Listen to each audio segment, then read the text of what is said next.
Recorded Books Romance and One Click Digital present Desire the Night by Amanda Ashley, narrated by Carol Monda. One Click Digital provides free audiobook downloads in partnership with thousands of public libraries. To see if One Click Digital's extensive catalog is available to you, visit your library's website. And now, Desire the Night. Prologue. Gideon Marquette stared into the darkness, his limbs aching from the weight of the heavy silver chains that shackled his ankles to the thick cement wall behind him. His body felt like it was burning from the inside out, causing his veins to shrink, while his skin grew painfully tight with the need for sustenance. So long since he had fed, so long since his thirst had been satisfied. His eyes narrowed as a tall woman appeared in the basement.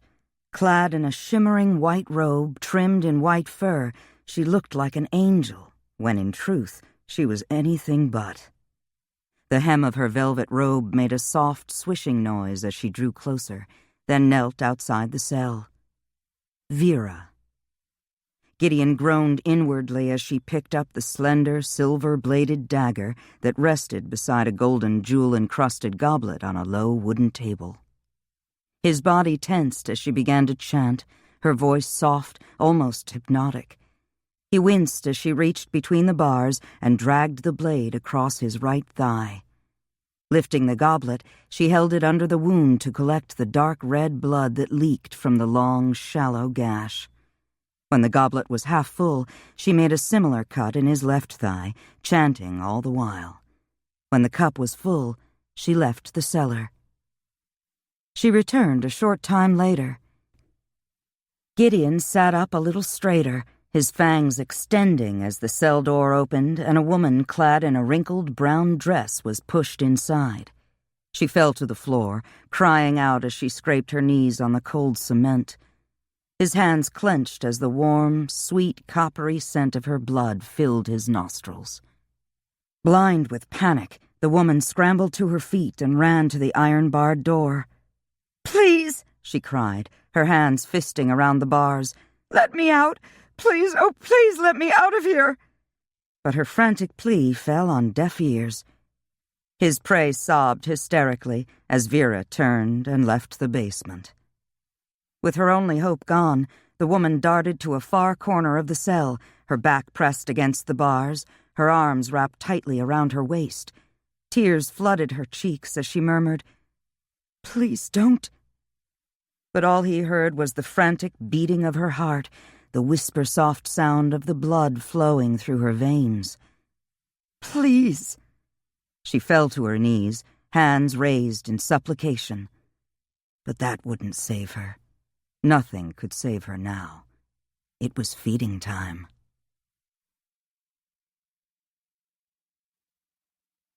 Chapter 1.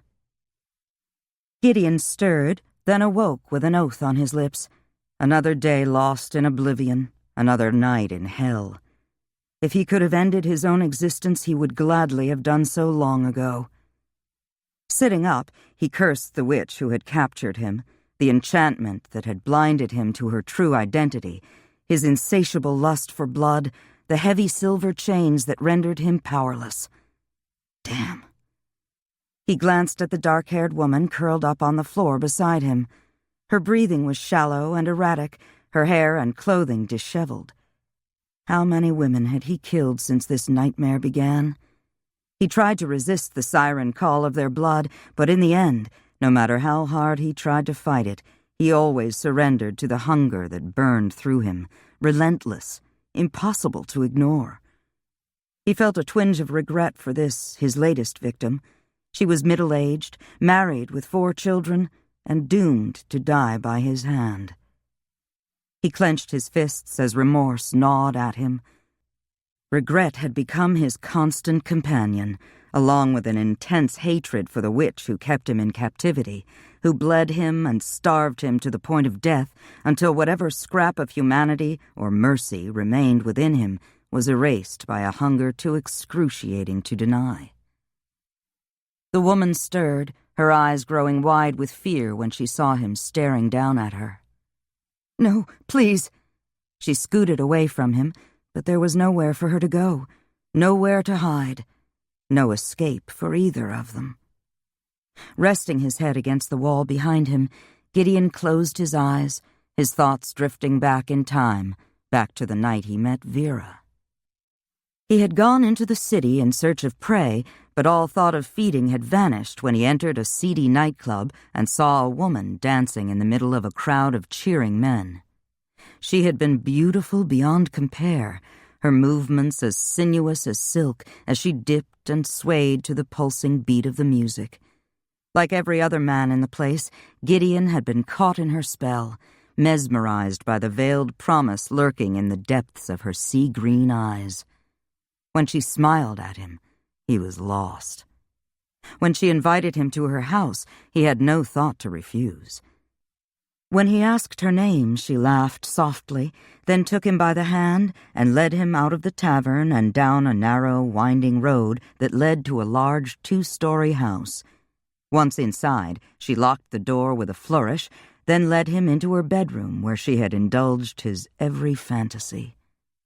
When he awoke the next night, he was in chains.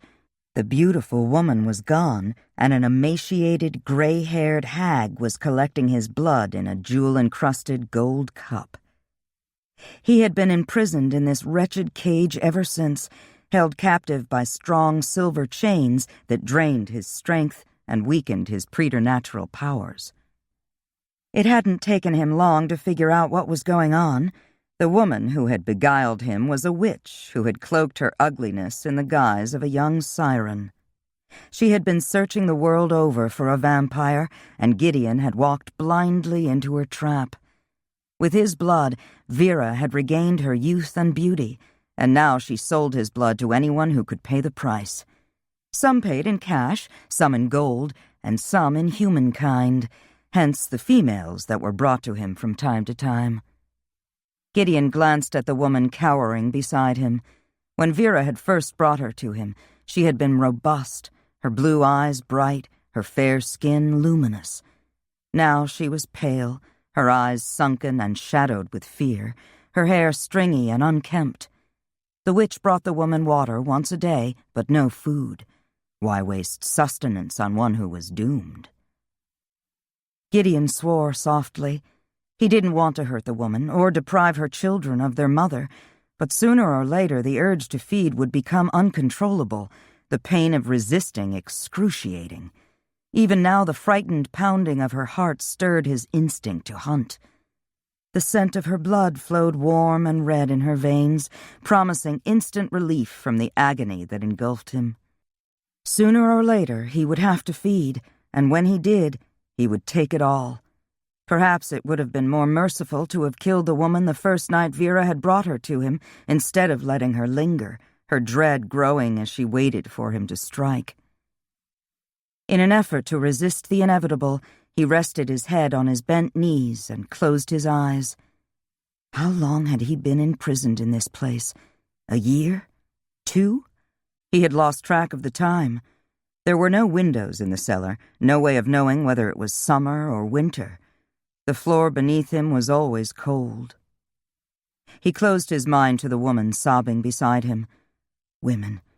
They had ever been the cause of his troubles, from the mother who had abandoned him when he was 13 to the treacherous female who had stolen his mortal life and turned him into a monster. Vera was simply another in a long line of women he had foolishly trusted. Morbidly, he considered the fact that she would most likely be the last. A deep breath carried the scent of the poor doomed creature who shared his prison. She was destined to die, whether by his hand or Vera's. He groaned softly as pain clawed at his vitals. He had spent the last 5 nights resisting the urge to feed on the woman. Each evening the agony inside him burned hotter, brighter, like a fire that could not be quenched. His fangs ached, his veins were shriveling, starved for nourishment, for relief. Relief that lay curled up in a tight ball on the far side of the cell. He could feel her watching him surreptitiously. taste her fear as she waited for him to sink his fangs into her throat.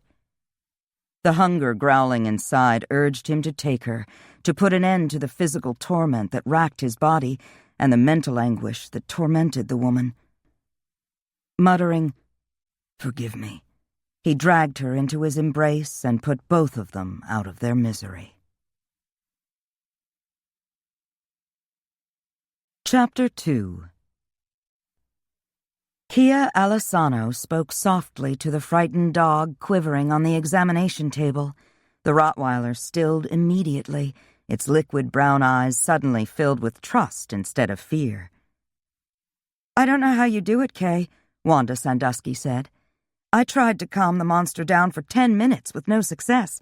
One word from you and voila, she's practically asleep." "I guess I just have a way with animals," Kay said, scratching the dog's head. And it was true. From the time she had been a little girl, animals had trusted her. Dogs, cats, birds, deer, squirrels, horses, even snakes. They never ran from her, never showed any fear, which, all things considered, was pretty strange. It was a definite advantage in her job, though. "A way? Girl, it's more like magic." Wanda glanced at her watch. "Since you don't need any help in here, I'm going to lunch. I told my mom I'd meet her over at the mall around noon if I could get away." Kay nodded. Wanda wasn't only a co-worker, but her best friend. "Bring me back a Coke, will you?" "Sure thing," Wanda called over her shoulder as she closed the door behind her. Kay stared after her friend, wishing she and her mother shared the kind of relationship that Wanda and her mother had. Wanda went out to lunch with her mother every week or so. They went shopping together and texted back and forth and did a dozen other fun things. Of course, it wasn't Dorothy's fault that she and Kay didn't do fun things together. Her father rarely let her mother leave the compound. It still amazed Kay that he had agreed to let her go away for a year. She looked up when Dr. Saltzman entered the examination room a few moments later. He was a tall, good-looking man with a plump, red-haired wife and 6 red-headed kids. He shook his head when he saw the rot lying quietly on the table. "I see you've worked your Indian magic again," he said, pulling on a pair of gloves. "I don't know what I'd do without you." Kay continued stroking the dog's head, occasionally whispering to the animal in Lakota while the vet performed his examination. The Rottweiler had been hit by a car and had been brought in bleeding from several cuts. One leg and several ribs were broken. The Rott had been reasonably calm until they carried it into the examination room, and then it had bared its teeth, growling and snapping at anyone who came close, until Kay entered the room. "We'll need to sedate her to set the leg and bind up her ribs," the vet said, preparing a shot to anesthetize the dog. "Keep talking to her." Kay nodded. "There now," she murmured, still stroking the Rott's head. "Dr. Saltzman will have you fixed up in no time at all." "So what shall we do tonight?" Wanda asked as they left the office that evening. "Do you want to go to a movie?" "Not tonight," Kay said. "I have something to do." "A date?" Wanda asked, waggling her eyebrows. "No, nothing like that. How was lunch with your mom?" "Don't try to change the subject," Wanda admonished with a shake of her head. "It's that monthly thing, isn't it? You're planning to take tomorrow off, aren't you?" Wanda poked Kay lightly on the shoulder. "Sooner or later, I'm going to find out what you're up to." "Believe me, I wish I could tell you," Kay confessed, digging her keys out of her handbag. "But I can't. I'll see you on Friday." "All right, girlfriend." Kay sighed as she unlocked the car and slid behind the wheel. She would love to tell Wanda why she had to take off one day a month, but it was never going to happen. She was bound by the law of the pack not to reveal their secrets, and the truth of what they were was the most tightly guarded secret of all. The penalty for disclosing it to humans was severe, and that applied to Kay too.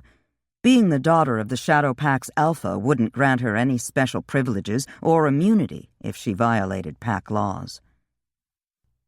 As far as the wolves were concerned, there was only one law, the law of the pack, and they all seemed perfectly happy to obey it.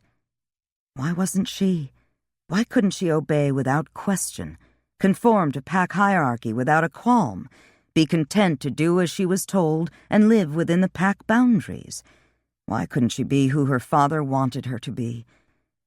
Was it so wrong to want to make her own decisions, decide where she wanted to live, who she wanted to marry? At home, she broiled a chicken for dinner and washed it down with a glass of wine, hoping the Chardonnay would calm her nerves. Too restless to sit still, she dusted and vacuumed, cleaned the oven, scrubbed the floor. And all the while, she could feel the wolf prowling inside her, waiting impatiently to get out. In the morning, she called Dr. Saltzman and told him she needed the day off. Then she ate a quick breakfast, packed an overnight bag, and drove to her favorite haunt in the sacred Paha Sapa, the Black Hills of South Dakota. Ancient tribal elders, Sitting Bull, Crazy Horse, and Red Cloud had walked these hills and valleys in days long gone. They had sought visions on the tops of the mountains, hunted the buffalo on the plains, defeated Custer in a battle still discussed by red men and white alike. Sitting Bull had called the tribes together in a last desperate attempt to defeat the whites so they could keep the hills and protect their way of life. She often wondered what life would have been like if the Indians had won their fight. The hills were a magical place, filled with beauty and mystery, a vast expanse of pine-covered mountains with trees that were so dark a green that they looked black from a distance, the perfect spot for her monthly retreat from the world. Wrapped in a fluffy yellow towel, Kay stood in a lush valley deep in the heart of the Black Hills, watching the moon rise. It called to her, causing her whole body to quiver in anticipation. The transformation came in a flood of physical sensations, the realigning of bones and muscle, the change in temperature as a thick pelt sprouted from her skin, the sudden acuity in her senses, the feel of the earth beneath the sensitive pads of her feet. Lifting her head, she howled at the moon. How often had she wished she could transform more than once a month, that she could experience the wonder and freedom of this moment whenever she desired. She had often dreamed of being an alpha like her father, able to transform at will, to have his unlimited power and authority, to give orders instead of having to take them. But there was no use in wishing for what could never be. With a shake of her head, she broke into a ground-eating run, yipping with pleasure as she bounded effortlessly over rocks and brush. She reveled in the sense of invincibility that filled her as she raced along. She hadn't gone far when a jackrabbit exploded from its cover. With a short bark, the werewolf gave chase, reveling in the sting of the wind in her face, the myriad scents that assailed her nostrils from every side, the sheer joy of the hunt. The unfortunate rabbit never had a chance.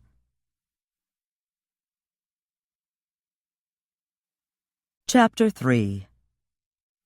Vera reclined upon a bed covered with soft furs, a large bowl of exotic fruit at her fingertips, while a pair of handsome male servants hovered nearby, waiting to do her bidding.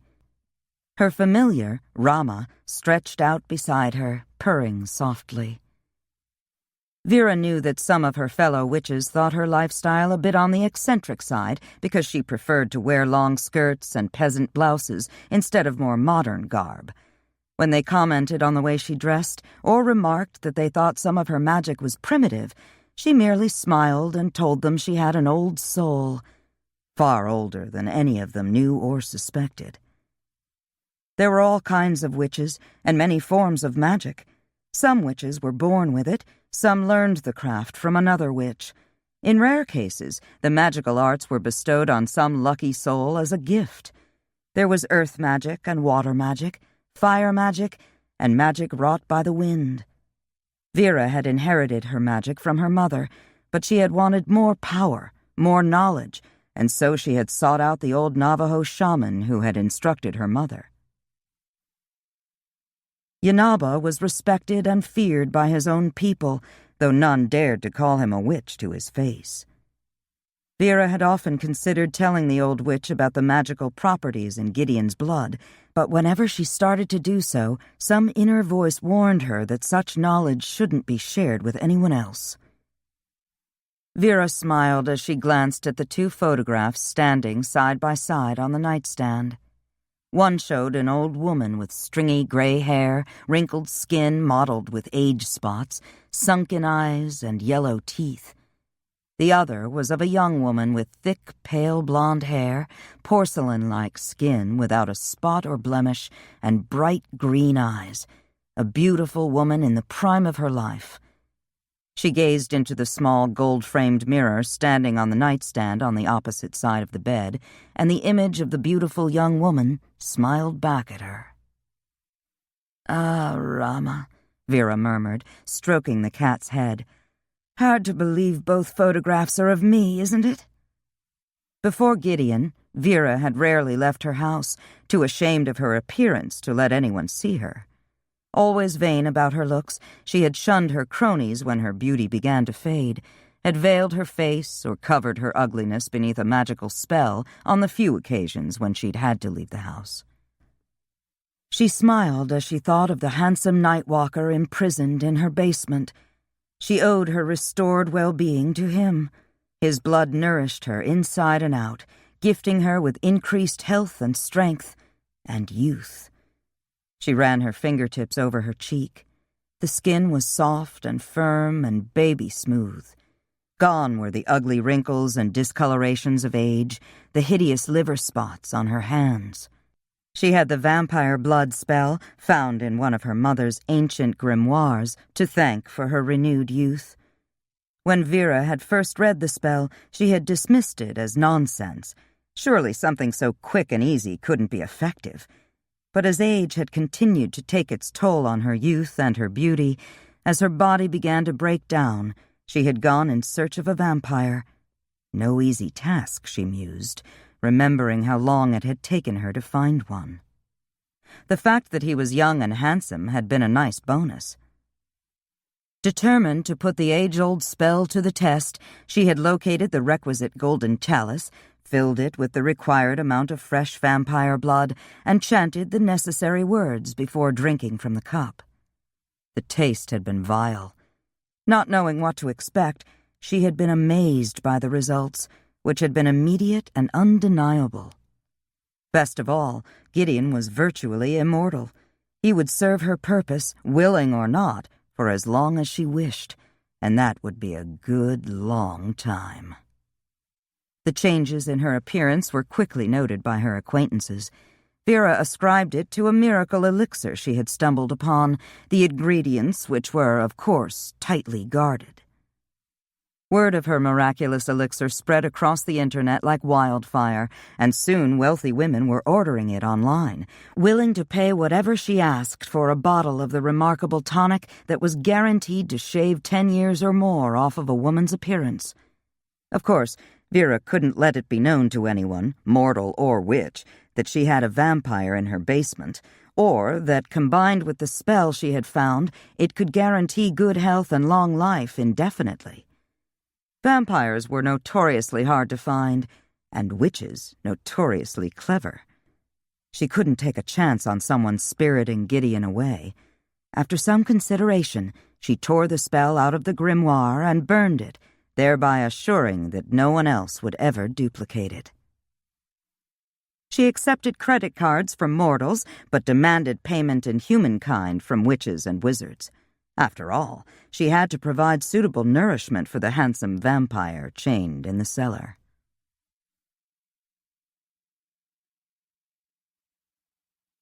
Chapter 4. Kay stifled a yawn as she finished filling the food and water dishes for the dogs and cats, and one bad-tempered ferret that would be spending the weekend at the clinic. A pretty little cocker spaniel, who'd had some surgery earlier in the day, whined when Kay closed the cage door. "You'll be better soon, Blackie," Kay said, scratching the dog's ears. "I'll see you Monday." Leaving the kennel, she grabbed her sweater, then waited by the door for Wanda, who was shutting down the computer. "I'm starving," Kay said. Let's go grab some dinner at Conklin's. I'm in the mood for a good steak." She always had a healthy appetite, and never more so than right before the full moon. Hard to believe it was almost that time again. "Sounds good to me," Wanda said. "I'm going to go home and change first. I'll meet you there in 20 minutes. "Okay, and then we can go to my place for dessert. I made an apple pie." "You make a mean apple pie," Wanda remarked, licking the last of the crumbs from her lips. "There's more." "Don't tempt me." Wanda put her plate on the coffee table. "So, what shall we do tonight?" "I don't know." Kay glanced at the new paperback waiting for her on the end table. "It's been a long week, and—" Wanda followed her gaze, then shook her head. "Oh, no, you don't. I know exactly what you're thinking, and you can put it out of your head right now. It's the weekend, girlfriend. Time to kick up our heels." Kay shook her head. "I know what you're thinking, too, and you can just forget it. I'm not going to that nightclub. We can go to a movie or bowling or whatever, but no nightclubs. I don't party and I don't sleep around, and that's all the guys who go to places like the Roan Horse are interested in." "How do you know that?" Wanda demanded, arms akimbo. "You've never even been there." "I've heard stories about that place." Kay regarded Wanda's appearance. With her spiked blonde hair, black lipstick, black sweater, and skin-tight pants, Wanda looked like an escapee from a horror movie, but it was all the rage now. Kay had tried the goth look once, but it wasn't for her. "Do you believe everything you hear?" Wanda asked. "Not everything," Kay admitted. But there were more strange things in heaven and on earth than Wanda knew. "Come on," Wanda said impatiently. "Let's at least check it out. It'll do you good to get out of the house. You've been moping around here long enough." She had good reason to mope, Kay thought glumly. In just a few months, her father was going to announce her engagement to Victor Rinaldi, a man who was, in Kay's opinion, an arrogant ass. Wanda tapped her fingers on the arm of the sofa. "If you don't like the club, we'll leave and go to the movies." "You promise?" Kay asked, her resolve weakening. "Yes, now hurry up and change and let's go." Tired of arguing, Kay hurried into her bedroom. Shrugging out of her jeans and sweater, she pulled on a long-sleeved white silk shirt, a short black skirt, black leggings, and a pair of knee-high black boots that had cost her a month's pay and were worth every penny. Wanda grinned when Kay returned to the living room. "You'll knock 'em dead." "Yeah, right." "Cheer up, girlfriend. Maybe a little firewater will put a sparkle in your eye and a spring in your step." Kay rolled her eyes at the firewater reference. Wanda didn't do it often, but every now and then she couldn't resist making a remark about Kay's Lakota heritage. Wanda moved toward the door, then paused and glanced over her shoulder. "You coming or not?" "All right, pale face," Kay said with an exaggerated air of resignation. "Let's get it over with." Wanda was right, Kay thought, as they climbed into Wanda's red Jetta and drove to the club. She might as well go out and have a good time while she could. It was Friday night, and the Roan Horse was rockin'. Located within driving distance of several small towns, it was a magnet for singles. Mostly young Lakota and Cheyenne males. Kay shook her head as she crossed the threshold. It was too crowded, too noisy, and after one glance at the occupants, she knew coming here had been a mistake. She tugged on Wanda's sleeve. "All right, I'm ready to go." "Are you kidding me? We just got here. We haven't even had a drink yet. Any chance I can talk you into something stronger than a virgin pina colada tonight?" Kay shook her head. She'd gotten drunk only once, on a single martini, and once was enough. She didn't know if it was her werewolf blood, her Lakota blood, or a combination of the two, but she had no tolerance for liquor. "I'll see if I can find us a table," she said, thinking that what she really needed to find was another friend, someone who liked country music and old movies. Wanda was always into the next new thing, no matter what it was. Trevor stood at the bar, his gaze drifting over the crowd. He didn't know what he was doing here tonight. Friday night was date night, even at the Roan Horse, a bad time for what he had in mind. He was thinking of calling it a lost cause and going home when two females entered the club. The blonde with the spiked hair had a worldly air about her that would likely make her hard to charm, but the black-haired one, she looked perfect, innocent, gullible. When the blonde headed for the bar, Trevor made his move. Pasting a benign smile on his face, he walked past the dark-haired one, accidentally bumping her arm. "Excuse me," he said, flashing an easy grin. "No problem," she said with a friendly smile. "There's quite a crowd here tonight." He nodded. "My name's Trevor Clark." "Kay Alessano." "I don't suppose you'd care to dance." "Of course she would," the blonde said, coming up behind them, a drink in each hand. "Go on, girlfriend. Have a little fun for a change." The girl, Kay, glared at her friend, but allowed him to lead her onto the dance floor. All too easy, he thought. He asked her about herself, her family, and when the dance was over, he urged her to have a drink with him. Kay glanced at Wanda, who was out on the dance floor, practically glued to her partner. No help there. She regarded Trevor thoughtfully. He was tall and good-looking, with a winning smile, short brown hair and brown eyes. "One drink," she agreed, taking a place at an empty table. After all, what could it hurt? "A virgin pina colada, please." Trevor smiled as he made his way to the bar. One drink was all it would take. Returning to the table, he handed a glass to Kay, then lifted his own. "A toast," he said, "to new beginnings." It was the last thing Kay remembered until she woke up in hell. Hell smelled like urine, and even though Kay knew it was only her imagination running wild, it also smelled like blood and death. She didn't open her eyes. If she kept them closed, she could pretend she was trapped in a remarkably vivid nightmare. She could pretend she was sleeping in her own bed, even though she knew she was lying on something hard and cold and damp, like cement. She could pretend that she was alone, when she knew she wasn't.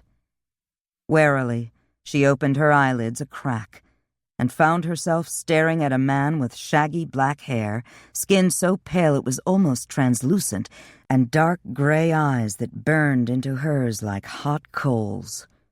Kay shuddered. Maybe she really was in hell, because the creature hunkered down across from her was either the devil incarnate or a vampire. Either way, she was as good as dead. Gideon's nostrils twitched as he inhaled the female's scent. She smelled of perfume and fear, and something he knew instinctively was a drug of some kind, which explained how she had come to be here. But it was another scent that lay beneath the rest that had him frowning. She smelled feral. The enticing scent of her blood, the rapid beating of her heart, overshadowed everything else. It had been over a month since his last kill. The woman's nearness freshened his hunger, and he reached for her, his gaze drawn to the pulse throbbing in the hollow of her throat. She scrabbled backward, but there was nowhere for her to go. In a move too swift for human eyes to follow, he grabbed her ankle and drew her slowly, inexorably toward him. She lashed out at him, her eyes wild with fear, her nails leaving long, bloody furrows down his arm and across his cheek. His hand tightened on her ankle, his predatory instincts sharpened by her struggles. As though realizing that, she went suddenly still. "There's no escape for you." His voice was deep, quiet, and edged with regret. "I can kill you now, quickly, or drain you a little at a time." "You won't like the way I taste," she warned. "I can promise you that." "I'm past caring." "How long have you been here?" If she could just keep him talking, she might be able to make him think about something besides killing her. "How long?" He shook his head. "I don't know." It couldn't be very long, she thought, since he didn't have a beard and his hair wasn't overly long. "My beard doesn't grow," he said. "Neither does my hair." "Why not?" She stared at him, suddenly realizing she hadn't spoken the thought aloud. "How did you know what I was thinking?" He pressed his forefinger to his temple. "Vampire." It was disconcerting, knowing he could read her mind, but before she could think overly much about it, he began to stroke her ankle, his thumb moving lazily back and forth, back and forth. Even through her leggings, his touch sent a shiver down her spine. It took her a moment to realize her boots were gone. Why would someone take her boots? And why was she worrying about that when a monster had hold of her leg? He cocked his head. "What year is it?" 2012. "Has it only been 3 years, then?" he muttered. "It seems longer."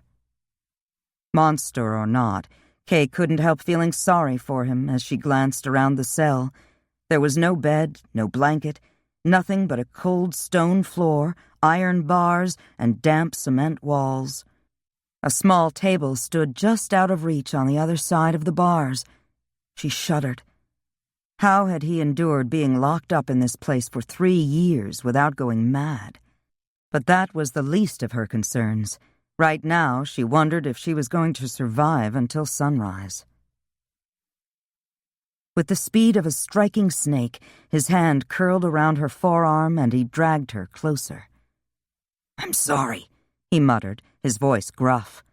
"Please don't." He closed his eyes for a moment. If he hadn't been a vampire, she might have thought he was praying. More likely he was saying grace, she thought with morbid humor.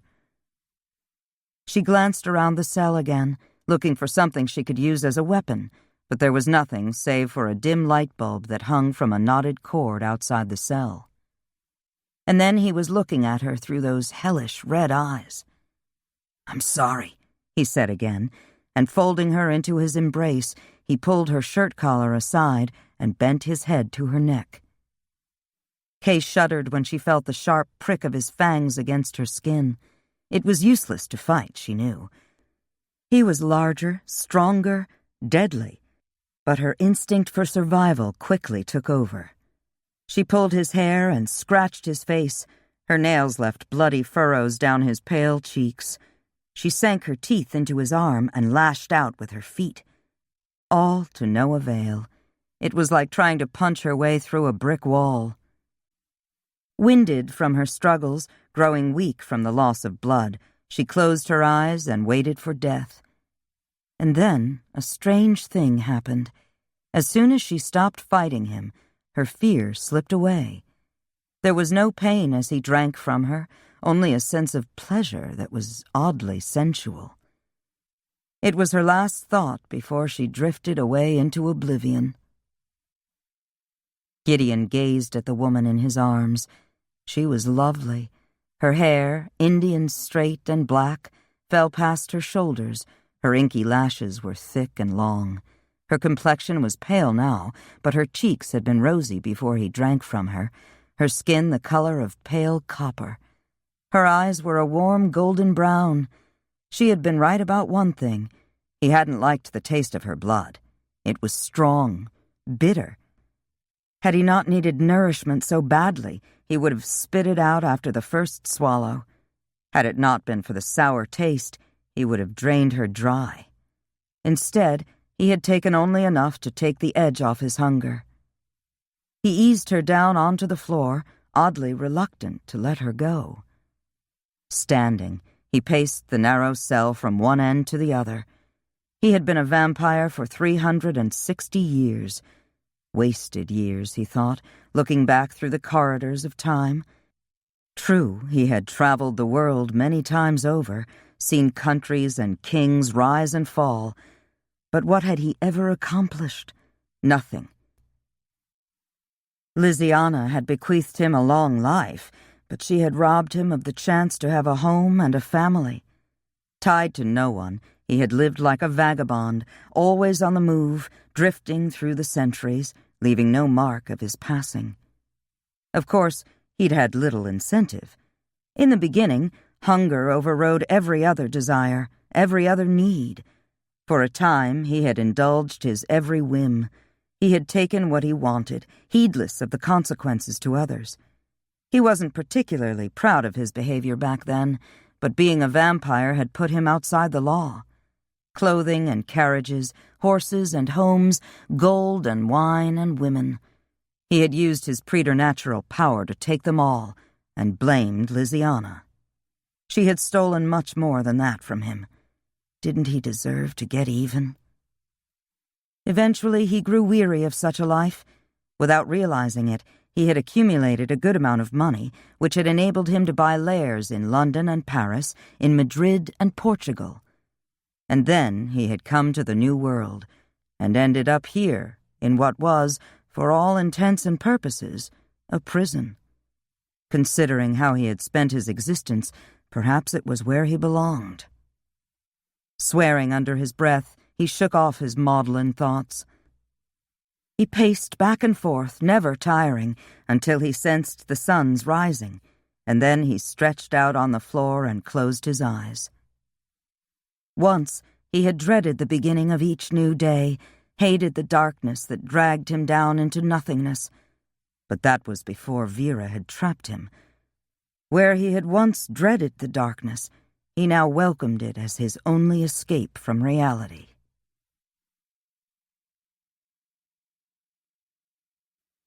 Chapter 5. Vera stood outside the cell, her brow furrowing as she stared at the captives sleeping on the floor. The vampire had one arm around the girl's waist, almost as if he was trying to protect her. The girl had been here for the last 2 days and nights. Vera tapped her fingertips against her lips. She had thought to find the female dead by now, since Gideon hadn't fed in quite some time. Vera glanced at the goblet in her hand. She rarely bled the vampire during the day, mainly because he was trapped in sleep and therefore immune to the pain and humiliation. Where was the fun in that? But she had just received a rush order from an old friend. A wave of her hand unlocked the cell, and she stepped inside, her skirts rustling over the cement. She never entered the cell at night. Weak or not, shackled or not, he was still a vampire. Only a fool would underestimate him. And she was not a fool. Since he wore only enough to cover his loins, it was easy to find a place to bleed him. Chanting softly, she made a quick incision in his thigh. Dark red blood flowed from the cut into the goblet. She stood when the goblet was full. There was no need to bandage the wound. Vampires healed quickly from all but the most severe wounds. Even in his weakened condition, the cut in his thigh was already little more than a faint pink line. It would be gone before she left the basement. It wasn't until she started toward the door that she noticed the female was awake and watching her, a look of horror on her face. "Don't bother to ask for your freedom," Vera said before the girl could speak. "You will never see daylight again." With that, Vera stepped out of the cell, locked the door behind her, and left the basement. Kay stared after the fair-haired woman who had so casually sliced into the vampire's leg and drained his blood. What did she do with it? Surely she didn't drink it. The mere idea made Kay gag. Perhaps she used it in casting spells. Kay glanced at the vampire. His arm was curled around her waist, trapping her in place. Asleep, he didn't look so frightening. His features were strong and masculine. Some might even think him handsome. His cheeks, so pale when she had first seen him, had a hint of color this morning, no doubt due to the blood he had taken from her. She noticed that the wound in his thigh had already healed, leaving no trace of a scar. She had never seen a vampire before. She had heard of them, read about them, but she hadn't really believed they existed. Kay lifted a hand to her neck. She knew differently now. Almost as frightening as the realization that vampires existed was her certainty that the fair-haired woman was a witch, and a black witch at that. Unlike white witches, Black witches were evil creatures who drew their power from the pain and fear of others. It took considerable effort to lift the vampire's arm so she could slip away. Rising, she noticed the dark brown splotches on the cement. Dried blood, she thought, grimacing. Would her life's blood be the next to stain the floor? Kay straightened her clothing, ran a hand through her hair. She was hungry and thirsty, and more frightened than she cared to admit. With nothing to occupy her time, the hours ahead seemed endless. She slept and woke and slept again, her dreams filled with eyes that blazed red as hellfire in the gloomy cell. When next she woke, those eyes, calm and gray now, were watching her. Gideon sat up, bracing his back against the wall. He scowled when he caught Vera's scent. She was here? The witch? You know what she is? Kay nodded. She bled you while you slept. She does that from time to time. Sitting up, Kay scooted to the far side of the cell. What does she use it for? She drinks it. It keeps her young and vibrant. Really? Couldn't she just cast some kind of illusion and get the same effect? It would be a lot easier, and a whole lot less disgusting than drinking blood. An illusion only works on the outside. My blood not only keeps her looking young, it gives her the inner strength and vitality of youth. Ah, yeah. And what she doesn't use, she sells to others, claiming it has magical healing properties. Does it? I don't know if it works for others. It certainly works for her. Kay frowned as her stomach growled loudly, reminding her that she hadn't eaten in days. I don't suppose she's going to feed me. Probably not. She's never bothered to feed any of the others. The others? How long... She swallowed the bile rising in her throat. How long did they last? A few days, perhaps a week, depending on how often the witch steals my blood and how much she takes. Feeling suddenly cold all over, Kay rubbed her hands up and down her arms. A few more days, perhaps a week. I'm sorry, Gideon said quietly. It's not your fault. He frowned at her. She made a vague gesture with her hand. You're a vampire. You're only doing what comes naturally. He stared at her a moment, and then he grinned. You are a most unusual woman, Kia Marie Alessano. How do you know my name? I'm a vampire, he answered, as if that explained everything. Most people call me Kay. Do they? I think I prefer Kia. She shrugged. What difference did it make what he called her? Do you have a name? Gideon Marquette. Have you been a vampire very long? A few 100 years. How did you wind up here?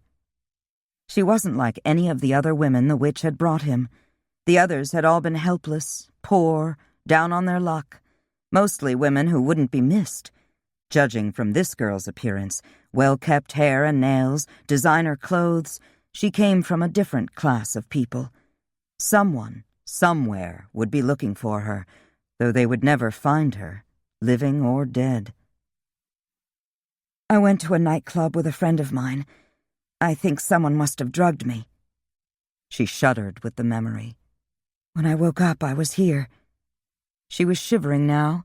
She wrapped her arms around her bent knees and drew them up to her chest. Are you going to feed on me tonight? It depends. On what? On you. His gaze moved over her, lingering on her lips, the swell of her breasts beneath the white silk shirt. I'll leave you alone tonight in exchange for one kiss, freely given. A kiss? Was he kidding? How could he think about kissing at a time like this? Gideon nodded. It had been a long time since he'd had a woman. He could have compelled those the witch brought him. He could have taken them by force. Neither option appealed to him, nor had any of the women. But this one, there was something about her that intrigued him like no other. So, what do you say? She eyed him warily. How do I know you'll stop with a kiss? He shrugged. I guess you'll just have to trust me. Trust a hungry vampire? Yeah, right. Is that a no? He was a good-looking guy. Cleaned up and well-fed, he was probably devastating. One kiss, she said, and scooted closer to him. No tongue. He grinned, his shackles rattling as he reached for her. She could feel the power in his arms as he embraced her. For stretched seconds he simply held her, his gaze locked on hers. She felt a tingle of awareness bloom inside her as his hand moved up and down her spine, then slid over her shoulder to stroke the edge of her breast. She started to push him away when he claimed her lips with his, and all thought of protest, indeed all thought period, vanished as his mouth closed over hers. She hadn't expected to enjoy his kiss. He was a vampire, after all. But his kiss was like nothing she had ever known. Her fingers tangled in the hair at his nape as she drew him closer, suddenly inexplicably hungry for the press of his body against hers. She moaned softly when he took his mouth from hers, sighed as he rained kisses along the length of her neck. Lost in a maelstrom of sensual pleasure, she was scarcely aware that he had bitten her until, with a choked cry, he pushed her away, then retreated to the other side of the cell. Kay blinked at him, confused and suddenly lightheaded. And then, seeing the red in his eyes, the single drop of crimson at the corner of his lower lip, she realized what he had done. You said you wouldn't feed on me. I'm a vampire, he said, his voice faintly mocking. I was only doing what comes naturally. She glared at him when she realized he was repeating what she had said earlier. I'm sorry, he said quietly, then cocked his head to one side. What are you? What do you mean? Your blood. It isn't human. She didn't deny it. He rubbed a thoughtful hand across his jaw. It isn't vampire. No. I don't believe in fairies or trolls, and you're too pretty to be a zombie. So what are you? Kay stared at him, wondering what he would do, what he would say if she told him the truth. She considered a lie, then shrugged. Maybe it would save her. If not, she would be no worse off than she was before. I'm a werewolf. For the first time since he'd been imprisoned, Gideon laughed. The sound echoed off the walls and the ceiling, sounding totally out of place within the squalid confines of the cell. Kay stared at him, perplexed. You think that's funny? He blew out a breath. Don't you? There's nothing funny about being a werewolf, or turning fanged and furry when the moon is full, or spending the night in the woods once a month so I don't hurt anyone, or... Stop laughing! Don't you see? You're our way out. How do you figure that? Werewolves are supposed to be strong, aren't they? The next time the moon is full, you can break down the door and get us the hell out of here. It would have been easy for him to do just that if it wasn't for the silver chains that rendered him almost powerless. Can't you? I don't know. I've never tried to do anything like that. But you're strong when you've changed, stronger than normal, right? She nodded. It was a strength she had never fully tested, much to her father's disgust and her aunt's disappointment. Can you control when you change, or is it involuntary? Totally involuntary. It happens the first night of the full moon, whether I want it to or not. Why did she sound so defensive? She loved being in her wolf form. So, do you go totally wolf, or are you aware of what you're doing? Do you remember it the next day?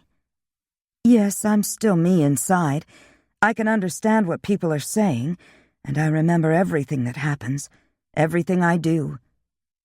He dragged his hand across his jaw.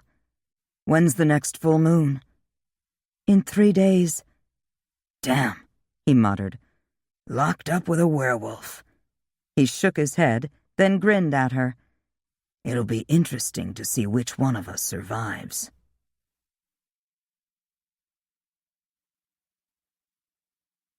Chapter 6. Kay studied the vampire sleeping beside her. The fact that he was asleep meant that the sun was up. How long until sundown, she wondered. How much longer could she go without food, without water? Even now her stomach was cramping painfully.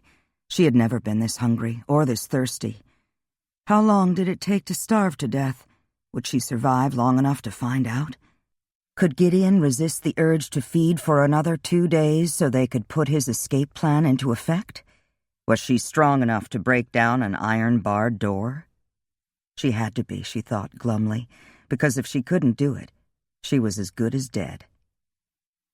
Cheerful thoughts, she mused, but it was hard to remain upbeat in this morbid place. The smell of urine and fear and unwashed bodies hung heavy in the air. The endless gloom and lack of sunshine was disheartening. Add to that the disquieting knowledge that her cellmate was a vampire, and a girl could get depressed mighty fast. How slowly the hours passed when one had nothing to do but contemplate one's own death. She ran her hand over her skirt. Like her shirt, it was badly wrinkled. She would have traded her brand-new Prada pumps for a change of underwear and 5 minutes in a hot shower with a bar of lavender soap and a bottle of shampoo. "Stop wishing," she muttered. "It ain't gonna happen." Her father had warned her that leaving the pack would be dangerous, but Kay had insisted she wanted to live on her own for 1 year. She wished now she had listened to her father and stayed home where she belonged, even though it meant she would now be engaged to Victor Rinaldi. Of course, all things considered, life with Victor was looking pretty good right about now. In an effort to distract herself from her surroundings and her dismal future, she concentrated on Gideon again. No doubt about it, he was an extremely attractive man, with his long black hair and deep gray eyes, not to mention his quirky sense of humor, which she found endearing. Suddenly overcome with an irrational need to touch him, she sifted her fingers through his hair, ran her fingertips along his sculpted cheekbones, then lowered her hand to trace the width of his shoulders, the rock-hard planes of his chest and flat belly. He never stirred. Was he really dead while he slept, or merely trapped in the darkness, aware of what went on around him, but unable to respond? She couldn't begin to imagine what it would be like to be sucked down into oblivion with every sunrise. True, she was compelled to change into a wolf when the moon was full, but it was something she enjoyed, and it was only 1 night a month. Unlike movies and books, she didn't turn into a ravening monster that killed everything that crossed her path, although deer and rabbits were fair game. There were advantages to being a werewolf, though she was only half-wolf. Even in her human form, her senses were sharper than those of mere mortals. Werewolves aged more slowly than humans and healed more quickly. Rising, she paced the floor. Gideon's plan had to work. It was bad enough being caged as a human. She had no idea what effect it would have on her in her wolf form. During the full moon, she had always been in the wild, free to run and hunt to her heart's content. Who knew how she would react if she couldn't escape? She had never attacked anyone before, but then she had never been in close quarters with a human, or a vampire, when the moon was full. She paced until her legs ached, and then she sank down on the floor and buried her face in her hands. She was hungry, so hungry, and thirsty. Ever so slowly, she lifted her head and stared at Gideon. He drank from her to sustain his life. What if she drank from him? The mere idea turned her stomach. It was one thing to eat raw meat in her wolf form, quite another to sink her human teeth into mortal, well, almost mortal, flesh. Her stomach growled loudly. With a low groan, she curled up on the hard, cold floor and cried herself to sleep. Warmth pressing against his side, the scent of blood and woman. Not yet fully awake, Gideon was still aware that Kay was lying beside him, her head pillowed on his shoulder, one of her legs flung over his. Slowly, he He slid his hand along her side, lingering at the warm swell of her breast beneath his palm. 3 years since he had lain with a woman. 3 long years of abstinence. Vampires were sensual creatures by nature. With their preternatural senses, everything was enhanced. Taste, smell, touch, especially touch. He groaned softly, remembering how soft and sweet her lips had been. Turning his head, he captured her mouth with his, felt his desire roar to life. Tamping down his hunger, he drew back, frowning when he noticed how pale she looked, how shallow her breathing, how irregular her heartbeat. She hadn't had anything to eat or drink since Vera had brought her here. Last night he had taken more than he should have, which had weakened her still more. "Kia." He shook her lightly. "Kia, wake up." Her eyelids fluttered open, her gaze unfocused. "Mark?" "No." Damn it, he knew he had taken too much. And who the hell was Mark? "It's me, Gideon." She blinked at him. "Gideon?" Cursing under his breath, he bit into his wrist, then held the wound to her lips. "Drink this." She wanted to refuse, but she was so thirsty, and there was nothing else. She forced down a swallow, gagged, and turned her head to the side. "Look at me, Kia." He captured her gaze with his own. "What's your favorite drink?" "Hot chocolate with a dash of cinnamon and lots of whipped cream on top." "Okay, that's what this is, and it's the best you've ever had, hot and sweet. Drink now. You need it." When he held his wrist to her lips again, she drank willingly. When he took his arm away, she asked for more. "That's all for now," he said, gathering her into his arms. "Go back to sleep." Her eyelids fluttered down, and she slept. "Damn." Gideon stroked her hair, bemused by his feelings for this woman. In the 3 years he had been here, he had never offered his blood to any of his prey. It had grieved him to take their lives, but it was theirs or his, and his sense of self-preservation would not be ignored or denied. But this woman, Kia, she was different, and it wasn't just because she was a werewolf. The witch's appearance at the cell door put a stop to his musings. Vera lifted one brow when she saw the girl cradled in his arms. "Like this one, do you?" she asked with a leer. He shrugged. "Her blood pleases me." "And yet she still lives." "I decided to savor it while I could. It was a long time between meals last time." The witch looked thoughtful. "I suppose I could prolong her life, since she pleases you." It took all his self-control to keep his surprise from showing on his face. In all the weeks and months he had been here, she'd never done him a kindness. He grimaced as she reached into the voluminous pocket of her robe and withdrew her silver-bladed dagger and jewel-encrusted goblet.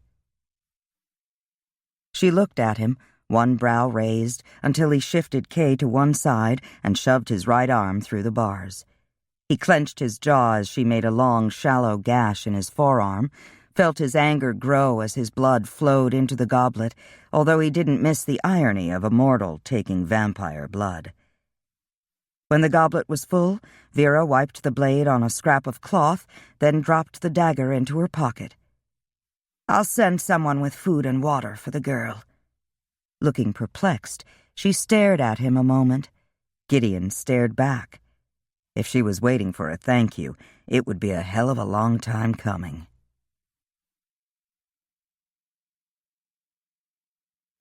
Kay woke feeling strange and with a bad taste in her mouth, but all that was forgotten when she opened her eyes and found herself nestled in Gideon's arms. She glanced around, as if uncertain of her surroundings. "What happened?" "You were hungry. I gave you something to drink." "Something? Like—" Revulsion flashed in her eyes. She had tasted his blood, but only one taste, but she no longer felt weak or dizzy. Comprehension dawned with a jolt, and she shook her head in denial. "You compelled me, didn't you?" "You needed nourishment, and it's all I've got." But you drank from me, and now you've given me your blood. She bounded out of his arms and fled to the far side of the cell. Am I going to become a vampire now? Is that even possible? I'm a werewolf. Calm down, Kia. You're no different than you were before. How can that be? I'd have to drain you to the point of death and then give you my blood to turn you. And like you said, you're a werewolf. It probably wouldn't work anyway. Slightly mollified, she slid down on the floor across from him, her back propped against the bars. He had given her his blood. No wonder she had a bad taste in her mouth. At least she wasn't hungry anymore. Was he? How often did he have to feed?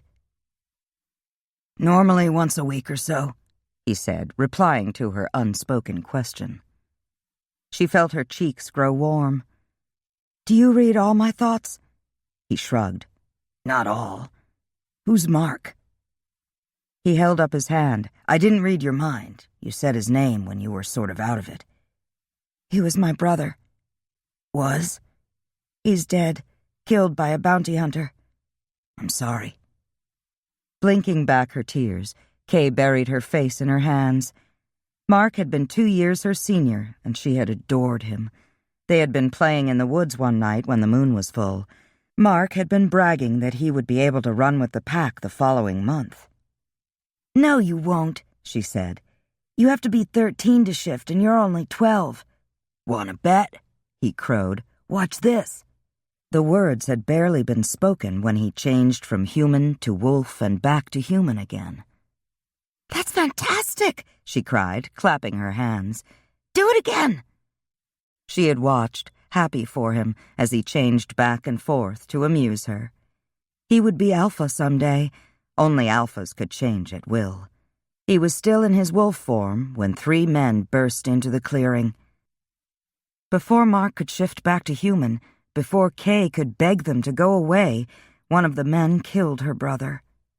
Her scream of denial alerted her father and several members of the pack, who came running. The 3 hunters didn't have a chance. She had watched in horror as they were caught and killed, and eaten, leaving no trace. A rattle of chains told her Gideon was moving toward her. She looked up, startled to find him so close. She thought he was going to feed on her, and for a moment she hoped he would drain her dry and put her out of her misery. She was surprised when he slipped his arm around her shoulders and drew her close. I'm sorry about your brother, he murmured, stroking her hair. It's hard to lose those you love.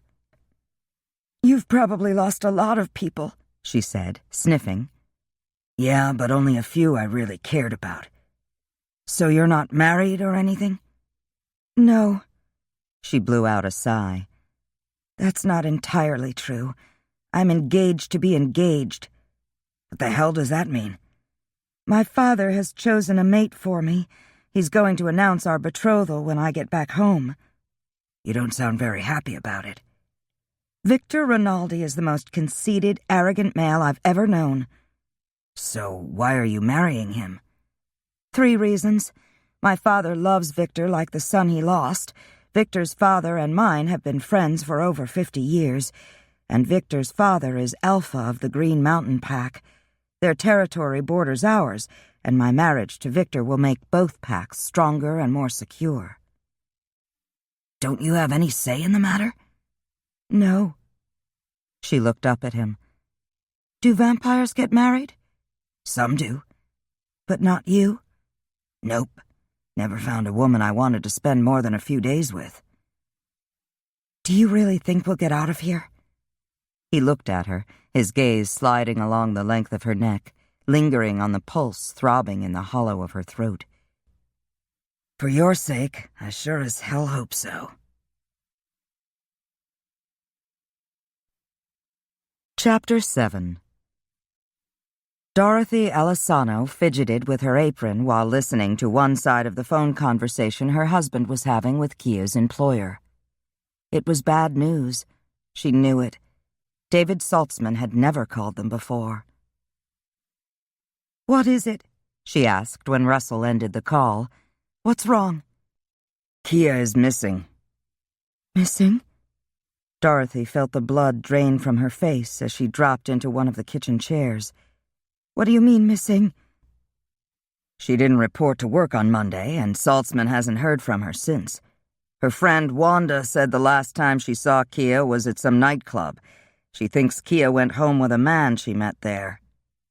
Dorothy shook her head. Kia wouldn't do that. She would never go off with a stranger. Maybe you don't know our daughter as well as you think you do. I know her a hell of a lot better than you do. Dorothy folded her arms over her chest, worry for her daughter unleashing words she had never dared speak aloud. You've never loved her, never forgiven me for being unable to give you a son to take Mark's place. Complications from Kia's birth had made it impossible for Dorothy to have another child. Russell's eyes narrowed ominously. Watch your tongue, me Tawichu. Dorothy bit down on her lower lip, a sudden stab of fear making her tremble. In all her married life, she had never dared talk back to him. Her husband was not only an alpha male, he was an alpha werewolf, accustomed to being obeyed without question. It's true, isn't it? She whispered. You wish Victor was your son. You love him more than you love your own daughter. He didn't deny it. I'm going to make some phone calls, see if anyone has heard anything about Kia. Dorothy held her tears in check until he left the room. Then she buried her face in her hands and let the tears flow. Not being able to give Russell another son had created a gulf between them that could not be crossed. For Dorothy, it was a pain that had never healed, and yet, in spite of the bitterness between them, she loved him still. Wiping her eyes on her apron, she let her thoughts drift back in time, remembering how it had been in the beginning. She had been walking home from a girlfriend's house one evening when a large dog attacked her. She had fallen to the ground and curled into a ball, her arms folded over her head, screaming bloody murder, but no one had come to her aid. And then, seemingly from out of thin air, a man appeared. He spoke to the hound in a language Dorothy didn't understand, and the dog had whimpered and run off with its tail between its legs. "Are you all right?" the man asked. She had been too scared to speak, too frightened by the blood running down her arms and leg to think coherently. He had looked undecided for a moment, then swept her into his arms and carried her to the hospital located several blocks away. In the emergency room, she had begged him not to leave her alone, so he had lied to the nurse, saying he was her husband. He had stayed at her side, holding her hand, while they bandaged her arms and stitched the nasty bite in her leg.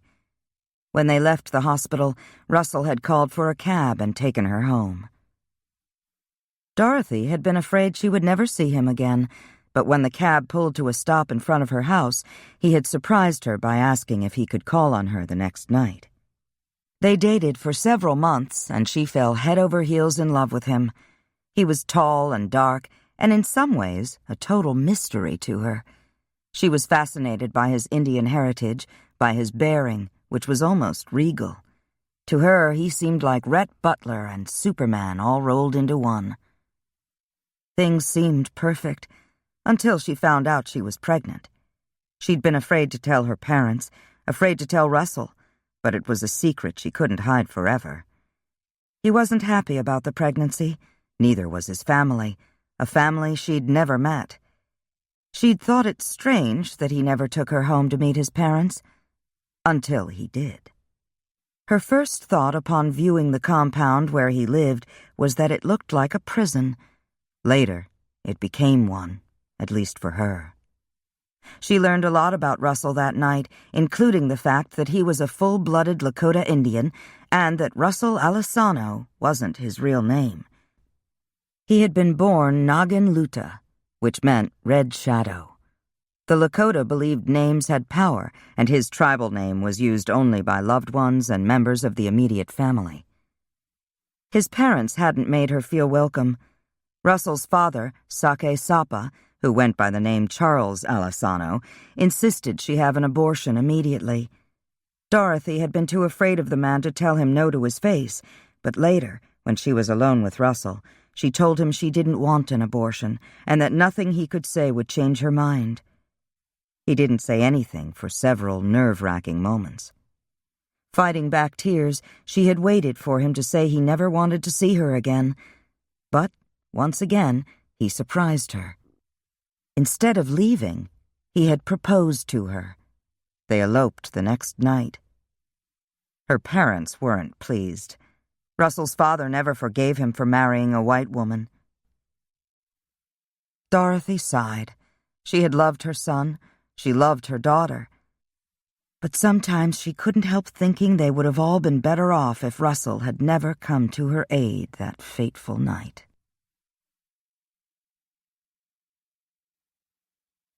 Chapter 8. Kay stood in a corner of the cell, her hands fisted around the bars, staring blankly at the far wall. Earlier, a man had brought her a covered tray and slid it under the narrow gap between the bottom of the cell door and the floor. When she'd uncovered the tray, she found a roast beef sandwich, a can of root beer, and a bottle of water. She had devoured the sandwich in 4 bites, drained the can in a few quick swallows, and wished for more. She had sipped the water throughout the day. But it wasn't food or water that occupied her thoughts now. There was only one more night until the full moon. Already she could feel the change starting within her, the tension, the flutter of anticipation. In the past, she had gone into the wilderness the night before the change occurred, away from people and civilization, where she was free to run and hunt without fear of discovery. Her wolf had never been caged up, never been confined in a small space. In such close quarters, would she feel the need to attack Gideon? Would he have to kill her to defend himself? Which one of them was stronger? How would she live with herself if she destroyed him? She turned away from the bars and began to pace the cell. In her wolf form, she had razor-sharp teeth and claws and increased physical strength. Gideon also had sharp teeth and great strength. In addition, she knew he had preternatural powers she lacked. Plus, he had the ability to read her mind. Would he be able to read her thoughts when she was in her wolf form? If so, that would be a decided disadvantage for her. He would know what she intended to do before she did it. With a sigh, she sank down on the floor. Hugging her bent knees to her chest, she rested her forehead on her arms and closed her eyes. How lonely the days were with no one to talk to and nothing to do but contemplate an uncertain future. How long the nights were when she sat with Gideon, wondering if every breath would be her last. Her only hope was that, in her wolf form, she would be strong enough to break down the cell door, defeat the witch, and escape before the unthinkable happened and she killed Gideon. Or he killed her. She glanced over her shoulder to where he lay sleeping. For the first time, she wondered if she should try to kill him before he killed her. But she couldn't do it. She had never killed anyone. He stirred, and she quickly put all such thoughts out of her mind, but not quick enough. "I wouldn't try it if I were you," he said mildly. "Try what?" He sat up, one brow arched in wry amusement. "It isn't safe to attack a vampire at rest," he said. "Most of us are able to sense danger and rouse long enough to defend ourselves." "Thanks, I'll keep that in mind." She sat cross-legged on the floor, facing him, and then she frowned. "Why don't you wake up when the witch takes your blood?" He lifted one shoulder and let it fall. "I would if she intended to kill me." He leaned forward, nostrils twitching. "You smell like meat." "The witch sent me a sandwich earlier." Gideon regarded her a moment before asking, "What was your life like before this?" "Pretty ordinary, actually, except for the werewolf thing. I went to work during the week, relaxed on the weekends. I hung out with my best friend, Wanda." She shrugged. "Nothing special." "Is Wanda a werewolf, too?" "No." "Does she know what you are?" Kay shook her head. She had shared a lot of things with Wanda, but telling her best friend she turned into a wolf once a month hadn't been one of them. I thought werewolves were pack animals. We are, but I wanted to live on my own for a year, and after a lot of arguments with my father, he finally agreed. What about you? What did you do before? She waved a hand, indicating the cell. This. Whatever the hell I wanted. He tugged against the chains that bound his ankles, cussing mightily as the silver burned deeper into his skin. Damn it! He snarled. Kay recoiled as his lips peeled back, revealing his fangs. The anger drained out of him as quickly as it had risen, and he slumped back against the wall, his jaw clenched against the fresh wave of pain caused by tugging against his shackles. Kay wrapped her arms around her waist as her stomach growled loudly. One sandwich and a can of soda was hardly enough to make up for all the meals she had missed. She looked up, meeting Gideon's gaze. I can ease your pain if you want. You mean by giving me more of your blood? He shrugged. I'd rather give it to you than have Vera take it. Kay bit down on her lower lip, thinking about his offer. She knew he had hypnotized her into drinking from him before, but she had no memory of it. Still, she grimaced at the idea. I can make you think it's hot chocolate with whipped cream on top. Is that how you made me drink it last time? He nodded, and still she hesitated. You'll need all your strength for tomorrow night, Gideon reminded her. He was right, darn it.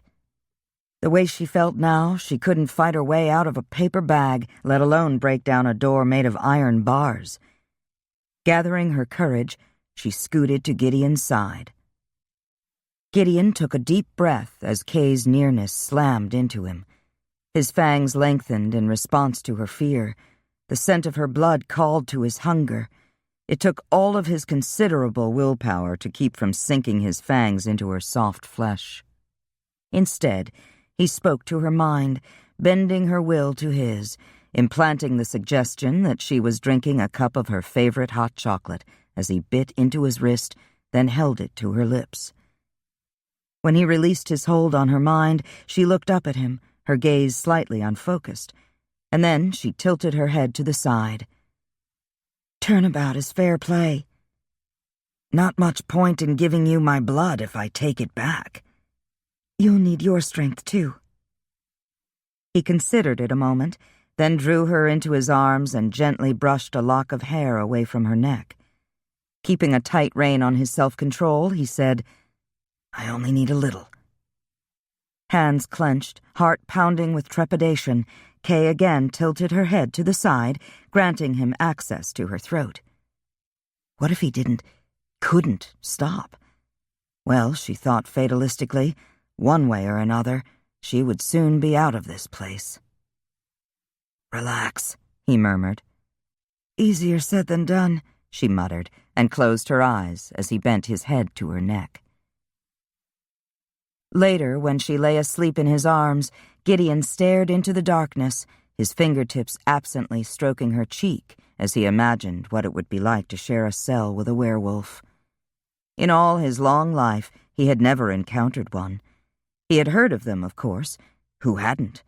They were usually depicted as ravening monsters who couldn't control themselves and killed indiscriminately when the moon was full. Occasionally, they were depicted as social creatures, loyal to their pack, able to change at will and live ordinary lives. Kay, it seemed, fell somewhere in between the two. She had no control over the change, but she apparently lived an otherwise normal life, save for those nights when the moon was full. And it would be full tomorrow night. Kay woke with a start. Sitting up, she stretched her arms over her head. A glance to her right showed Gideon was asleep. So the sun was still up. Although she had no idea how long it was before the moon's rising, she could feel the anxiety growing within her as her body anticipated the change. Had she been home, she would have called her boss and told him she was taking a sick day, something he allowed his employees to do from time to time. Then she would have packed a bag and driven up into the Black Hills. Closing her eyes, she visualized the hills, an isolated mountain range that ran from South Dakota to Wyoming, a place of towering pines and craggy bluffs and clear crystal streams and lakes. The hills were a werewolf's paradise, inhabited as they were by a wide variety of prey: buffalo, mountain goats, bighorn sheep, elk, and white-tailed deer. An added plus were the miles of wide-open spaces where she could run to her heart's content. Filled with nervous tension, she began to pace the floor. Pausing briefly, she picked up the bottle of water that had been left for her sometime during the day. After rinsing away the bad taste in her mouth, she drained the bottle, then resumed pacing back and forth across the narrow space.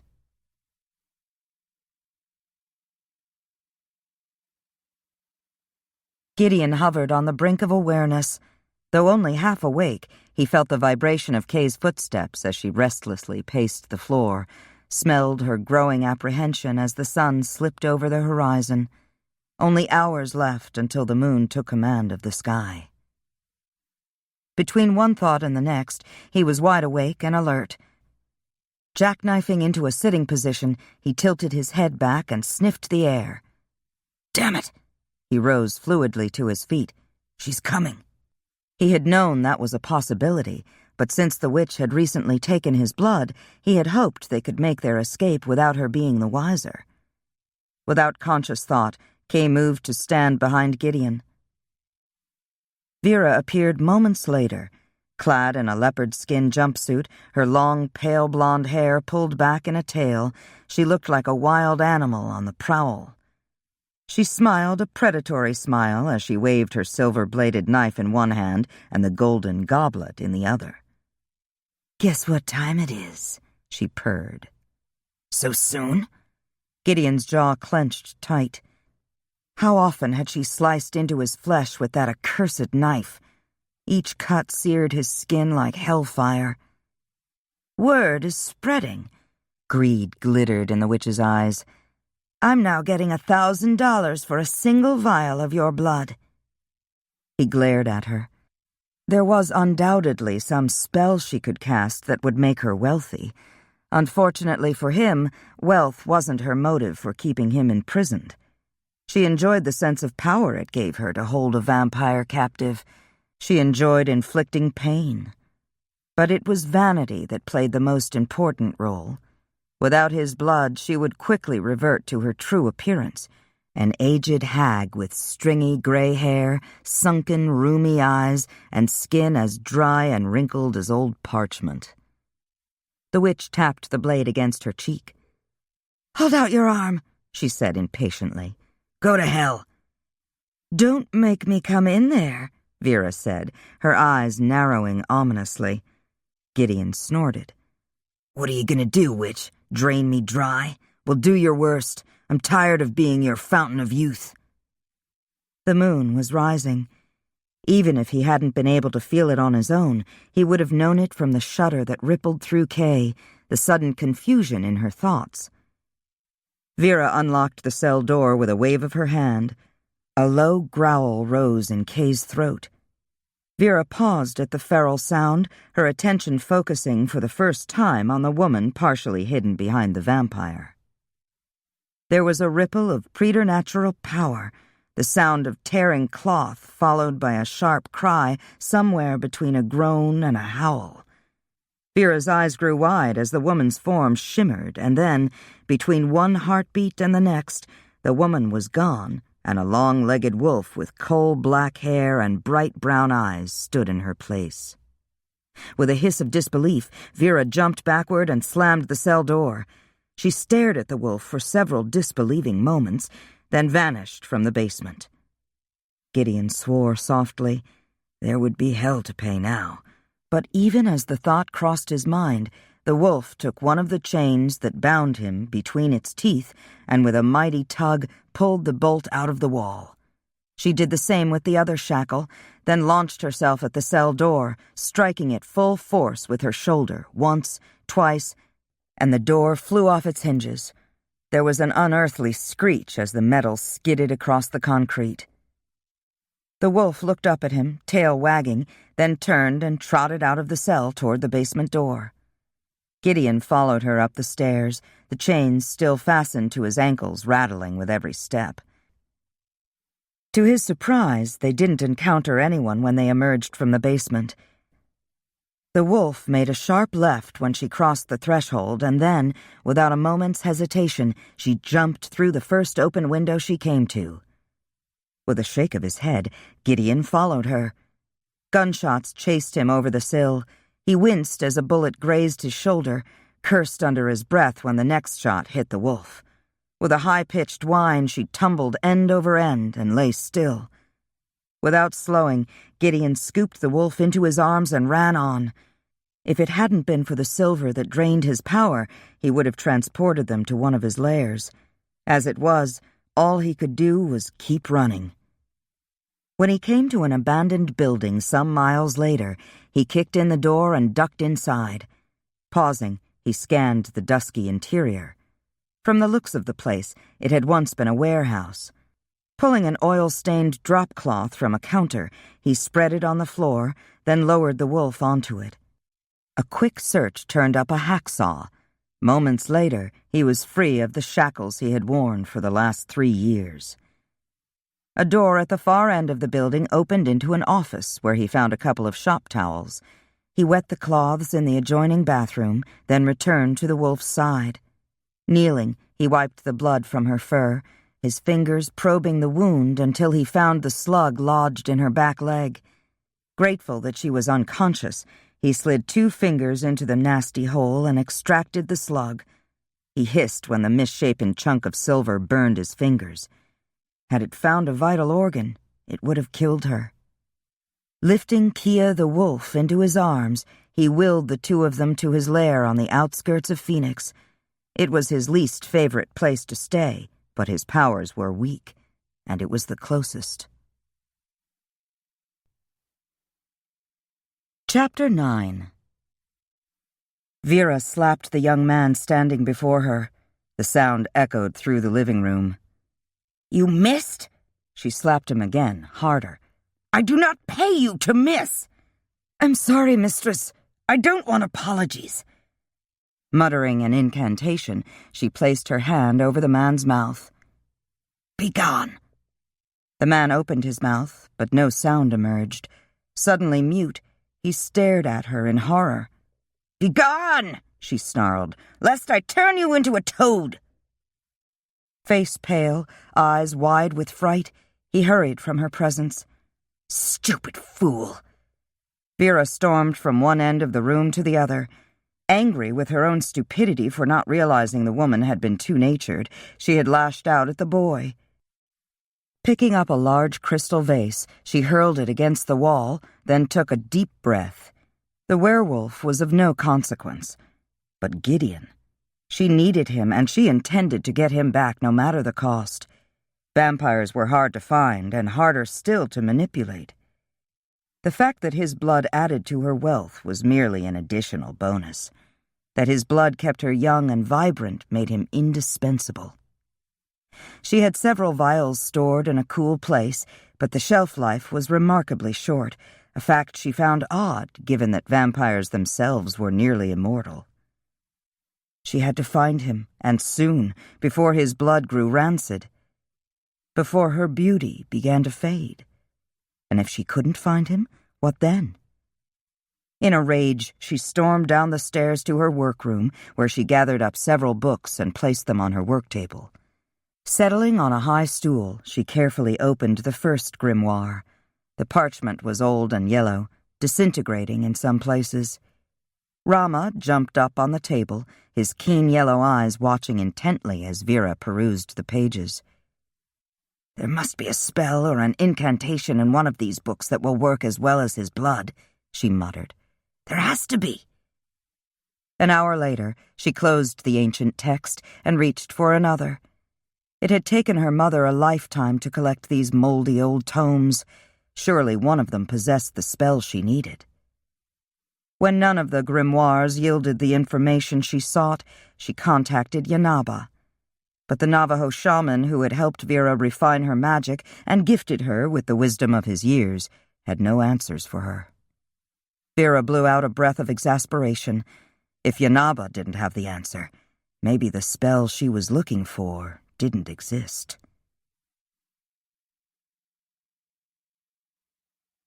Chapter 10.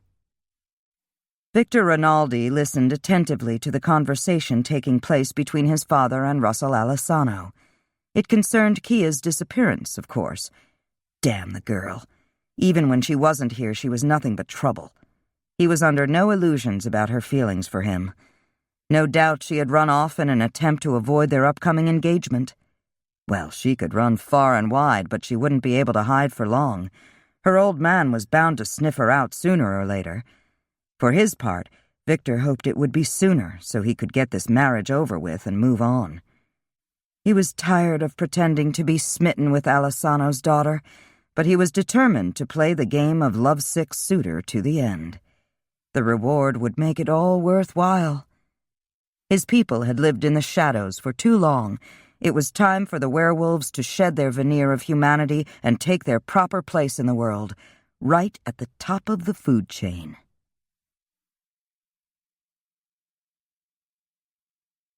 Chapter 11. Gideon's Phoenix lair was located in a ground-floor apartment. There had originally been 2 barred windows facing the street, but with the owner's approval, Gideon had them plastered over with the understanding that when he moved out, he would restore the windows. He had also replaced the flimsy wooden door with one of reinforced steel and installed a pair of the best deadbolts money could buy. His rent and utilities were paid 10 years in advance, assuring that he had electricity and running water whenever he chose to return. The same was true of the other places he maintained here in the States. The lair in New York City was far more lavish than this one. The same was true of his place in Tennessee. Materializing in the bedroom, he lowered the wolf onto the mattress. Was she out for the rest of the night? If not, how would she react when she awoke in a strange place? Would she remember who he was before she tried to rip his throat out? He regarded her a moment, thinking that, wolf or woman, she was something to see. Her fur was as black as midnight, her ears small and pointed, her body trim and compact but well-muscled. Quite a package, he mused, in whatever form she was in. Maybe some night he would change into his wolf form and they could run the hills together. Chuckling softly, he went into the bathroom and closed the door.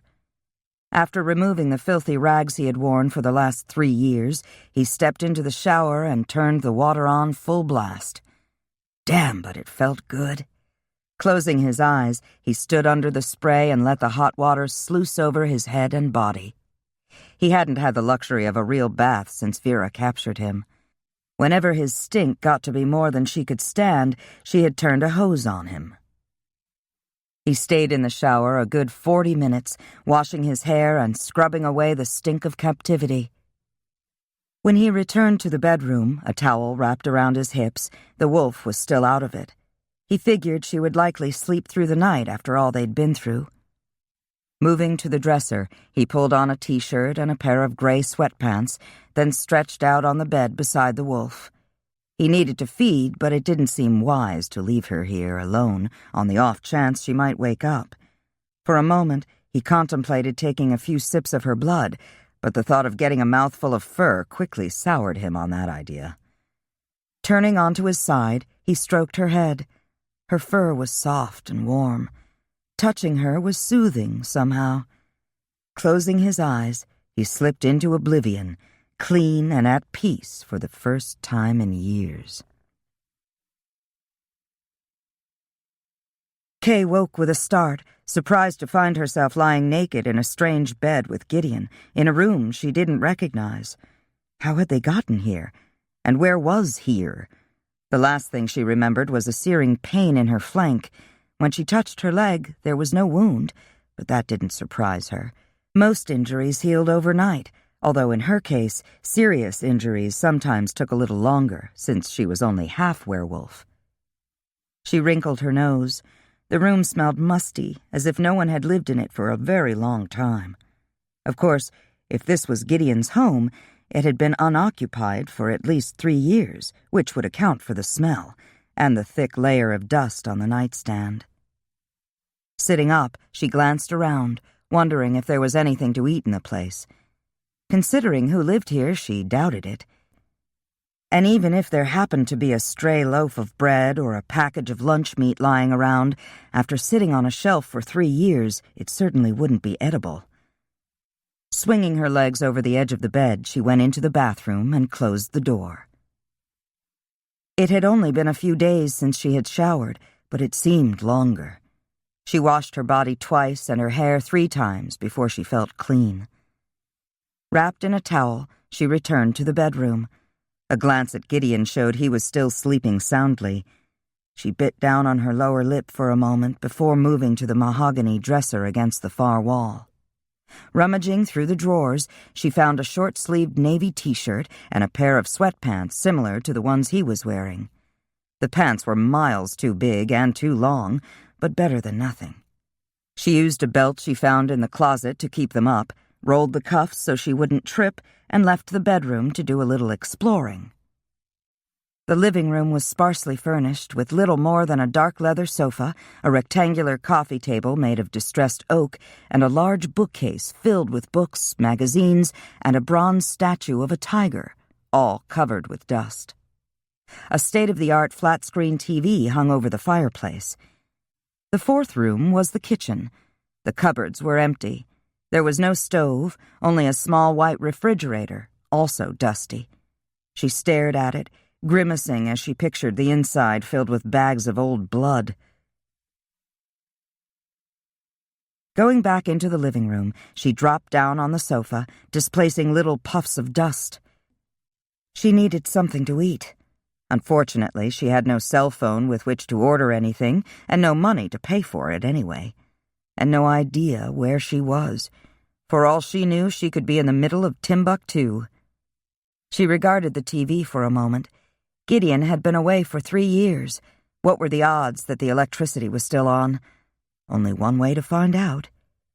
Taking the remote from the coffee table, she hit the on switch, pleased to discover that the TV had power and the batteries in the remote weren't dead. She was relieved to see a familiar news program. At least she was still in the country.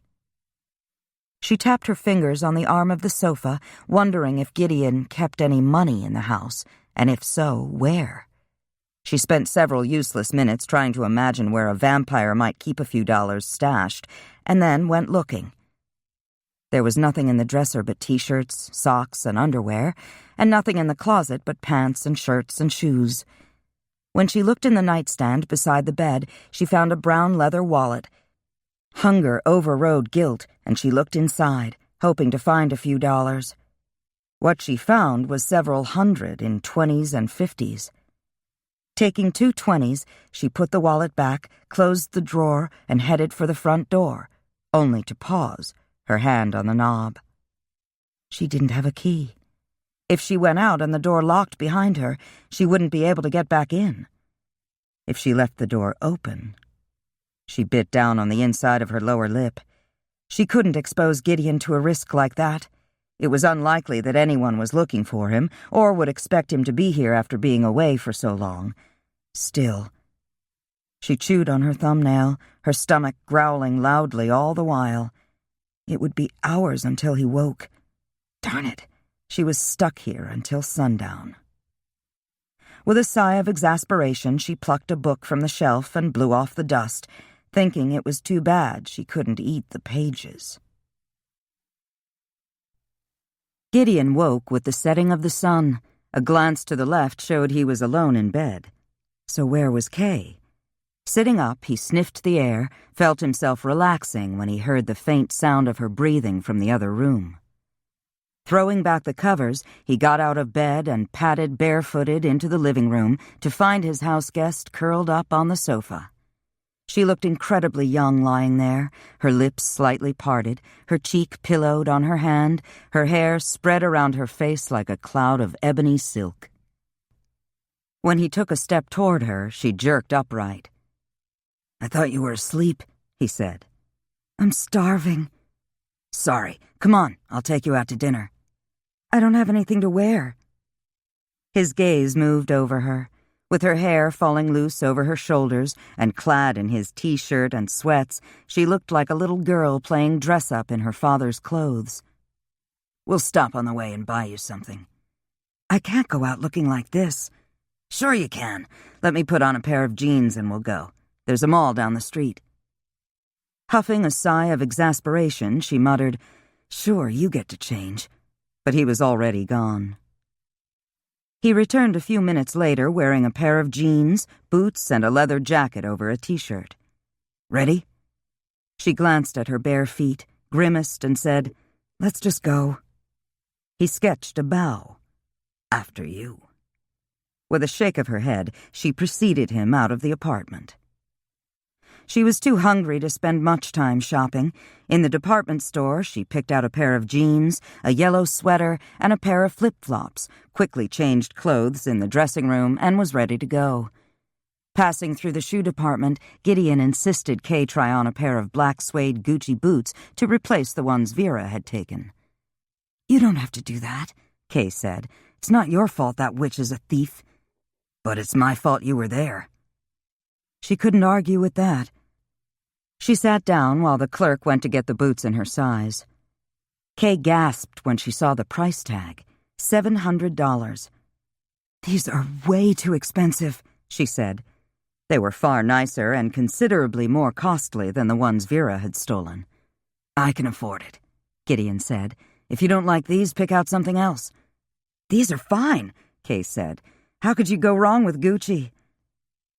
He nodded at a display table, then told the clerk, "We'll take that matching bag, too."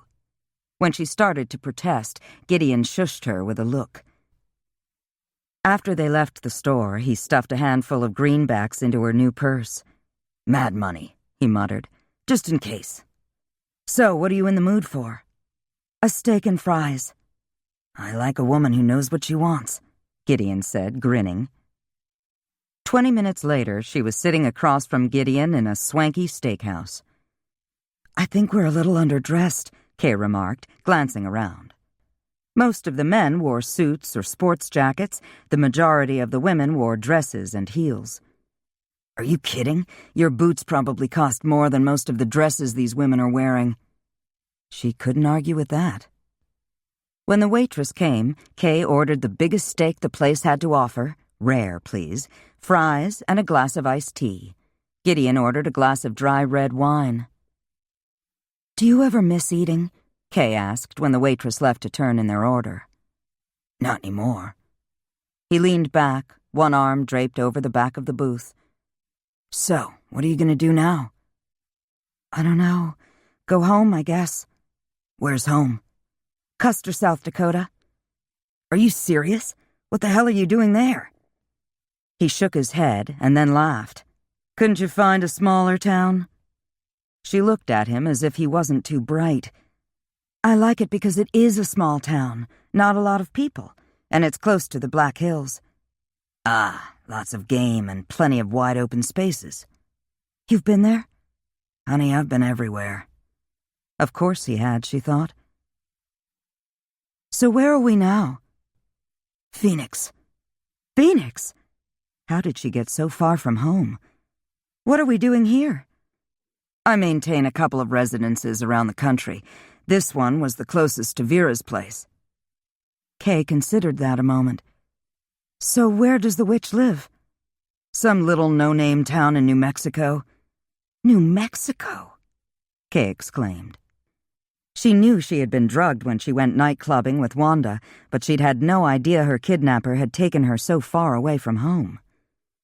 Gideon leaned forward, his arms crossed on the table. "I don't think I thanked you for getting me out of that hellhole." "My pleasure. So, what are you going to do now?" "Stay away from witches," he answered with a wry grin. "Me too."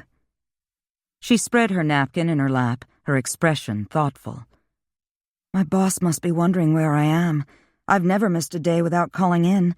Which reminds me, I'm going to have to get a new cell phone. Wanda's probably worried sick and angry because I haven't shown up at work." "What kind of work do you do?" "I'm a veterinary assistant and part-time receptionist." "Makes sense. Who better to work with the fanged and furry than a werewolf? Very funny. Kay sat back when the waitress arrived with their order. It took all her self-control to keep from pouncing on the thick slice of prime rib. You sure that's dead? Gideon asked, gesturing at her steak. Wouldn't surprise me if it got up and walked away. Kay stuck her tongue out at him. Smiling, Gideon sipped his wine. In no time at all, she had devoured the steak and fries. Do you want another one? He asked, wondering where she had put that enormous slab of meat. To look at her, you'd think she hardly ate at all. I was hungry, she replied defensively. After all, I haven't had a decent meal in days. I know. So, do you want another one? When she nodded, Gideon waved the waitress over. Yes, sir, she said. What can I get for you?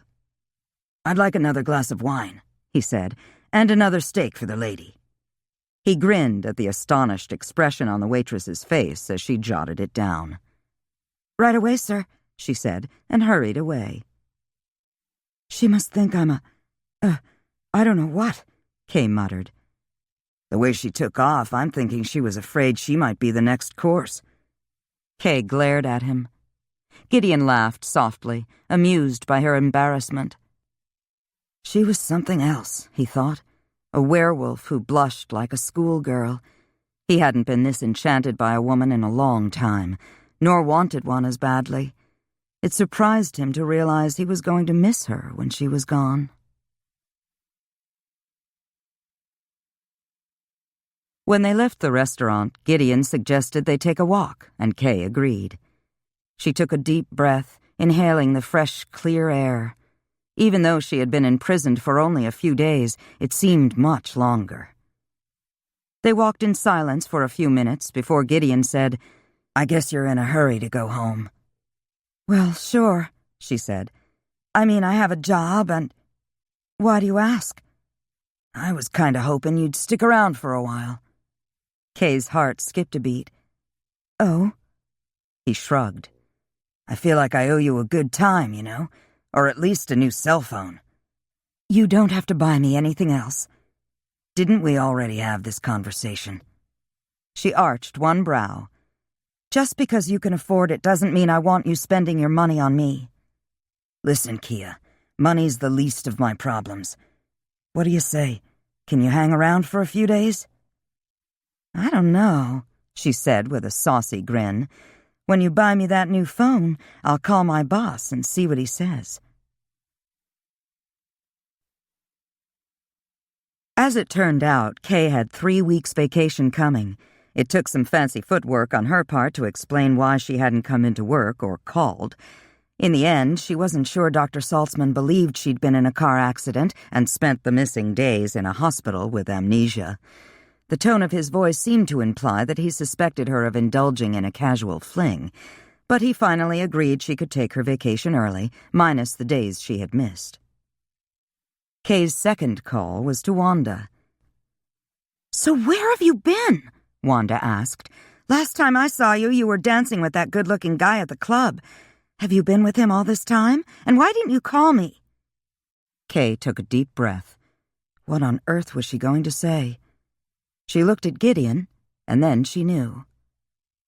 I've been with a good-looking guy, but not the one you saw me with. Listen, I'm taking my vacation now. Would you water my plants and collect my mail until I get home? Sure, but I have to go. He's waiting for me. I'll tell you all about it when I see you, she promised, and hung up before Wanda could ask any more questions. Is that other good-looking guy me? Gideon asked with a wicked grin. Oh, get over yourself, Kay said. She slipped her new iPhone. Apparently, Gideon bought nothing but the best, whether it was boots, bags, or phones, into her new handbag, then looked up at him.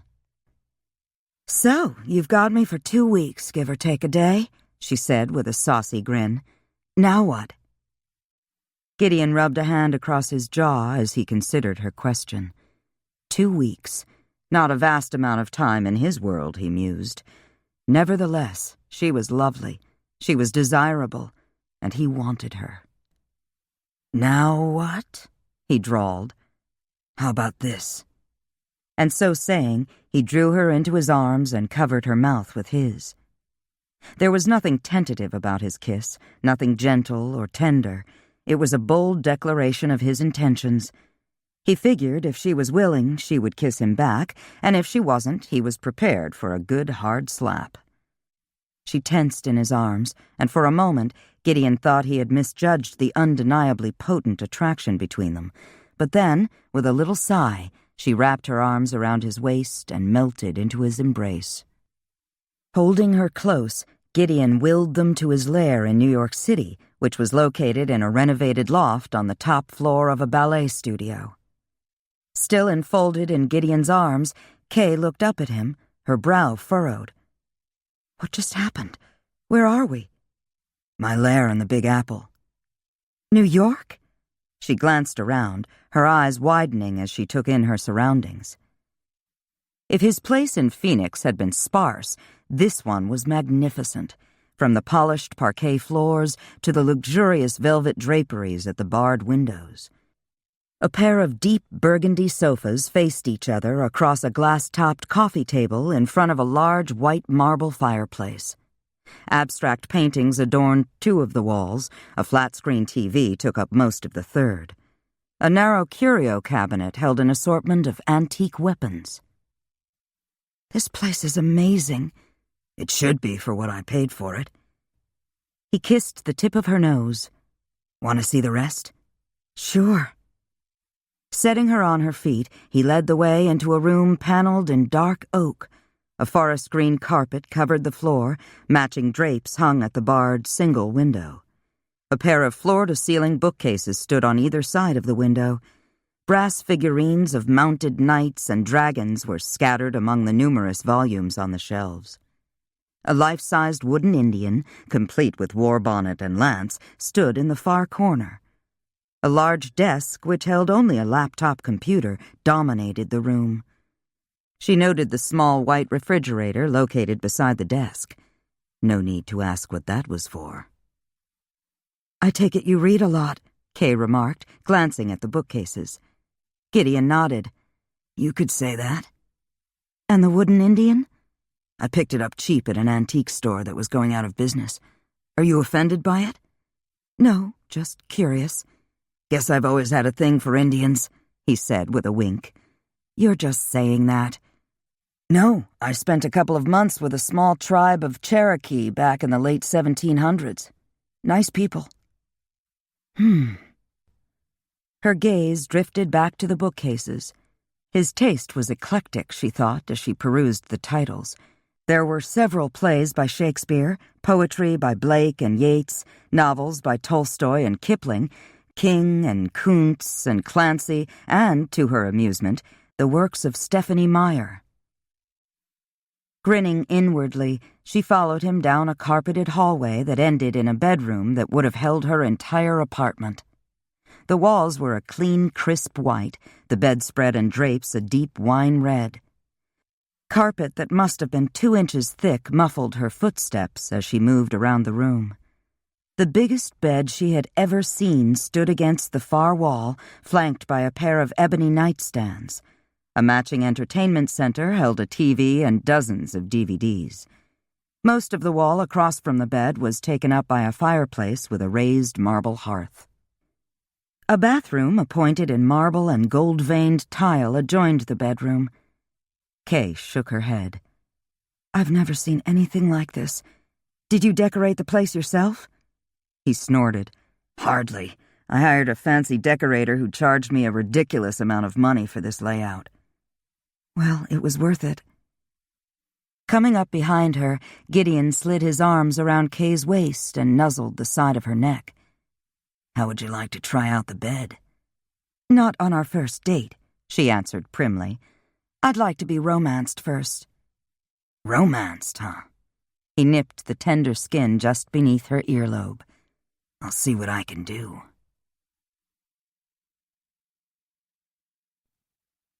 Chapter 12. Later that night, after Kay had gone to bed, Gideon left the house to go hunting. New York City was one of his favorite hunting grounds. No matter the time of night, prey was never hard to find, whether it was some drunken bum down on his luck, a world-weary hooker trolling for one last trick before calling it a night, or some small-town tourist foolish enough to go out alone after midnight. Gideon strolled along Broadway, past Times Square. In the early 60s and 70s, this part of the city had been a red-light district, but these days it was more family-oriented. Moving on, he came to that part of Broadway known as the Great White Way, so named for the millions of lights of the theater marquees and billboards. Most of the theaters were dark now. He glanced at the marquees: The Lion King, Wicked, and the ubiquitous Phantom of the Opera, which he had seen perhaps a dozen times. His hunger quickened when he spied a young couple looking at the posters in front of a theater. On cat-quiet feet, he moved up behind them. Speaking to their minds, he commanded them to follow him. Faces slack, expressions blank, they trailed behind him as he moved toward the deep shadows near the theater doors. He took the male quickly, the female more slowly, his whole being focused on the woman in his arms, the scent of her hair and skin, the warmth of her blood quenching his thirst. Her blood was sweeter than Kay's. Even so, he wished it was Kay he held in his embrace, Kay's blood easing his hunger. After satisfying his thirst, he wiped the incident from the couple's minds and sent them, none the wiser, on their way. Hands shoved in his pockets, Gideon turned for home. So Kia the werewolf wanted to be romanced, did she? He grinned at the idea, and then, with that thought in mind, he headed for the mall located in the heart of the city. It was closed at this hour, but that wasn't a problem for him. The owner was a friend, and a vampire. On waking, Kay stretched her arms over her head and then froze as she realized she was in a strange bed in a strange room, and that she wasn't alone. It took her a moment to remember where she was and who was lying beside her. Turning onto her side, she regarded the sleeping vampire. He was bare to the waist, revealing a broad chest, wide shoulders, and six-pack abs that would have made any male model jealous. She realized, abruptly, that he wasn't breathing. When she touched his arm, he didn't move. She worried her lower lip with her teeth. Maybe vampires really were dead when they slept. A creepy thought, that, sharing a bed with a dead man, even one as roguishly handsome and sexy as Gideon Marquette. And with that in mind, she practically jumped out of the bed, only then noticing the flowers set around the room. Vases of red roses and pink carnations occupied every flat surface save for the dresser, which held a large white box and 2 shoe boxes. Her name was scrawled across the box tops in a bold hand. Opening the largest box, she found 2 pairs of jeans, a pink t-shirt, a couple of sweaters, and 3 changes of underwear, all the right size. The first shoebox held a pair of strappy black sandals, the second a pair of white sneakers. She ran her hand over a pair of silky black bikini panties, wondering how he had known what size she wore. But she didn't care. She selected an aqua sweater and a pair of jeans and carried them, along with a bra and panties, into the bathroom and closed the door behind her. There were more flowers in the bathroom, roses again, along with a new toothbrush, toothpaste, a hairbrush, and a comb. Heaven bless the man for his thoughtfulness. With a shake of her head, she dropped her dirty clothes on the floor and placed the clean ones on the counter. When she opened the shower door, she found a bottle of shampoo, a new bar of soap, a pretty pink washcloth, and a single red rose. Who knew vampires had such a romantic streak? Stepping into the shower, she wondered what other surprises the day might bring. Additional gifts, flowers, and treats arrived all day long. Shortly after she finished her shower, a waiter from a nearby restaurant knocked on the door bearing her breakfast on a silver tray, along with a single red rose in a delicate crystal vase. Kay smiled, thinking how sweet it had been for Gideon to order her something to eat. A full-body massage came an hour later, followed by a manicure and a pedicure. As the manicurist was leaving, lunch arrived, accompanied by another red rose. She had barely finished eating when there was another knock on the door. She opened it to find several personal shoppers from Bloomingdale's standing in the hallway. After introducing themselves, they laid out a wide array of clothing for her consideration. Everything from dresses to pants, shoes to hats, nightgowns to slippers. Reluctant at first, Kay soon got into the spirit of things. She chose a couple of casual dresses by Tahari and Calvin Klein, jeans and T-shirts by Guess, shoes by Ferragamo, a handbag by DKNY, a nightgown and robe by Naturi. As Kay signed the receipt, she hoped Gideon had been serious when he said money was the least of his problems, because she had just spent a small fortune. The sun was setting when the ladies from Bloomingdale's packed up the rejects, thanked her profusely, and left the apartment. Kay was standing at the window, gazing at the darkening skyline, when Gideon ghosted up behind her. Slipping his arms around her waist, he drew her against him. "How was your day?" "Wonderful. Thank you." She turned in his arms and smiled up at him. "I hope you really are rich." His gaze moved over her. "Whatever that outfit cost, it was worth it. You look terrific." Better than terrific, he thought, with an admiring glance. A sleeveless black dress made of some clingy material outlined every delectable curve. A pair of black sling-back pumps did wonderful things for her legs, which were long and shapely. "I should look fantastic, considering the small fortune this little black dress cost you." He laughed softly. "You're right. You do look fantastic." "So do you." Her gaze moved over him. He looked gorgeous in a dark green long-sleeved shirt, a pair of khaki pants with a crease that looked sharp enough to cut steel, and black leather boots. "It was very thoughtful of you sending all those clothes over, but really, something a little less expensive would have served just as well." "Nothing but the best for my lady werewolf," he said with a shrug. "Besides, it's only money, and if you don't spend it, what am I going to do with it?" "Well, I'll be more than happy to spend it for you, since you have so little regard for it. Where did you come by it all, anyway?" He lifted one shoulder in a negligent shrug. "In the beginning, I pilfered what I needed from the rich, but then as I got richer, I invested it. And now—" he made a vague gesture with his hand. "Now I have more than I need." He grinned at her. "And finally, someone to spend it on." "Pilfered? Now there's a word you don't hear every day." "True." "How long have you been a vampire?" 360 years, give or take a decade or two." His hands spanned her waist, his thumbs lightly stroking back and forth. "In answer to your next question, I was turned when I was 27 by an ancient vampire who had grown weary of living, but who didn't want her very old, very powerful blood to go to waste." "So she turned you against your will?" "Most assuredly.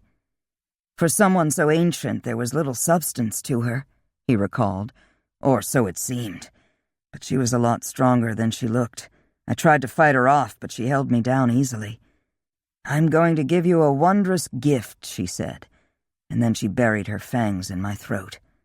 When it was done, she took me to her home and told me what I needed to know to survive.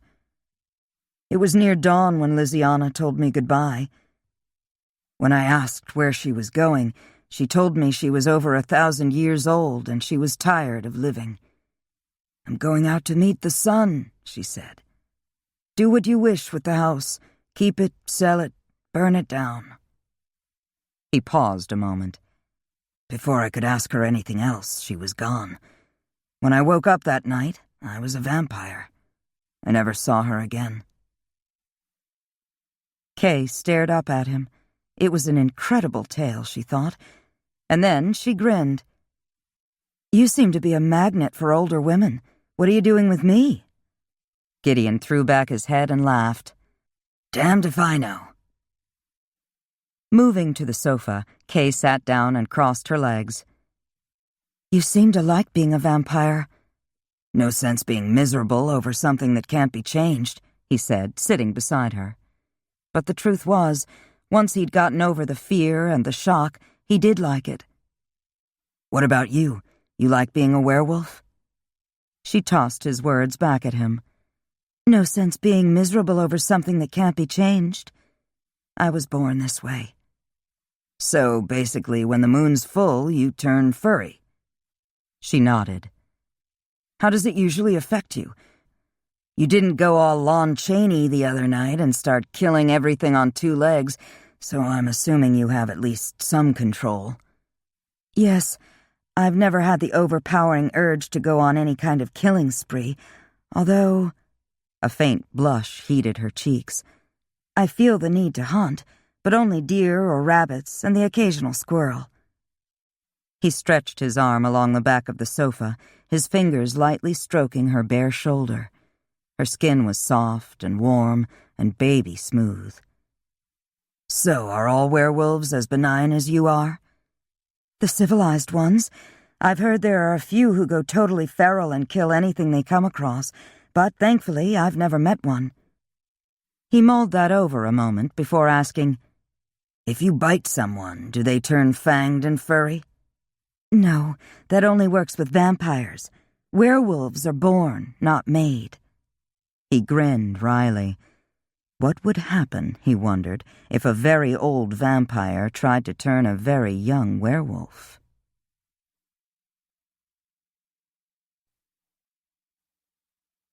During the next week, Kay gradually changed her sleeping habits so that instead of sleeping until 8 or 9 in the morning, she slept until 1 or 2 in the afternoon, which meant she ate breakfast about the time she would normally have been eating lunch, which she skipped altogether. Gideon took her out to dinner except when he needed to feed. On those nights, she dined alone, and then they spent the rest of the evening together. Kay had never been to New York before, and each night brought a new adventure. One evening, after dining at the Savoy, he took her to the top of the Empire State Building. She had stared in awe at the bird's-eye view of the city spread out below. The next night, they went walking through Central Park, and even though the conservatory gardens were closed, Gideon whisked her inside for a private tour, and then he transported them both to the Bronx Zoo, which was also closed. "Not much to see," she remarked as they passed exhibit after exhibit of sleeping lions, tigers, bears, camels, zebras, elephants, and monkeys. "I guess the animals need their beauty rest," he replied, grinning as they paused to watch a pair of sleeping pandas. "They aren't the only ones," Kay said, yawning behind her hand. "Don't tell me you're tired." "A little." A moment later, she was in his car, with no memory of how she had gotten there. "I wish I could do that," she exclaimed. "How does it work?" He shrugged. "I'm not sure. I just think of where I'd like to be, and I'm there, and so is anyone I happen to be touching, or holding at the time. Pretty cool, huh?" "Very." The next night, he presented her with 2 tickets to the Phantom of the Opera. It was the most amazing play she had ever seen. Sitting in the front row, she was close enough to see the actors' facial expressions, to feel the flames when one of the actors lit the footlights. She lost herself in the play, totally caught up in the Phantom's anguish as he told Christine goodbye. Gideon obligingly offered her his handkerchief so she could dry her tears. She was still crying when they left the theater. "Hey," he chided with a smile, "it was just a play." "But it was so sad. How could she leave him like that when he loved her so much?" Gideon snorted. "Are you serious? Did you really expect her to give up a life of ease with a rich, handsome count to live in a drafty old cellar with a disfigured madman?" "I would have. He needed her. The count didn't. Raoul could have had his pick of other women." "The Phantom was a murderer." Muttering, "I think the pot's calling the kettle black," Kay thrust his handkerchief at him. Gideon arched one brow. "Is that so? Just what are you accusing me of?" "Nothing. I mean, you are a vampire. I just assumed—" Oh, never mind. He came to a stop, turning her to face him. You're right, he said quietly. I've killed a lot of people in my time. She bit down on her lower lip, her gaze not quite meeting his. I'm sorry, I didn't mean... It's all right, Kia. I'm not making excuses for what I've done. But that was before I learned I didn't have to kill to survive. Since then, I haven't killed anyone who wasn't trying to kill me. He started walking again, and she hurried to keep up. I believe you. There was a lot of vampire hunting going on back in the early 17th and 18th centuries, he remarked. Lots of superstitious nonsense back then. Witch hunts, vampire hunters. A lot of innocent people died. She knew about that. She had read about the Salem witch hunts in school, had done additional research online. Now and then, she had overheard her father talking about ancestors who had been killed before the werewolf community went underground. Vampires have always gotten a bum rap, Gideon said. Back in the old days, any time there was an illness no one could explain, or the hens stopped laying, or the cow dried up, the old men in the village would start looking for a vampire. And sure enough, sooner or later they'd find some poor soul who looked a little pale, or who was a stranger just passing through, and the next thing you knew, it was off with his head. Sometimes they accused whole families. That's terrible. He shrugged. People were a lot more superstitious back then, a lot more ignorant than we are today. Uncontrollable weather, unexplained deaths, insane behavior. The culprit had to be a vampire. It was probably the same for werewolves, wasn't it? They were at the car now.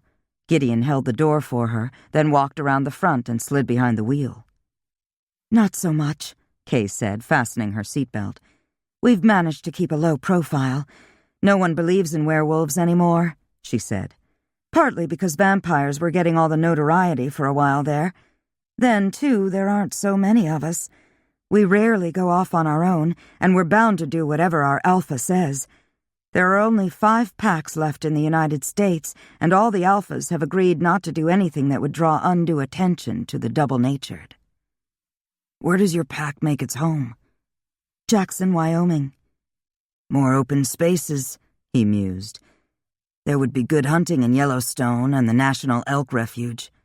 Kay nodded. So, do you like living on your own, away from the pack? Probably more than I should. She bit down on her lower lip. I'm going to miss my freedom when I go back. Then don't go. I'm afraid I don't have much choice. Pack law and all that, I guess. That's part of it, although there are a few lone wolves. But you don't want to be one of them? Even if I did, it would never be allowed. Because you're a female? No. She took a deep breath and blew it out in a long, slow sigh. Because my father is also my alpha.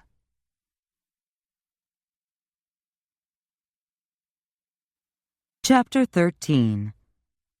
Vera hurled the black bowl across the room. It hit the fireplace with a resounding thud, raining broken glass and water on the hearthstones. She had spent the last several days trying to locate Gideon, but to no avail. She had a few hairs from his head, she had vials of his blood, but no matter which spell she used to conjure his location, nothing happened. What was she doing wrong? Seething with frustration, she pulled her favorite grimoire from the shelf and thumbed through the pages, her exasperation growing as spell after spell failed to provide the information she needed. Near the end of the book, she found a page devoted to vampires and vampire lore.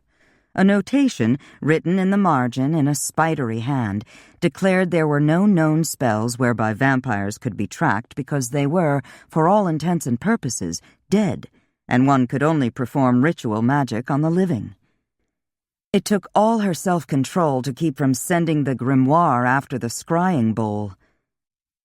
Eyes narrowing, Vera went upstairs and sank into the chair beside the hearth.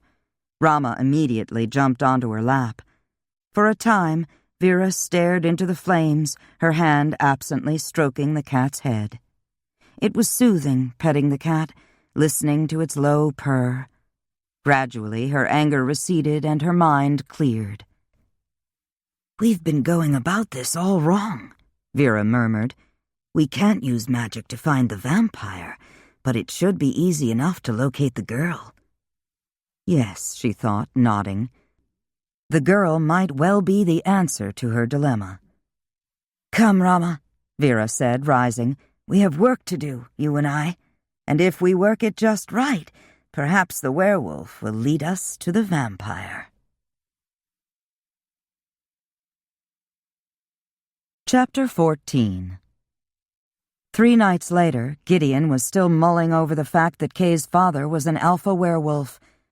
Although she was the first of her kind Gideon had ever met, he had heard enough stories to know that messing with an alpha werewolf was not to be considered lightly. They were strong, they were territorial, they were loyal, and they were vicious. And while a bite from your run-of-the-mill werewolf was extremely painful, the bite of an alpha male was usually fatal to humans and lesser wolves. He looked up as Kay entered the living room.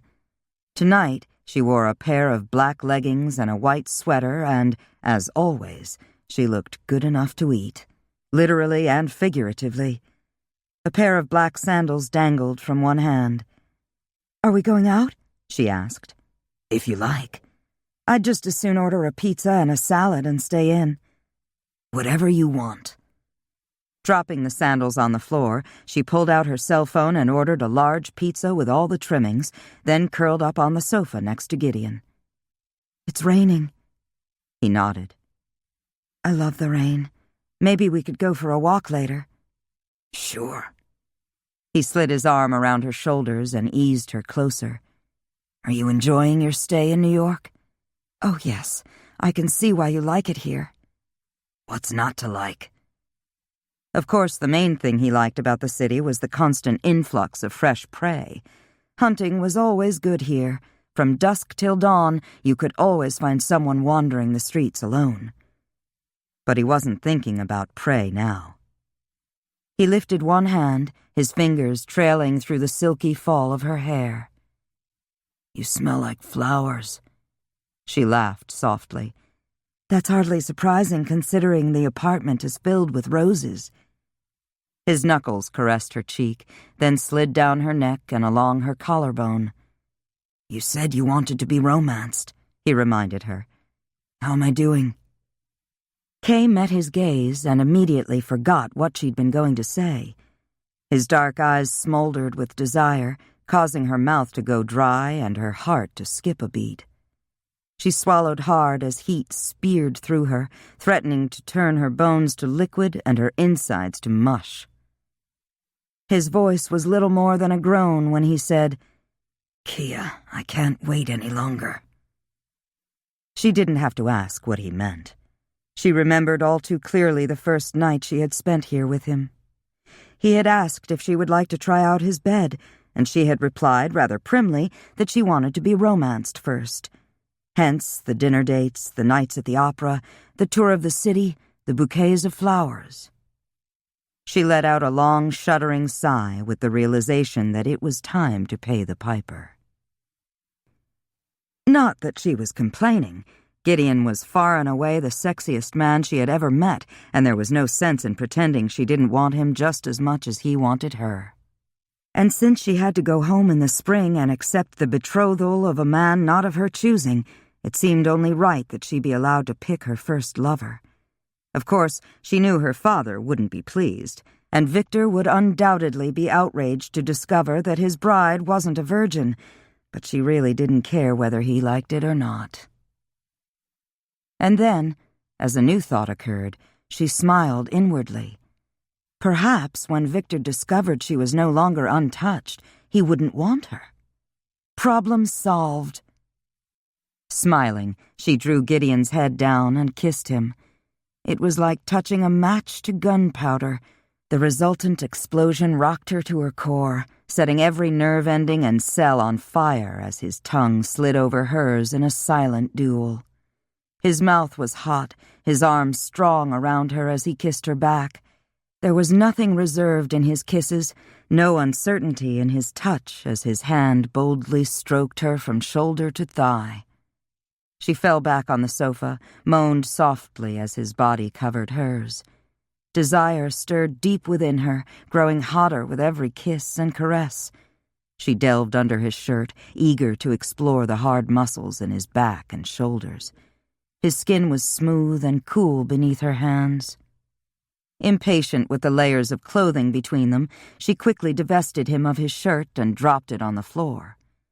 Her sweater and bra quickly followed, and then they were wrapped in each other's arms, her breasts crushed against his chest, their mouths fused together. She moved restlessly beneath him, her breath coming in ragged gasps between kisses as he caressed her ever more intimately. She made a soft sound of protest when Gideon sat up, carrying her with him. She looked at him askance. Surely he didn't mean to stop. Not now. Muttering, "No way," he carried her into the bedroom. Standing her on her feet, he stripped away her leggings and panties, then tossed her gently onto the bed. Quickly removing the rest of his clothing, he stretched out beside her and gathered her into his arms. "Now, let's see," he drawled. "Where were we?" "Don't you remember?" she asked with mock disappointment. "Here, perhaps," he said, dusting kisses along the length of her collarbone. "Or was I here?" His tongue laved her breast. "Or here?" His fingertips made lazy circles on her belly. "How about here?" she said, and pulling him down on top of her, she cupped his face in her hands and kissed him. "Ah, yes," he said with a wicked grin. "I remember now." The pleasure of his touch, the heat of his kisses, the welcome weight of his body pressing her onto the mattress made a heady combination. Whispering, "Now, Gideon," she held him closer, her hips lifting to receive him. She cried out as his body melded with hers, cried again in protest when he withdrew. He stared down at her. "What the hell?" She looked up at him, her whole body throbbing with need. "What's wrong?" "What's wrong?" Swinging his legs over the edge of the bed, he stood, glaring down at her. "Why the hell didn't you tell me you were a virgin?" She blinked at him, confused by his anger. "I thought—" He shook his head. "When you told me you were engaged to be engaged, I figured you just wanted a last fling before you settled down. I didn't realize you were—" He made a vague gesture with his hand. "Shit." "Oh." She felt a blush heat her cheeks as embarrassment overcame desire. That is, since I don't have any choice in who I marry, I thought—" "I guess I know what you thought." Gideon sat on the edge of the bed, his fingers idly stroking the back of her hand. "I guess I should be flattered." Pulling the bedspread over her nakedness, she muttered, "Do we have to have this conversation now?" "No." Why leave her unsatisfied when the damage was already done? It was, after all, her first time. He reached for her, determined to make her first time memorable in spite of what had just happened, then paused, nostrils flaring. "Someone's here." No sooner had he said the words than the doorbell rang. "Must be the pizza." Kay shook her head in exasperation. Talk about bad timing. Gideon brushed a kiss across her cheek, then pulled on his pants when the doorbell rang again. "Stay here, I'll get it." Kay stared after him. Who needed food at a time like this? For once, it wasn't food she was hungry for, but Gideon's strong arms and passionate kisses. She smiled, remembering how incredible he had made her feel. She let out a startled cry when Gideon suddenly materialized beside the bed. "What's wrong?" she asked, worried by the angry look in his eyes, the tension in his arms. He said only one word. "Vera." Before she could say anything else, he pulled her into his arms and held her close. She experienced a slightly queasy sensation in the pit of her stomach, a disorienting sense of spinning through time and space as everything went black. When her vision returned, she was cradled in Gideon's arms. A quick glance showed they were in a large rectangular room made of cement painted light blue. Dark blue carpet covered the floor. A trio of candles in tall wrought-iron stands provided pale, flickering light. A king-sized bed covered by a thick black quilt took up most of one end of the room. The only other furniture was an old-fashioned wardrobe made of rosewood and a good-sized iron-bound chest that stood at the foot of the bed. But it was the polished ebony casket on a raised wooden dais at the far side of the room that held Kay transfixed. She had only one question, and it came out in a hushed whisper. "Where are we?" "An underground lair near Gatlinburg, Tennessee." He owned the property. The building overhead was empty, but it was equipped with electricity and water, which had been rerouted to his lair. Anyone breaking into the building above would find what looked like an abandoned warehouse. A large sign nailed to the front door advised would-be vandals that the building was unsafe. Nevertheless, in times past, he'd had to chase kids who were high on drugs of one kind or another out of the place, not to mention the occasional transient. His lair consisted of 3 large rooms, living room, bedroom, and bathroom, and one small alcove adjacent to the bathroom that contained an apartment-sized refrigerator where he kept a supply of bagged blood for emergencies when he was in town. Thankfully, he'd rarely had to resort to using it. He far preferred his nourishment to be hot and fresh. "What are we doing here?" Kay asked. She couldn't draw her gaze away from the ebony casket, couldn't stop imagining Gideon lying inside, his eyes closed, his body as cold and still as death. Kia, look at me." With a shudder, she dragged her gaze from the coffin. "It's just an old box made of wood." She nodded. "I know, but I don't sleep in it." "Then why is it here?" "Every vampire needs one." "If you don't sleep in it, why do you need it?" "It contains a little dirt from the town where I was born. If I get seriously injured, I heal faster if I sleep on the earth from my homeland. I've never had to use it." "Why do you have one here but not in Phoenix or New York?" "There's one in Phoenix, behind the bookcase, and one in New York, behind the fireplace." "And they all have dirt in them?" He nodded. "So you have 3. She digested that a moment, then asked, "How did Vera find us?" "How do you think?" "Oh, right. Magic." "Right the first time. You're cold." He could feel her shivering in his arms. Not surprising, since she was stark naked. "A little." Carrying her to the bed, he drew back the covers and tucked her in. She pulled the blankets up to her chin. "Will we be safe here, do you think?" "I don't know." He raked a hand through his hair, wondering what spell Vera had used to track them down and if there was any way to shield their whereabouts if she tried again. "How long are we going to stay here?" "I don't know." Cussing under his breath, he paced the floor. He should have put a shield around his apartment in New York, but he had been so enamored of Kay, he just hadn't thought of it. Had he done so, it might have prevented Vera from entering his lair. As it was, he had barely managed to get himself and Kay out in time. Alone, he might have done battle face-to-face with the old witch, but not with Kay in the house. This lair, heavily warded against intruders, had been built over 100 years ago, when vampire hunters roamed the land, ready to take the head and heart of anyone they suspected might belong to the supernatural community. Many innocent people had been killed in those turbulent days. He could only hope his wards were strong enough to repel vindictive witches. Gideon rubbed a hand across his jaw. Maybe what he needed was a witch of his own. But for now, he had some unfinished business with the sexy werewolf waiting in his bed. Kay woke smiling, reluctant to abandon the dream she'd been having. Stretching her arms over her head, she glanced at the man sleeping beside her.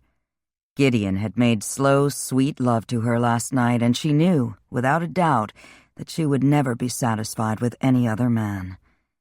He had been gentle and tender the first time, infinitely patient as she explored his body from head to foot and all the interesting places in between.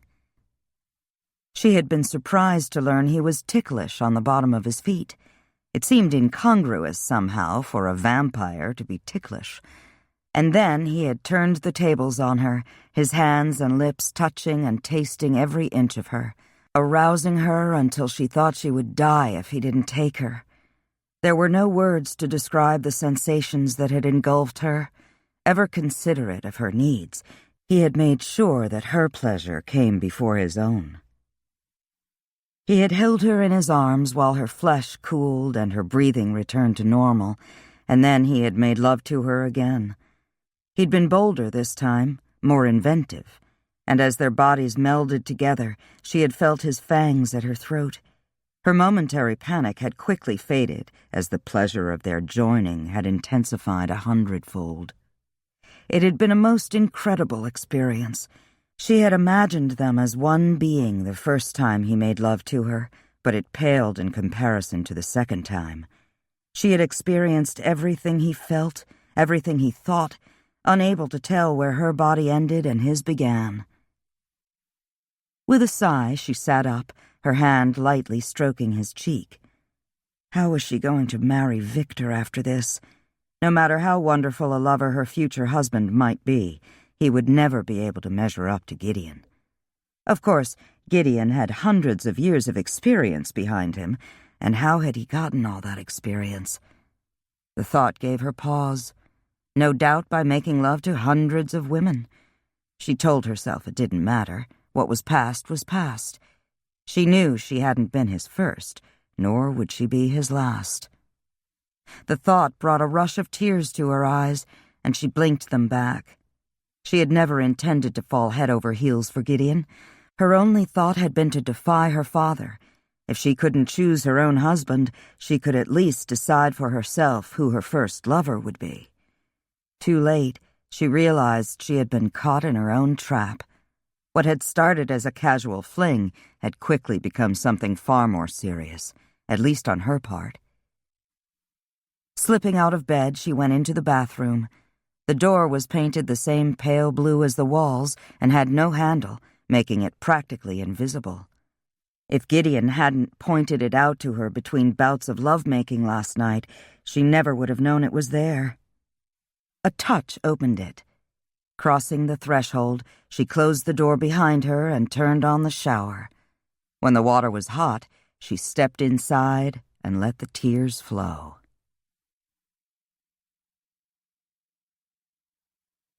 Gideon woke with the setting of the sun, his first thought for Kay. Sitting up, he opened his senses, relaxing only when he determined that she was nearby. Grabbing his pants, he pulled them on, then padded barefooted into the living room. He found Kay curled up on the sofa, clutching a pillow to her chest. She looked cute as hell in one of his t-shirts and a pair of faded black sweatpants. He realized two things immediately. She had been crying, and she was hungry. She looked up as he moved toward the sofa. "What is it?" he asked, kneeling in front of her. "What's wrong?" "Nothing," she said, sniffling. He lifted a skeptical brow. "Nothing?" "All right," she conceded. "Everything." "Want to talk about it?" She drew a deep, shuddering breath, then shook her head. "Is this about last night?" It wouldn't be the first time a virgin woke up with regrets, he thought ruefully, but it would be the first time he had been involved. "No." She took a deep, shuddering breath. "It's about the rest of my life." "Come on, sweetheart. You're young and beautiful. It can't be all that bad." "Can't it?" Her brows rushed together in an angry frown. "I have to go back home soon.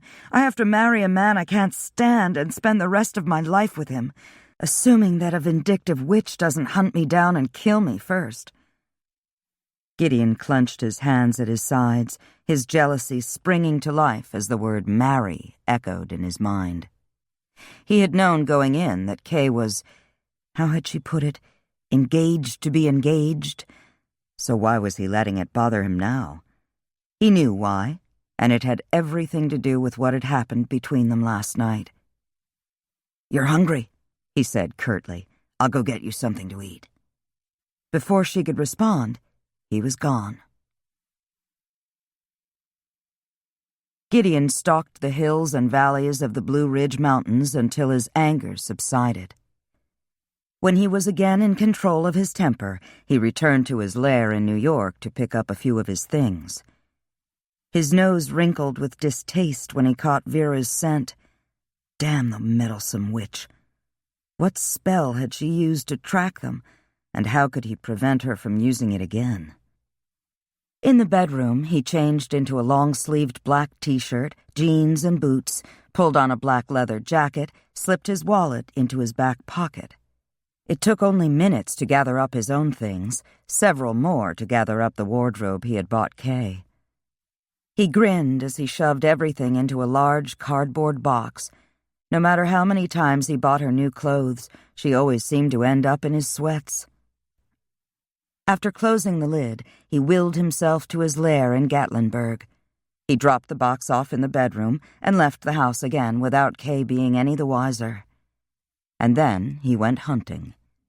The pickings weren't as easy here as in New York. Wandering down Park Way, he passed the Hollywood Star Cars Museum, home of more than 40 cars that had been featured in movies and TV, including the Batmobile, the car driven by Tom Cruise in Days of Thunder, and the 1981 DeLorean driven by Michael J. Fox in Back to the Future. He found his prey farther down the street in front of Ripley's museum, a middle-aged man and a woman, both a little tipsy. He mesmerized them both, took what he needed from the woman, and sent the two of them on their way. After leaving the museum, he went to a fast food joint and ordered 2 double cheeseburgers, a large order of fries, and a double-thick chocolate malt. He made another stop at a drugstore where he bought a handful of candy bars before returning to his underground lair. Kay was sitting on the sofa where he had left her, her expression morose. She perked up as soon as she caught the scent of food. "Dinner and dessert," he said as he dropped the sack containing the burgers and fries in her lap, then set the malt and the bag with the candy bars on the end table. Murmuring thank you, she tore into the sack. Gideon watched in amazement as the first double cheeseburger disappeared in 4 bites. "You know," he remarked with a grin, "I've seen piranhas eat slower and leave more behind. I'm surprised you didn't gobble up the wrappings, too." Kay stuck her tongue out at him as she inhaled a handful of fries, then unwrapped the second cheeseburger. She ate this one slower, savored the fries, sipped the malt, then sat back looking sated and content as she unwrapped a midnight Milky Way. "My favorite," she murmured. Gideon shook his head. From the look on her face, you'd think she was having great sex instead of eating a candy bar. Kay blew out a sigh as she dropped the wrapper into the sack with her other trash. "There's 5 more in the bag," Gideon remarked wryly. "Maybe later. What's that look for?" "I was wondering if I could put that same blissful expression on your face." Maybe if you were covered in chocolate," she said, stifling a grin. "Light or dark?" "Oh, definitely dark." She rummaged in the bag, pulled out another Milky Way, and held it up. "We could melt a few of these and find out." "I can't wait that long," he said with a growl. "I'm about 3 seconds from taking you to bed, unless you tell me no." Refusing never crossed her mind. Reading the answer in her eyes, Gideon swept her into his arms and carried her to bed. Stretching out beside her, he wondered what enchantment she had worked on him. In all his years as a vampire, he had never taken anyone, mortal or vampire, to any of his lairs, never confided what he was to any of the women he had seduced. He didn't stop to think what that might mean. Right now, all he wanted was Kay writhing beneath him. He undressed her slowly, savoring each inch of honey-gold skin exposed to his gaze. She had the body of a goddess, firm, smooth, warm. He nuzzled her breasts, stroked her thighs, ran his tongue along the curve of her throat. Sweet, so sweet. His yearning kicked up a notch when she began to undress him. She explored his body boldly, her beautiful golden brown eyes glowing with passion, her hands like living flames as they moved seductively over him, igniting his desire still more. She clung to him, restless hands measuring the width of his shoulders, admiring the way his muscles flexed at her touch. Her fingers tangled in his hair, slid over his chest and down his belly. He pulled her body against his mouth claiming hers, his tongue dipping inside to mate with hers. Tucking her beneath him, he kissed and caressed her, arousing her until she trembled with need, her voice sobbing his name, begging him to take her. With a low growl, he buried himself deep within her, felt her body convulse as he carried her over the edge into paradise. Kay stretched her arms over her head, then smiled languidly at Gideon. "That," she drawled with a smile, "was absolutely amazing. Can we do it again?" "Maybe later," he said, one hand lightly stroking her bare belly. "Right now we need to talk." The smile faded from her face. "That doesn't sound good," she said, rolling onto her side. "If we were going steady, I'd think you were about to break up with me." "Not quite. I made a stop at my place in New York while I was out." "Do you think that was safe?" "I didn't give it much thought. You needed something to wear. I can't be buying you a new wardrobe every day, you know." She grimaced, annoyed by his attempt at humor. "Magic or no magic, I can't believe she found us so quickly." "I've been thinking about that. The way I see it, she didn't find us.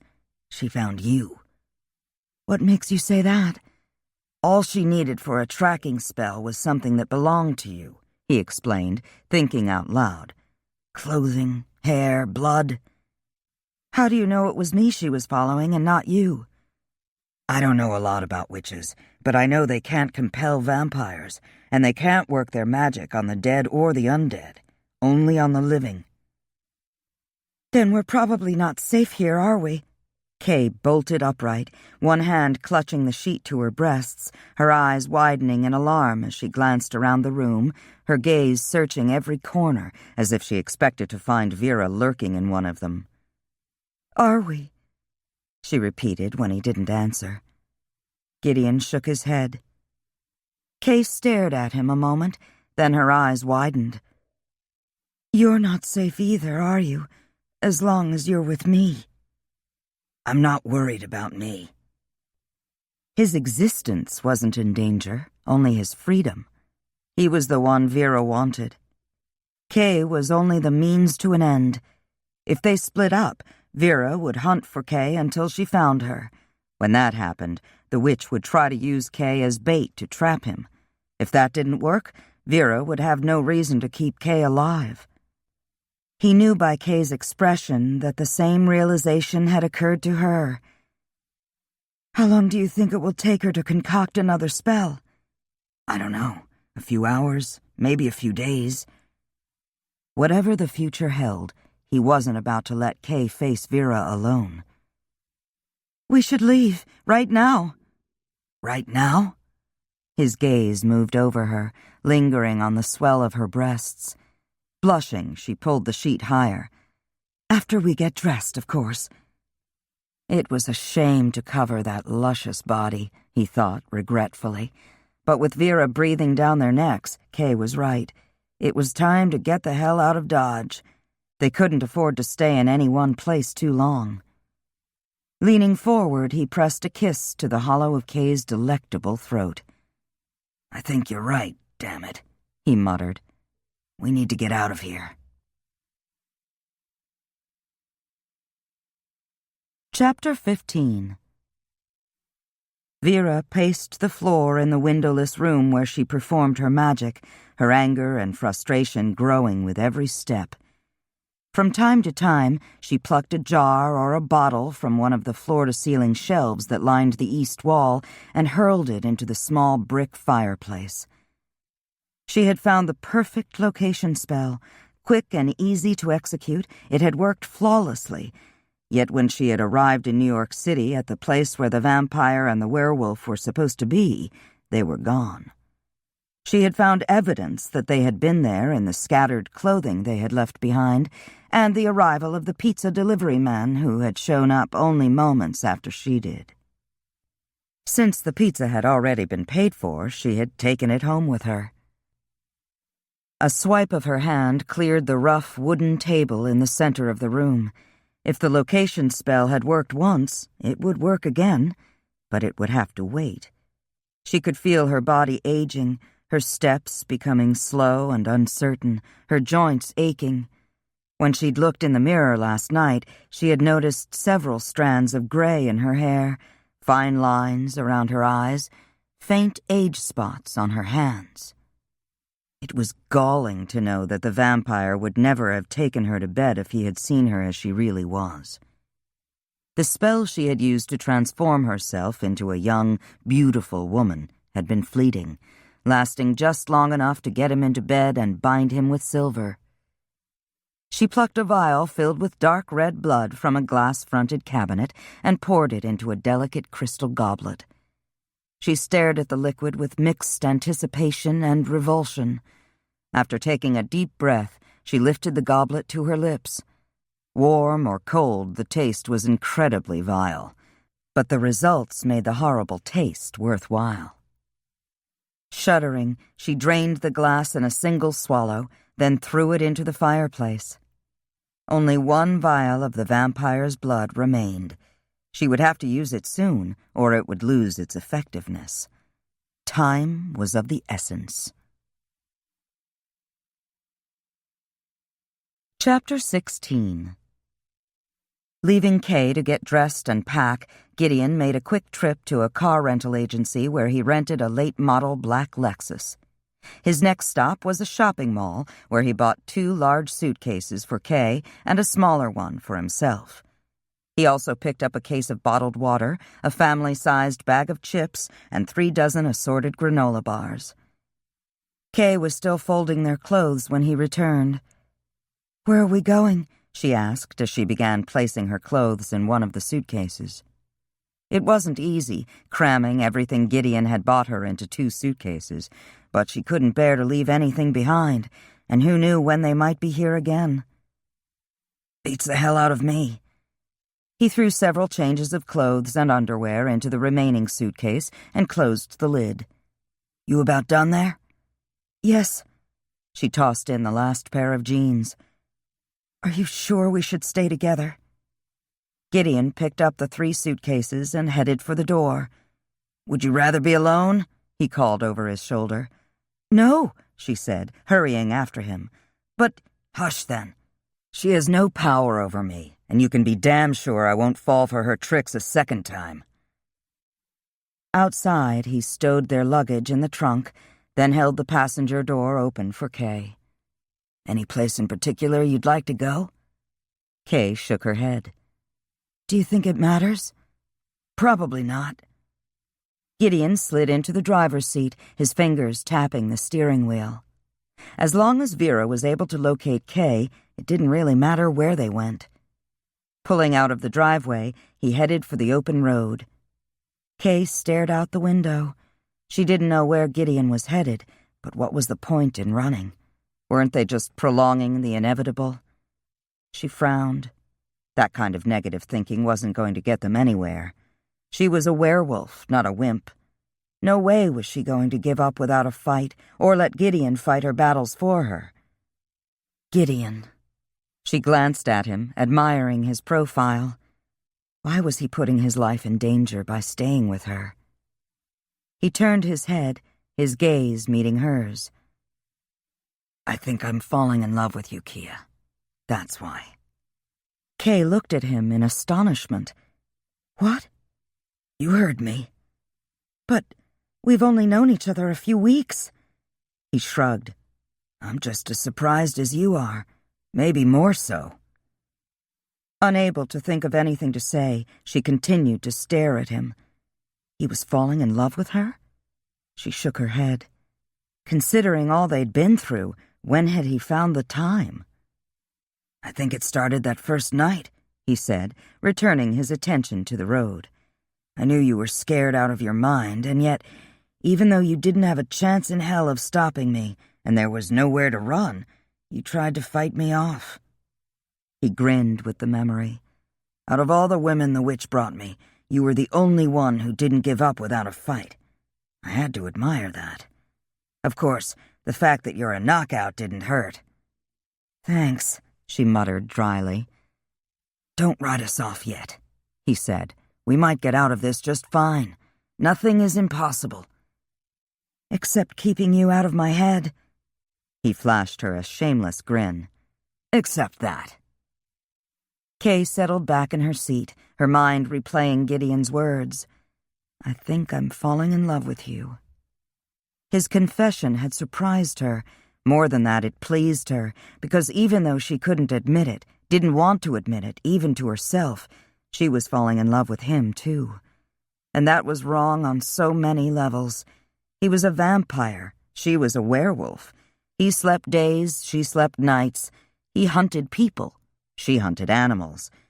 But the biggest impediment of all was her father, not to mention the fact that she was about to be engaged to another man. She was staring out the window again when satellite radio filled the car with the latest love song. "You're not playing fair," Kay muttered.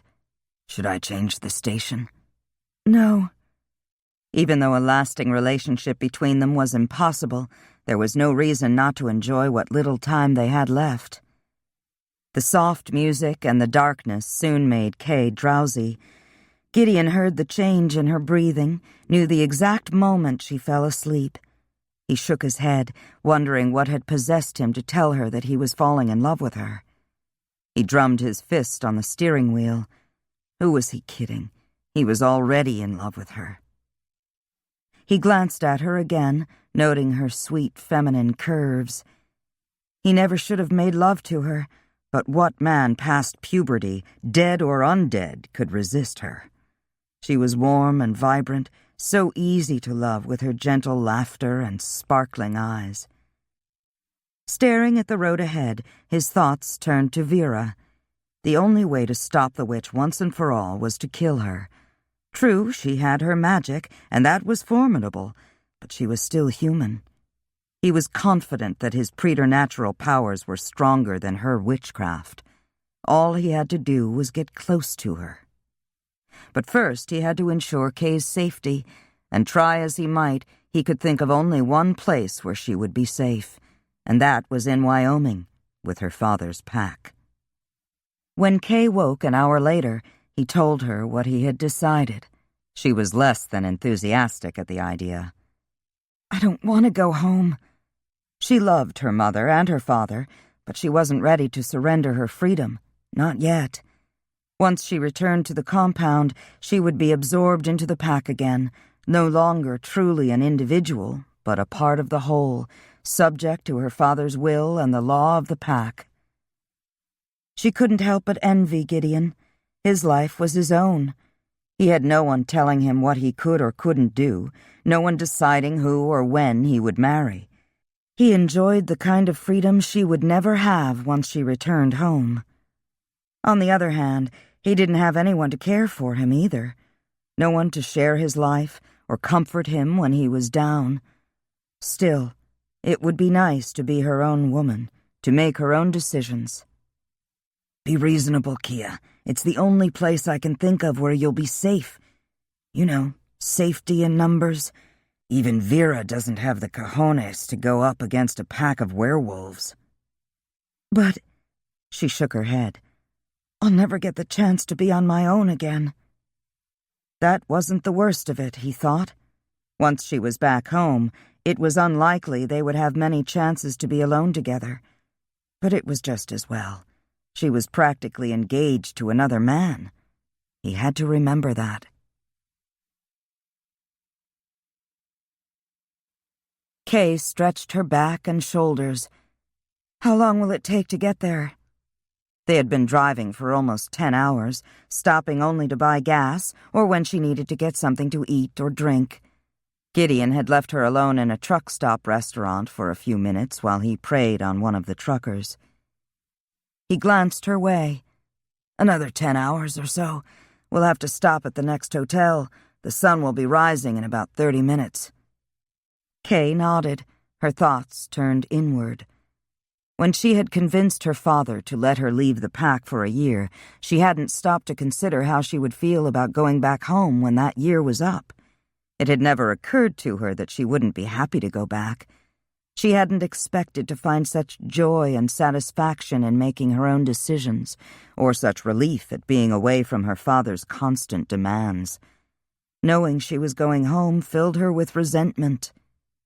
There was a hierarchy in the pack that couldn't be broken. As alpha male, her father was the undisputed leader.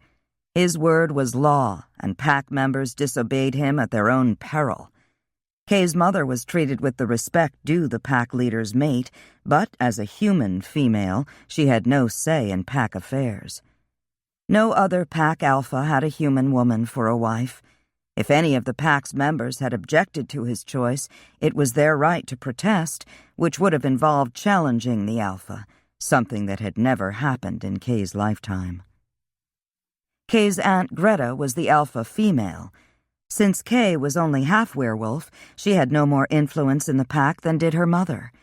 That had never bothered her until now, when she had lived on her own for almost a year and made all of her own decisions. Among wild wolves, only the alpha pair mated, but that wasn't true with werewolves. There were 11 other pairs in her father's pack, 13 children ranging in age from 18 months to 18 years, and 3 adult females who were in their early 20s.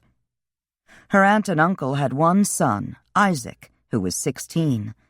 If he showed any alpha tendencies when he reached adulthood, her father would send him away.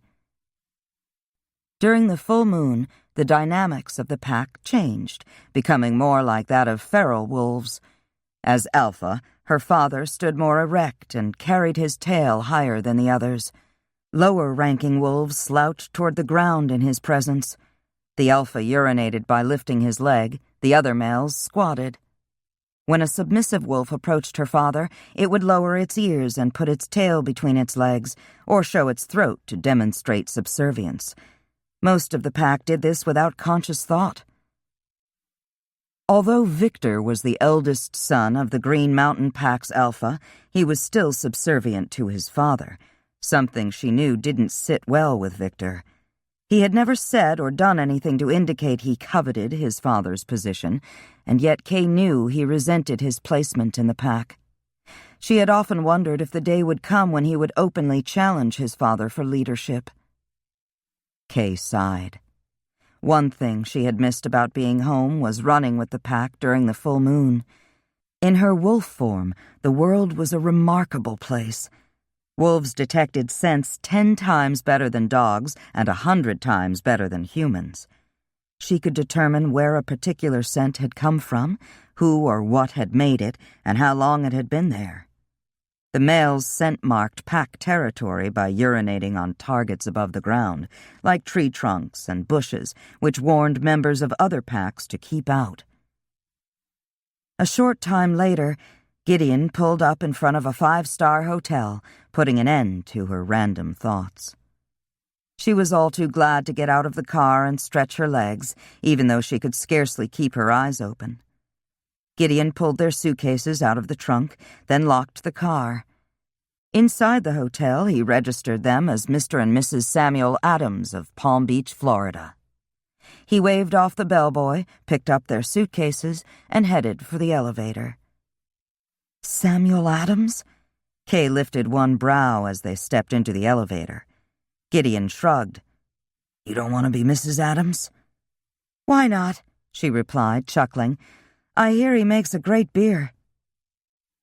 When they reached their room, Gideon inserted the keycard into the slot and opened the door. He took a quick glance around, grateful for the room-darkening drapes. Nice place, Kay stifled a yawn while she waited for Gideon to lock the door. Then she followed him into the bedroom. "I don't want you to leave the room," Gideon said, dropping the suitcases on the flat wooden bench at the foot of the bed. "Not for anything. Understand?"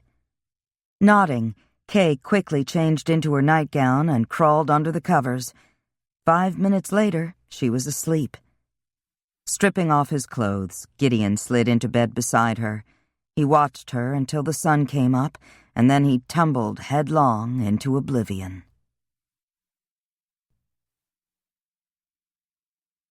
Kay sat up, yawning. A glance to her right showed Gideon was, for all intents and purposes, dead to the world. Undead or alive, awake or asleep, he was still the most gorgeous hunk of man she had ever known. She traced his lips with her fingertips, then leaned forward and kissed him. His lips were cool beneath hers. She brushed a lock of hair from his brow. It must be nice, she thought, never growing old or sick or feeble. Gideon would always look just as he did now, exactly the way he had looked when he became a vampire. Her people aged, but at a much slower rate than humans. Being half werewolf and half human, Kay wasn't sure if she would take after her mother, who was 43 and looked it, or her father, who was in his mid-70s and looked 25. She was hoping the latter. As a child, Kay hadn't stopped to wonder why her mother aged and her father didn't. She hadn't really given it any thought until she turned 20 and realized that her father didn't look much older than she did, which had made her wonder what it was like for her mother, being married to a man who looked so much younger. Kay remembered asking her mother once if it bothered her that she looked older than her husband. Dorothy had shrugged, then said, "Of course it bothers me, but there's nothing I can do about it now." The bitter edge in her mother's voice had squelched any further questions on Kay's part. At the time, Kay recalled wondering if one of the reasons her mother never left the compound was that people who saw the three of them together would likely assume that Kay and her father were siblings and that Dorothy was their mother, or perhaps assume that Kay's father was her husband. Rising, Kay went into the bathroom and closed the door. Slipping out of her nightgown, she turned on the taps in the shower and stepped into the stall, her thoughts still on her mother. Maybe Gideon could change Dorothy into a vampire, she thought, pulling the door closed behind her. Not exactly the best solution in the world, but it would keep her mother from growing any older. Kay shook her head, horrified by the turn of her thoughts. Her gentle, soft-spoken mother, a vampire? She almost laughed out loud as she tried to visualize her mom with red eyes and fangs, stalking the night for prey. And then she did laugh. What on earth was she thinking?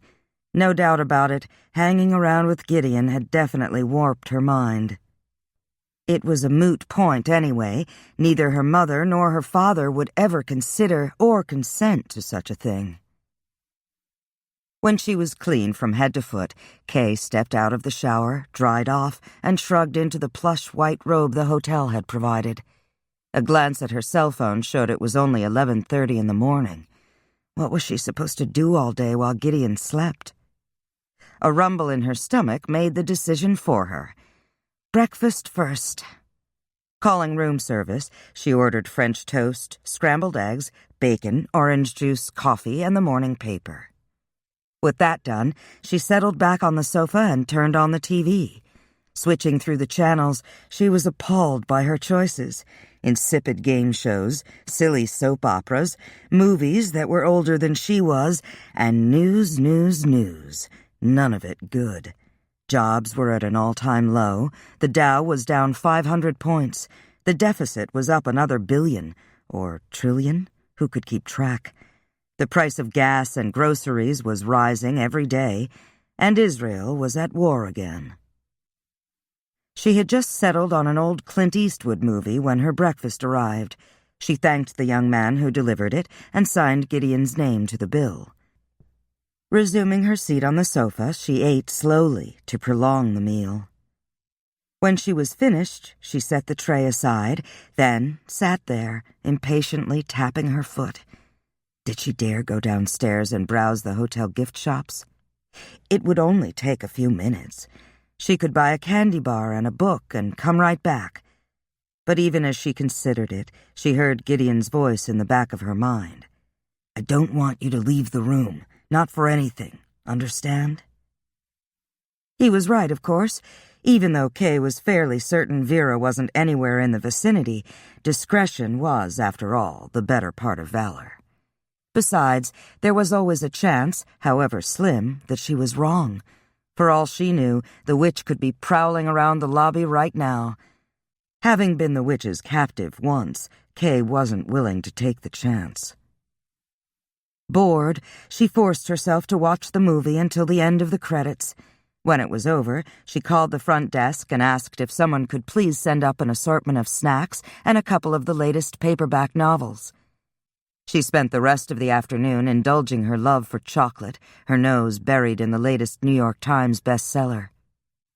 She ordered lunch when she finished the first book.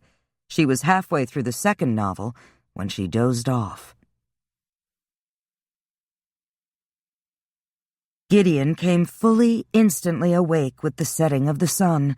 A quick check of his preternatural senses told him Kay was asleep in the other room. The lingering sense of bread, bacon, eggs, roast beef, French fries, orange juice, and coffee hung in the air.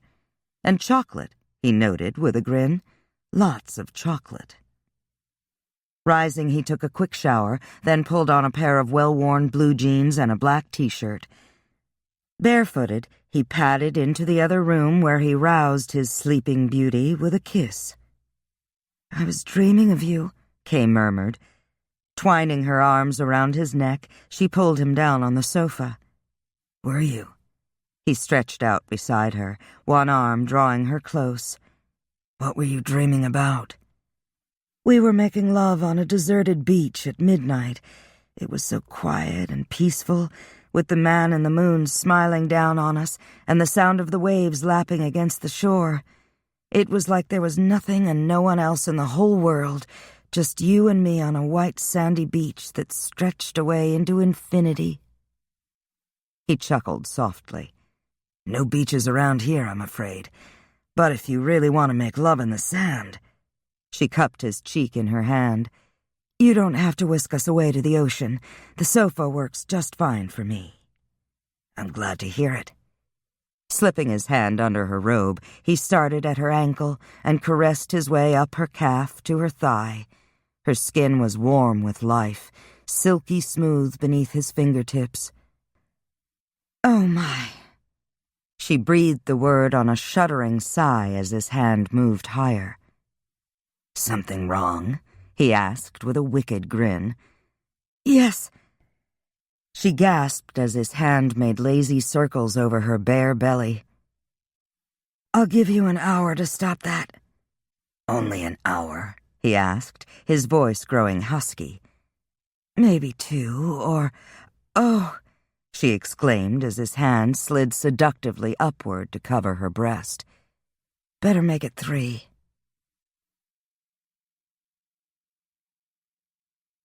Chapter 17. Holding Rama in her arms, Vera gazed, unblinking, into the ebony bowl on the table. The surface of the water, as smooth and black as midnight, should have revealed the wolf girl's whereabouts. Instead, there was only confusion, the marker shifting from one place to another. Turning away from the bowl, Vera stroked her familiar's head.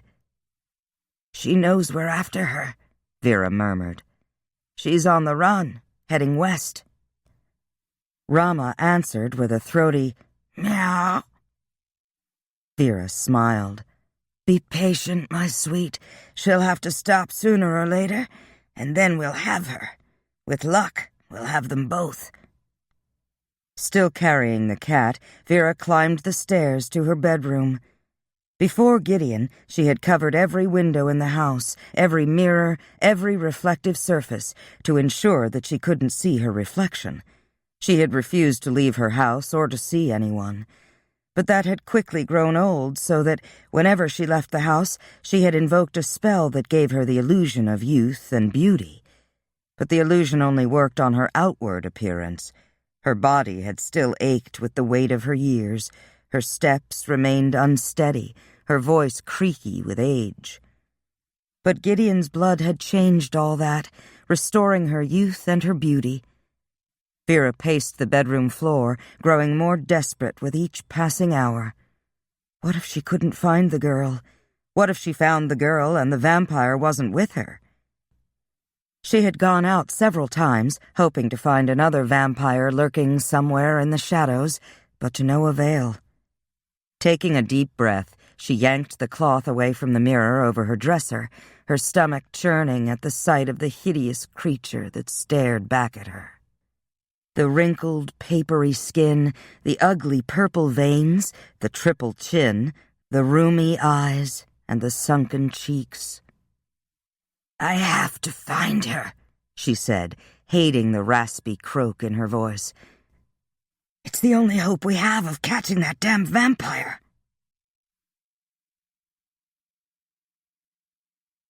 Chapter 18. Kay stood at the hotel window, staring down at the street below. Another boring day loomed before her. True, this day wouldn't be as long as yesterday, since she had slept until almost 2 in the afternoon, due, no doubt, to the fact that Gideon was the most amazing lover in the world. Slow and gentle 1 minute, rough and intense the next, he had aroused her and brought her to fulfillment time after time. Thanks to her werewolf side, she had the stamina to keep up with him. Each time they made love had been better than the last. They had shared the shower, taking turns washing each other, which had turned into another lusty bout of lovemaking that started in the shower and ended on the bathroom floor. Had she been human, she thought with a grin, she probably wouldn't have been able to walk after all that incredibly acrobatic, soul-searing, breathtaking loving. How was she ever going to let him go? How was she going to marry Victor and bear his children when she loved someone else? How was she going to endure another day in this blasted hotel? They should have left last night, but all that lovemaking got in the way, and then it was too close to sunrise to hit the road, which meant another day in the hotel. But another boring day was a small price to pay for a night in Gideon's arms. She ordered a big breakfast, then, not in the mood to read or watch TV, she went into the bedroom. She stood beside the bed a moment, watching Gideon sleep. She wished she could kiss him awake and they could spend the day making love. Just thinking about it made her cheeks grow warm with the memory of the night before. Shrugging out of her robe, she slid under the covers. If she had to spend another day locked up in a hotel, what better way to spend it than with Gideon, even if he didn't know she was there? Propping herself up on one elbow, she studied his face, her fingers lightly tracing his brow, his nose, the line of his mouth. She stroked his neck, ran her hand along his shoulder, down his arm. She rested her palm on his chest, then walked her fingers down his flat belly to his waist. A startled gasp erupted from her throat when his hand closed over hers. "Some of us are trying to sleep here," he muttered, gazing at her through narrowed eyes. "I thought you only woke up when your life was in danger." "Your thoughts woke me." Heat flared in his eyes. "No man, living or dead, could ignore the siren song of your desire." Kay felt herself blushing at his words, which were almost poetic, but it was the touch of his hand sliding up and down her thigh that made her cheeks grow hot and her toes curl with pleasure. "After last night, I expected you to sleep the day away." "I was bored." "I'm sorry, love, but I don't have the energy to entertain you now." "Too bad." She kissed his cheek. "I'm sorry I woke you. Go back to sleep." When she tried to withdraw her hand, he tightened his grip. "Stay with me. I like having you here." And she liked being there, with him. Sighing, she snuggled against his side and closed her eyes. If they left tonight, they would be in Wyoming tomorrow before sunrise. They would find a place to spend the day so Gideon could rest. By tomorrow night, she would be home. What then? Would Gideon stay with her? Would her father allow him to stay? Would the pack accept him? How was she to go on without him? The question followed her to sleep.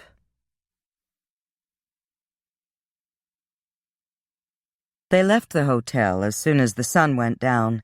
Kay had awakened an hour before Gideon. She showered, pulled on a pair of jeans and her favorite aqua sweater, and brushed her hair. When that was done, she ordered a late lunch from room service and was ready to go when Gideon awoke at sundown. Now she glanced at him curiously. To her knowledge, he hadn't eaten anything in the last day or so. But maybe he didn't need anything. He had told her he only needed to feed once a week, though he usually fed more often. "Are you hungry?" "Not really," he said, sending her a sidelong glance. "But I can always use a snack." Kay shook her head. It was exasperating having him read her mind. He shrugged. "Sorry." "Yeah, right." She stared out the window, watching the scenery fly past, hating that each hour carried her closer to home, to a man she despised and a marriage she didn't want.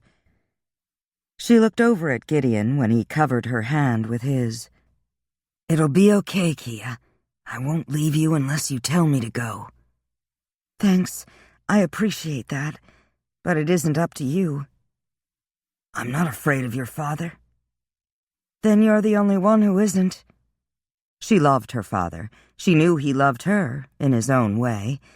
But he wasn't just her father. He was her alpha, and like the rest of the pack, she had no choice but to do what he said, or suffer the consequences. At 11, Gideon pulled into a restaurant parking lot. He escorted Kay inside, waited until her food arrived, and then left to go in search of a meal of his own. He found what he was looking for at a gas station, a stocky, jeans and t-shirt-clad middle-aged woman just emerging from the restroom behind the station. Reluctant to leave Kay alone too long, Gideon took a few quick swallows, wiped the incident from the woman's mind, and was back at the restaurant before Kay's dinner had arrived. She lifted one brow when he slid into the booth across from her. "I guess you really weren't very hungry." She took a dinner roll from the basket in the center of the table and cut it in half. "It was a meal, but not a banquet." Kay stared at him. "A banquet? Of blood?" she asked, grimacing. He shrugged. "A stranger on the street, taken quickly, is just a meal. A woman I care for, savored slowly, is a banquet."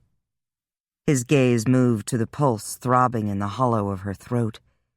"In spite of the slight bitterness in your blood, you, my furry friend, are a feast." It was the oddest compliment she had ever received, but for all that, Kay felt a faint flush creep up her neck. Lowering her gaze, she buttered the roll and took a bite. "You're blushing," Gideon said.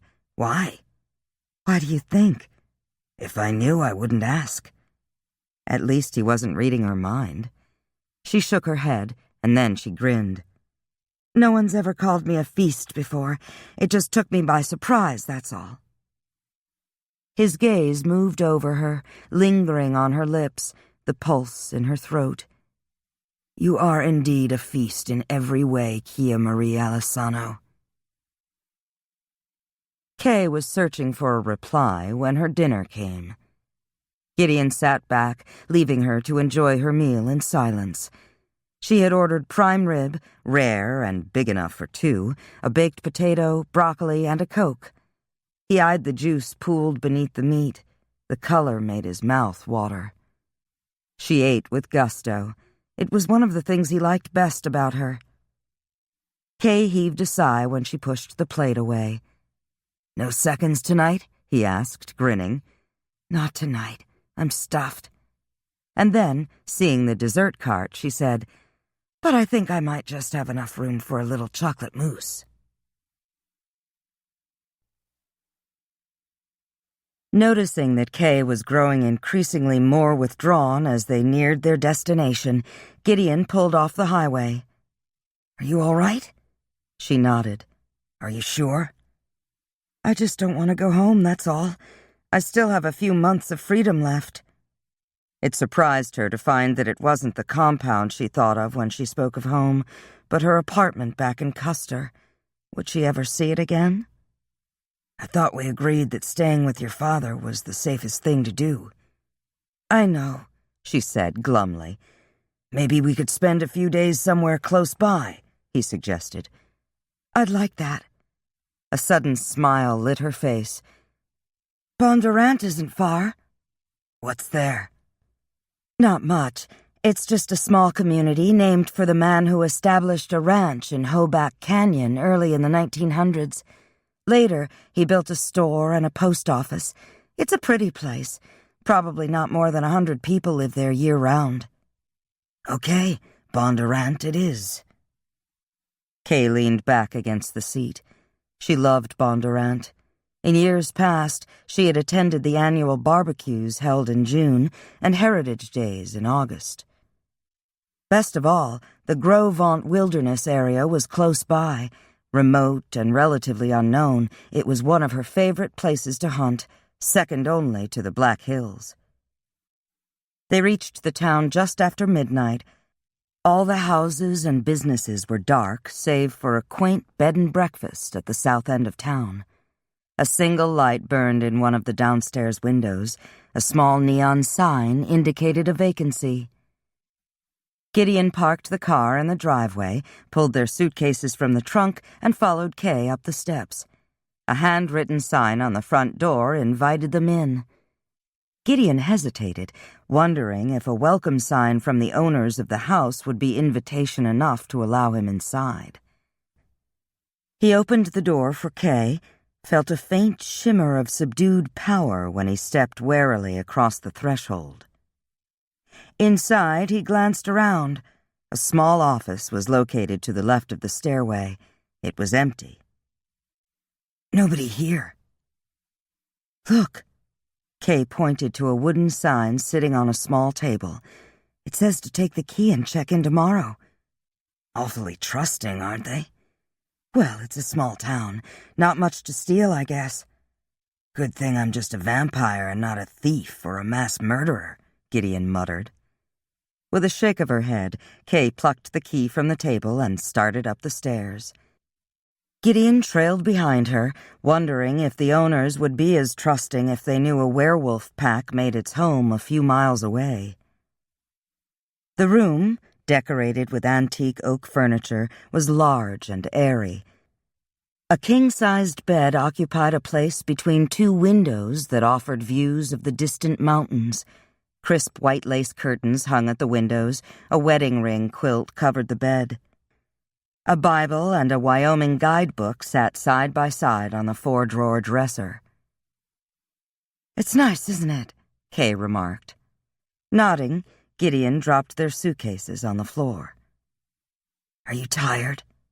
"No, why?" "Well, we've got a few hours until dawn. I thought maybe we'd go for a walk." "I know just the place," Kay said. "Just give me a minute to change my clothes and my shoes." Gideon sat on the end of the bed, his desire quickening while he watched Kay undress. Suddenly, the thought of going for a walk wasn't as appealing as it had been. Scooting back against the headboard, he closed his eyes and took a deep breath, afraid that if he took her in his arms here and now, he would never be able to let her go. "Are you ready?" He opened his eyes to see Kay, clad in jeans, sweater, and tennis shoes, standing beside the bed. She lifted an inquisitive brow. "I thought you wanted to go for a walk." "Right." "The river isn't far," Kay said, "and it's beautiful at night." Hand in hand, they left the house and made their way toward the river. He heard the hushed sound of slowly moving water before he saw the river. As Kay had said, it was beautiful. By moonlight, the river looked almost otherworldly as it meandered between low hills covered with pine trees and the brush-covered riverbank.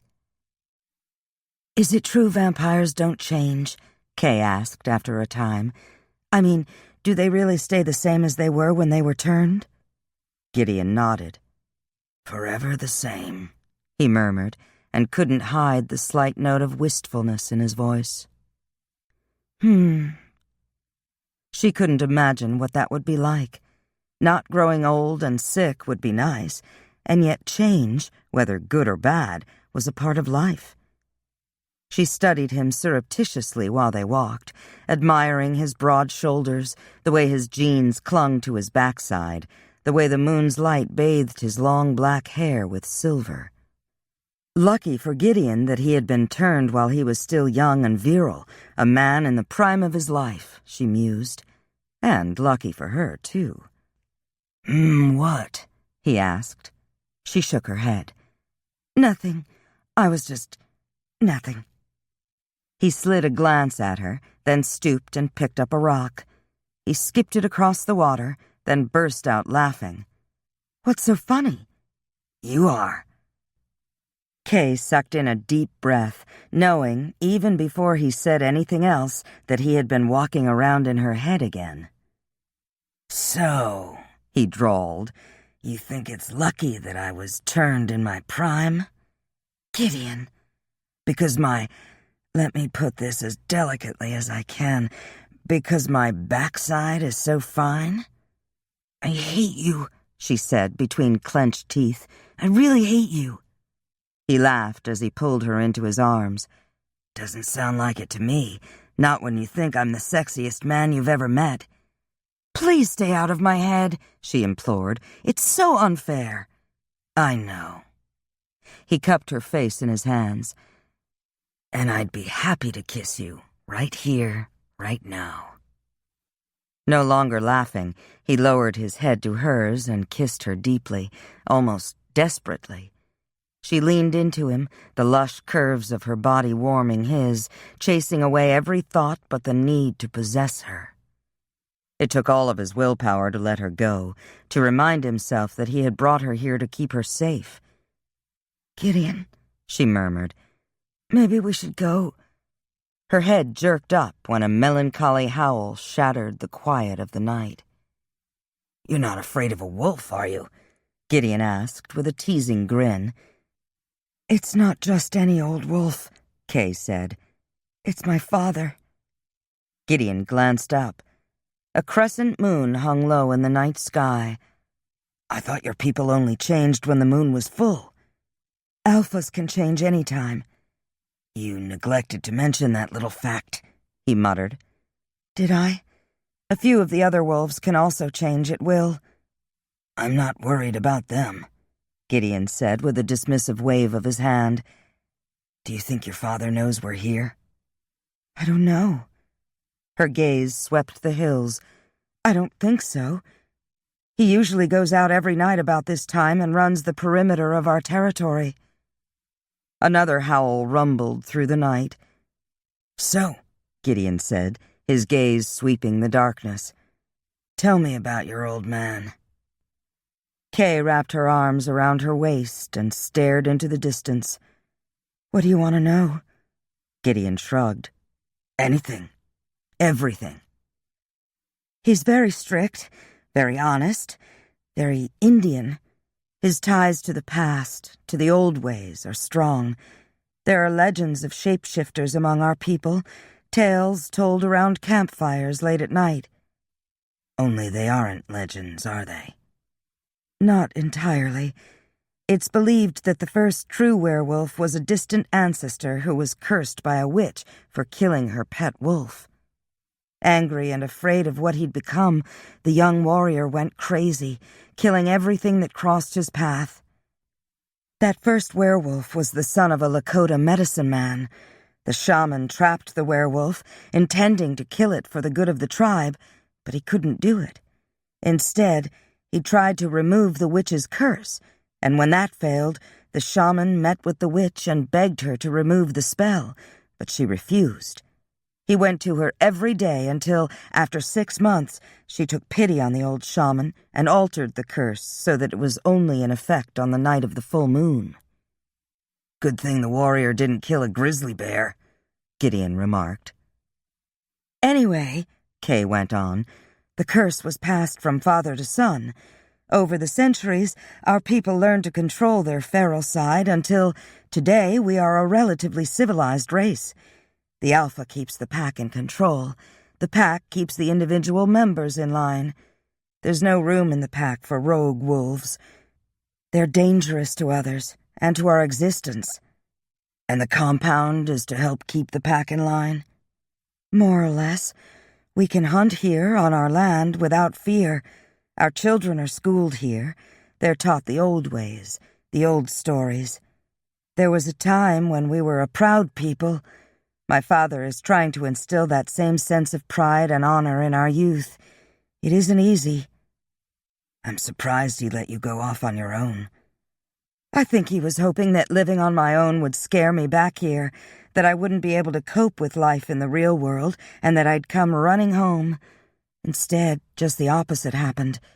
For the first time in my life, I felt like I was where I was supposed to be. I had friends, a job, responsibility. I had the freedom to make my own decisions, my own mistakes. He mulled that over a moment or two before asking, So who are the other wolves that can change at will? My Aunt Greta, she's the pack's alpha female. Victor and his father, of course they aren't members of our pack, but allies. Gideon nodded. Come on, he said, as another howl filled the air. Let's get back to our room before we draw a crowd. Kay didn't argue. Whether she liked it or not, her days of freedom were over.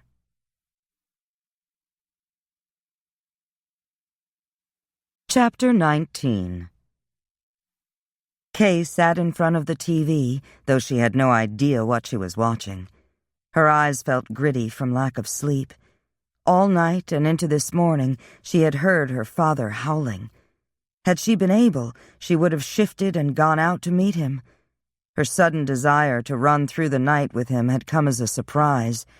Since leaving the pack, she had rarely thought about changing except when the moon was full, but last night she had wished for the ability to change at will and join her father.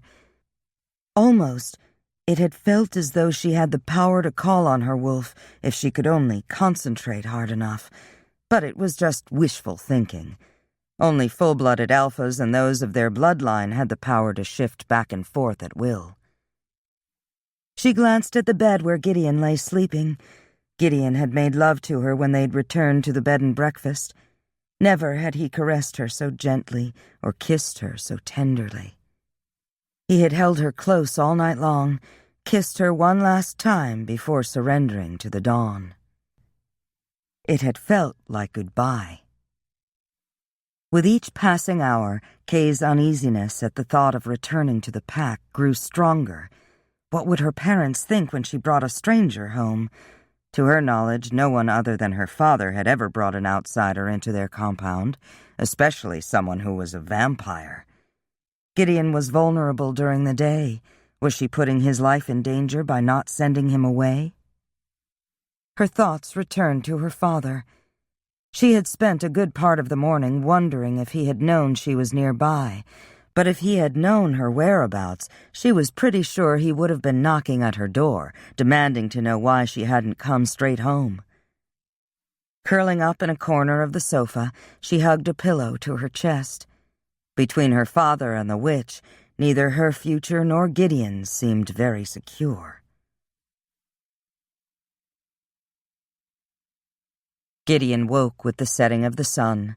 Sitting up, the first thing he saw was Kay staring out the window. He didn't have to read her mind to know she was unhappy. He couldn't really blame her. It was hell being forced to submit to another's will. Thanks to Vera, he knew that firsthand. His only real chance of avoiding the witch was to stay away from Kay. If they separated, Vera would never find him. His problem would be solved. But Kay would still be in danger, and if Kay couldn't or wouldn't tell Vera what she wanted to know, Vera was as likely to kill her as not, and that was a chance he couldn't take. Kia. She glanced over her shoulder at the sound of his voice. "Come here, Wolfie." Turning away from the window, she cocked her head to the side. "Wolfie?" Shrugging, he held out his arms. She crawled over the foot of the bed and snuggled up beside him. "Does this mean I can call you Vampy?" "Honey, you can call me anything you want as long as you call me." Kay groaned. "I can't believe you used that old line." "What can I say? I'm old." He stroked her hair, frowning when she remained silent. He knew what she was thinking because he was thinking the same thing. This was likely the last night they would be alone with each other for a while, perhaps forever. Kay nibbled on her thumbnail a moment, then said, "Maybe she'll stop looking after a month or so." "Maybe." But Kay would be married before that happened. Neither of them spoke the words, but the knowledge hung in the air between them.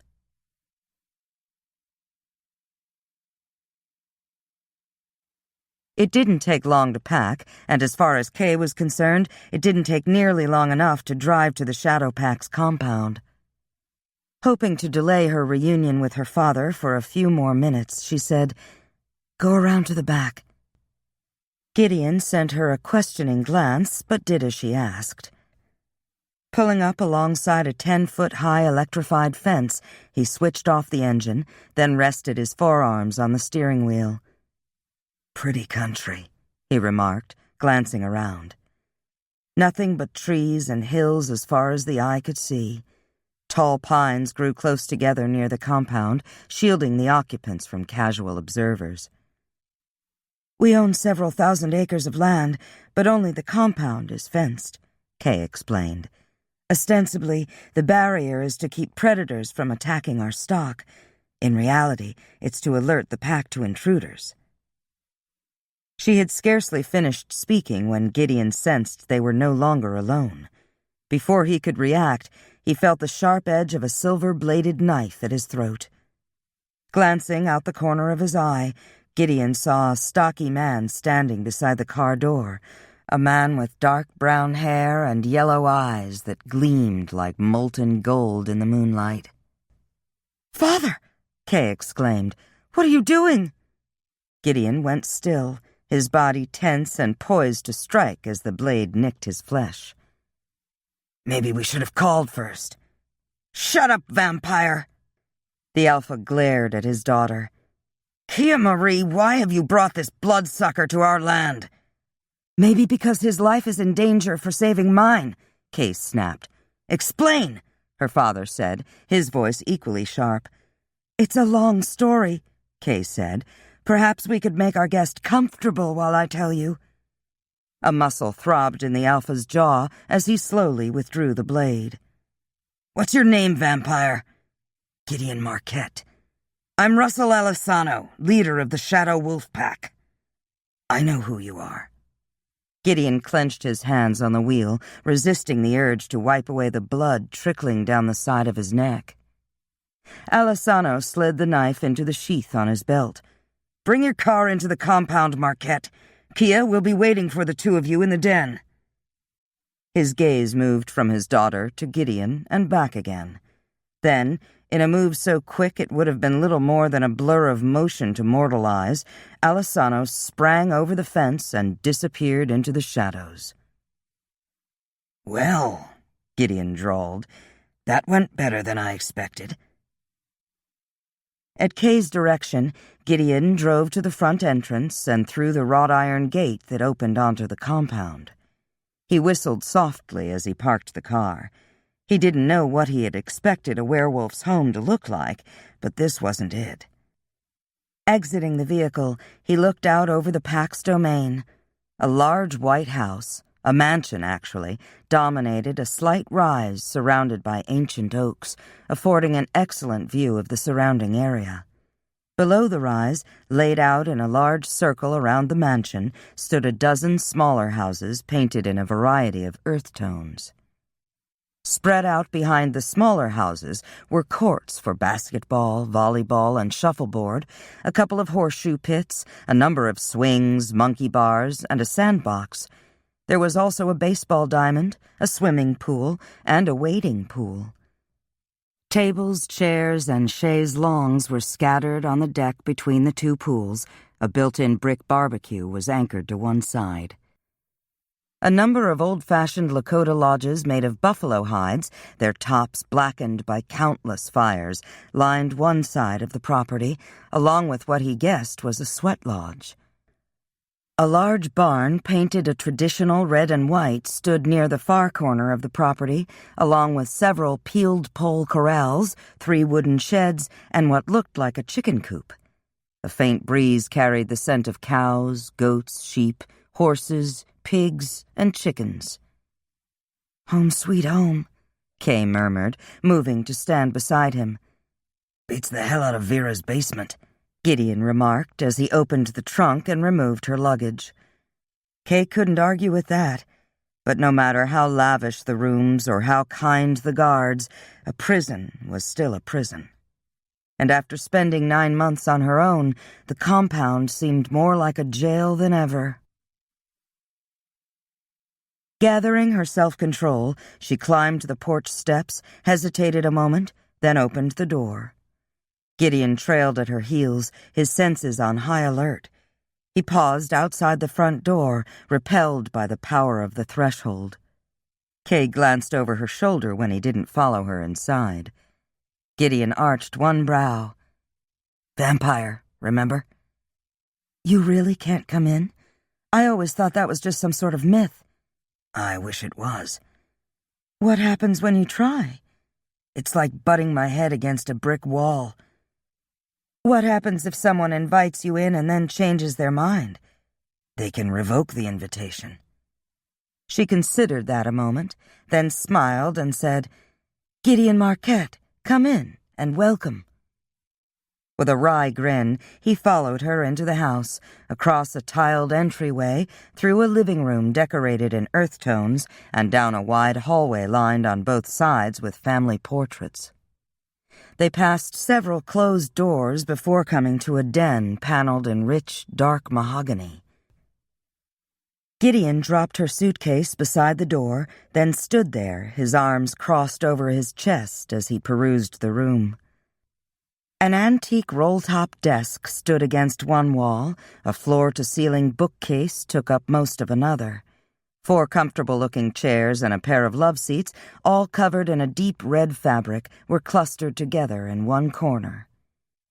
Kay's father sat on one of the love seats, his back erect, his expression shuttered. A pretty woman with light brown hair and vivid blue eyes sat beside him, her hands tightly folded in her lap. Kay's mother, Gideon supposed. A younger woman with the same stocky build and coloring as Kay's father occupied the second love seat. A dark-haired man sat beside her. A tall man with short, white-blonde hair and pale, close-set brown eyes slouched in one of the chairs, his long legs stretched negligently in front of him. As soon as Kay entered the room, the brown-haired woman leaped to her feet and threw her arms around Kay. "Welcome home, Kia." "Hello, Mother. I've missed you." Kay's mother stood back, her gaze moving over her daughter in a long, assessing glance. "You look well." "More than well," the young blonde male said, rising.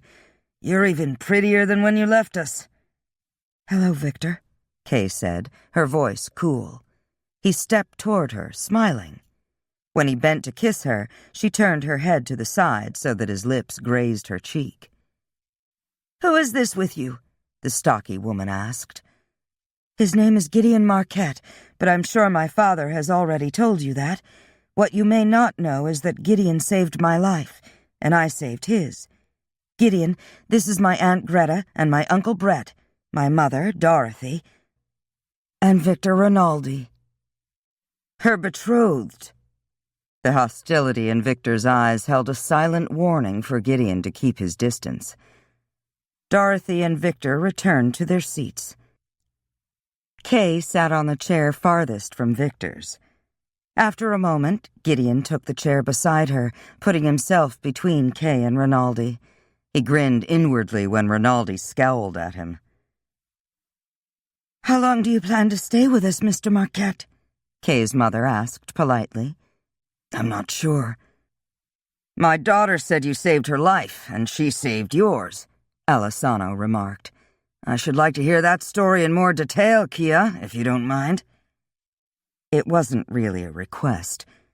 She took a deep breath, and then, never taking her gaze from Gideon, she related the story of how she and Wanda had gone clubbing, how she had been drugged, and how, when she came to, she was in Vera's basement. She told her father everything that had happened from that night on, leaving out only the intimate details of the times she had spent with Gideon, the times he had tasted her blood, and she had tasted his. The room was silent when she finished. After several moments, the Alpha rose. "You have my thanks, Marquette, for saving my daughter's life and for bringing her safely home where she belongs. As leader of the Shadow Pack, I grant you leave to stay with us for as long as you wish, with the understanding that you will not try to feed on any of my people, and that, if you hunt in the town, you leave no visible evidence of it." Gideon inclined his head to show he understood what the Alpha was saying, or not saying. It was okay to hunt, it was okay to kill, as long as he didn't leave any bodies drained of blood in the gutter. "Kia will show you to your room. You have my word that no one here will intrude on you while you are at rest." "Thank you." Gideon was sure the Alpha meant well, but he had no intention of spending the day inside the compound. He hadn't survived this long by taking his rest among strangers, and he sure as hell didn't intend to start in a den of werewolves. The Alpha's gaze rested on each one present. "Please let everyone know we have a guest and that he's here with my consent." Greta, Brett, and Dorothy each bid Gideon good night and left the room. Victor Rinaldi nodded curtly in Gideon's direction, his expression virulent, before following Dorothy out the door. When the others were gone, Kay's father embraced her. "Rest well, daughter." "Thank you, Father. Good night." With a last cautionary glance at Gideon, Alisano quit the room. Gideon stared after Kay's father. Though no words had been said, the Alpha's message had been clear: "Leave my daughter alone," which was pretty much the same message that pompous ass Rinaldi had sent him. Gideon shoved his hands in his pockets. "Too bad, fellas," he thought as he followed Kay up the winding staircase, because he had no intention of leaving Kay alone, now or ever. Kay didn't say anything as she climbed the stairs to the 3rd floor. While she wouldn't call her father's invitation either warm or cordial, at least Gideon had been invited to stay as long as he liked. How long would that be? A day? A week? She stopped in front of the last door on the left at the end of the corridor. "Here we are." He gestured at the closed doors up and down the length of the hall. "Are these all bedrooms?" "Originally, yes. But now my father uses one at the end of the hall for his workout room. The one across from that is my mother's sewing room. The one next to yours is filled with old furniture and other odds and ends. And the one across the way is another guest room." "Where do you sleep?" "Why? Are you coming to visit me in the middle of the night?" "Probably not a good idea. I don't think your dad misses much." "Well, if you change your mind, my room's on the 2nd floor, below yours." "I guess your parents sleep on the 2nd floor, too, don't they?" "Yes, but at the other end of the hallway. My brother's old room is between theirs and mine." "Good to know." He brushed a lock of hair behind her ear. "I don't think your father likes me." "That's okay," she said, opening the bedroom door. "I like you." Smiling, Gideon wrapped his arm around her waist, drew her into the room, and closed the door. "I'm glad to hear it, because I'm rather fond of you, too." "Are you?" He didn't answer. Instead, he lowered his head to hers and kissed her. Rising on her tiptoes, Kay slid her arms around his neck and kissed him back, her tongue mating with his as he drew her body closer. Time stopped, and nothing seemed to matter but his mouth on hers, his hands moving restlessly over her back. She moaned when he lifted his head, sighed as he rained soft kisses along the length of her neck. Pleasure coursed through her when she felt the brush of his fangs against her skin. Gideon. There was no need to ask what she wanted. Swinging her into his arms, he carried her swiftly to the queen-sized bed and lowered her onto the mattress. He was about to stretch out beside her when he heard footsteps in the hallway. Grabbing Kay by the hand, he pulled her to her feet and straightened her clothes. A knock at the door was followed by her mother's voice. "Kia, are you in there?" "Yes, Mother. Was there something you wanted?" "A few minutes of your time, if you don't mind." Kay glanced at Gideon. "Sorry," she mouthed the word. "No problem." Bringing her into his room with her parents in the house wasn't the smartest thing he had ever done. He had no excuse, except that it was getting harder and harder to keep his hands off of her, to remember that she was engaged to be engaged to another man. He was standing well away from the bed when Kay opened the door. "Thanks for showing me to my room, Kia. Good night, Mrs. Alessano." Kay's mother forced a smile. "Good night, Mr. Marquette." Gideon nodded. First the boyfriend, then the father, and now the mother, all with the same unspoken warning in their eyes. Leave Kia alone. He chuckled softly as he closed the door. Ain't gonna happen, he thought. Not in this lifetime, so they'd better get used to it. Gideon paced the floor while waiting for the people in the house to turn in. It was a nice room, off-white walls, good quality beige carpet, a small maple desk and matching chair, flowered drapes at the single window, a private bathroom with an enclosed tub and shower, a walk-in closet. Opening his preternatural senses, he listened to the sounds of the house, Kay and her mother getting ready for bed in their rooms downstairs, Kay's father pacing the floor in the den, his footsteps quick and angry. It was a big house for only 3 people. Of course, it was more than just a house. It was a symbol of the Alpha's rank. Moving to the window, Gideon stared into the darkness, his eyes narrowing when he spied a man walking the perimeter of the backyard. Gideon frowned. Was it normal for someone to keep watch at night, or was it because there was an unwanted guest in the house? A closer look told Gideon it was Victor Rinaldi. Curious, Gideon left the house and made his way into the backyard. Rinaldi detected his presence almost immediately. "What are you doing out here?" he demanded. "Just getting some air," Gideon replied mildly. "What are you doing out here?" "Keeping watch. What else?" Gideon thought it was odd that it was Victor and not a member of the pack doing sentry duty. "I'd think that electrified fence would be deterrent enough." Rinaldi shrugged. "It doesn't pay to let your guard down. I'd think a vampire would know that." Gideon clenched his hands, annoyed by the man's derogatory tone. "I don't like the way you look at Kia," Rinaldi said flatly. "I know the Alpha said you were welcome here, but I think it would be better for everyone if you took off." "Maybe, but I'm not ready to leave." "Stay or go, it makes no difference. Just remember that Kia is mine." There was no mistaking Rinaldi's defensive posture or the unspoken challenge in his eyes. "Is that right?" Gideon cocked his head to the side. He had never been able to resist a challenge, and he saw no reason to start now. "What if she changes her mind?" "That's not going to happen," Rinaldi retorted, bristling. "Yeah?" Gideon grinned, just to further piss off Rinaldi. "Well, I wouldn't bet on it if I were you."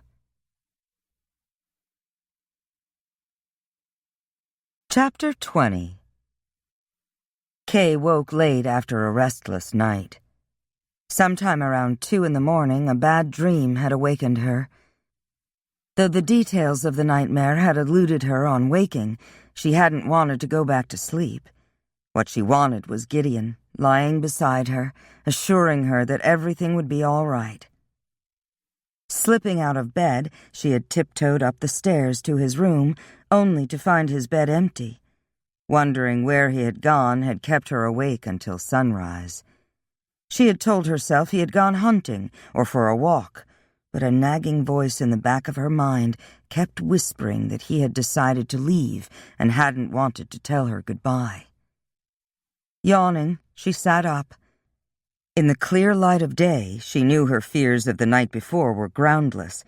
He wouldn't leave without saying goodbye. So where had he been last night? Pulling on her bathrobe, she hurried up the stairs and peeked into his room again, unable to stave off a wave of fresh doubts when he wasn't there. After a long, hot shower, she dressed and went downstairs. To her surprise, she found her mother and father in the kitchen, still at breakfast. Apparently, they had also had a late night. She took a moment to study her parents. As usual, her mother was dressed for the day. She wore a neatly pressed blue print shirt, white skirt, and low-heeled shoes. A lacy white apron was tied around her waist. Her father wore a crisp white shirt and gray trousers with a razor-sharp crease. She could never remember her parents taking their breakfast in robes and slippers, not even when she was a little girl on Christmas mornings. "Good morning," her mother said, smiling. "I was about to make your father another stack of pancakes. Would you like some?" "Thanks, Mom. Anything I can do to help?" "No, everything's ready."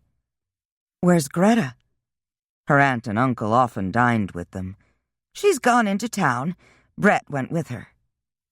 Nodding, Kay sat across from her father and reached for the coffee pot. As usual, he had his nose buried in the newspaper, which suited her just fine. She really wasn't in the mood for idle chit-chat, not when she was worrying about Gideon's whereabouts. She sipped at her coffee, which was hot and strong and black, just what she needed to kickstart the day and clear her head. Her father turned the page. "You were prowling around early this morning," he remarked, glancing at her over the top of the paper. "Is everything all right?" "Of course. I've been keeping company with a vampire, you know. It'll probably take me a while to adjust my sleeping schedule back to normal." He regarded her a moment, then, grunting softly, went back to the news. "Here you go," Dorothy said, placing a plate in front of Kay. "Light brown, covered with butter and powdered sugar, just the way you like them." "Thanks, Mom." Kay helped herself to several sausage links and 2 strips of bacon from the platter in the center of the table. Laying the paper aside, her father poured syrup over his pancakes. "Dorothy, stop hovering like a bird of prey and sit down. If Kia wants anything else, she knows where it is." "Russell, it's her first day back home." "It's okay, Mom. Dad's right. I'm a big girl now. You shouldn't be waiting on me." Kay turned her attention to her breakfast. Nothing had changed at home, she mused. Her father was still a dictator. She had often wondered why her mother had married him. They had never seemed happy together. There was always a fine edge of tension between the two of them. Kay ate quickly, then excused herself from the table and left the house by the back door. Outside, she stood on the patio, one foot tapping impatiently.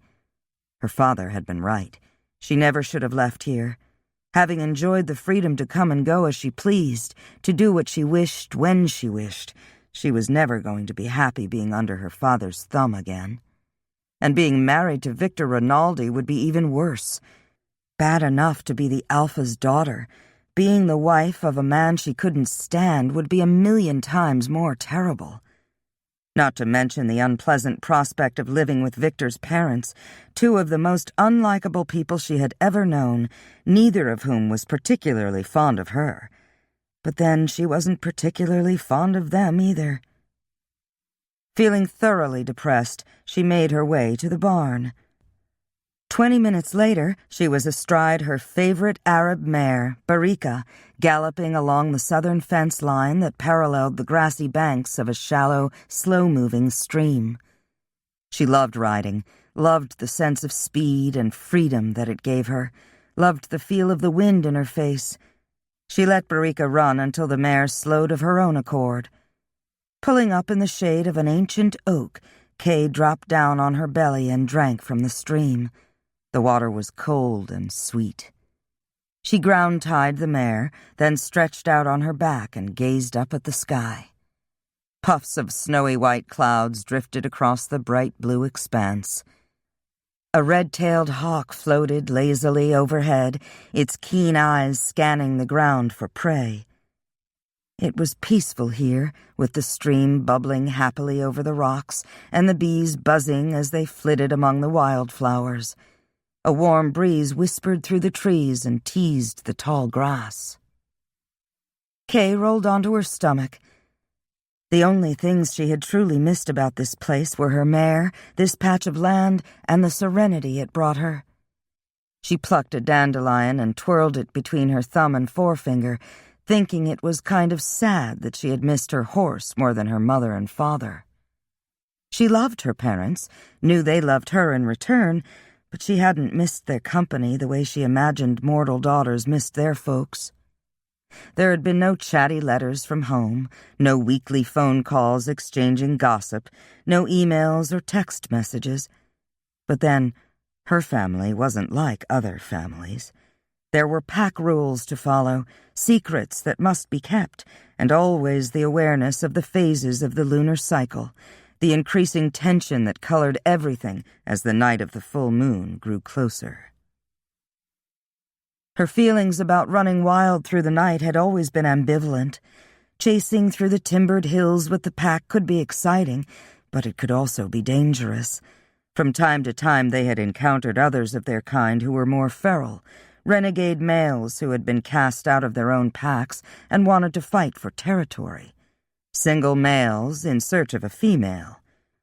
An occasional alpha who had completely forsaken his humanity and ran with the wild wolves. Sitting up, Kay stared at the water and wondered yet again where Gideon was spending the day, and if he dreamed while trapped in the dark sleep of his kind, and how long he would stay here before he grew bored or restless and moved on, and what she would do without him. There was so much about him she didn't know, yearned to know. He was nothing like she had expected a vampire to be. The werewolves claimed vampires were soulless, blood-sucking monsters with no shred of humanity or decency. But Gideon wasn't like that. Being with him filled her with a sense of belonging that she had never felt here, among her own kind. She had known him only a few short weeks, and yet she not only loved him, she trusted him more than anyone else she knew.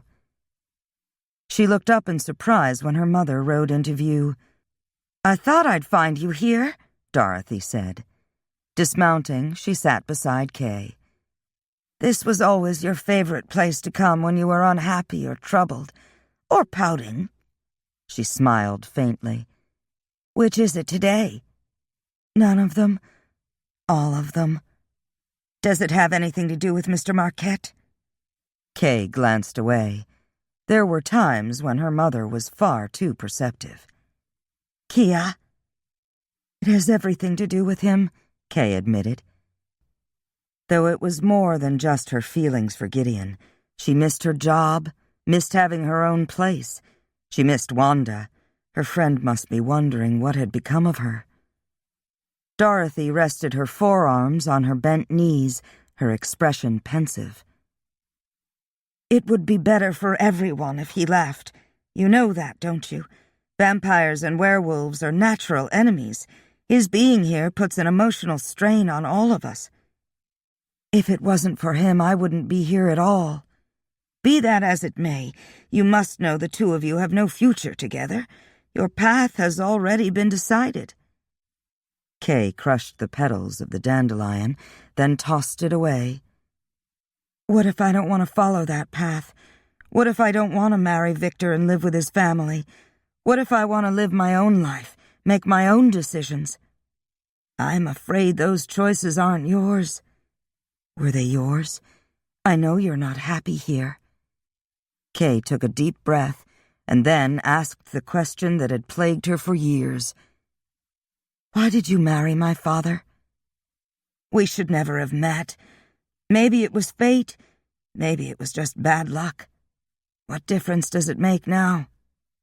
"I'd like to know." Dorothy gazed into the distance, her expression pensive as she related the story of how she had met Russell. Kay listened intently, her gaze never leaving her mother's face. Dorothy paused a moment, her thoughts obviously turned inward as she ran her thumb back and forth over her wedding ring. "It wasn't until a few days after you were born that I found out your father was a werewolf. I'm amazed now that I didn't realize it sooner. Maybe I didn't want to admit it. I don't know if he ever intended to tell me. But one night I went outside for something, I can't remember what, and I saw him change from wolf to human. It terrified me, and I ran into the house. I grabbed you and Mark, then ran into the nursery and locked the door. My fear enraged your father. When he broke down the door, I told him I wanted a divorce, but he just laughed and told me that werewolves mated for life. I ran away a few times, but—" She shrugged. "He always came after us. He became even more possessive after Mark died. Then, when he found out you had inherited the wolf gene even though you were part human, I knew there was no chance he would ever let you go. And I couldn't leave without you.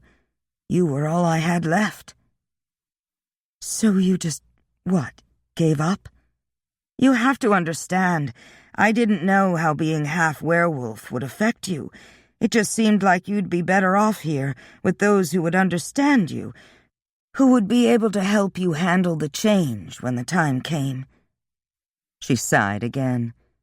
"Once I resigned myself to staying here, it wasn't so bad." She took Kay's hand and gave it a squeeze. "I had my little girl. I had a lovely home and every luxury imaginable." "Mom," Kay shook her head, "I don't know what to say, except that I don't want to live your life. Ever." "I know," Dorothy said sadly, "but I'm afraid you don't have any other choice."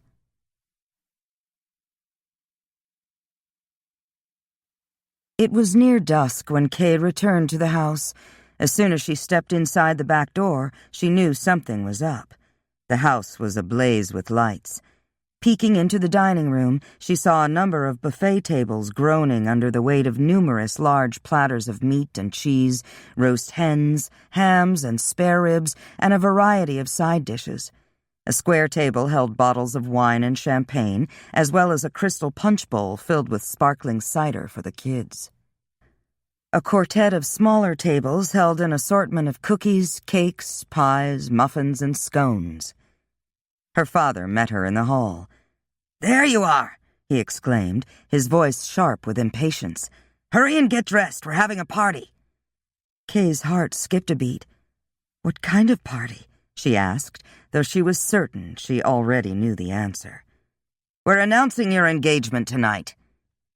"Don't you think you might have mentioned it to me?" "I thought it would be a nice surprise," he replied, his voice cool. "Hurry and change. Most of our guests are already here." "I'm begging you. Please don't make me do this." Her father's eyes narrowed ominously. A muscle throbbed in his jaw. "I'm not going to discuss this with you again, Kia. My decision stands and will be obeyed. Now go upstairs and make yourself presentable." She wanted to argue with him, to beg him to reconsider, but there was no changing his mind once it was made up. As Alpha, he held the power of life and death over her and everyone else in the pack. His word was law. Knowing that, she lowered her gaze in surrender. "Yes, sir." Blinking back hot tears of resentment and frustration, she ran up the back stairs to her room. Mindful of the guests gathered in the dining room, she fought off the urge to slam the door. A new dress of dark blue silk was laid out on the bed. She stared at it, thinking it should have been black to match her mood. Her father had never been one to express his affections openly, yet Kay had always been sure he loved her in his own way. But now... She shook her head. If he truly loved her, he wouldn't force her to marry a man she despised. How could he condemn his only daughter to a life without love? It wasn't fair. Worse than that, it just wasn't right. But there was nothing she could do about it. Forcing everything from her mind, Kay brushed her hair, carefully applied her makeup, put on the blue silk dress, and stepped into the matching heels. When her father knocked on the door 20 minutes later, she was ready. "Smile, daughter," he said. "This is a happy occasion."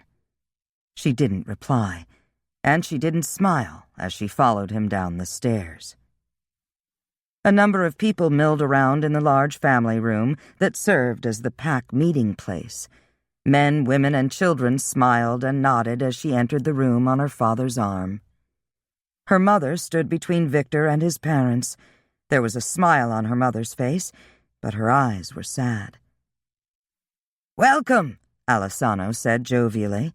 "As you all know, we're gathered here tonight to celebrate my daughter's betrothal to Victor Rinaldi." Cheers and applause greeted his announcement. "Victor, join me, please," Alessandro said.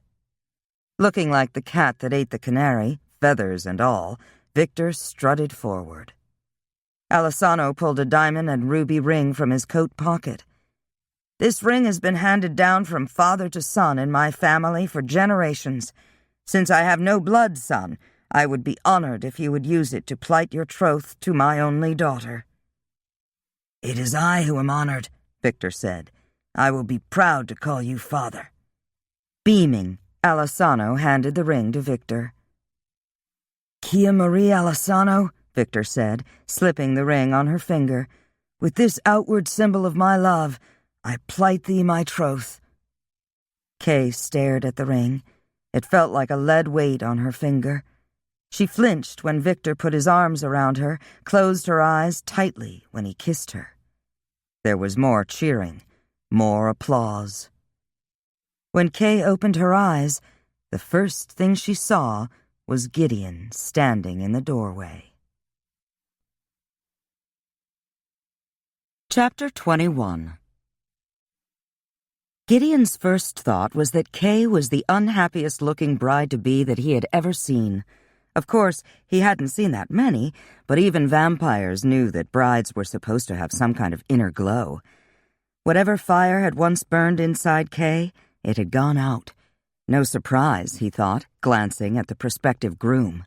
Victor Rinaldi was strutting around the room like the pompous ass he was, grinning as if he had just won the lottery, which, in a way, he had. Being married to the daughter of the Shadow Pack's alpha probably carried a lot of weight within the werewolf community. Gideon remained where he was as the guests moved into the dining room. Smiling and nodding at those she passed, Kay made her way toward him. "Looks like congratulations are in order," Gideon remarked sourly, "although I must say I've seen brighter smiles on condemned prisoners." "They were probably a lot happier than I am," she muttered glumly. "I might have an answer to your problem." "Really? I'd love to hear it." Gideon took a deep breath. "You could marry me instead." Kay blinked up at him, wondering if she had heard him right. Gideon rocked back on his heels. "Not such a good idea, I guess." "No, I mean, I don't know what to say." She shook her head. "Are you serious?" "Yeah, I'm afraid I am." Looking over Kay's shoulder, he said, "We've got company." "Kia," Russell Alessandro said, "you can talk to Mr. Marquette later. Your guests are waiting." "Yes, Father." "You're welcome to join us for dinner, Mr. Marquette," Alessandro said, taking a possessive grip on his daughter's arm. Kay sent Gideon a pleading glance, then obediently accompanied her father into the dining room. Gideon waited a moment, then, muttering, "What the hell?" he followed Kay and her father. The dining room was papered in a rich, dark red stripe. Long white tapers set in elegant gold wall sconces cast a warm, golden glow over the room. A glance through the archway revealed 4 antique trestle tables laid with crisp damask cloths, delicate china, and crystal flutes. These were arranged in a square in the center of the room. The buffet tables against the back wall held enough food to feed a small army. Or maybe just a pack of hungry werewolves, he thought, remembering Kay's prodigious appetite. A round table covered with crisp white linen stood in the center of the square formed by the other tables. Kay's mother, Greta and Brett, and Victor were seated at this table. A tall, austere man and a fair-haired woman sat at Rinaldi's left. Victor's parents, Gideon surmised, noting the resemblance between Victor and the couple. The invited guests had already been seated. Assuming the entire pack had been invited to the party, Gideon counted 12 couples, 3 girls who were in their early 20s, and 13 kids under the age of 18. The youngest was perhaps slightly more than a year old. Everyone applauded when Kay and her father entered the room. Bringing up the rear, Gideon took a seat at the far end of one of the long tables. Several of the men cast suspicious looks in his direction. The Alpha raised his hands for silence. When the applause died down, he smiled expansively. "Once again, I wish to welcome you all here tonight on this joyous occasion. There will be dancing for the adults after dinner, and movies and games for our younger guests. But first, a toast." Lifting his champagne glass, he said, "To my daughter, Kia Marie, and my future son-in-law, Victor, I wish you both long life and happiness." Scattered shouts of "Hear, hear" rang out as men, women, and children raised their glasses. When Victor leaned toward Kay and kissed her, it was all Gideon could do to keep from grabbing the man by the neck and ripping his heart out. The fact that Gideon could sense Kay's revulsion at Victor's touch only made it worse. He had to get out of there before he did something stupid. Cussing under his breath, Gideon eased away from the table and left the house. Outside, he stared up at the sky. Here, away from the lights of the city, the star-studded heavens stretched away into infinity. He rarely thought of the past, or dwelled on how many years he had lived as a vampire, or what he had lost when his mortality had been stolen from him. Until now, mundane things like home and family had seemed insignificant when compared to what he had gained. He liked being a vampire, living forever, never growing old and feeble, never getting sick, more than made up for whatever he had lost. He reveled in the incredible speed and power of his kind, the ability to read minds, change shape, dissolve into mist, will himself from one place to another. Who would give all that up for a few paltry years of humanity? Gideon glanced back at the house, which was lit up like a Christmas tree. He could hear the musicians tuning up, the clink of silverware against china, the mingled sounds of conversation and laughter, the aromas of roast beef and fried chicken. With a shake of his head, he admitted he would happily give up the next 500 years of immortality to spend one human lifetime with Kay. And even as her name crossed his mind, she was hurrying toward him, throwing her arms around his neck. He gathered her close, inhaling the fragrance of her hair and skin. The underlying scent of her blood called to him, clouding his senses. "How'd you get away from your guests?" She shrugged one shoulder. "I said I had to make a trip to the ladies' room." She looked up at him. "Gideon?" "I know." Lowering his head, he claimed her mouth with his. She held nothing back as she returned his kisses, her arms tightening around him as if she would never let go. "You never gave me an answer to my proposal," he murmured between kisses, although I'm guessing it might be yes. "Yes," she whispered, then shrieked as someone jerked her out of Gideon's arms. Before Gideon could react, 2 men wrestled him to the ground, holding him immobile, while a third dropped a heavy silver chain across his chest. Rendered physically powerless, Gideon glared at the man holding tight to Kay's forearm. "Rinaldi," he hissed the word between clenched teeth. "I told you before, bloodsucker. She's mine." Kay struggled in Victor's grasp, and when he failed to release her, she sank her teeth into his arm. Grimacing in pain, he slapped her, hard. A low growl rose in Gideon's throat, but he was helpless to do anything. "Lock him up," Victor said. "And then what?" one of the men asked. Victor shrugged. "Kill him or let him go, I don't care." "Rinaldi, damn you!" Gideon stared after the man as he dragged Kay into the darkness. A moment later, he heard the throaty purr of a car's engine, felt his anger and frustration mount as Kay's panicked voice rang out in his mind. "Gideon!" "I'll find you," he promised. Looking at the trio of burly men staring down at him, he hoped it was a promise he could keep. "Let me out of here!" Kay shrieked as Victor stuffed her into the trunk of his Lexus and slammed the lid. "Let me out!" She couldn't believe what was happening. She had resisted with all her might, but her struggles had been in vain. Now, with her hands tied behind her back and her ankles lashed together, there was little she could do except scream her outrage. Sadly, there was no one to hear her. And what of Gideon? Once again, his life was in danger because of her. Victor drove for what seemed like an eternity. Where was he taking her? What would her father do when he found out Victor had kidnapped her? She frowned as a new thought wormed its way into her mind. What if her father knew that it was Gideon she wanted? Her father's hearing was exceptionally keen. Had he overheard Gideon's proposal? What if it had been her father's idea for Victor to abduct her? The more she thought about it, the more likely it seemed. Victor didn't have the guts to do something as outrageous as this on his own. Anger replaced fear as certainty overcame doubt. She knew her father loved Victor like a son, knew that Victor had taken Mark's place in her father's heart. If her father had any weakness, it was his inability to see Victor for what he really was. She would never forgive her father if he had had any part in this, whether he had planned it or had merely given Victor his blessing. Never.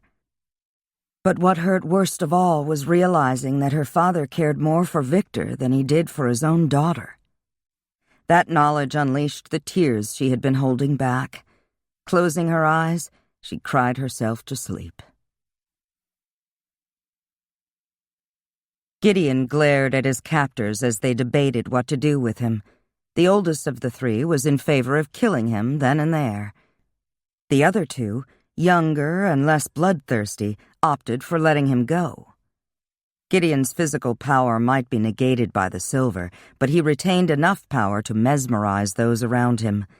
Focusing on the youngest of the bunch, he willed the man to remove the thick chain that held him immobile. "What the hell are you doing?" the other two men exclaimed in unison. But the question came too late. As soon as the young man lifted the chain, Gideon dissolved into mist and disappeared from their sight. Had he been in corporeal form, he would have laughed at their startled expressions. But there was no time for that. It was almost dawn. Leaving his car behind, he sought shelter from the rising sun. The sudden absence of noise and motion roused Kay from a horrible dream. Forgetting where she was, she sat up. A harsh gasp escaped her lips when she hit the back of her head. Reality returned with the pain. She blinked against the early morning light when Victor opened the trunk. "My father will kill you for this." There was little conviction behind her words. The smug look on Victor's face only served to reinforce her earlier suspicions that her father was behind the whole thing. Smirking, Victor untied her ankles, then grabbed her around the waist and lifted her none too gently out of the trunk and set her on her feet. Kay glanced around, a groan rising in her throat when she recognized her surroundings. Victor had brought her to his Pax home. "How long do you intend to keep me here?" she demanded. "Until we're married and you give me an heir. After that, I don't care what you do or where you go." Kay stared at him. Victor had always been concerned with pack politics. As the eldest son of the Green Mountain Pax Alpha, he was next in line to be pack leader. With Kay as his wife, the bond between the Green Mountain Pack and the Shadow Pack would be solidified. Add a son or daughter who was the grandchild of the two Pack Alphas, and Victor's rank would be secure. "Are you going to keep me tied up until then?" she asked, her voice laced with venom as he dragged her toward the house. "Maybe. I haven't decided yet." "I'll never marry you." "I think you will," he said smugly. "You can't force me to marry you." "True enough, but your Alpha can, and will." Kay's shoulders sagged. Victor was right. As much as she might wish to resist her Alpha's wishes in the matter, she wasn't sure she had either the strength or the courage to do so. Victor's father was waiting for them when they reached the house. Diego Rinaldi was tall and slim. He wore his brown hair cut short. His eyes, as hard and gray as stone, were cold when he looked at her. His wife stood behind him, her blue eyes worried. Vivian Rinaldi was almost as tall as her husband. She smiled uncertainly as Victor pushed Kay across the threshold. "The room downstairs has been prepared for her," Diego said. "I'll call Russell and tell him you've arrived safely." Kay's insides went cold at his words. So they were all in this together. Knowing it was useless, she sent a mute plea for help in Vivian's direction. The woman managed to look ashamed, but Kay knew she couldn't expect any aid from that direction. Nodding, Victor tugged on Kay's arm, forcing her to follow him down 2 flights of stairs and into the cellar. He flicked on the light, revealing a dozen or so wine racks. At the far end of the room, a door stood ajar, revealing another, smaller room. Victor stopped at the threshold. Jerking her around so that her back was toward him, he untied her hands. "Welcome to your new home," he said, and shoved her inside. "Wait!"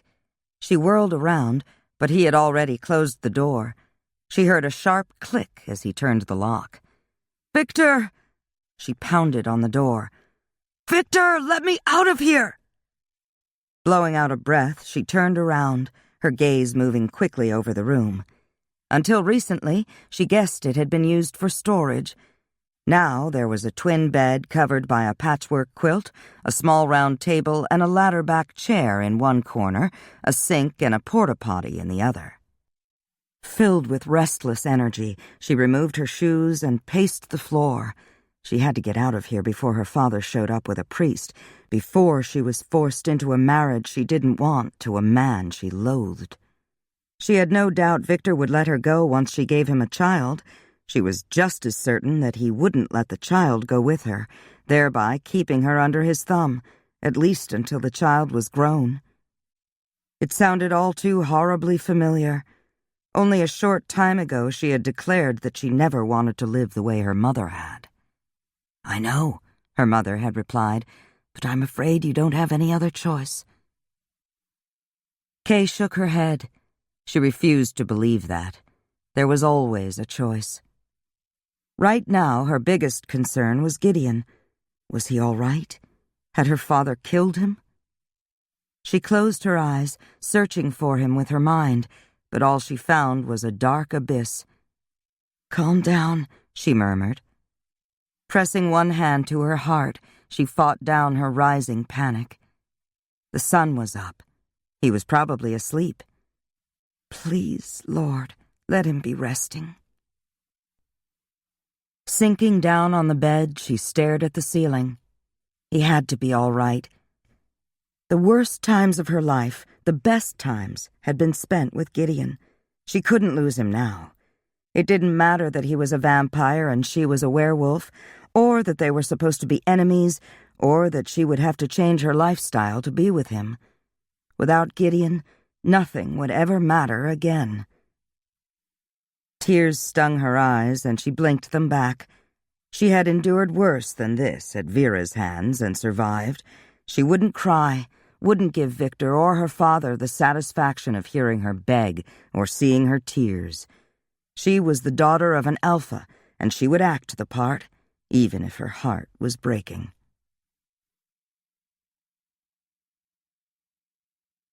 Chapter 22. Gideon woke with the setting of the sun. It was an odd feeling, rising up out of the ground like some resurrected being, but he was among strangers. There was no safer place to hide from his enemies or from the light of a new day than in the welcoming arms of Mother Earth.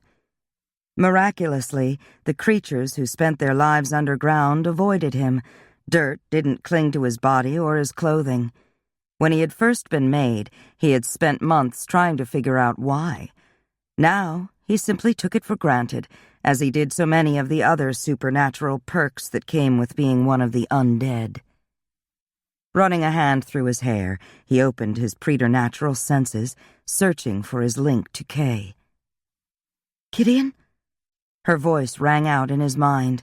The relief he felt at hearing it was a palpable thing. "I'm here. Thank goodness. I was afraid they'd killed you." "I'm all right, Kia. Are you?" "Yes. Where are you?" "Victor took me home to his pack. I'm his prisoner." "Does your father know?" "He was in on it. For all I know, kidnapping me was his idea." Her father was a smart man. Little escaped his notice. She supposed she shouldn't have been surprised that he knew her well enough to suspect she might try to run away and that he would take measures to ensure that she didn't succeed. One way or another, he always had the last word. Gideon heard the bitterness in her voice. Well, he couldn't blame her for that. Fathers were supposed to protect their daughters. "What makes you think he was behind it?" "I think he overheard you propose to me. That's the only thing that makes any sense." Gideon mulled that over for several moments. She was probably right. Like vampires, werewolves were supernatural creatures. No doubt the Alpha's hearing was as acute as his own. "Gideon?" "Just sit tight, sweetheart. I'll find you." Finding her would be the easy part. Getting into the home of the Alpha werewolf unobserved and uninvited might prove a little more challenging. It was unlikely that the Green Mountain Alpha would welcome him inside. "Be careful, Gideon. Don't take any— Oh, someone's here." He sensed her trepidation, swore as her voice ended abruptly, breaking their connection. But the blood link remained, as clear and easy to follow as a lighthouse beacon on a cloudy night. Victor's home place was set in a shallow valley thick with ancient oaks and evergreens. Like the Alessano compound, it was surrounded by an electrified fence. Instead of a large house set amidst a number of smaller individual dwellings, there was one main residence flanked by a pair of apartment complexes, each with its own covered patio. This compound also provided outdoor games and a swimming pool. There were 2 sentries patrolling the perimeter. Standing out of sight in the shadows, Gideon timed them as they passed by. The fence wouldn't slow him down. He could take the sentries out before they knew what hit them. Locating Kay would be a snap. It was getting into the house that presented the problem. One way or another, he had to convince someone who lived in the house to invite him inside. But first, he needed to hunt. Leaving the compound behind, he sniffed the air. The smell of burning wood and cooked meat drew him into the hills where he found 3 families, 6 adults and 7 kids, roasting hot dogs over a campfire near a narrow stream. Smorgasbord, he thought, and settled down to wait for the campers to turn in for the night. It was well after midnight when Gideon made his way back to the Green Mountain compound. Most of the lights in the house and the apartments were off. 2 new sentries patrolled the fence line. Gideon went suddenly still as a light went on in the main house. A moment later, the back door opened and Victor and his father stepped outside. The 2 men spoke for a short time, then shed their clothing. The air shimmered around them, followed by a palpable surge of preternatural power. When it was over, a large black wolf and a pale brown wolf touched noses, then turned and loped across the yard toward the back fence. In unison, they leaped the barrier with effortless grace and disappeared into the night. Moments later, a wolf's howl rang out and was quickly answered by another wolf, and then another. Gideon blew out a breath. From the sound of it, the alphas were running the hills together. For a moment, he was tempted to shift into wolf form and join them, just for the hell of it, but he quickly discarded the idea. With the Green Mountain Alpha gone, this might be his best chance to get into the house. Vaulting over the fence, he moved silently through the night, every sense alert. He paused outside the patio door, listening to the hearts beating inside the house. There were 3 people inside, 2 females and a male. He recognized the beat of Kay's heart, knew she was asleep. The male was also asleep. The other female, Victor's mother, was awake. Compelling mortals was generally easy. Members of the supernatural community were more difficult. Some, like alpha werewolves and master vampires, were impossible to influence. Focusing on the female werewolf, he probed her mind, implanting the idea that she wanted to go out into the backyard. Moments later, he heard the sound of her footsteps coming toward him. The handle was turning when he caught the pungent scent of werewolf on the wind, followed by a howl that was too close for comfort. Hissing softly, Gideon dissolved into mist. Mere seconds later, 3 wolves bounded onto the patio and quickly shifted into human form. One of the men was Kay's father. The other was Victor. The third man was Victor's father. Victor and Russell grabbed towels from a nearby shelf to cover their nakedness as the patio door swung open. "Vivian, is something wrong?" Vivian's father asked. "No, Diego," she answered, sounding confused. She shook her head. "I just had the strangest urge to go outside." She laughed self-consciously. "I don't know what came over me." "What kind of urge?" Alessano asked sharply. "I don't know." Vivian shook her head.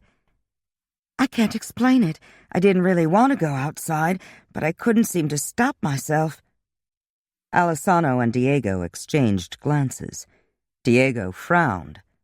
"You don't think—" Alessano nodded, his nostrils flaring as his gaze swept the shadows. "The vampire's been here. Inside, quickly." Drifting away from the main house, Gideon resumed his own form. Odd, he thought absently, that his clothing changed with him, but the werewolves shed theirs when they shifted. Cursing the untimely return of the alphas, Gideon left the compound. On the other side of the fence, he hunkered down on his heels, brow furrowing as he stared at the main house. He had little doubt about what was going on in there. He could think of only one thing that would bring Alessano to the Green Mountain compound: Kay's upcoming marriage to the Rinaldi heir. All he had to do now was figure a way to get her out of there before she became Victor's bride. Chapter 23. Vera studied the 3 dwellings clustered inside a high, electrified fence. After much trial and error, she had finally tracked the werewolf girl to this place hidden in the hills of Wyoming. Now, standing in the drifting shadows near the front entrance, she pondered how best to get inside, and out again, without being caught. Vampires couldn't be compelled. She had no idea if compulsion would be effective on the fanged and furry members of the supernatural community. Perhaps the best approach would be to wait for everyone to go to bed, then cast an invisibility spell that would allow her to enter the house undetected. Once she found the werewolf, she could try to compel her. If that didn't work... Vera smiled as she patted the hypodermic needle resting inside the left pocket of her traveling cloak. Drugs were an effective backup plan when magic wasn't quite enough. She glanced down at the black cat circling her ankles. "All we have to do now is wait." With a throaty purr, Rama stretched out at her feet, tail swishing back and forth. Gradually, the house's interior lights winked out one by one. "Now," Vera said. Lifting the cat into her arms, she stroked its head as she chanted softly, invoking an invisibility spell. When it was complete, she moved toward the front gate, still stroking the cat's head. A second spell disabled the electrical current and unlocked the gate. Pulling her wand from her pocket, she made her way to the front door. Another quick incantation and the front door opened. Whispering, "Wait here," she put the cat down. She glanced left and right, then stepped lightly across the threshold. Her tracking spell had indicated that the werewolf she sought was being held in a cellar or a basement in the nether regions of the house. Following the path the spell revealed, Vera moved unerringly down 2 flights of stairs. A flick of her wand unlocked the door at the bottom of the steps. Moving inside, she willed a little power into her wand, which caused the tip to glow, illuminating the room. Frowning, she glanced around. There was no sign of the werewolf, just racks of wine bottles. Lifting the wand higher, she noticed the door at the far end of the cellar. Another flick of her wand, and the door opened on well-oiled hinges. The werewolf was on a narrow cot, asleep, her cheeks damp with tears. All too easy, Vera mused. Moving closer to the bed, she plucked a hair from the werewolf's head and wound it around the end of her wand. Lamenting the fact that it was necessary to shed the invisibility spell to invoke a new one, she murmured softly into the werewolf's ear, planting her compulsion. For a moment, she thought the spell had failed, but then, moving zombie-like, the werewolf girl stood, her eyes open and unfocused. Smiling, Vera whispered, "Follow me," and led the way out of the house and into the night.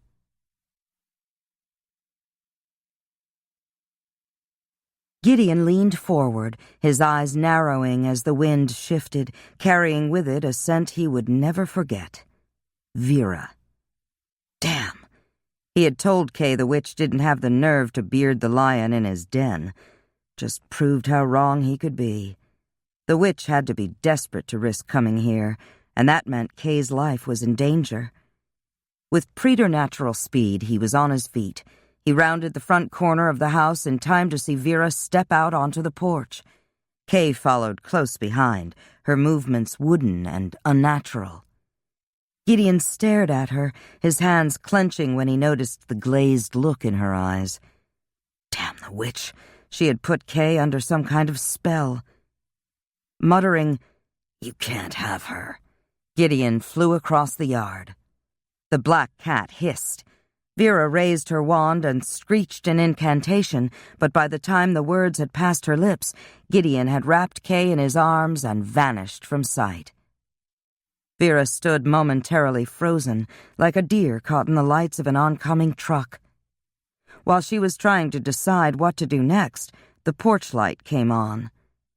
Vera scooped Rama into her arms, intent on hastening away, when she suddenly found herself surrounded by 3 men with glowing yellow eyes. Before she could invoke her invisibility spell again, one of the men snatched the wand from her hand, another grabbed Rama by the scruff of the neck, careful to hold the snarling cat at arm's length. The third man sank his teeth into Vera's neck.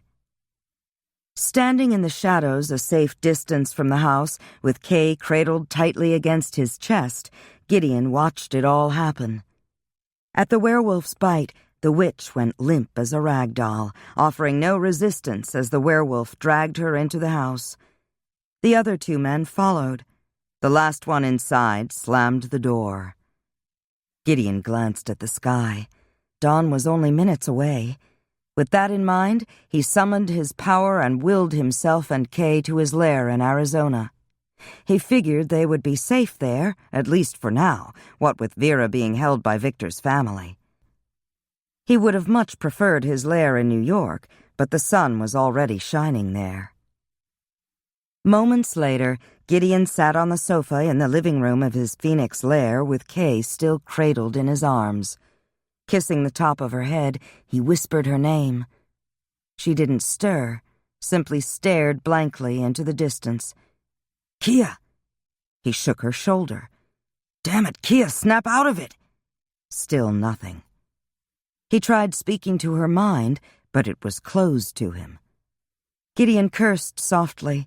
The sun was rising. There was nothing he could do until nightfall. Carrying Kay into the bedroom, he tucked her under the covers, removed his shoes, socks, pants, and shirt, and crawled into bed beside her. His eyelids grew heavy as the sun rose over the horizon. He hated to leave her lying there, staring up at the ceiling, but there was no help for it. The darkness was wrapping him in its snare, dragging him down into oblivion. Gideon woke with the setting of the sun. Jackknifing into a sitting position, he looked at Kay, hoping to find her sleeping peacefully. Instead, she was lying rigid beside him, still staring blankly at the ceiling. If not for the faint rise and fall of her chest and the slow, steady beat of her heart, he would have thought her dead. Pressing a kiss to her cheek, he went into the bathroom. He took a quick shower, dressed, and left the apartment. What he needed now was a witch. Easier said than done, he mused. Where the hell was he going to find a witch? A good witch, he amended. He mesmerized the first man he saw, borrowed the man's cell phone, and did a quick search for practicing witches. He hadn't actually expected to find one, but to his surprise, he found one listed in Apache Junction, Arizona, by the name of Kusuma Ila. Of course, there was no guarantee that she was a genuine witch, and not just some deluded old woman who read tea leaves, but it was the only lead he had. After returning the man's phone and wiping the incident from his mind, Gideon transported himself to Apache Junction. He hadn't been there in decades. It was an old town bordered by the Superstition Mountains on the east, the Goldfield Mountains on the north, and the town of Mesa on the right. Even at night, the Superstition Mountains, well known as the home of the fabled Lost Dutchman gold mine, were an impressive sight. Goldfield Ghost Town nestled near the western face of the mountains. On more than one occasion, Gideon had seen the ghosts of an old prospector and his mule walking through the town. Kusuma Ila's small square house was located on a quiet residential street, literally the last place he would have expected to find an Apache witch. Dozens of rose bushes grew in wild profusion along a white picket fence. An ancient cottonwood tree shaded the front porch. She answered the door before he knocked. As soon as she saw him, she made some kind of intricate sign with the fingers of her right hand, no doubt meant to ward off evil. "Kusuma Ila?" She was 100 if she was a day, Gideon thought, with skin as brown and wrinkled as old saddle leather. Her hair, worn in a long braid over her shoulder, was snow-white. Her eyes were deep-set, as black and sharp as those of a raven. She sure as hell looked like a witch. She tilted her head to one side. "Have you come to drink my blood?" "Do I look hungry?" She grinned. "My blood is so old, one taste and you would spit it out." "Keep your blood, old woman. It's your professional help I need." She studied him for several moments, then stepped back. "Come in, Nightwalker." In spite of the old woman's invitation, Gideon felt the threshold's resistance as he stepped across it. It was, he thought, a sign of the witch's power. The handkerchief-sized living room was crowded with a curved sofa, a round coffee table, an end table with a wrought iron lamp, and a well-used rocking chair. A crooked shelf held a turtle rattle, a length of braided rope, a turquoise rock, and what looked like the bleached skull of a cat. Every surface was piled high with old newspapers and magazines. A battered bookshelf was stuffed with paperback books, mostly mysteries. A deer head was mounted over the sofa.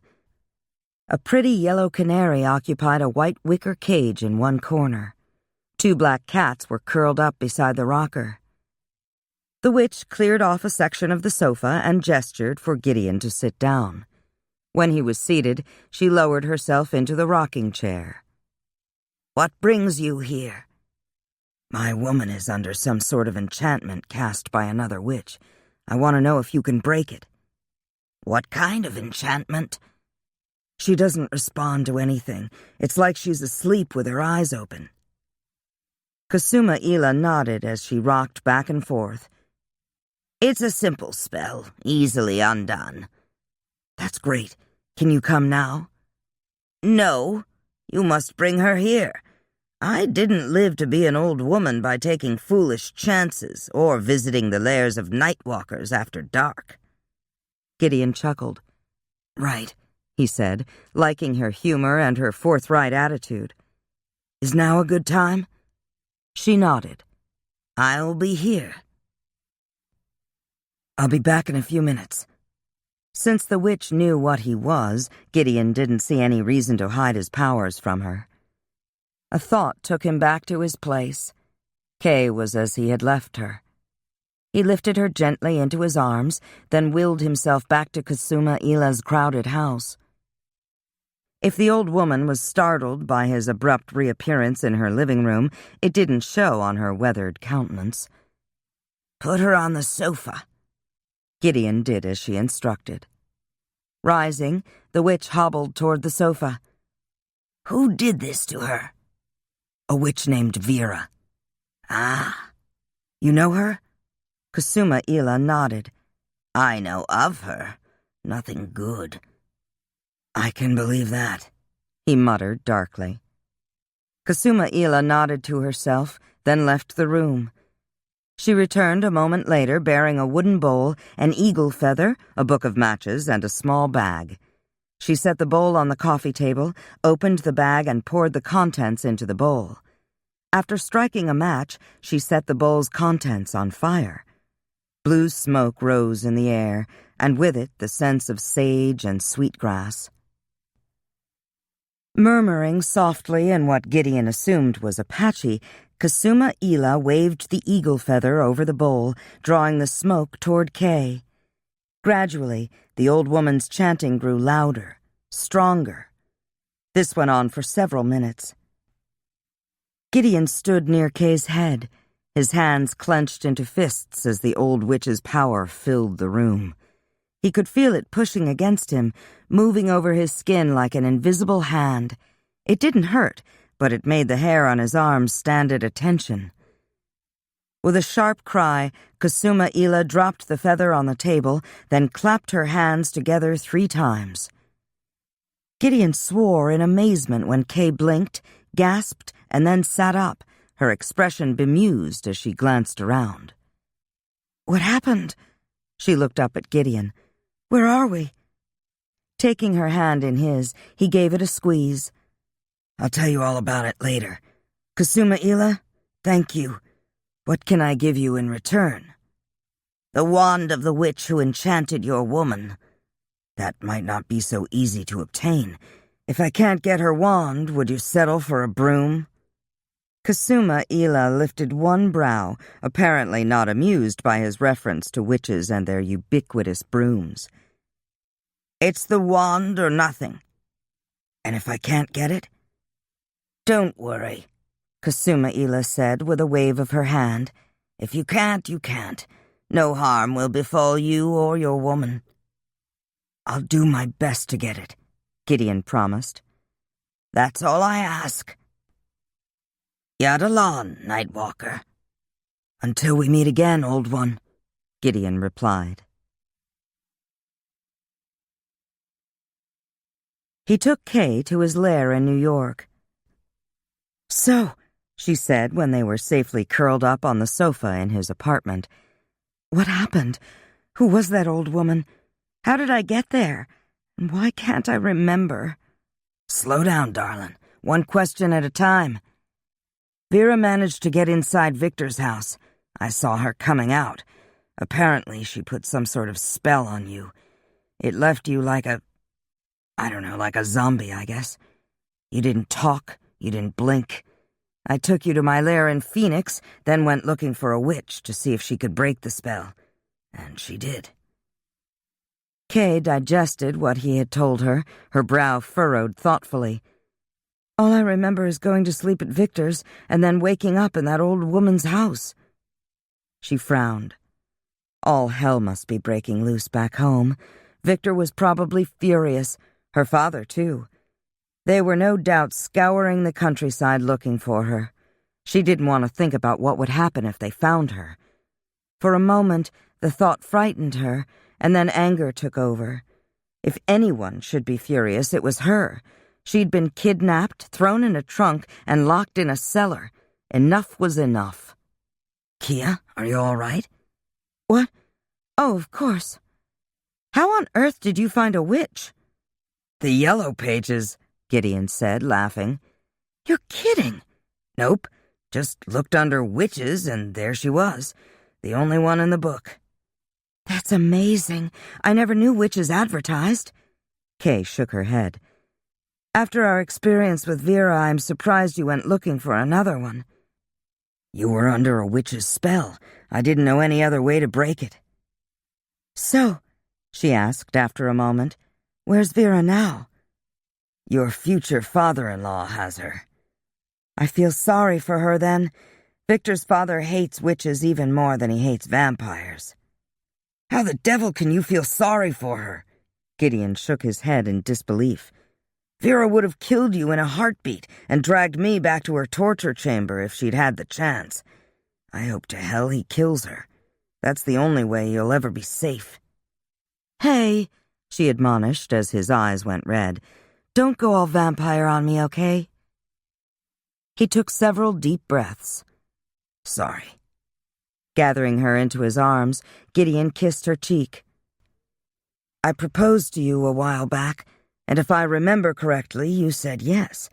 You haven't changed your mind, have you? With a sigh, she snuggled against him. No way. So, what do you say, Wolfie? Should we go find a justice of the peace and tie the knot? I say the sooner the better, Vampy. She refused to think about her parents. No doubt they would be angry and upset. Well, turnabout was fair play. Besides, she was too excited at the prospect of marrying Gideon to worry about the consequences now. Tomorrow night? He asked. Tomorrow night sounds perfect. She glanced at her wrinkled blue dress, noticing the grease spot on the hem, then burst out laughing. But first I need something to wear. Chapter 24. Kay wandered through Gideon's apartment, too restless to sit still, too excited at the thought of becoming his wife to think about anything else. Mrs. Gideon Marquette. Kia Marie Marquette. She giggled, thinking that if she was still in high school, she would be drawing red hearts around her name and Gideon's on her notebook. Around noon, hunger drove her into the den. Earlier, she had found a note advising her that he had gone shopping while she slept, and that she would find bread and donuts in the den, milk and sandwich makings in the refrigerator. Now she stood in front of the small refrigerator, reluctant to open the door. What if it was also filled with bags of fresh blood? She wasn't really squeamish. She killed rabbits and deer on a regular basis, but dining on blood in bags? It was just too creepy. Taking a deep breath, she opened the door, relieved that the only items in the fridge were a quart of milk, a package of cheese, and 3 kinds of deli meat. She ate 3 donuts, 2 chocolate and 1 chocolate buttermilk, as well as a ham and cheese sandwich, then washed it all down with milk straight from the carton, since Gideon didn't keep any dishes or glassware in the apartment. Time and again, she tiptoed into the bedroom just to look at him. He was gorgeous, like an enchanted prince condemned to live only by night. She grinned as her imagination took flight. He was the prince and she was the princess, only, in her fairy tale, it was the kiss of the princess that brought the prince to life. The day dragged on and on. She switched on the TV, flipped through the channels, and turned it off. Finally, about 4 o'clock, she went into the bedroom and crawled into bed beside Gideon. Resting her head on his shoulder, she closed her eyes and fell asleep, content at last.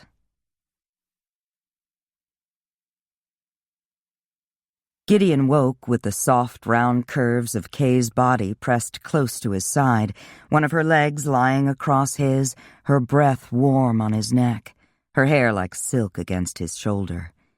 He lay there, unmoving, basking in her nearness. Until Kay entered his life, he had never fallen asleep with a woman in his bed, nor wakened to find one beside him.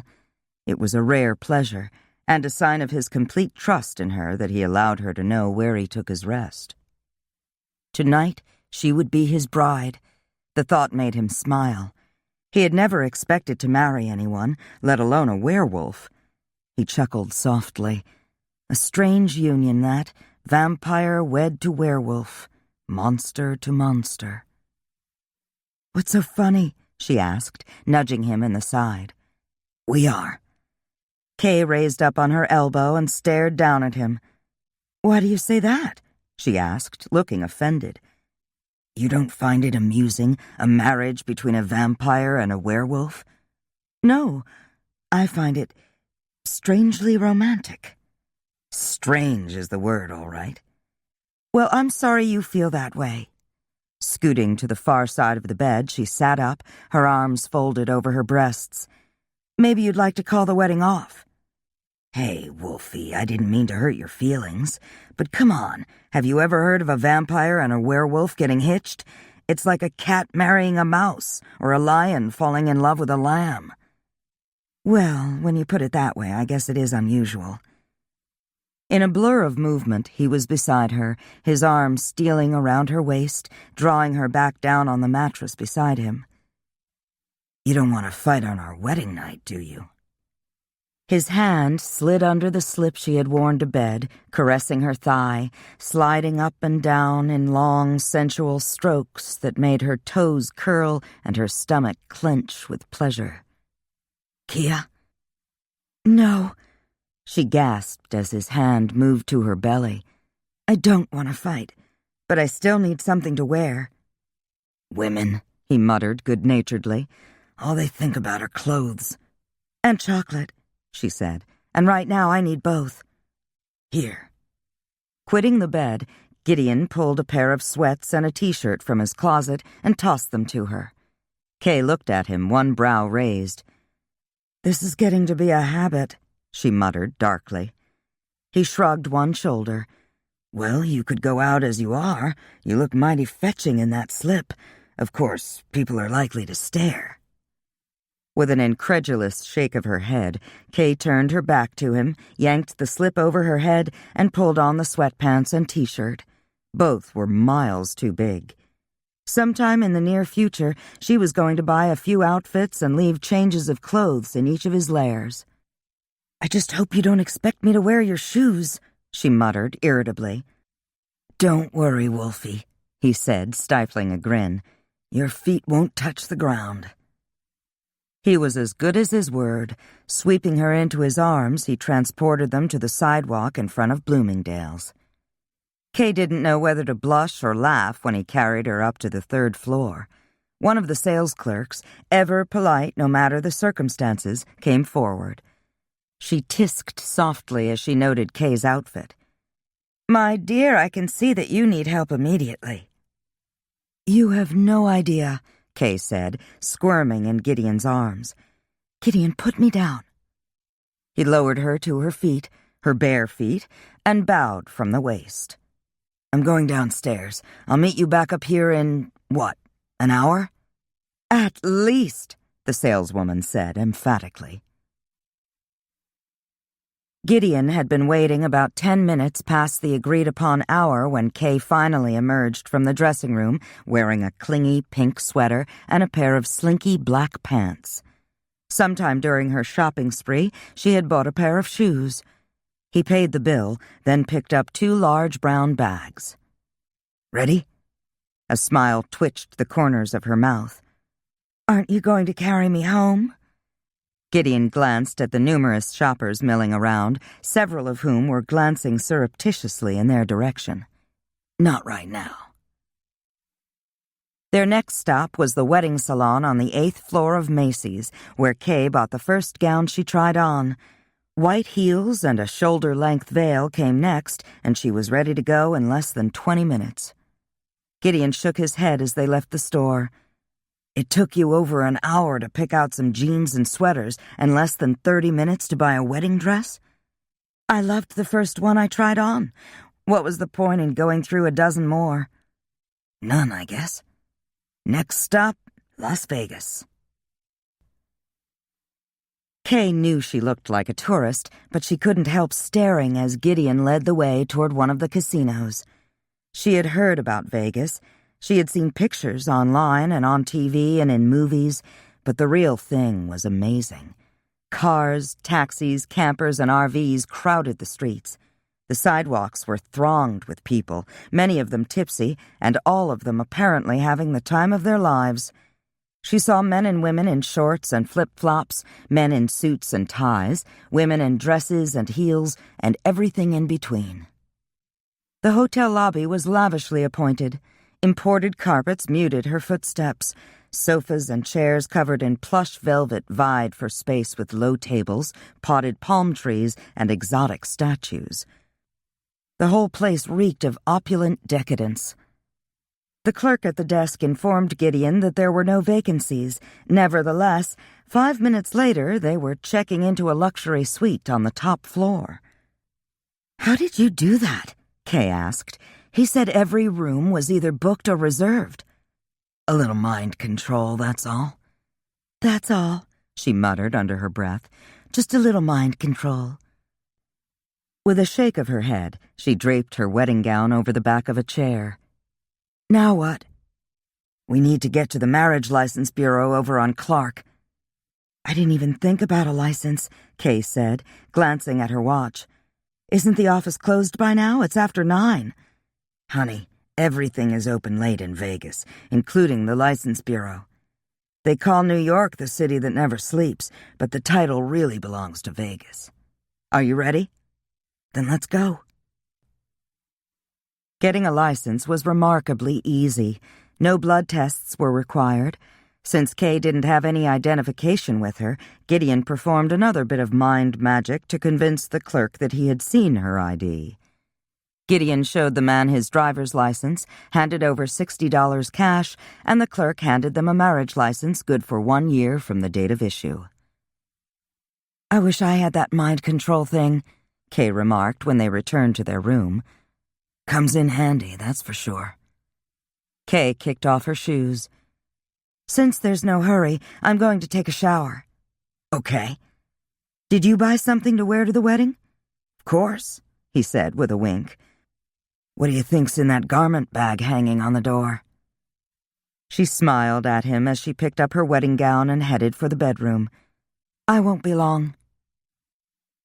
Gideon dropped into an overstuffed chair and stretched his legs out in front of him. In his mind's eye, he pictured Kay in the bedroom, getting undressed, stepping into the shower. If it hadn't been so late, he would have joined her, but there wasn't time, not if they were going to be married tonight. It was already after 11. And he wanted to spend as much time as possible with his new bride before the sun came up. Just when he was about to go in and tell her to get a move on, she stepped out of the bedroom. Gideon whistled softly. If she had tried on 100 dresses, she couldn't have chosen a better one. The neckline was square, the skirt long and full and sprinkled with rhinestones that reflected the light when she moved. In all his life, he had never seen anything more beautiful than Kay in her wedding gown. She wore her hair down. It fell over her shoulders like a river of ebony silk beneath the shoulder-length veil. "Thank you," she murmured, pleased by the open admiration in his eyes. "Thank you." Grabbing the garment bag that held his tux, he went into the bedroom and closed the door. Kay paced the floor, thoughts sifting through her mind like sand in an hourglass. She was going to marry Gideon. Sooner or later, her father would find out. What would he say? Worse, what would he do? Was she making a mistake? Or would this act of defiance convince her father once and for all that she had a mind and will of her own? Her troublesome thoughts came to an abrupt halt when Gideon stepped out of the bedroom. The well-cut black jacket and trousers emphasized his broad shoulders and long legs. The coat and pants fit him as though they had been hand-tailored. No doubt about it, he had been born to wear a tux. She grinned inwardly. She could hardly wait to get him out of it. After a quick check on Gideon's cell phone, they decided to get married in the Victorian chapel at the Chapel of the Flowers. The room was adorned with bronze-colored velvet draperies, crystal chandeliers, beige marble floors, and mahogany pews. The ceremony was traditional, yet Kay was sure she had never heard more beautiful words in her life as she promised to be Gideon's lawfully wedded wife, to love him for richer, for poorer, in sickness and in health, for as long as she lived. She felt a moment of regret when it came time to exchange rings, because they didn't have any. But, to her surprise, Gideon pulled a thick gold band from his pants pocket and slipped it on her finger. A moment later, she was his lawfully wedded wife, for better or worse. Murmuring, "I'll love you forever," he drew her into his embrace and kissed her, a long, lingering kiss filled with the promise of eternity. Swinging Kay into his arms, Gideon unlocked the door to their hotel suite and carried her over the threshold. "Alone at last," he murmured as he slowly lowered her feet to the floor. His body reacted as expected at her nearness. "So, Mrs. Marquette," he drawled, "what would you like to do now?" "Gosh, I don't know," she said, trying not to laugh. "Maybe paint my nails or wash my hair." He lifted one brow, his hands slipping up and down her sides, his palms skimming her breasts. "Now tell me what you really want, wife." "You," she said, all humor gone. "Here, now, inside me." "No sooner said than done," he replied, and in an instant she was lying in bed beside him, with nothing between them but desire, as he kissed and caressed every inch of her, from the top of her head to the soles of her feet. She moaned in an agony of wanting, sighed as he rose over her, his dark eyes alight with an inner fire as his body blended into hers, two incomplete halves, now and forever one. Just when she thought it couldn't get any better, she felt his fangs at her throat. A mere taste was all he took, and yet it amplified her pleasure 100-fold. Each touch was like silken fire on her skin, each caress unlike any that had come before. She knew what he wanted, what he needed, even as he knew how to please her.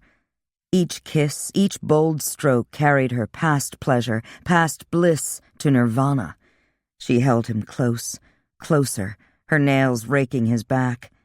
She cried his name as ripples of ecstasy shuddered through her, leaving her sated and spent and complete as never before. Holding Kay against him, Gideon rolled onto his side, carrying her with him, holding her close while their breathing returned to normal and their bodies cooled. He had been alone for centuries, but now, seeing the love in Kay's eyes, he knew that whatever the future held for the two of them, he would never be alone again.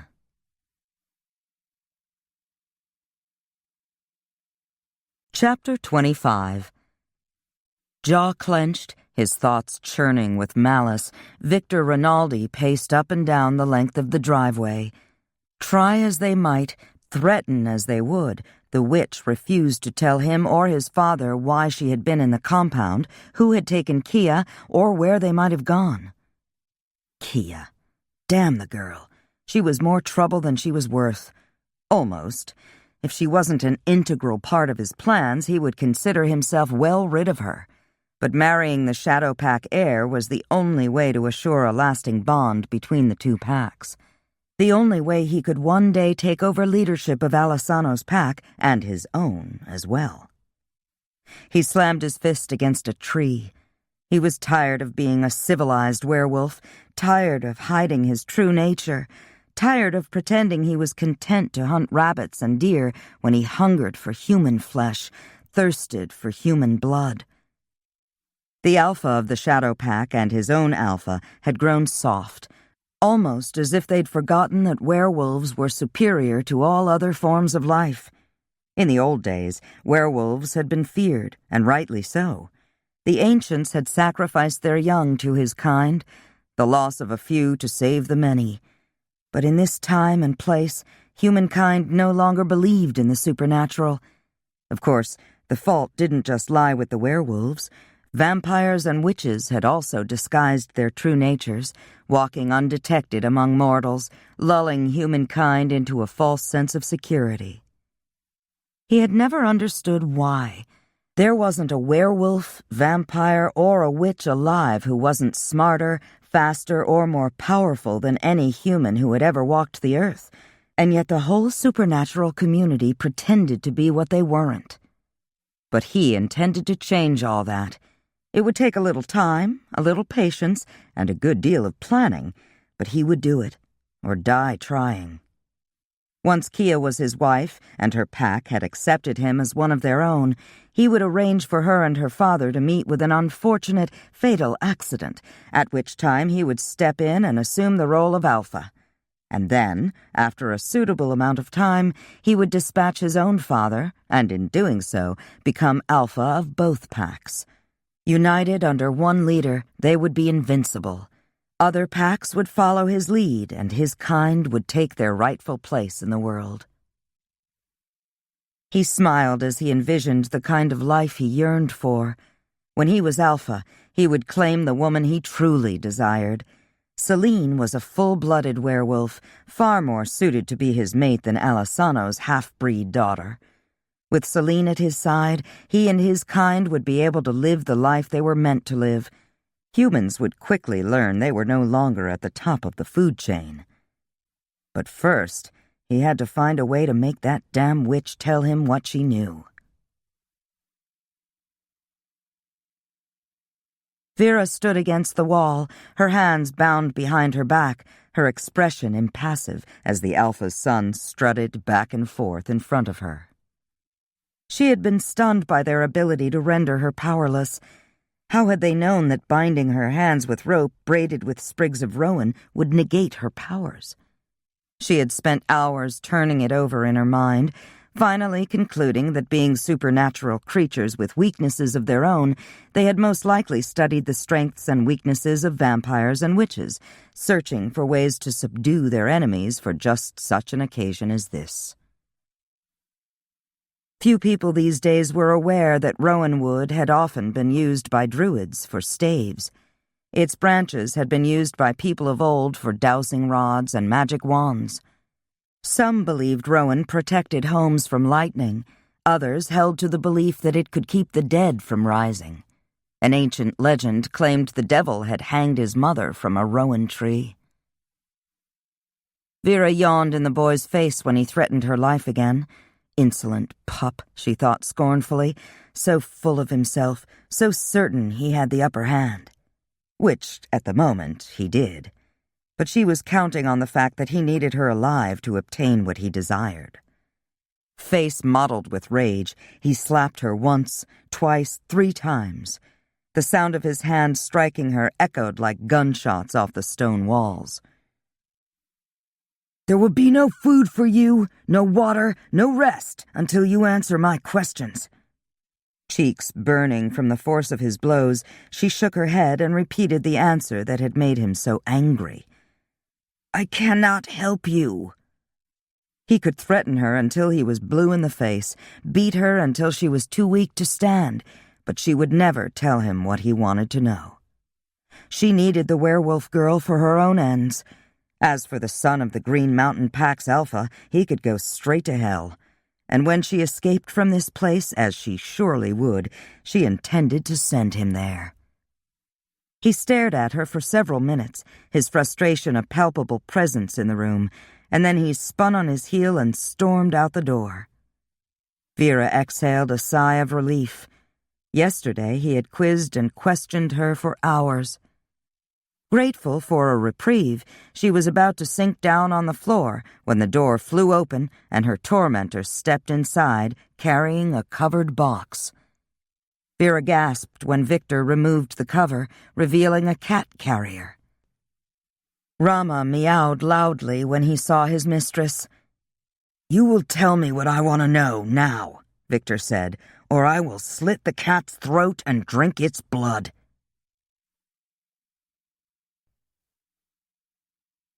Chapter 26. It was mid-afternoon when Kay woke. Happiness welled inside her when she saw Gideon sleeping beside her. So, it hadn't been a dream after all. She was really Gideon's wife, and nothing would ever be the same again. Last night had been beyond wonderful, beyond anything she had ever imagined. She glanced at her watch, willing the hours and minutes until nightfall to pass quickly so she could be in her husband's arms again, taste his kisses, feel the hard masculine length of his amazing body pressed intimately against her own. Who would have thought that a chance meeting in the most unlikely of places would turn out so well? Or that a half-breed werewolf would fall hopelessly, helplessly in love with a centuries-old vampire? Or that she could be this happy. Or this hungry. She kissed Gideon on the cheek, then slid out of bed. Closing the door behind her, she padded naked and barefooted into the living room and called room service. Certain that she would need all her strength for another bout of lovemaking with Gideon when he awoke, she ordered the biggest breakfast the hotel had to offer, then sat back, wriggling her feet in the thick carpet and smiling as she anticipated the night to come. After breakfast, she dressed and went downstairs to try her hand at the slot machines. Vegas in the daytime wasn't nearly as bright, loud, crowded, or exciting as it was after dark. She exchanged a $50 bill for $50 tokens, then found a vacant seat in front of one of the slot machines. It was fun at first, but after half an hour or so, she found herself constantly checking the time. Even winning a small jackpot didn't really take her mind off Gideon. She wished he was there beside her. It would be much more fun to win if Gideon was there to share the moment with her. After scooping her change into a handy cup, she tried her hand at blackjack, but quickly grew bored with that as well. Leaving the casino floor, she strolled through the gift shops. Lots of salt and pepper shakers, shot glasses, and T-shirts with Vegas logos. She ate a quick dinner, then returned to the room, thinking that spending the day with a sleeping husband was better than anything Vegas had to offer. Gideon woke to the feel of a warm, deliciously naked, feminine form pressed close to his side. Eyes still closed, he slid his arm around her waist, felt his body come alive as Kay leaned up on one elbow and kissed him, lightly at first, and then with growing intensity. With a low growl, he flipped her onto her back and straddled her hips, his body holding hers in place, one of his hands trapping both of hers above her head. She fluttered her eyelashes at him, a seductive smile curving her lips. "Didn't your father ever tell you that it isn't safe to wake a sleeping vampire?" "Actually, the subject never came up," she replied with a saucy grin, "although I see something else has sprung to life." Gideon grinned back at her. "Nice of you to notice." He lifted a lock of her hair and let it slide through his fingers, and then he frowned. "What did you do today?" "Nothing much. I went down to the casino for a little while, but it wasn't any fun without you." "Do you think that was wise?" She shrugged. "No one knows we're here, and I can't just sit around and watch TV all day, you know. I had to do something to pass the time waiting for you to wake up." "Impatient, are you, Wolfie?" "Of course not," she replied, as if that were the most ridiculous thing she had ever heard. "I was just bored." "Oh, well, if that's all it is, I'm sure I can think of something to arouse your interest for the next 10 or 12 hours. "Really?" She slipped one hand from his and trailed her fingertips over his chest. "What did you have in mind?" "Oh, a little of this." Leaning down, he kissed her, his tongue teasing hers. "A little of that." He nuzzled the valley between her breasts, then moved to the soft, sweet spot beneath her ear.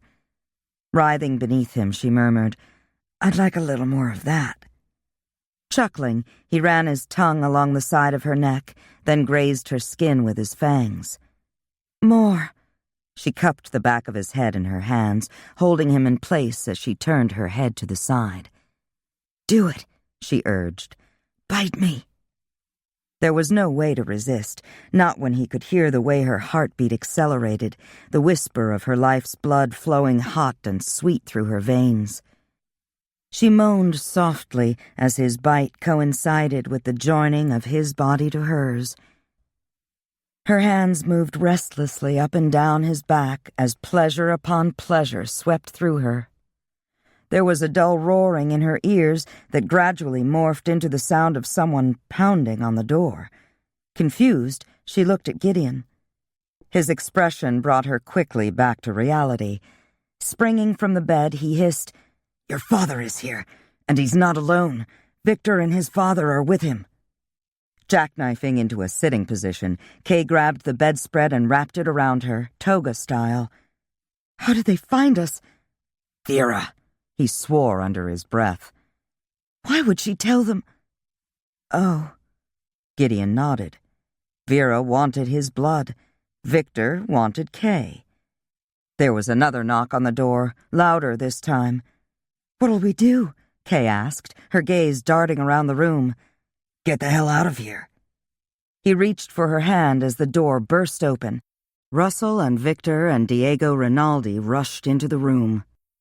With a savage howl, Russell grabbed hold of Kay's arm and wrenched her away from Gideon. Victor brandished a stake, his lips pulled back in a feral grin. His father, looking wary, held a bottle of what Gideon assumed was holy water. Gideon glared at the three men. He had never run from a fight. He could have killed them all, but how could he destroy Kay's father with her standing there watching? "Gideon, get out of here!" Kay hollered, tugging against her father's hold. "Go! Now!" He stared at her for stretched seconds, then, muttering a sharp oath, he dissolved into mist and vanished from sight. Victor took a step toward her, his face mottled with rage. "You little whore!" "Shut up, Victor! That's my daughter you're talking to!" Victor closed his mouth with an audible snap, but he continued to glare at Kay, his eyes filled with contempt. Russell glanced around the room, noting Gideon's clothes folded over the chair, his daughter's clothing scattered on the floor, the bed rumpled, the sheets smelling of sex. "What have you done?" Kay lifted one shoulder and let it fall. "I think the answer should be obvious." Without warning, her father slapped her, a single stinging blow. She reeled backward, her hand flying to her cheek, her eyes watering from the pain. But it was the disdain in her father's eyes, the fact that he had actually struck her, that hurt the most. "Victor, Diego, wait in the other room. Kia, get dressed." She held her ground, waiting for her father to leave. Russell shook his head, then moved to stand in front of the window, his back toward her. "You've defied me for the last time, daughter," he said, his voice cold and without affection. "Get dressed." Kay's hands were shaking as she pulled on a pair of jeans and a sweater. Never in all her life had she been so humiliated or seen her father so angry. Sitting on the bed to put on her shoes, she wondered how far Gideon had gone, and when, if ever, she would see him again. Gideon hovered outside the Shadow Pack's compound, invisible to human and werewolf eyes. He had dissolved into mist on leaving Kay, had followed her and the werewolves when they left the hotel. A taxi had awaited the four of them at the curb. It had been easy to stow away in the trunk. The cab had stopped a short time later at a local airport, where Kay's father had ushered her and the others into a private plane. Victor and his father, both silent on the ride to the airport, remained subdued as Kay's father took the controls and taxied down the runway. It had been an odd experience, taking to the air in a plane when he wasn't in corporeal form. The flight from Vegas to a small landing strip outside the PAC's compound had taken little more than an hour. He had stowed away in the trunk of the waiting car, only to be jerked out of it when the car passed through the gate in the fence. Someone, Kay's father no doubt, had rescinded Gideon's invitation, rendering it impossible for him to cross the fence line. A minor setback. He had more pressing needs at the moment, namely to obtain something to wear, and something to eat, not necessarily in that order. When he returned, he would open the mind link between himself and Kay and let her know he was nearby. And God help Russell Alessano if the man laid so much as a finger on Kay again.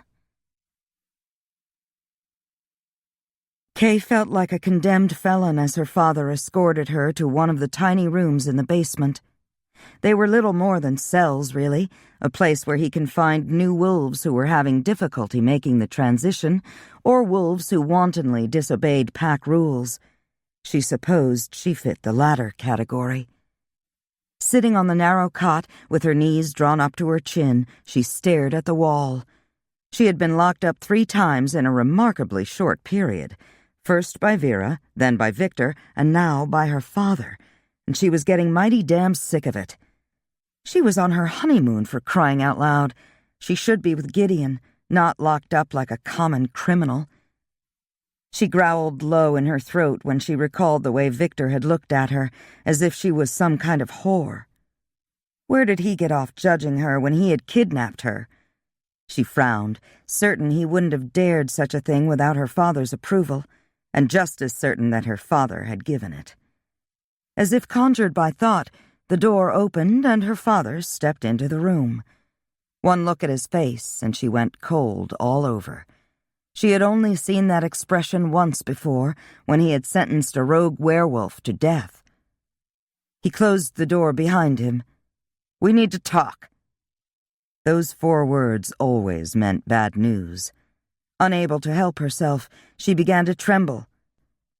"You have defied me at every turn. You have humiliated me in front of our people, and what's worse, in front of the Green Mountain PAC." She stared at him, her mouth dry, her palms damp. She would have been less frightened if he had slapped her or yelled at her. Anything would be better than his soft words, the quiet menace in his eyes. "You ran away with that bloodsucker, and then you shamed yourself, and me, by sleeping with him." We're... She took a deep breath. Then, hoping the truth would make him think better of her, she said, "We're married." "I guess you've forgotten that marriages performed outside the PAC aren't valid. In 9 days, the moon will be full. You will wed Victor at that time." Gathering her courage, she said, "Father, I'm begging you, please don't make me do this." He squared his shoulders, his hands clenching at his sides, his expression implacable. He wasn't her father now, but her alpha. "If you openly defy me again, Kia Marie, I will have no choice but to sentence you to death. Do you understand?" She nodded, unable to speak past the thick lump in her throat. "I have rescinded the vampire's invitation. He will no longer be able to enter the compound or any of the houses inside the fence, nor will anyone else be able to invite him in. If I see him again, I will destroy him." He fixed her with a hard stare. "I'm aware of his ability to communicate with you telepathically. If he contacts you, you will tell me immediately. Is that clear?" Kay bit down on her lower lip. "Is that clear?" the alpha repeated, his warning as sharp and clear as glass. She nodded. It was hard to lie while meeting her alpha's gaze, but Kay knew she would die before she betrayed Gideon into her father's hands. Chapter 27. Vera glared at the alpha's son. "I gave you the information you desired. Alessano has the girl. Now let me go." Victor shook his head. "Not yet." "What more do you want from me?" she asked impatiently. I find I rather like having a witch at my disposal. I have plans for the future, and it occurs to me that with your help, I'll be able to achieve them much faster. And if I refuse, will you threaten my familiar again? She shook her head. You can only play that card so many times. He scowled. She was smarter than he gave her credit for. Perhaps we can strike a deal. What do you have to offer? What do you want? She held out her bound hands. My freedom. Victor made a dismissive gesture with his hand. What else? I need the vampire that accompanies the girl. She was addicted to his blood, not only the vile taste of it, but its effect on her health and outward appearance. Vanity might be a sin, but she didn't care. She had always been proud of her fine, clear skin, her thick, pale blonde hair, the slender figure that growing old had stolen from her. Victor frowned. What possible use can you have for a bloodsucker? My reasons are my own. And they grew more urgent with every passing day. I need the girl for bait. That's why you broke into the house? Victor exclaimed. You were looking for Kia? Vera nodded. If I have the girl, I'll have the vampire as well. And she needed him desperately. She didn't have to see her reflection in a mirror to know she was growing older, more feeble, more hideous with every passing day.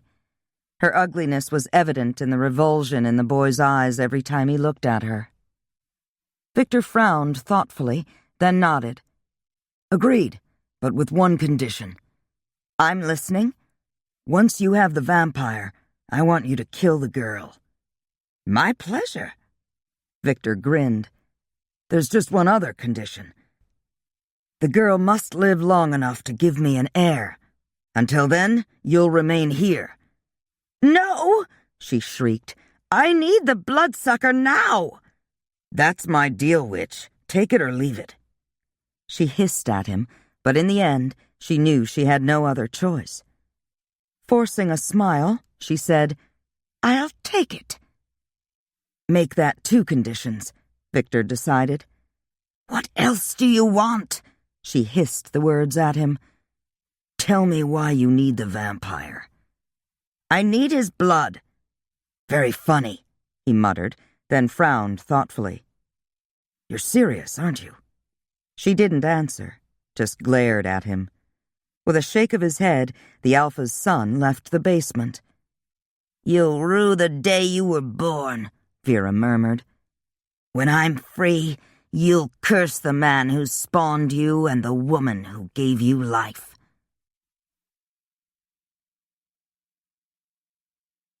Chapter 28. Kay sat on the edge of her bed, staring at nothing. She was, for all intents and purposes, a prisoner in her own home. She wasn't allowed to leave the house. There was a guard outside her bedroom window and another at her door. She was never alone except in her room. She supposed she should be grateful her father hadn't left her in the dungeon, but at a time like this, it was hard to summon any feelings of gratitude. At her father's request, Victor had moved into the house. If her father hoped that spending more time in Victor's company would make her care for him, he had been badly mistaken. The more she saw him, the more she despised him. He was a vain and selfish man, and he was hiding something. She was sure of it. Why couldn't her father see that? Not only was she forced to endure Victor's company at mealtimes, but her father insisted she remain downstairs on those nights when he called the pack together, whether it was for a movie night or to discuss pack business. Victor, who had always been arrogant, grew more so with every passing day, and the days leading up to her wedding were passing far too quickly. She had never been more miserable in her whole life, not even when she'd been locked up in Vera's basement. She spoke only when spoken to. On the few occasions when she was given a choice, she opted to stay in her bedroom, preferring her own company to that of her parents, members of the pack, and most especially Victor Rinaldi. The thought of being his wife, of having to bear him a child, made her physically ill. She longed for someone to talk to, a girlfriend she could confide in. For the first time, she realized she had no close friends within the pack, and even as she wondered why, she knew it was because she was the Alpha's daughter, and that her standing placed an invisible gulf between her and everyone else. The only bright spot in her life came at night, when Gideon opened the blood bond between them and spoke to her mind, promising her that somehow he would get her safely away, assuring her that he loved her, would always love her. But the days hurried by, one after another, and all too soon, 8 days had passed. She was in tears when Gideon opened the link between them the night before she was to marry Victor. He didn't have to ask what was wrong. "We still have time," he said. She shook her head. "I'm to be married tomorrow afternoon." Gideon swore a vile oath. He should have expected that her father would arrange for the wedding to take place during the day, thereby assuring that Gideon couldn't crash the wedding and steal the bride. Hardly necessary, since Alessano had revoked his invitation. Damn the man. "Tomorrow night the pack will run, and I'll have no choice but to run with them. And then—" She couldn't say the words, not even in her mind. Jealousy sprouted like a noxious weed in Gideon's soul as he imagined Victor and Kay running side by side through the night, mating under the light of the full moon. The sound of her tears was like a stake through his heart. "I'll think of something," he promised, and hoped to hell he could keep his word. Filled with impotent rage and a bitter sense of helplessness, Gideon stalked the dark streets of Jackson. Anger and frustration fired his hunger, and he attacked the first man he saw. He felt a rush of guilt for the brutal way he assaulted his prey. Usually he spoke to their minds, telling them not to be afraid, assuring his prey that he meant them no harm. But not tonight. Tonight he was the monster of myth and legend, a predator without equal, without mercy, who took what he wanted, what he needed, with no regard for the mortal he preyed upon. It was only when the man's heartbeat grew slow and erratic, when his eyes rolled back in his head, that Gideon came to himself. Tamping down his anger, Gideon ripped into his own flesh and let a few drops of his blood drip into the man's mouth. Damn it, he had almost killed the guy. As color returned to the man's cheeks, Gideon spoke to his mind, erasing the horror of what had happened before sending the dazed mortal on his way. Gideon stared at his wrist, watched the edges of the ragged wound knit together, leaving no trace of injury. He shook his head. He couldn't remember the last time he had given in to the lust for blood. He didn't count the years he had spent locked up in Vera's basement. The women and occasional men he had preyed on back then had been a matter of survival. The people the witch had brought to him were fated to die, either at his hands or by slowly starving to death, since the witch had never seen fit to feed any of them. Gideon shoved his hands into his pants pockets. He regretted taking those lives, but like every other creature on the planet, he had a strong sense of self-preservation. Given the same choice, he knew he would do it all again. Moving silently through the drifting shadows of the night, he thought about the lives he had taken in the last 360 years. In the beginning, he had kept track of every kill. He had hated himself for what he was, for the lives he had taken to sustain his own. But, as he'd told Kay, as time went on, he had learned to control his hunger. He had discovered that he could enjoy the thrill of the hunt and satisfy his thirst without sacrificing a life. Gideon glanced around. Without noticing it, he had made his way back to the Alessano compound. He opened his senses, searching for Kay. She was in her room, asleep. A young male werewolf stood guard outside her door. Another paced restlessly below her window. Gideon raked a hand through his hair. He couldn't get into the main house, or even inside the perimeter fence. Alessano had made sure of that. Of course, he could try a little mind control on the werewolf standing guard below Kay's window, but even if he managed to get inside the fence, The odds of compelling one of the werewolves inside the house were slim, since Gideon was certain that Alessano would have chosen men with strong powers of resistance to guard his daughter. So, getting inside the Alessano house wasn't an option, at least not for him. But what if someone else could get inside the Alessano residence, stop the wedding, and steal the bride away? Even if Gideon couldn't have her for himself, he might be able to arrange it so she didn't have to marry that ass, Victor Rinaldi, or spend the rest of her life in servitude to a man she hated, forced to submit her will to that of another. Gideon scrubbed a hand across his jaw. He knew just the person he needed. Someone who would be willing to spirit Kay away if the price was right. Gideon stared at the single drop of dried crimson on his wrist. His blood, he mused.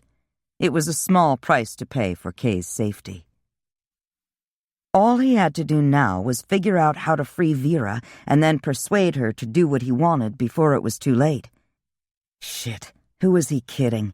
His odds of getting inside the Rinaldi compound weren't any better than his odds of getting into Alessano's. Her wedding day. Kay stared at her reflection in the mirror. She recalled Gideon remarking that she was the most unhappy-looking bride he had ever seen. He should see her now, she thought glumly. She looked even worse, if that was possible. There were dark shadows under her eyes, caused by a week of restless days and sleepless nights. Her stomach growled loudly, a reminder that she had refused breakfast and lunch.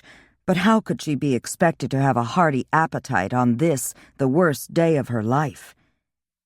There was a knock at the door, and then her mother peeked inside. "Kia, you're not even dressed yet." Dorothy entered the room, a frown creasing her brow. "You need to hurry. The ceremony starts in 30 minutes.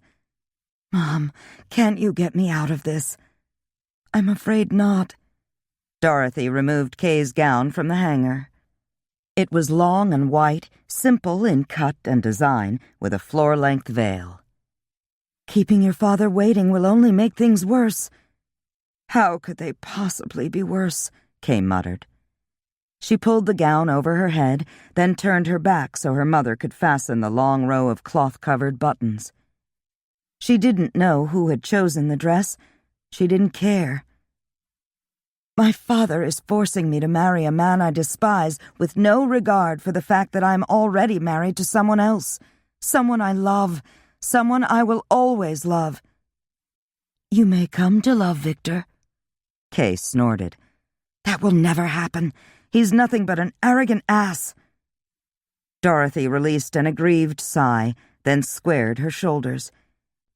"Kia, we don't have time for this. I knew it was a mistake for Russell to let you leave the pack. Now brush your hair and put on your shoes and your veil. Your father will be here in a few minutes." Kay stared at her mother, shocked as much by her words as the tone of her voice. Blinking back her tears, she ran a brush through her hair, set the veil in place, stepped into her satin pumps, then sat on the edge of the bed, her hands folded tightly in her lap. Dorothy moved toward the door. Pausing, she glanced over her shoulder. "And try to smile." Kay shook her head after her mother left the room. Smile, ha! What did she have to smile about? All too soon, her father knocked on the door. "Kia?" "Come in." His gaze swept over her, no doubt to make sure she was presentable. It didn't matter that he was forcing her to marry a man she despised. No, what mattered was that she make a good impression on the pack. Stubbornly refusing to take his hand, she swept out of the room, her head held high. She stopped outside the dining room where the wedding was to take place. Fresh flowers, candles, and a long white runner made the room look more like a chapel than a place to eat. The tables, laid with a variety of cold cuts and cheese, had been pushed against the wall to make room for a piano. A woman Kay didn't recognize played softly. The invited guests were seated, chatting quietly. A white arch stood at the far end of the room. Victor waited beneath it. Her mother and Victor's parents occupied the front row, along with Aunt Greta and Uncle Brett. Kay flinched when her father came up behind her. "Ready, daughter?" "I will never be ready." Taking her hand firmly in his, he said, "We'll proceed, nevertheless." At his nod, the piano player began to play the wedding march. The guests rose and faced the aisle. All of them smiled at Kay as she passed by, except for Celine Thomas, who glowered at her. Before Kay could wonder at the woman's sour look, they reached the arch. Her father placed her hand in Victor's, then took a step forward and turned to face them. "As Alpha of the Shadow Pack, I hereby dissolve my daughter's previous union to one not of our blood or our faith. With that matter no longer an issue, and with the authority that is mine by right of blood, I now give my daughter, Kia Marie Alessano, to Victor Rinaldi, to be his life mate according to the laws and dictates of our pack. Victor, do you swear to honor and protect this woman and no other all the days of your life?" "I do." "Kia Marie, do you promise to honor and obey this man and no other all the days of your life?" She stared at her father, silently begging him to end this before it was too late. He stared back at her, a silent warning in his eyes, a muscle twitching in his jaw. Kay yearned to say no, would have said no but for the sure knowledge that defying her Alpha now would be the last thing she ever did. His eyes narrowed ominously at her silence. "Daughter?" His power rolled over her body. When she spoke, the words that passed her lips were a barely audible, "I do." Her father smiled faintly.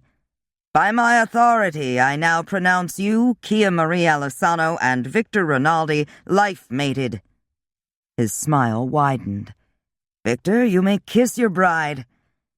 With a triumphant grin, Victor pulled her into his arms and kissed her, his lips grinding into hers. "As is our custom," Russell said, "the pack will celebrate this union with a hunt as soon as the moon rises. Until then, help yourselves to food and drink." As a dutiful husband, Victor brought Kay a plate and a glass of wine, even though she had no appetite for either. For the next 3 hours, Kay pasted a smile on her face and pretended she was having a good time. She endured the hugs of her packmates.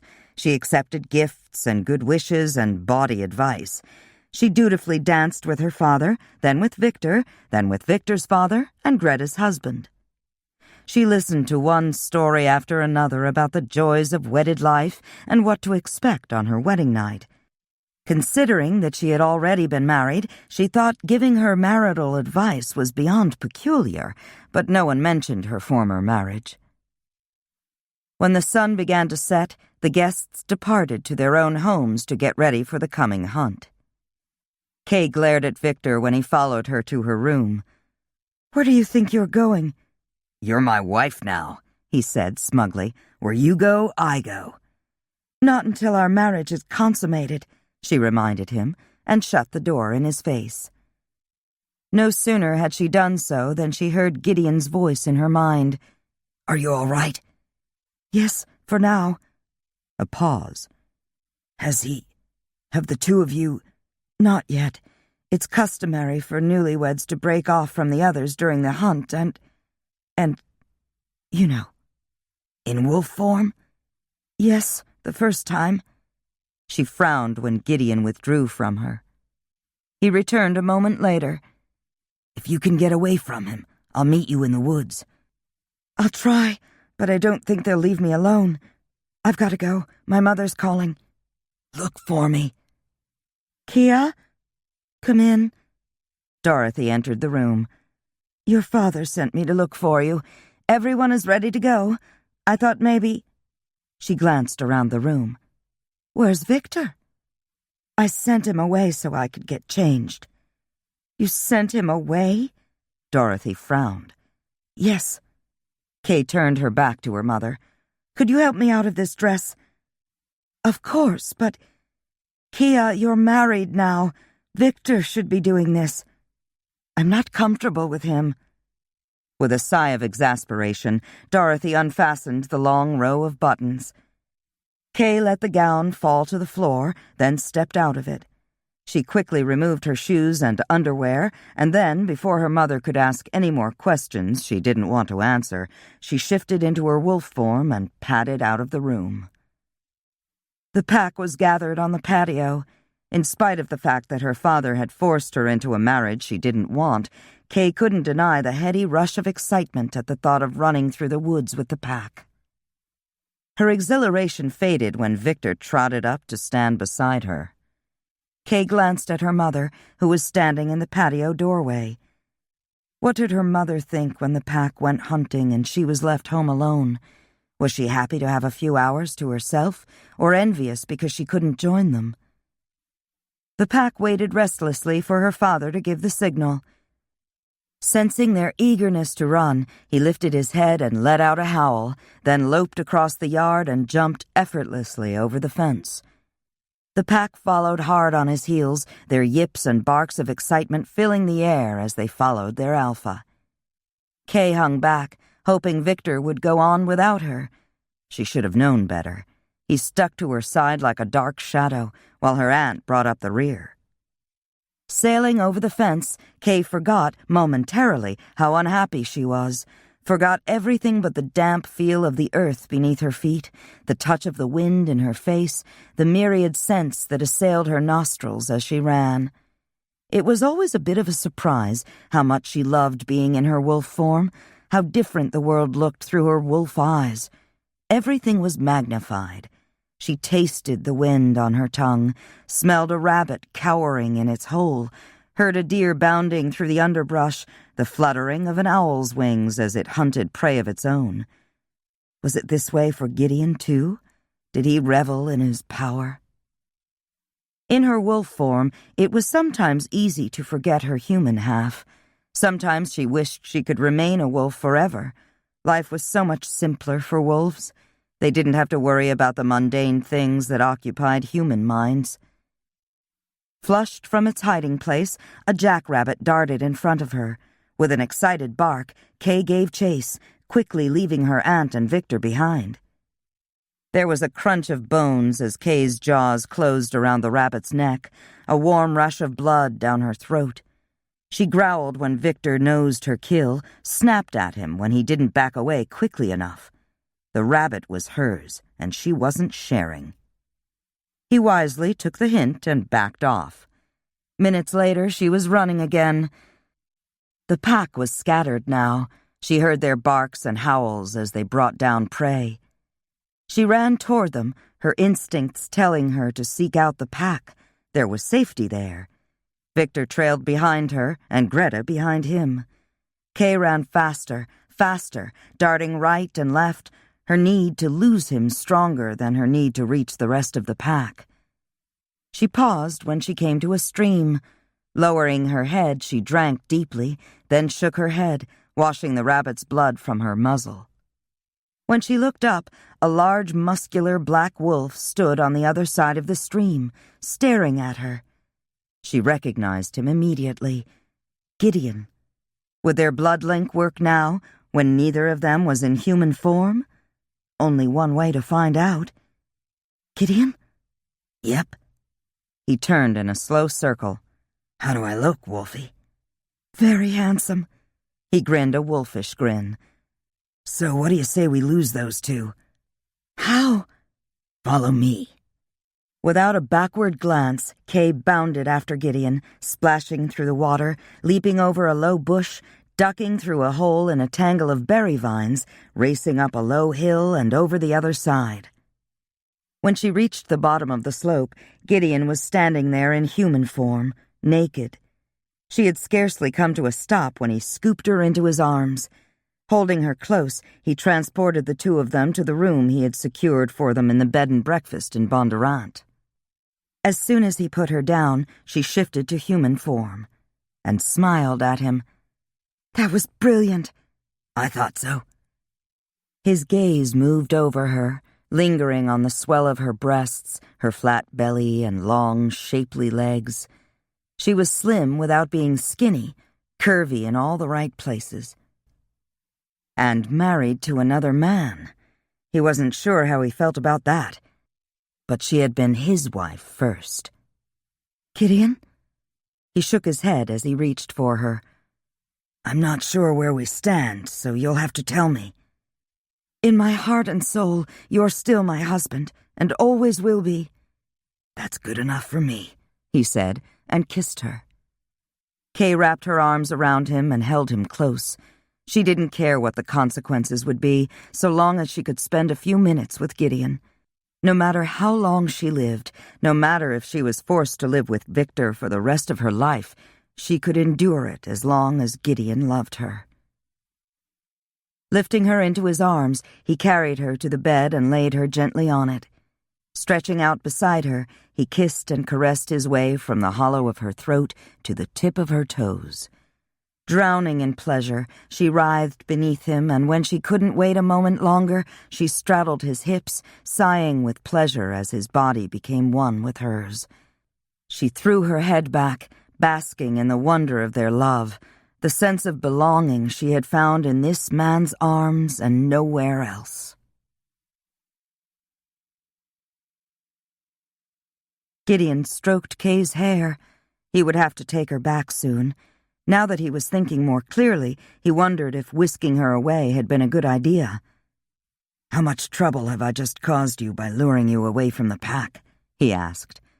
I don't know, she said. I don't care. But he heard the worry beneath the bravado. He should never have brought her here. As long as Victor held Vera prisoner, the werewolves would always be able to find Kay. It was only a matter of time. He swore under his breath. The witch could be tracking them even now, and when Victor found Kay, there were sure to be repercussions.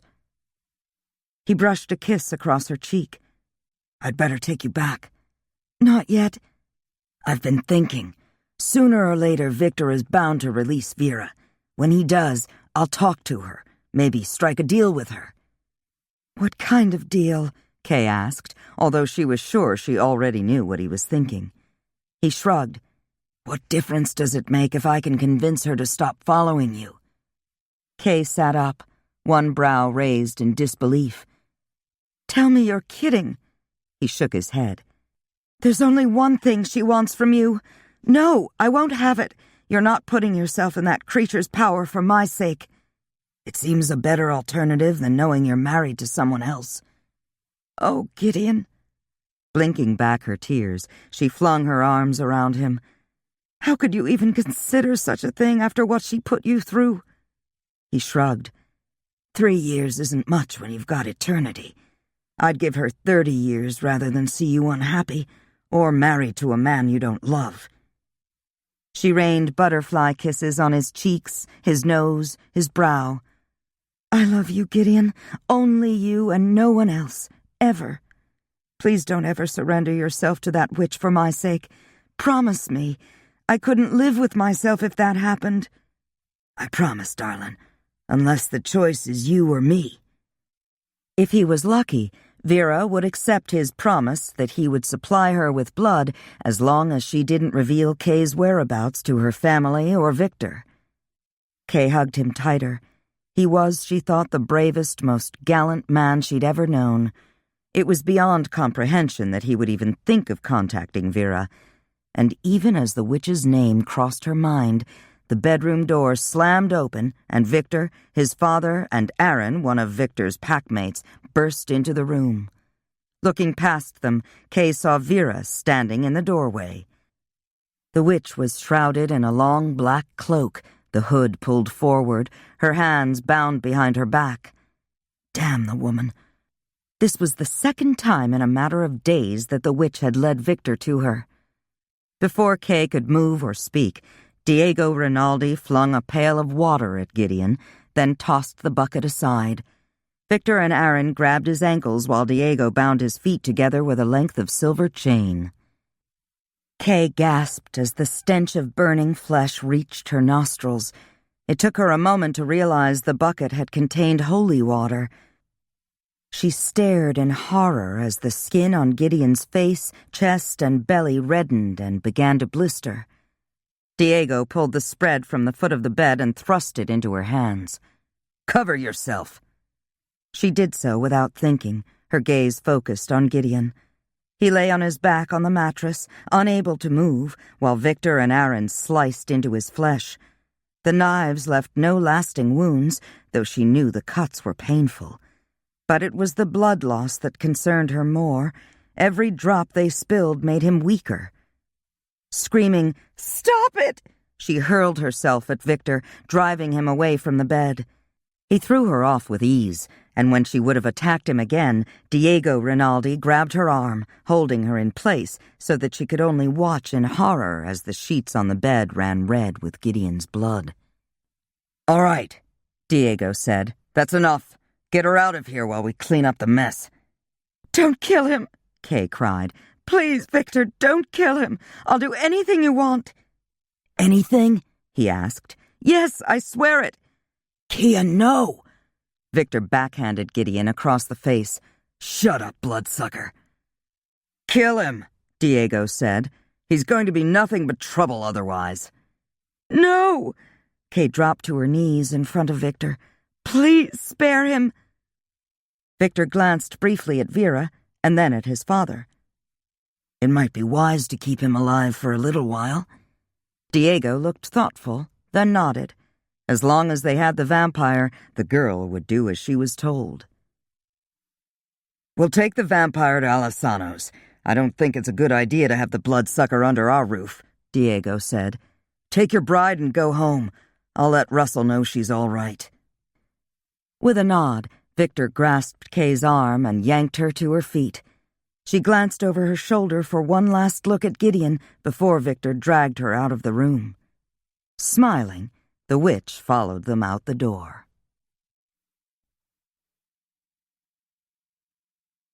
Chapter 29. Kay stood in the middle of Victor's bedroom, holding tight to the bedspread while she tried not to gag as he ran his hands up and down her arms. "It's time to fulfill your wifely duties," he said with a leer. "Couldn't we wait until tomorrow night?" "Oh, we'll do it tomorrow night, too, never fear. But tonight I intend to wipe the memory of that bloodsucker from your mind." "That will never happen." "No?" His eyes narrowed angrily. "You promised you'd do anything, remember?" He held out his hand. "Have you forgotten I hold the vampire's life in the palm of my hand? Give me a child and the bloodsucker lives. Refuse me?" He made a tight fist. "And he dies. The sun is lethal to vampires. I wonder, do they burst into flames immediately, or do they die slowly, the flesh melting from their bones, the bones turning to ash? Either way, I'm sure the pain is excruciating." "Stop it!" Still clutching the bedspread, she pressed her hands over her ears in an effort to block Victor's words and the horrific images they had conjured in her mind. "You promised to do anything to save him," Victor reminded her again. "Did you mean it or not?" "I meant it," she said, and squeezed her eyes shut as he ripped the bedspread from her grasp. Later that night, after forcing Kay to fulfill her wifely duties, Victor went down to the basement. The witch stood in her usual place in the corner of the room, the hood of her long black cloak pulled forward, her face shadowed in its folds. Victor was grateful he couldn't see the witch clearly. In the days since they had captured her, she had grown increasingly hideous to look at, her skin wrinkling and shrinking, her back hunching over, her arms and hands looking more skeletal than human. He wondered, without really caring, how much longer she could cling to life. "You did well tonight," he said, "so I've brought you something, a reward for services rendered." Reaching into his pants pocket, he withdrew a clear bottle filled with dark red fluid. He hadn't brought it as recompense for her help, but simply out of curiosity. Why would anybody want vampire blood? The witch's eyes glowed as she hobbled toward him, her bound hands outstretched. "Give it to me!" Victor watched as she quickly uncapped the bottle and drained half the contents. He stared at her in astonishment. He'd never known anyone to drink vampire blood. He was about to turn away when something remarkable happened. In moments, the ugly old hag was gone, and a beautiful young woman stood in her place. Victor shook his head, amazed by the transformation. Her skin was clear and unblemished, her eyes bright, her lips full and tempting, her hair a fall of gleaming pale gold silk. Shrugging out of her heavy black cloak, she let it fall to the floor, revealing a lush figure that was every man's dream. He fought down the urge to strip her of her clothing and take her there on the floor. Damn. He shook his head, unable to believe the transformation wrought by a few drops of blood. No wonder she wanted the vampire alive. A seductive smile played over those beguiling lips, almost as if she knew exactly what he was thinking. And perhaps she did. Hips swaying provocatively, she closed the distance between them. She gazed up at him, the tip of her moist pink tongue teasing her lips. "You've given me a wondrous gift," she said, her voice becoming a seductive purr as she moved closer still. "I should like to give you something in return." Victor shook his head. He wasn't a fool to be suckered in by a pretty face, especially when he'd seen what lay beneath the surface. But he didn't back away when she lifted her bound hands and stroked his cheek with her knuckles. He tried to remind himself of how she really looked, but his body was already reacting to her nearness, urging him to take her, here, now. No one would ever know. Again, he told himself it would be a mistake, but she was humming softly, pressing her body against his, her hands stroking him, arousing him. With a low growl, he wrapped his arms around her and lowered her to the floor.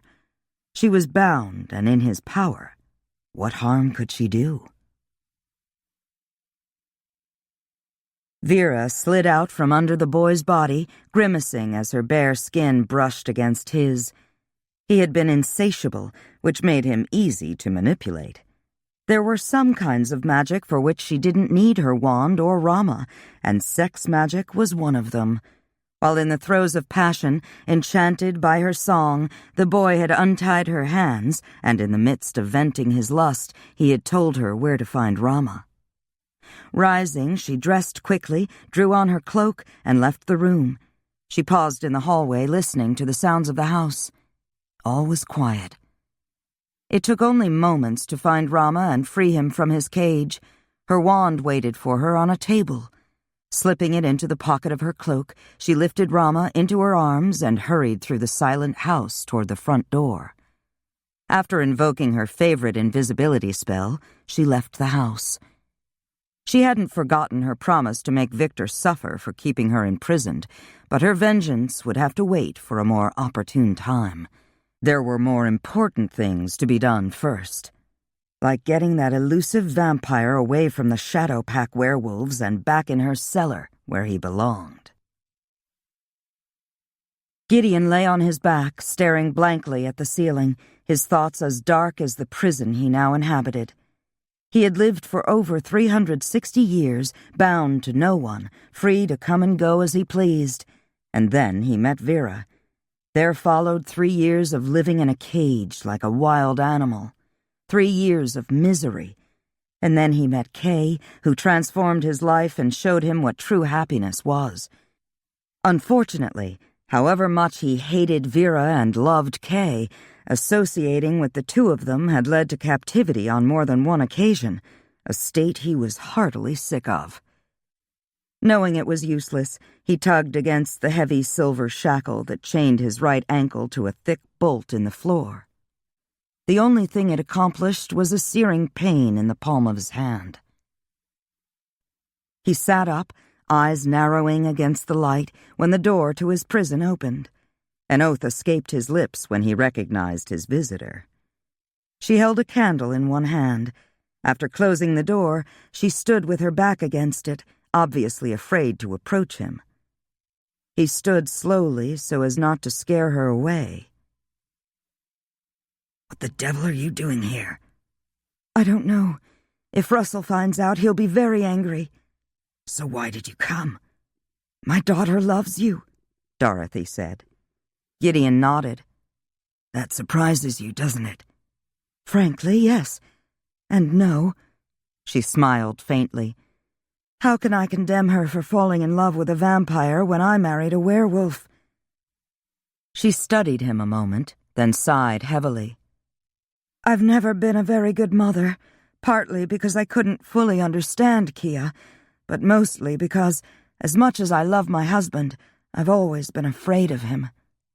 But you married him anyway. Yes, but that was before I knew what he was. I tried to leave him when I found out, but he wouldn't let me take my children with me, and I couldn't leave them behind. And now your daughter's trapped in a marriage she doesn't want, Gideon said. Tears shimmered in Dorothy's eyes. There was nothing I could have done to stop it. He didn't have to read her mind to know that guilt was eating her up inside. So what do you want from me? I want your word that you'll make Kia happy for as long as you live. Gideon snorted. I doubt if that'll be very long, all things considered. Promise me. I love Kia, Gideon said quietly. I'd never do anything to hurt her, or you. You have my word that I'll take care of her and do my best to make her happy all the days of her life. Dorothy stared at him for several moments, then reached into her pocket and withdrew a large silver key. She moved warily toward him, then bent down and unlocked the chain that held him bound. Go, quickly. Come with me. I can't. She shook her head. I wouldn't know how to survive out there. He'll kill you for this. Maybe. It doesn't matter as long as Kia is happy. She's had a taste of freedom.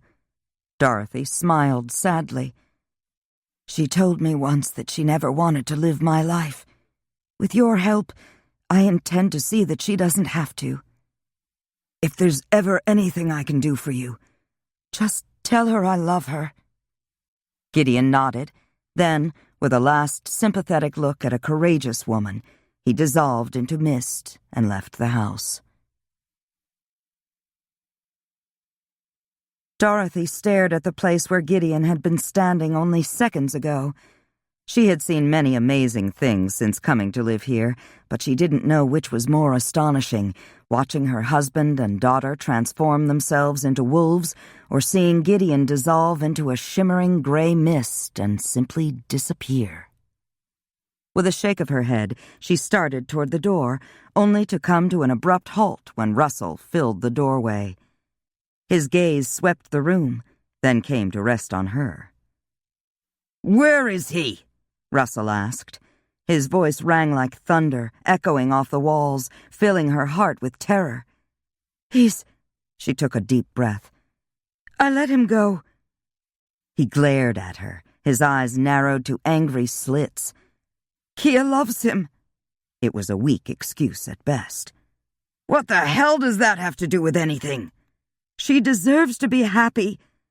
As her alpha, Kia deserves whatever I say. He took a step toward her, fists clenched at his sides. She belongs to me. She will do as I say, when I say, the same as any other member of the pack. I thought you understood that. He took another step forward, towering over her, his rage a palpable thing. Do you understand? She nodded, unable to speak past the lump of fear in her throat. She had never experienced his anger before, never truly understood how dangerous he could be. Until this moment, she had never considered herself to be part of the pack or thought of her husband as being her alpha. It occurred to her that she was at his mercy. As alpha, he held the power of life and death over the werewolves in the compound. None of them would condemn him, regardless of the punishment he imposed upon her. It was a frightening thought. She wrapped her arms around her waist, chilled to her very core by the merciless expression in his eyes, the cruel twist of his lips. This, she thought, taking a wary step backward. This is what death looks like.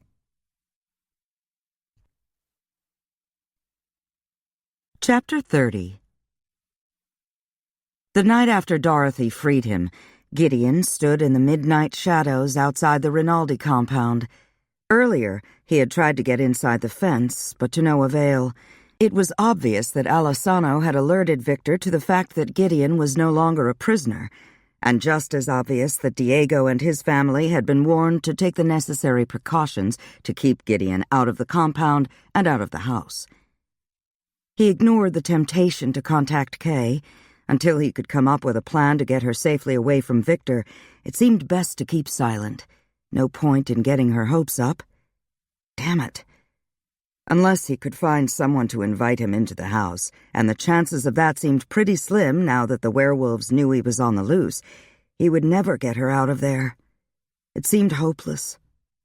Or was it? A thought took him to a patchy junction and a small white house located on a quiet street.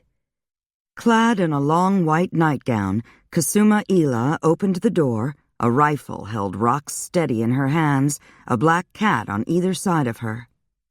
Gideon blinked at her. "Who were you expecting?" With a shrug, she took a step back, allowing him entrance. "It's late." She closed the door behind him, then propped the rifle in the corner. "What brings you here at this hour?" she asked, and then chuckled softly. "I guess it's not late for night walkers." She cleared a space on the sofa for him, then sat down in her rocker. "Why have you come?" Gideon shook his head. "I didn't have anywhere else to turn." "Are you still running from Vera?" "You know about that?" He leaned back on the couch, his legs stretched out in front of him. Kasuma Ila made a vague gesture with one hand. "I hear things." Leaning down, she stroked the cats. Gideon cocked his head to one side. "What things?" "Vera is no longer a prisoner in the Rinaldi house." "Who told you that?" Kasuma Ila picked up one of the cats and scratched its ears. "Does it matter?" Gideon glanced from the cat to the witch. "The cat told you?" "In a way." "What else do you know?"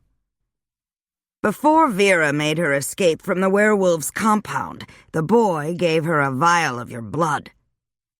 Damn. That swine Victor must have helped himself to a few cc's of his blood while Gideon was at rest.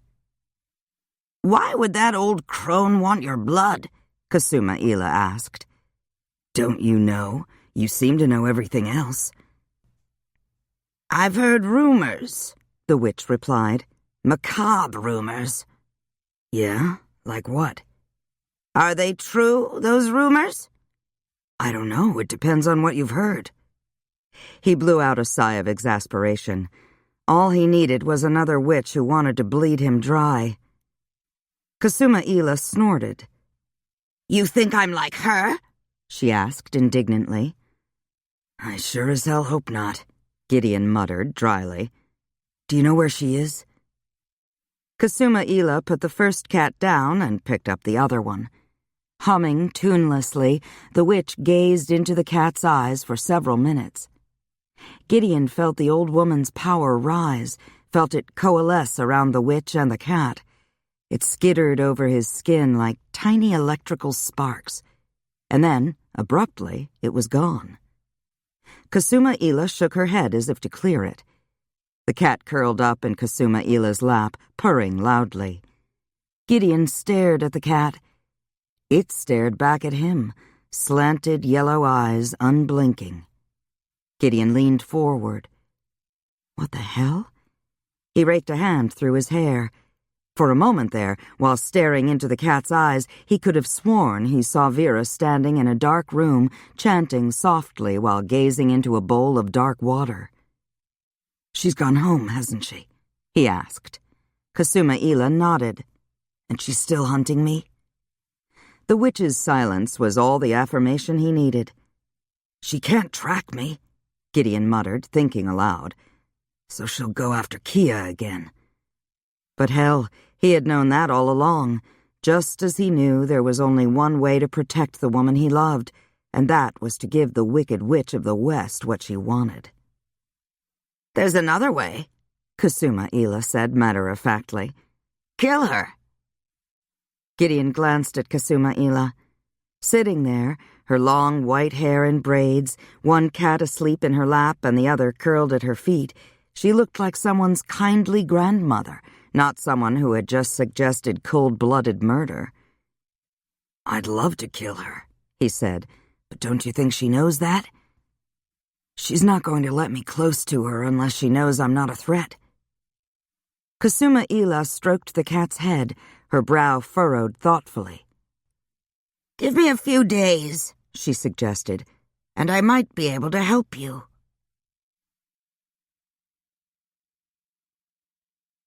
Chapter 31. Kay was dreaming of Gideon when someone shook her shoulder. Murmuring, "Go away," she tried to find her way back into her dream, back into the warmth and safety of Gideon's arms. "Wake up, Kia!" At the sound of Victor's voice, she came fully awake, all her senses alert as the horror of the previous week returned full force. If he dared lay a hand on her again, he'd lose it. Victor yanked the covers from the bed. "Get up!" "What time is it? What difference does that make? Your father is here." "My father's here?" She blinked up at Victor as he switched on the light. "Didn't I just say that?" Victor stood over her. For once, he didn't glare at her. Instead, he looked uncharacteristically subdued. "I wouldn't keep him waiting if I were you."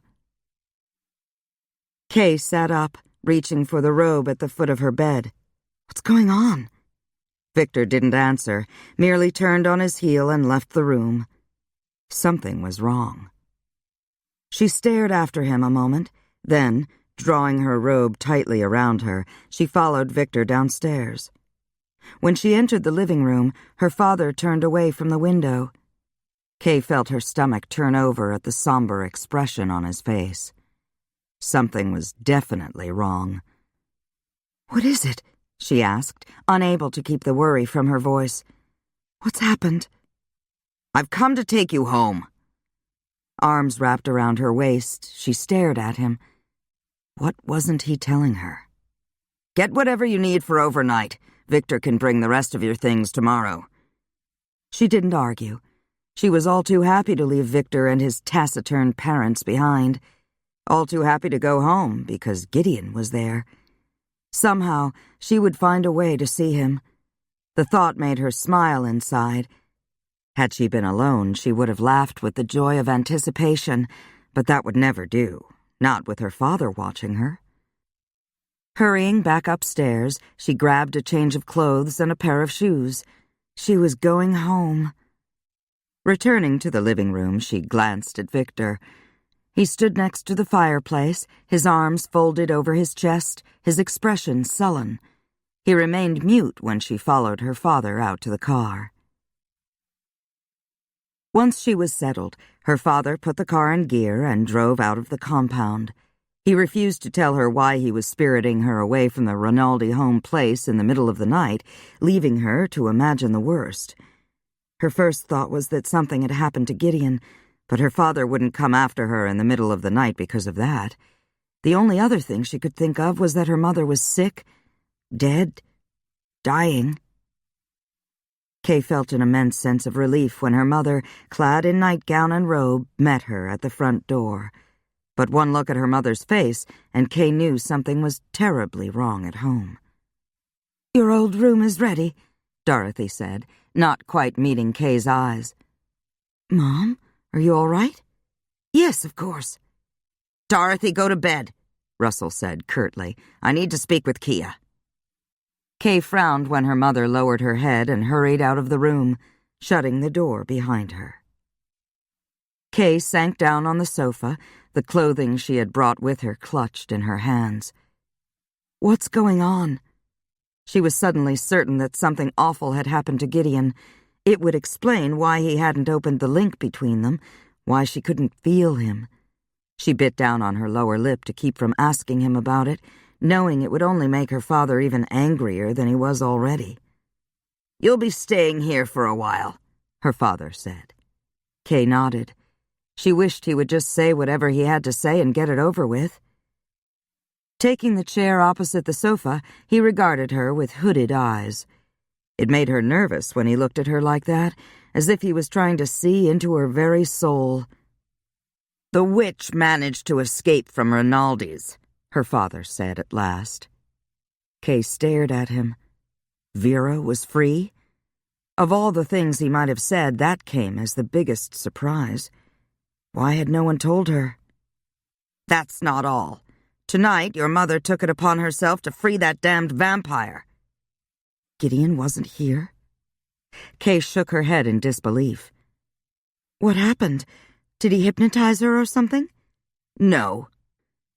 She couldn't imagine her mother doing anything so daring on her own.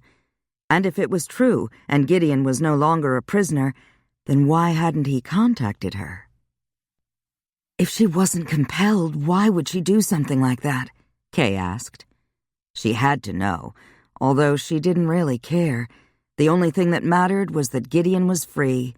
If her mother had been in the room, Kay would have kissed her. Russell cracked his knuckles. "Until we find him again, you'll be staying here, where I can keep an eye on you." He stood, his gaze capturing hers. "You will not contact him," he said, and it was no longer her father speaking, but her alpha.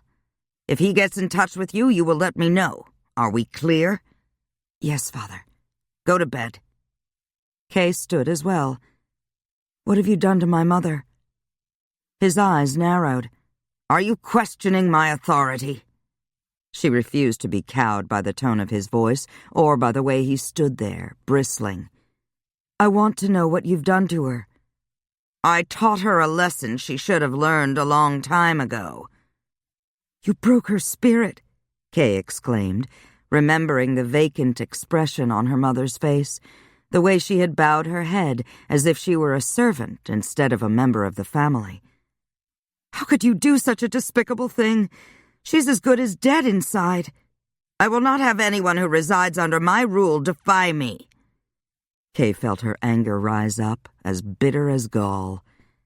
"You're her husband, not her master. You're supposed to love her, protect her." "I'm alpha here," he said, his voice a low growl. "As such, I will be obeyed by my pack, by my daughter, by my wife. I don't need your approval, Kia, only your obedience. I will not be judged by you or anyone else. Do you understand?" "No, I'll never understand. Good night, Father." "Remember what I said." She nodded curtly, as if she could ever forget. Kay paused on her way up the stairs when she heard footsteps behind her. Thinking it might be her mother, she glanced over her shoulder. It wasn't Dorothy, but Jerry Mule Deer, one of her pack mates. His gaze slid away from hers, as if he was ashamed to look at her. With a sigh of resignation, she continued on to her room. Once again, she was to be under guard. Jerry bid her a quiet good night when she closed her bedroom door. Alone in her room, Kay sank down on the foot of the bed. Gideon was free. She shook her head, unable to wrap her mind around the fact that her mother had done something in blatant violation of her father's will. Kay didn't know what her father had done in retaliation, but whatever it was, it had drained the life out of her mother. Looking at her was like looking at a zombie. Blinking the tears from her eyes, Kay fell back on the bed and stared up at the ceiling, her thoughts again turning to Gideon. He loved her. She knew he did. Where was he? And why hadn't he let her know what her mother had done? Kay rolled onto her side, her head pillowed on her hand. It seemed like years since she'd seen Gideon. What if he had gone back to New York? Maybe he'd decided that butting heads with her family was just too much darn trouble. Not that she could blame him. She gasped, remembering what else her father had said. Vera was free. Was that why Gideon hadn't contacted her? Merciful heavens, surely the witch didn't have him in her power again. It was a thought that kept her tossing and turning until dawn. Victor arrived with Kay's clothing and other belongings while she and her parents were at breakfast, a strained, silent meal. Kay was surprised that Victor hadn't brought any of his own things, since she had assumed he would be moving into the compound with her. She was even more astonished when her father didn't invite Victor to stay for breakfast or even offer him a cup of coffee. Kay glanced at her mother, but Dorothy refused to meet her gaze. As soon as the meal was over, her mother began to clear the table. Too nervous to sit still any longer, Kay said, "Have another cup of coffee, Mom. I'll do the dishes." "It's your mother's job," Russell said sharply. "Let her do it." Kay dropped back down in her chair. She knew better than to argue with that tone. When Dorothy finished clearing the table and loading the dishwasher, she left the kitchen. Russell laid his paper aside. It took all of Kay's courage to meet his gaze across the table. "You're probably wondering why Victor isn't staying here," her father said. It crossed my mind. "I don't know how to tell you this except to say it straight out. He was apparently beguiled by the witch. I should have told you last night." "Beguiled?" Russell cleared his throat. "He slept with her, and when he was exhausted, she escaped." Kay stared at her father, not knowing whether to laugh or cry. Victor had slept with the witch. As far as she was concerned, it was a match made in heaven, or more likely hell. Russell sat back, his arms folded over his chest. "Have you nothing to say?" "Yes, I want a divorce." Russell scowled at her. "He cheated on me." "That's hardly an argument in your favor, considering I found you in another man's bed." "I don't love Victor. I never have. I never will." "Until I decide what to do about your marriage, I think it's best for the two of you to live apart." She couldn't argue with that. "He tells me the witch came after you because of the vampire. Is that true?" "Yes. She wants to use me for bait so she can catch Gideon again. His blood keeps her young." Russell grunted softly. "Victor told me that, and I called him a liar. Seems I owe the boy an apology." "I won't be safe anywhere as long as she's alive." "Or as long as the vampire lives." Kay felt her heart go cold. "If you destroy Gideon, I'll hate you forever." "Forever is a long time," her father said, rising. "The only way to protect you is to kill them both." Filled with impotent anger, Victor lingered outside the fence of the Shadow Pack's compound. Alessano had taken Kia home without so much as a by your leave, and then, after Victor had delivered Kay's clothing this morning, the old man had sent him packing as if he was some wet-behind-the-ears pup. Alpha or not, Alessano had no right to take Kia home. She was his wife now, damn it, and he needed her, at least until she had given him a son. Without the Alessano heir, his plan for becoming alpha of both packs was in jeopardy. Damn the witch. If he ever got his hands on her again, she'd rue the day. He didn't know what kind of magic she had worked on him, but it must have been some powerful spell to make him forget the ugly old crone that lay beneath her outward beauty. Damn it. Even now he was hot for the old hag. Vera reclined on the sofa in her living room, staring at her reflection in the window. She was young again, inside and out, filled with the vigor and beauty of youth. Rama lay curled up on the top of the couch's curved back, purring softly. Vera glanced around the room, admiring the paintings on the walls and the figurines of Morrigan, goddess of war and magic, Hathor, the goddess of cunning, and Vesta, the goddess of fire, that adorned the mantel. Her favorite was the life-size statue of Hecate, the Greek goddess of magic, that stood in the corner beside the fireplace. It was good to be home again. She had showered for half an hour, scrubbing away the stink of the Rinaldi's cellar and the touch of the boy who had vented his lust on her. She grinned inwardly. Not only had she seduced him with her siren song, but she had bespelled him so that he would never be able to satisfy another woman. If there was one thing the world didn't need, she thought, it was the likes of Victor Rinaldi's siring whelps that would grow up to be just like him. Tomorrow she would decide how best to recapture the wolf girl, but for tonight she was content to be safely ensconced in her own home, rested, clean, and well-fed, with Rama to keep her company and thoughts of vengeance to keep her warm. Chapter 32. It was near midnight a week later when Gideon left Kasuma Ila's untidy but cozy home, a small brown bottle tucked into his pants pocket. He made a brief stop at his lair in Phoenix, where he took a long hot shower, then slipped into a comfortable pair of old jeans, a long-sleeved black t-shirt, and a pair of supple knee-high leather boots. He considered contacting Kay, but decided against it, knowing she would worry if he told her what he was about to do.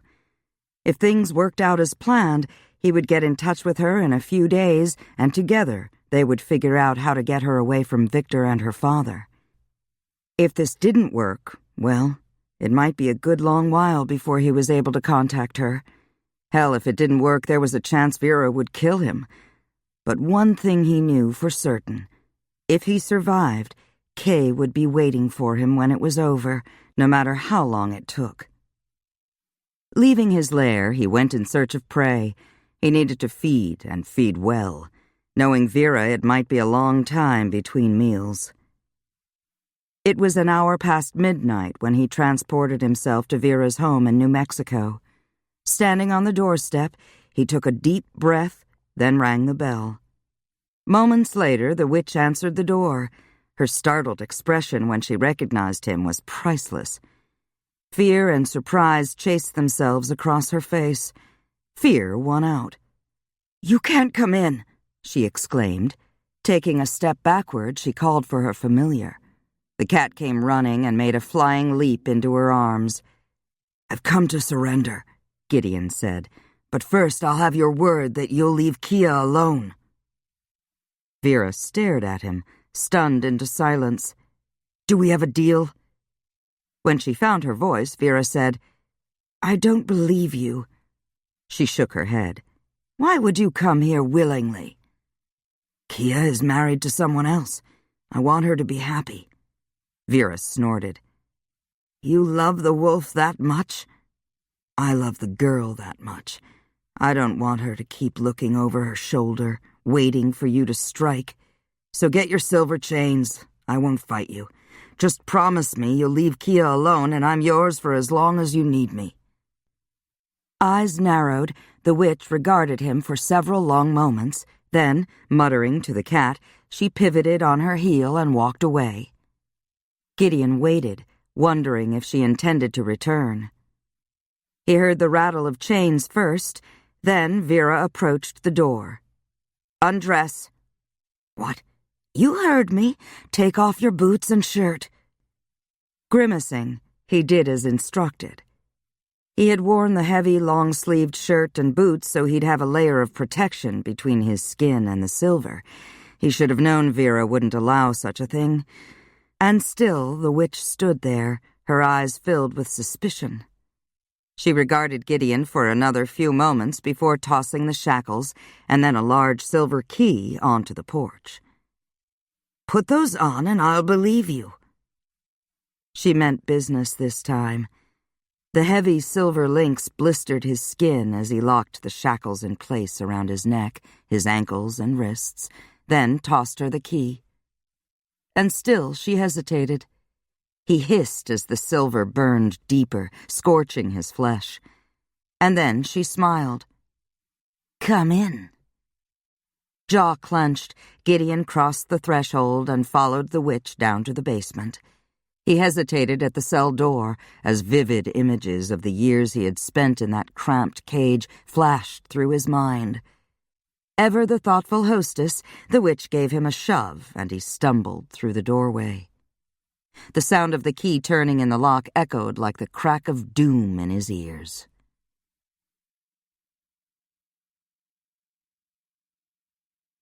Alone in her room, Kay stood at the window, gazing into the distance. As always, her thoughts were for Gideon. Where was he? Had he returned to his lair in New York? Or maybe the one in Gatlinburg? Wherever he was, she hoped he was safe. A movement in the yard below caught her eye, and she couldn't stifle a brief flare of hope that Gideon had come for her. But, of course, that was impossible. It was only Joe Yellowbear standing guard below her window to make sure she didn't try to escape. Her father claimed the guards were posted to keep her safe from the witch, but she knew better. They had been instructed to keep her in the house, and Gideon out. But she hadn't given up hope. Sooner or later, one of the guards would make a mistake. They would fall asleep or get distracted, and when that happened, she would be gone.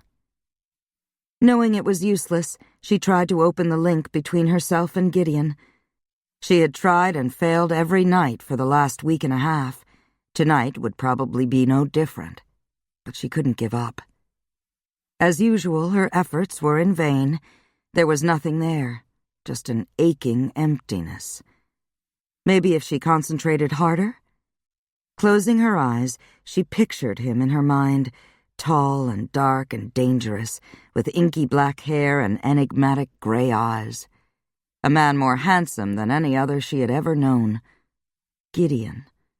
She recalled what it was like to be in his embrace, the strength of his arms around her, his mouth covering her own, his body arousing her until the rest of the world faded away and there was just the two of them. She moaned softly, wishing he was with her now. Heat suffused her skin as she imagined him holding her, touching her.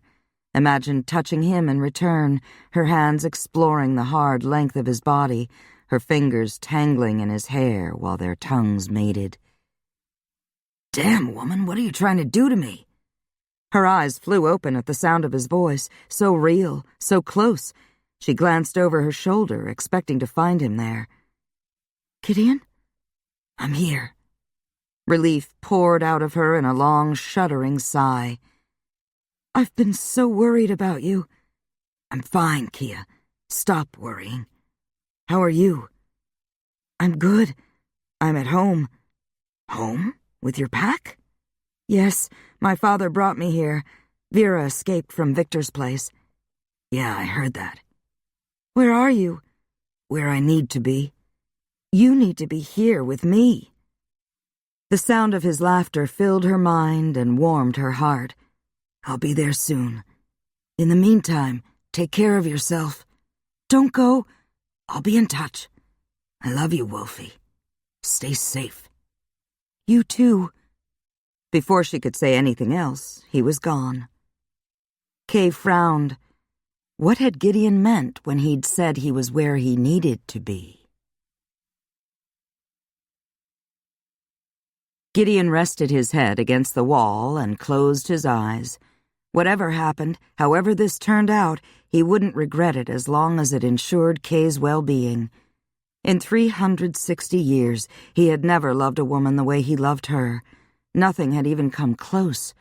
He had seduced women, made love to them, even courted a few, but it had always been a game, a way to pass the time, to satisfy a lust even more primal than the hunger that plagued him. But Kay was different. He had known it the moment he woke and saw her huddling in a corner of the cage. She had been afraid. He had smelled the fear on her, yet she'd never let it show. She had even made a joke about vampires and how he was just doing what comes naturally when he preyed upon those Vera had brought him. He sat up straighter when he heard the witch's footsteps coming down the stairs. Moments later, she was standing outside his cell, a familiar goblet in one hand, her favorite dagger in the other. "So soon?" he asked. "You're still looking good." "How nice of you to say so," she said dryly. "But I can feel it wearing off, and I'd prefer to have some on hand as soon as I need it. Besides, orders were piling up while I was away." She moved to the left side of the cage and knelt down. "Hold out your arm." Chains rattling, he did as bidden, then watched impassively as she jabbed the silver-bladed dagger into the large vein in his wrist. Blood flowed freely from the wound, quickly filling the jewel-encrusted cup. When she withdrew the blade, the wound closed. "There," she said. "That should last a while." Gideon met her satisfied gaze. The silver and the bloodletting weakened him physically, but he still had enough power to compel mortals. And, witch or not, Vera was mortal. It took only moments to implant a suggestion in her mind, and then he looked away. Brow furrowed, the witch stared into the cup. She dipped her finger into the dark red fluid, then licked it off. "You know," she said, "the next time I need to drink your blood, I think I'll take it right from the source." Gideon slid his arm between the bars, palm up. "Why wait? If you drink it while it's warm and fresh, it'll taste better and the effects will last longer." She tilted her head to one side, as if considering his words, then reached for his arm. As if moving in slow motion, she dragged the dagger across his wrist.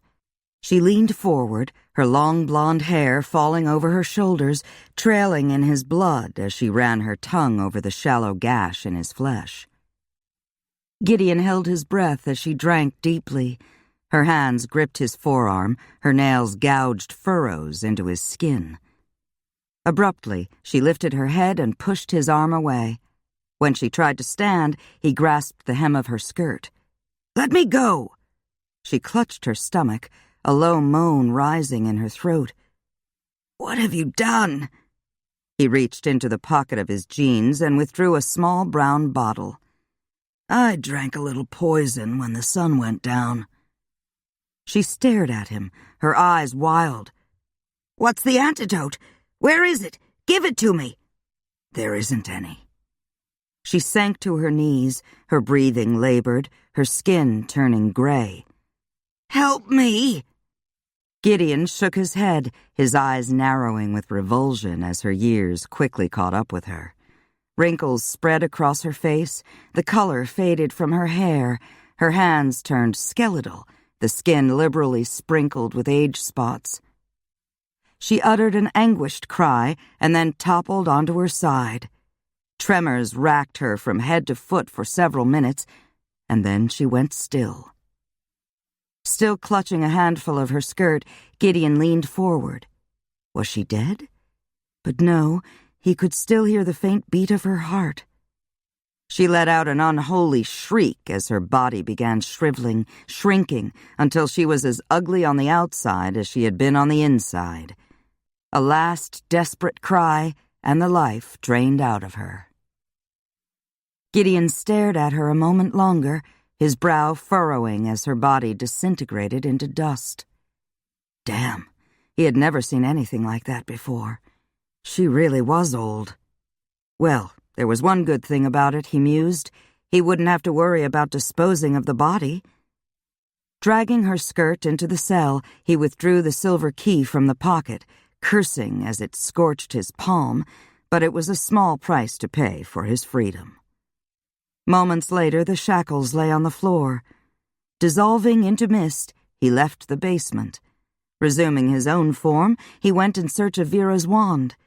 He found it on a table in what he surmised was the room where she worked her magic. Her familiar was curled up on a high stool beside the table. The black cat sprang to its feet, back arched, teeth bared, when Gideon reached for the wand. "You're out of a job." Gideon jerked his thumb toward the door. "Get lost." The cat stared at him, unblinking, then jumped off the stool and ran out of the room. Gideon stared at the wand. It was just a piece of wood, perhaps 16 inches long, yet he was reluctant to touch it. Still, a promise was a promise, and he had promised this wand to another witch. He glanced around, looking for something to wrap it in. He settled on a scrap of toweling, felt a ripple of supernatural power when he picked up the wand. He quickly wrapped it in the towel and left the house. A thought took him to his lair in New York. A tingling on his skin told him it was only minutes until sunrise. Going into the bathroom, he stripped off his jeans. One good thing about being a vampire, his wounds healed quickly, even those made by silver. He took a hot shower, wishing all the while that Kay was with him. Closing his eyes, he imagined her hands moving over his shoulders and back, sliding lower, lower. Shaking off his lustful thoughts, he stepped out of the shower, dried off, and stretched out on the bed. Lying there, his arms folded behind his head, he made a mental list of things to do when he rose on the morrow. First, he would call a florist and order 5 dozen roses for Kasuma Ila. Second, he would box up Vera's wand and arrange to have it delivered to her, payment in full for services rendered. And third, he would get in touch with Kay. Closing his eyes, he summoned her image to mind, focused on it while the darkness wrapped its arms around him and dragged him down into oblivion. Kia? At the sound of Gideon's voice, Kay glanced up from the book she was reading. Gideon, how are you? Where are you? I haven't heard from you in days. I've been so worried. I'm fine. I'm in New York. Are you still at your father's? Yes. Kay looked over at her mother, who was asleep on the sofa. Can you get out of the house? I don't know. I'll try, but there's always someone watching me. Where did you go? I went to Vera's. You can stop worrying about her. She won't be coming after you again. She's dead? Definitely dead. You killed her. It wasn't a question. I had a little help. Remember that witch in Apache Junction? She concocted a poison cocktail. How did you get Vera to drink it? Gideon chuckled. I drank it, and when she drank from me, it killed her. Kay shook her head. It was brilliant.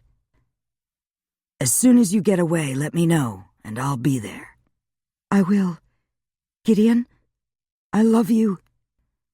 If only she could invite Gideon into the compound, getting away would be so much easier. But her father had rescinded Gideon's invitation, which superseded any invite Kay or anyone else might issue. I love you too, Wolfie. Tears stung her eyes when he closed the connection between them. He was alive. Vera was dead. If she could get away, no one would be able to find her. Kia, what is it? Kay glanced at her mother, hoping she hadn't seen the tears in her eyes. You're crying. Why? Kay shook her head, but the harder she tried to hold back her tears, the swifter they fell. Rising, Dorothy went to sit on the footstool in front of Kay's chair. Whatever it is, you can tell me. No, I can't. It has something to do with Gideon, doesn't it? Mom, I know you love him, and he loves you. Kay blinked back her tears. It was so tempting to pour out her heart to her mother, but she didn't dare. How could she trust her to keep her secret now, when her father had broken her mother's spirit? Dorothy took Kay's hand in hers. You can trust me, Kia. I won't say anything to your father. I promise. Gideon's waiting for me, Mama. If I can get away from here, he'll come for me and take me away. Are you sure you want to go with him? He's a vampire, Kia. It doesn't matter. Kay sighed. My father will never let me go. Even if I can convince him to end my marriage to Victor, he'll just find someone else for me to marry. And Mama, I'm already married to Gideon. It doesn't matter if my father says the marriage is no longer valid. I'm married to Gideon in my heart, in my soul. I always will be. I see. When Victor... Kay shook her head. Even though he forced me, I felt like I was being unfaithful to Gideon, like I was breaking my marriage vows. Oh, Kia, what have we done to you? You didn't do it, Mom, Kay said, and in that moment, as tears spilled down her mother's cheeks, Kay hated her father, not only for what he had done to her, but for what he had done to her mother. Your father's gone to see Diego, Dorothy said, squeezing Kay's hand. I don't know why, but if you want to leave, you should go now. How am I going to get past Tyler? Tyler Red Elk was the werewolf who stood guard at her bedroom door, At the moment, he was standing in the hallway outside the living room. "Leave that to me. When you hear me scream, leave the house as fast as you can." "Mom, you'll need a distraction to get out of the house," Dorothy said. "Who knows when you'll get another chance?" "I love you, Mom. I love you, too." Leaning forward, Dorothy hugged Kay, then kissed her cheek. "When you hear my signal, run as fast as you can. You'll only have a few minutes." "I don't know. It'll be fine. Go to your room and wait." Rising, Dorothy moved toward the door. She paused to look over her shoulder. "Be happy, Kia, and always remember that I love you." Before Kay could say anything, her mother left the room.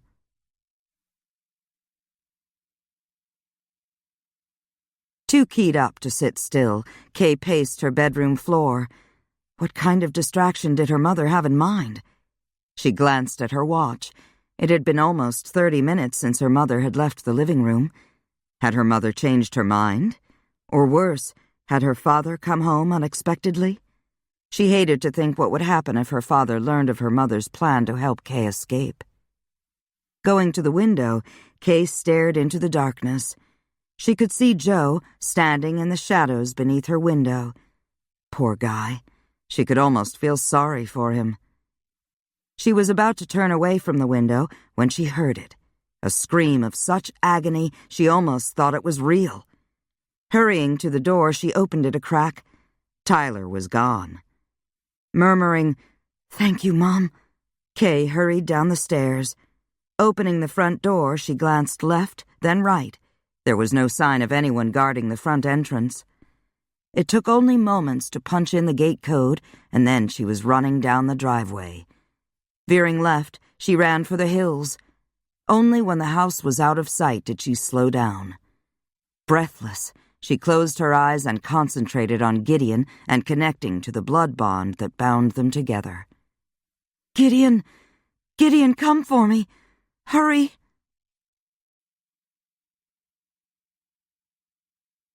Chapter 33.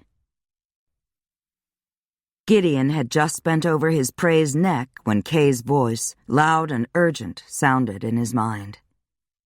In an instant, he released the girl in his arms from his power and willed himself to the Shadow Pack's compound. He found Kay in the Grovant wilderness area. Coming up behind her, he murmured her name as he swept her into his embrace. "Gideon!" Wrapping her arms around his neck, she buried her face against his shoulder. "What's happened? Are you all right?" "I'm fine. We need to get away from here, now." "Just tell me where you want to go and we're there." "I really liked New York." She had barely spoken the words when she felt a rush of wind, followed by a familiar queasiness in the pit of her stomach. The next thing she knew, they were in Gideon's apartment. "So," he said, still holding her in his arms, "how'd you manage to get away?" "My mom helped me. She provided a distraction. I'm not exactly sure what she did, but it drew the guard away from my door, and I ran like the devil was after me." "Where's your old man?" "He's at the Rinaldi place." Kay drew back a little so she could see his face. "Vera's really dead?" "Oh yeah, she's dead. Hell, she's dust." Kay blinked at him. "Dust?" "She was a lot older than I thought." "So there's no way for anyone to find us now, right?" Gideon shrugged. "There's always a way, if someone wants you badly enough.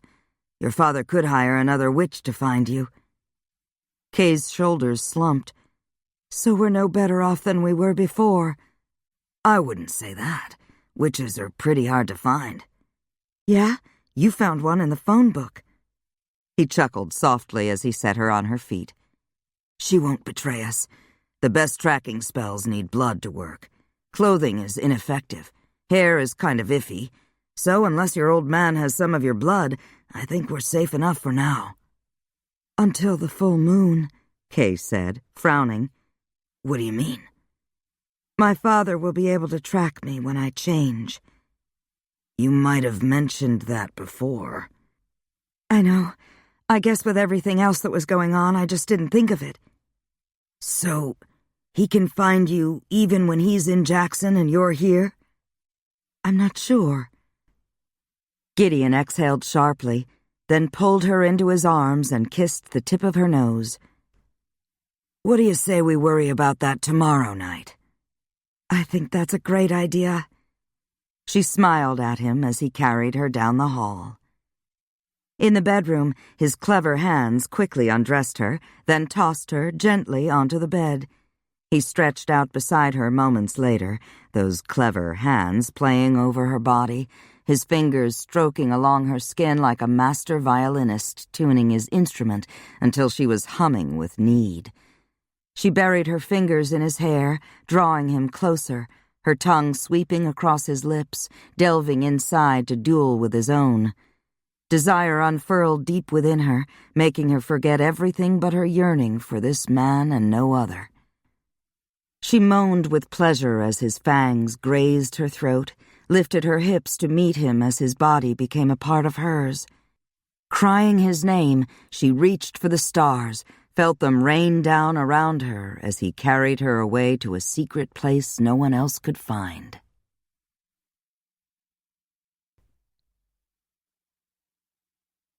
With a contented sigh, Kay snuggled against Gideon's side, her head resting on his shoulder, her fingertips tracing lazy circles over his chest and hard, flat belly. He had an amazing physique. Had he had it before he became a vampire, or was it just an added perk, like being able to zap himself from one end of the country to the other? If it was just part of being Nosferatu, she was certain men from all over the world would be lining up to become vampires. Of course, none of them would ever be as incredibly sexy as the raven-haired Adonis lying beside her. Adonis? Really? Jabbing him in the side with her elbow, she said, "Stop that!" "Sorry." "No, you're not, or you wouldn't do it. Sometimes I just can't help myself." He rolled onto his side and drew her body against his. "How else am I going to know what you like?" he asked, his voice whiskey smooth. "I'll tell you." "Will you?" She sucked in a breath as his hand began to slide up and down the inside of her thigh. Gideon laughed softly as he rose over her. "I guess I don't need to read your mind after all." Propped up on one elbow, Kay reviewed their situation while she watched Gideon sleep. Vera was dead and they were safe, as long as her father couldn't track her during the full moon. Would he be able to find her when they were so many miles apart? She had never heard of a werewolf, even an alpha, being able to track another wolf when there was so much distance between them, but just because she had never heard of it didn't mean it wasn't possible. Suddenly restless, she slid out of bed and went into the living room. Drawing back the heavy draperies at one of the windows, she watched the sun rise over the city. It was always a beautiful sight, seeing the way the sky slowly changed from dark to light, the way the sun's light splashed the clouds with streaks of lavender, pink, and crimson. No two sunrises or sunsets were ever quite the same, but they were all beautiful. Gnawing on her thumbnail, Kay let the drapes fall back into place. In 3 days, she would have an answer to the question of whether her alpha would be able to find her. 3 days, she thought, her anxiety growing. Only 3 days until the moon would be full. Thinking about shedding her human self stirred her anticipation, and even though it was only her imagination, it seemed she could already feel her body changing, her skin tightening, tingling. Suddenly ravenous, she tiptoed into the bedroom for her clothes. She dressed in the living room, then picked up the key Gideon had given her last night before he fell asleep so she could go out for something to eat. It had surprised her that he had a key, since she had never seen him use one. "It came with the apartment," he had explained. "I've just never needed it." He had also left her $70 cash and his cell phone. Gideon hadn't wanted her to leave his lair, but she had insisted. She didn't want to spend the day in the apartment. She had been cooped up enough. and she certainly didn't want to wait until he woke to satisfy her hunger, which grew harder to ignore the closer she was to the change. She locked the door behind her, checked it twice to make sure it was secure, then took the elevator to the ground floor. She paused at the sound of music. Walking down a narrow hallway, she came to a large glass window. Peering inside, she saw a number of girls of various ages wearing leotards and tights. She grinned as she watched a little girl with long red pigtails execute a perfect pirouette. Kay felt like applauding for the child, who couldn't have been more than 3 or 4. Kay stayed for several minutes, imagining a daughter of her own standing at the bar doing her first demi-plie. Did Gideon want children? Was it even possible for the two of them to conceive a child together? She lingered, watching the dancers, until her stomach growled so loudly she was certain they could hear it over the music. Outside, she took a deep breath. It was a beautiful day, cool and clear. The scent of food drew her down the street toward a cafe.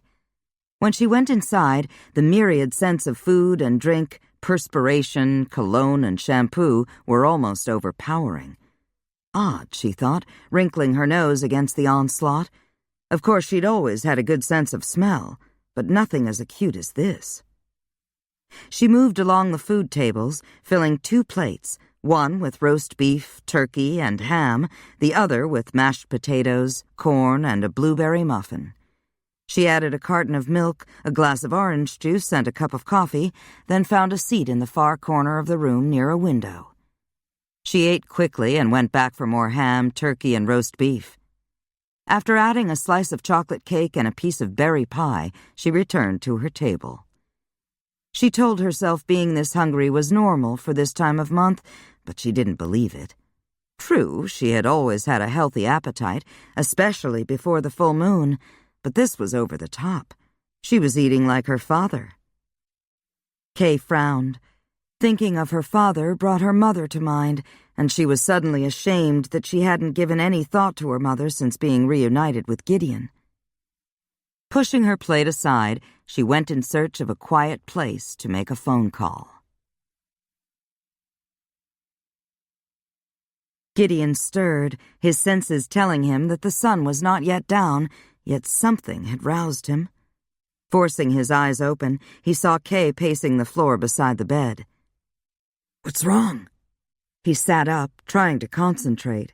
When his life was in jeopardy, he woke with all his senses alert. It was hard to remain awake when there was no threat to his continued existence. "I called my mom this afternoon." Now he was awake. "Her phone's been disconnected. There's no new number." "What are you thinking?" he asked, but he already knew the answer. "I don't want to say it out loud." She shook her head. "I know it's silly, but I'm afraid putting it into words will make it so." "Come here." When she climbed into bed beside him, Gideon slipped his arm around her waist. "You don't really think your father would hurt her, do you?" "You've never seen him in a rage. At times like that, he's capable of anything." "Even murder?" She nodded. "I've got to go home." "Are you out of your mind?" He blew out a breath. "I'm sorry, I didn't mean that, but damn it, you just got away from there." "I know, but Gideon..." When she screamed, it didn't sound like she was pretending. Kay scrubbed her hands up and down her arms. "I never should have agreed to let her get involved, but I was so anxious to get away from there, away from Victor." She looked up at Gideon, her eyes tormented. "Back to you." He swore under his breath. "I'm not blaming you," Kay said quickly. "Don't ever think that. I wanted out. But now..." She shook her head. Her mother had assured her that Russell was out of the house that night, but what if he had come home early? "I have to know that she's all right." "Are you sure about this?" "No." She rested her head against Gideon's shoulder, taking comfort in his nearness, in the easy strength that was so much a part of him. "I could call Greta. She'll know what's going on." "Will she tell you the truth?" "I think so." "I don't like it, but go make your call." "I'm sorry I woke you. It's okay." He slid down onto the bed again, his eyes closing as his head hit the pillow. "Let me know what she says." Kay felt a rush of tenderness for Gideon as sleep claimed him once again. After pressing a kiss to his brow, she left the bedroom and closed the door. In the living room, she picked up Gideon's cell phone, only to stare at it for several moments, wondering if she was doing the right thing. Was it possible for her father to trace the call to Gideon's lair? She wasn't up to speed on all the latest achievements in modern technology. She hesitated for a few more minutes, debating the wisdom of contacting anyone in the pack, then punched in her aunt's number. Smart move or not, she had to get in touch with her mother. The sun was slipping over the horizon when Gideon woke to the muffled sound of crying. He pulled on a pair of sweats. A moment later, he was in the living room. He found Kay curled up in a corner of the sofa, her eyes red-rimmed, her cheeks soaked with her tears. She looked at him through haunted eyes for a moment, then, amid a flood of fresh tears, sobbed, "She's dead. My mother's dead." "Damn it." Moving swiftly across the room, Gideon swept Kay into his arms and held her tight. It's all my fault."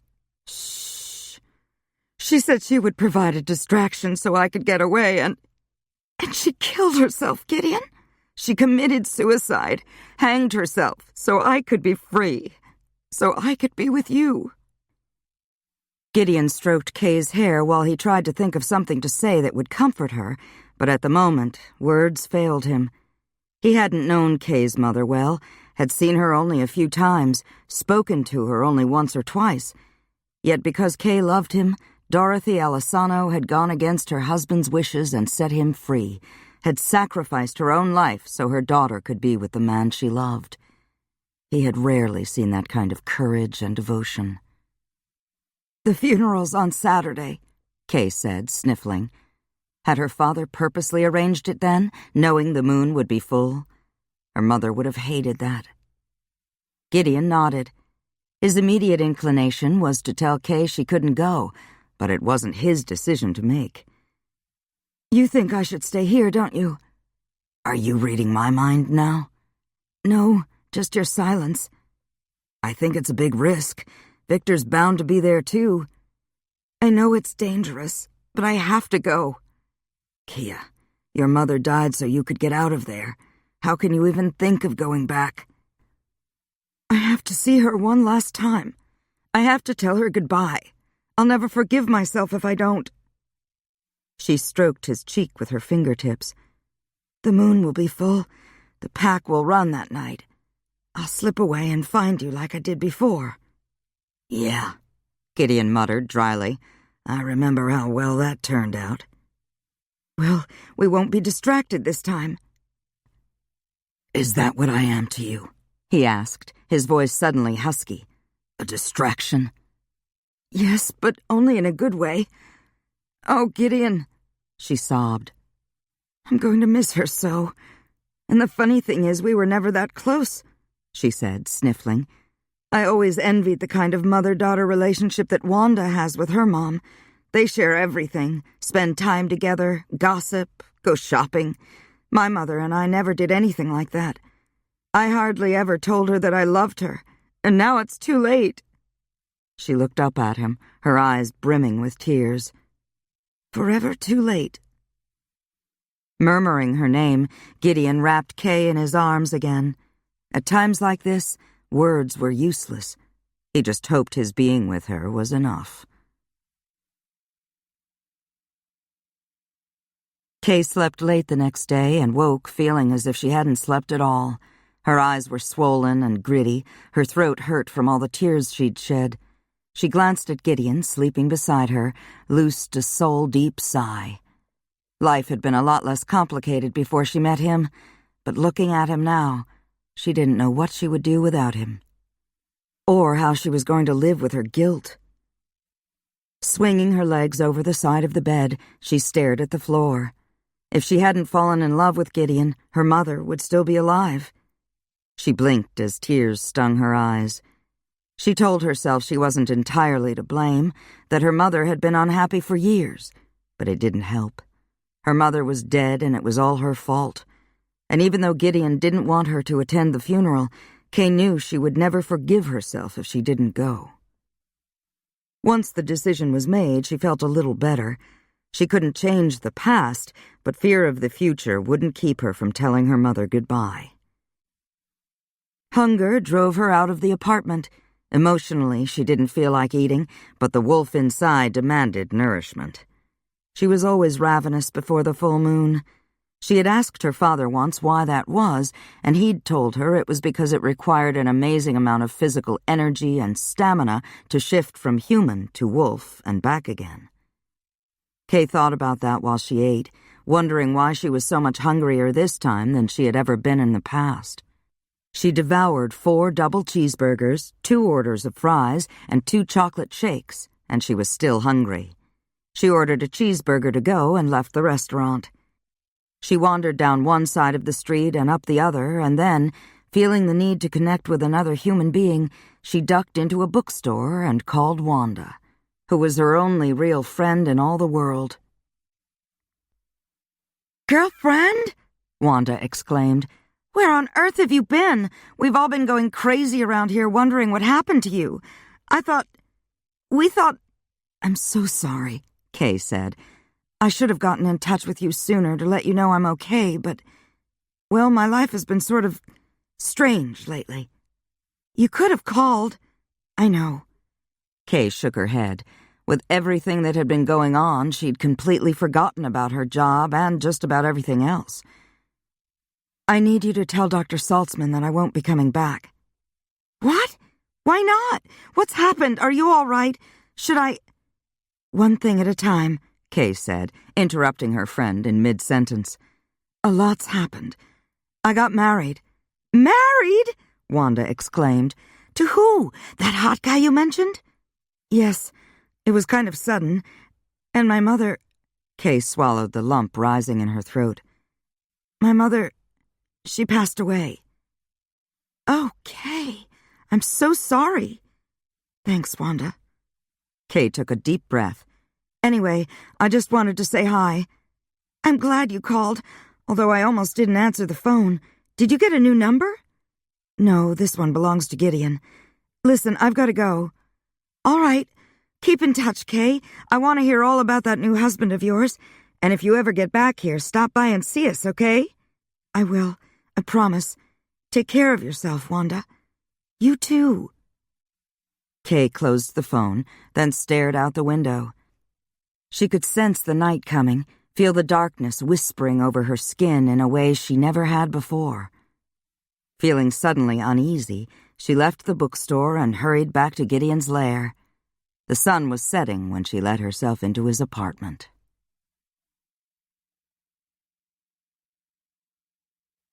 Chapter 34. Gideon paused in the act of transporting himself out of the apartment when he heard the key in the lock. He was in her face when she closed the door. "Where in the hell have you been? I was just coming after you." Kay stared at him, uncharacteristically annoyed by his tone. What was wrong with her? All things considered, it was only natural for him to be worried. She took a deep breath, stilling the angry words that rose in her throat. "I needed to get out." She ran her hands up and down her arms. "I called my friend." Gideon nodded. "You needed to talk to someone who's, for want of a better word, normal. I understand." "You do? Have you ever felt that way?" "Sure, now and then." He shrugged at her startled expression. "I've had, I guess you could call them lady friends from time to time in the last few 100 years. Not for prey, not for sex, just for companionship, just for a chance to feel human for a week or two." He stepped away from her and she moved to the sofa and sat down. "Did you ever love any of them?" Brow furrowed in thought, he shoved his hands into his pants pockets.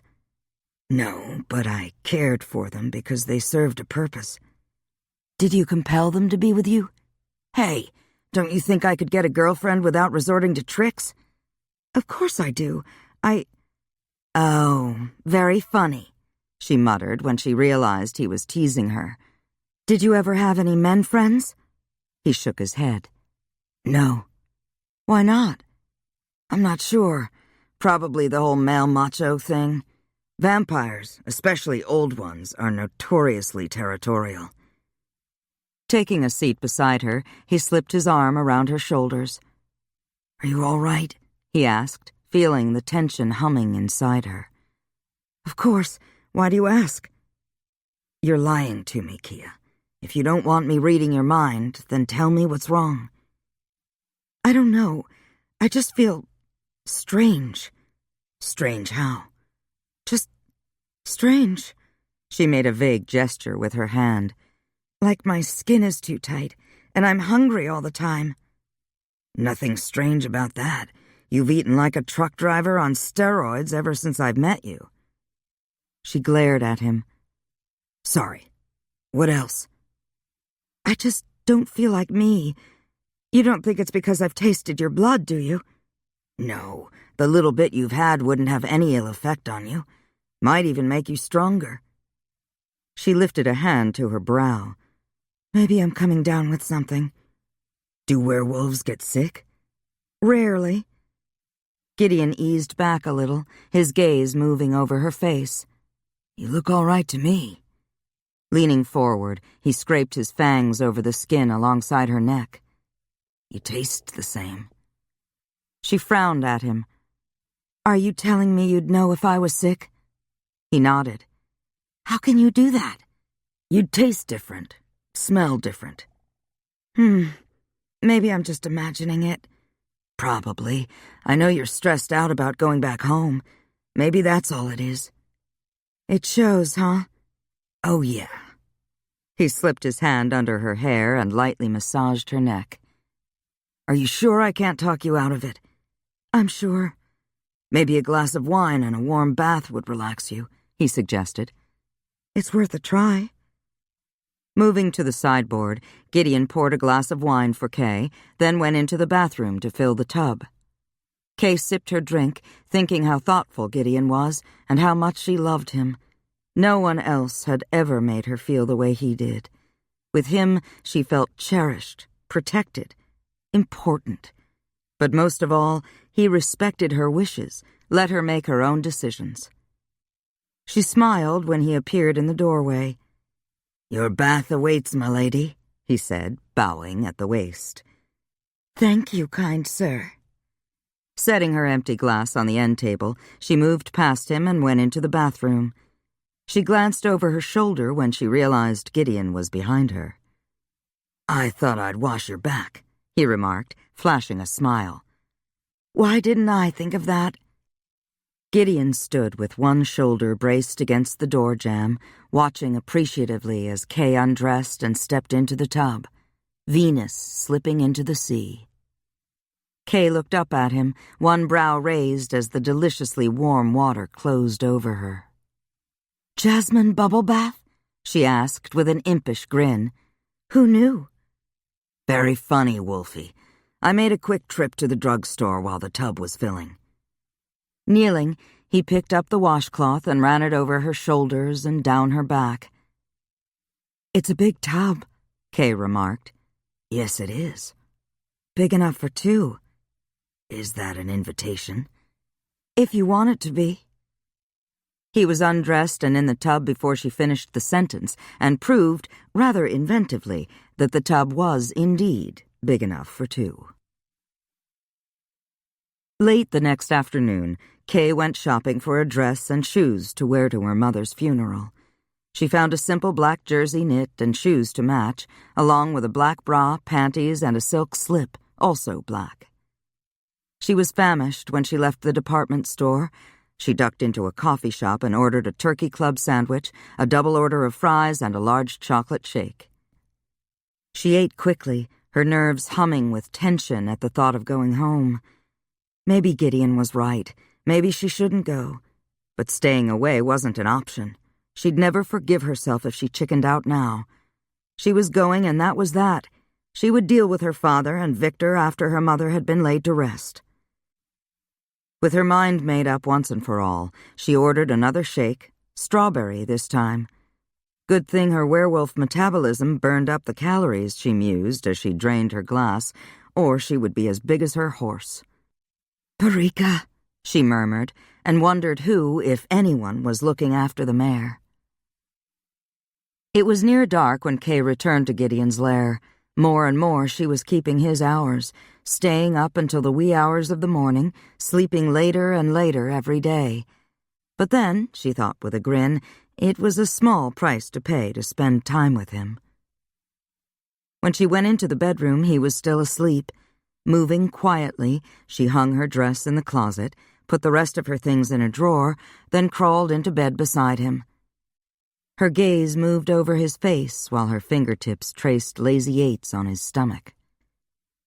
She smiled when his hand covered hers and guided it lower.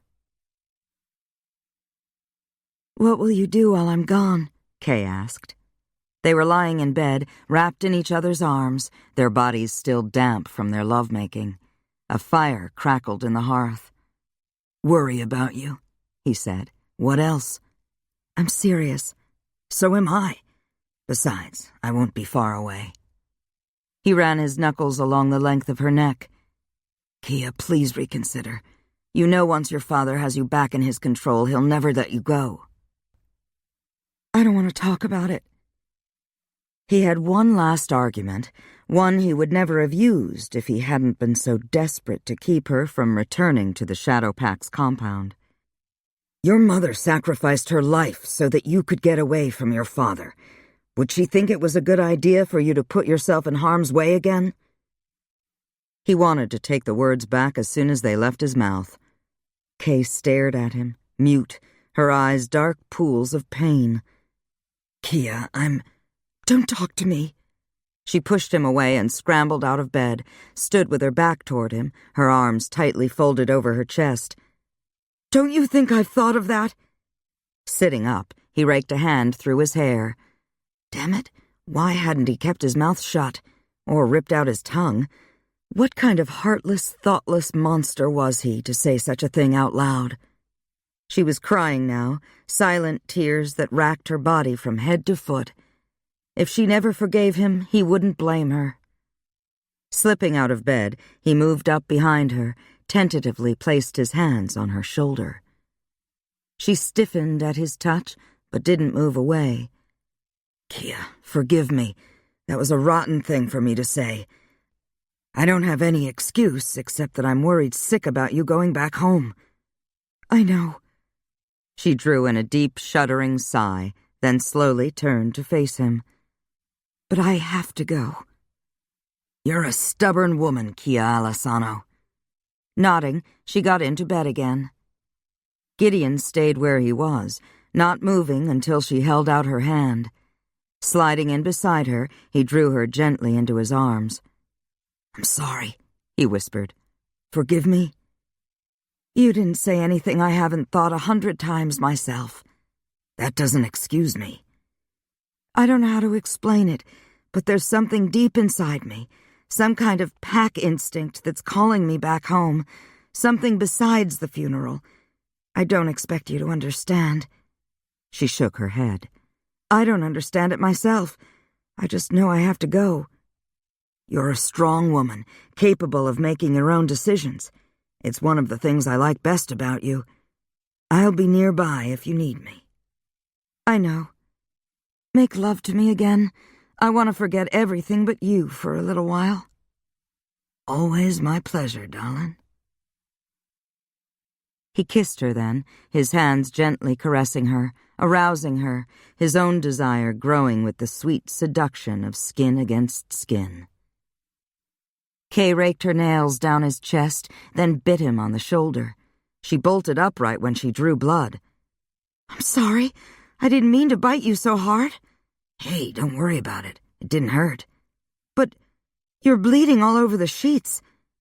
Swinging his legs over the edge of the bed, Gideon went into the bathroom. After wetting a washcloth, he pressed it over the bite. He grinned at Kay's reflection in the glass when she came up behind him. "I'm sorry," she said again. "It's okay," as long as I get to bite you back. Gideon. Turning, he wrapped his arm around her waist and pulled her close. Forget it, Kia. You didn't hurt me. But I've never done anything like that before. I guess I'm a bad influence on you. It's not funny, she exclaimed. It's not the end of the world either. Lighten up, Wolfie. She rested her forehead against his chest. I don't know what's wrong with me. Gideon stroked her hair. There's nothing wrong with you, sweetheart. It's natural for you to be upset over your mother's death, and all things considered, I'd be surprised if you weren't more than a little edgy about going back home. He put his hand under her chin and lifted her head. I won't let anything happen to you, Kia. I love you. I know. Cupping her face in his palms, he kissed her gently. I love you too, sweetheart. Believe that if you believe nothing else. Are you ready? Kay closed her suitcase, then looked across the bed at Gideon. I guess so. She had put this moment off as long as possible, but it was time to go. Her mother's funeral was tomorrow afternoon. Gideon was going to transport them to their favorite bed and breakfast in Bondurant tonight. If they didn't hurry, it would be dawn before they arrived. They had made love several times last night, clinging to each other in silent desperation. She knew the risk she was taking by returning to the pack, but, regardless of the consequences, it was something she had to do. If she stayed away from her mother's funeral, she knew she would regret it for the rest of her life. But, like she'd told Gideon, it was more than that. It was as if the pack, the land itself, was calling her home. Are you sure you won't change your mind? Gideon, we've been over this a dozen times. I know. Rounding the end of the bed, Gideon pushed a stray wisp of hair behind her ear. He had tried every argument he could think of, but there was no changing her mind. Resigned, he picked up her suitcase, then drew her body close to his. Ready? At her nod, he said, Here we go. Kay experienced that odd queasiness in the pit of her stomach, the disorienting sense of moving rapidly through time and space. Moments later, they were in Bondurant. This place is starting to feel like home, Kay remarked, glancing around the now familiar room. Yeah. Gideon put Kay's suitcase in the closet, then drew her into his arms. He hated the idea of her going home, but there was no point in bringing it up again. She knew how he felt.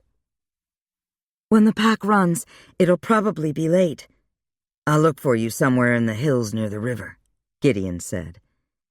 If her father got her back into the compound, there was no telling if or when she would ever get out again. At least he didn't have to worry about Vera hunting them down this time.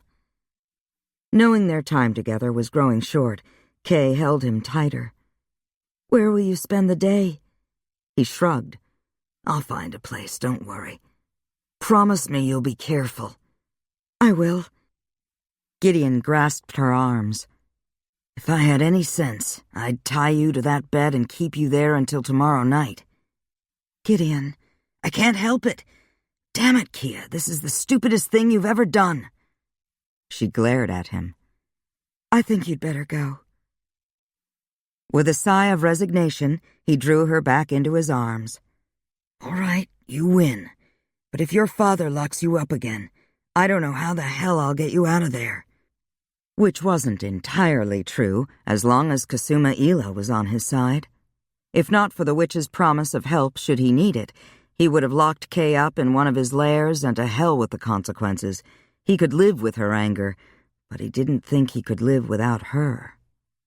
Relenting, Kay said, I'll be fine. Gideon nodded. Reaching into his pocket, he pulled out $100 and pressed the bills into her hand. Go rent a car, he said, smiling, and buy yourself a big breakfast. Shoulders slumped, she rested her forehead against his chest. How did you stay mad at such a man? He glanced out the window, his skin prickling with dawn's approach. I've got to go. Be careful. Yeah, you too. Drawing her body up against his, he kissed her, a long, slow kiss that made her toes curl inside her shoes. And then he was gone. Kay stood there a moment, her fingers pressed to her lips, before changing into her nightgown and crawling into bed.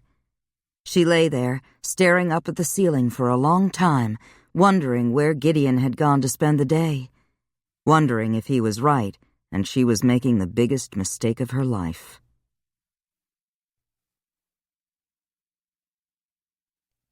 Chapter 35.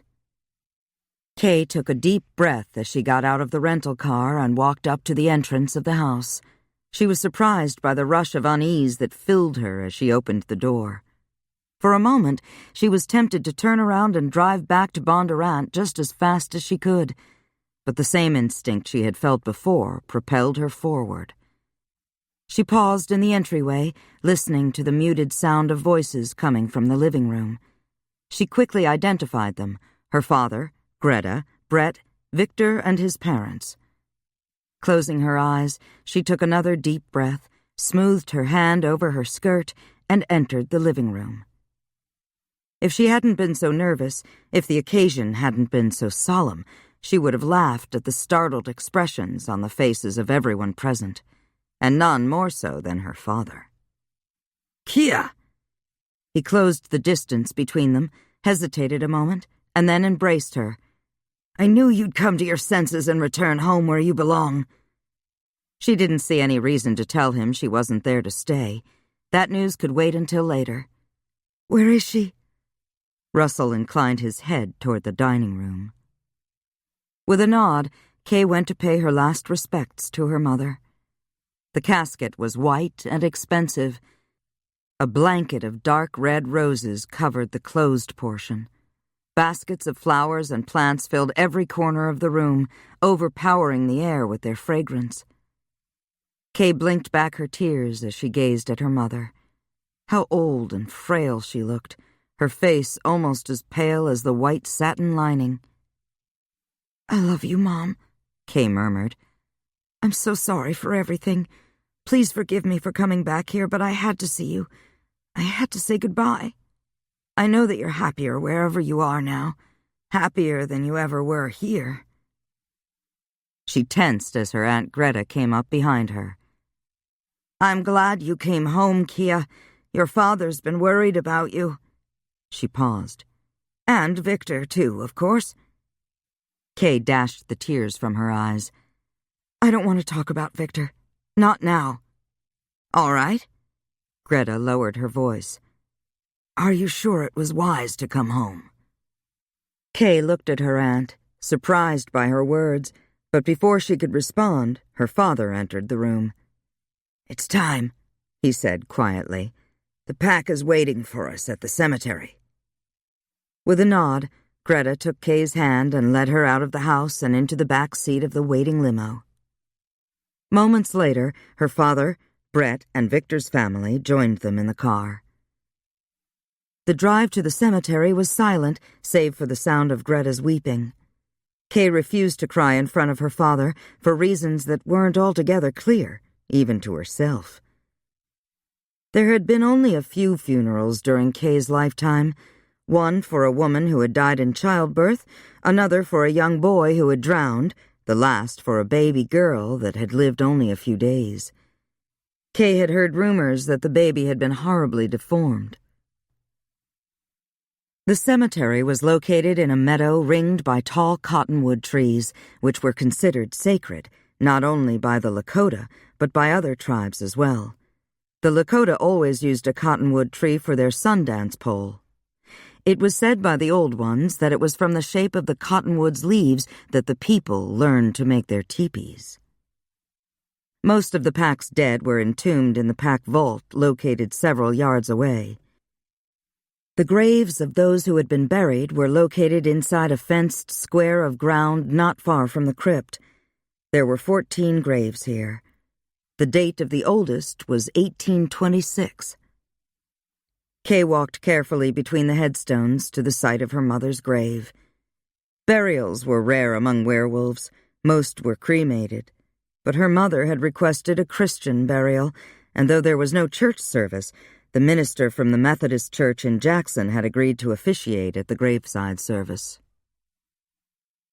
Kay listened as the Reverend spoke about the afterlife, then read from the Bible, his voice filled with conviction as he said, "I am the resurrection and the life. He that believeth in me, though he were dead, yet shall he live. And whosoever liveth and believeth in me shall never die." Let us pray. Kay bowed her head, finding comfort in the familiar words of the Lord's Prayer. Our Father, who art in heaven, hallowed be thy name. Thy kingdom come, thy will be done, in earth as it is in heaven. After the prayer, the members of the pack came by, one by one, to offer their condolences to the family, until only Kay, her father, Greta, and Brett remained. Kay's tears came as, whispering, "Goodbye, Mom," she laid a bright red rose on the top of the casket. She flinched when her father put his arm around her. "I know you're still angry with me," Russell said, "but we need to stick together now more than ever." Kay nodded but said nothing. "I realize that you and Victor have a lot to work out between you. I suggest that the two of you have a long talk after the pack runs tonight." She nodded again. After the pack ran tonight, she would never see any of them again.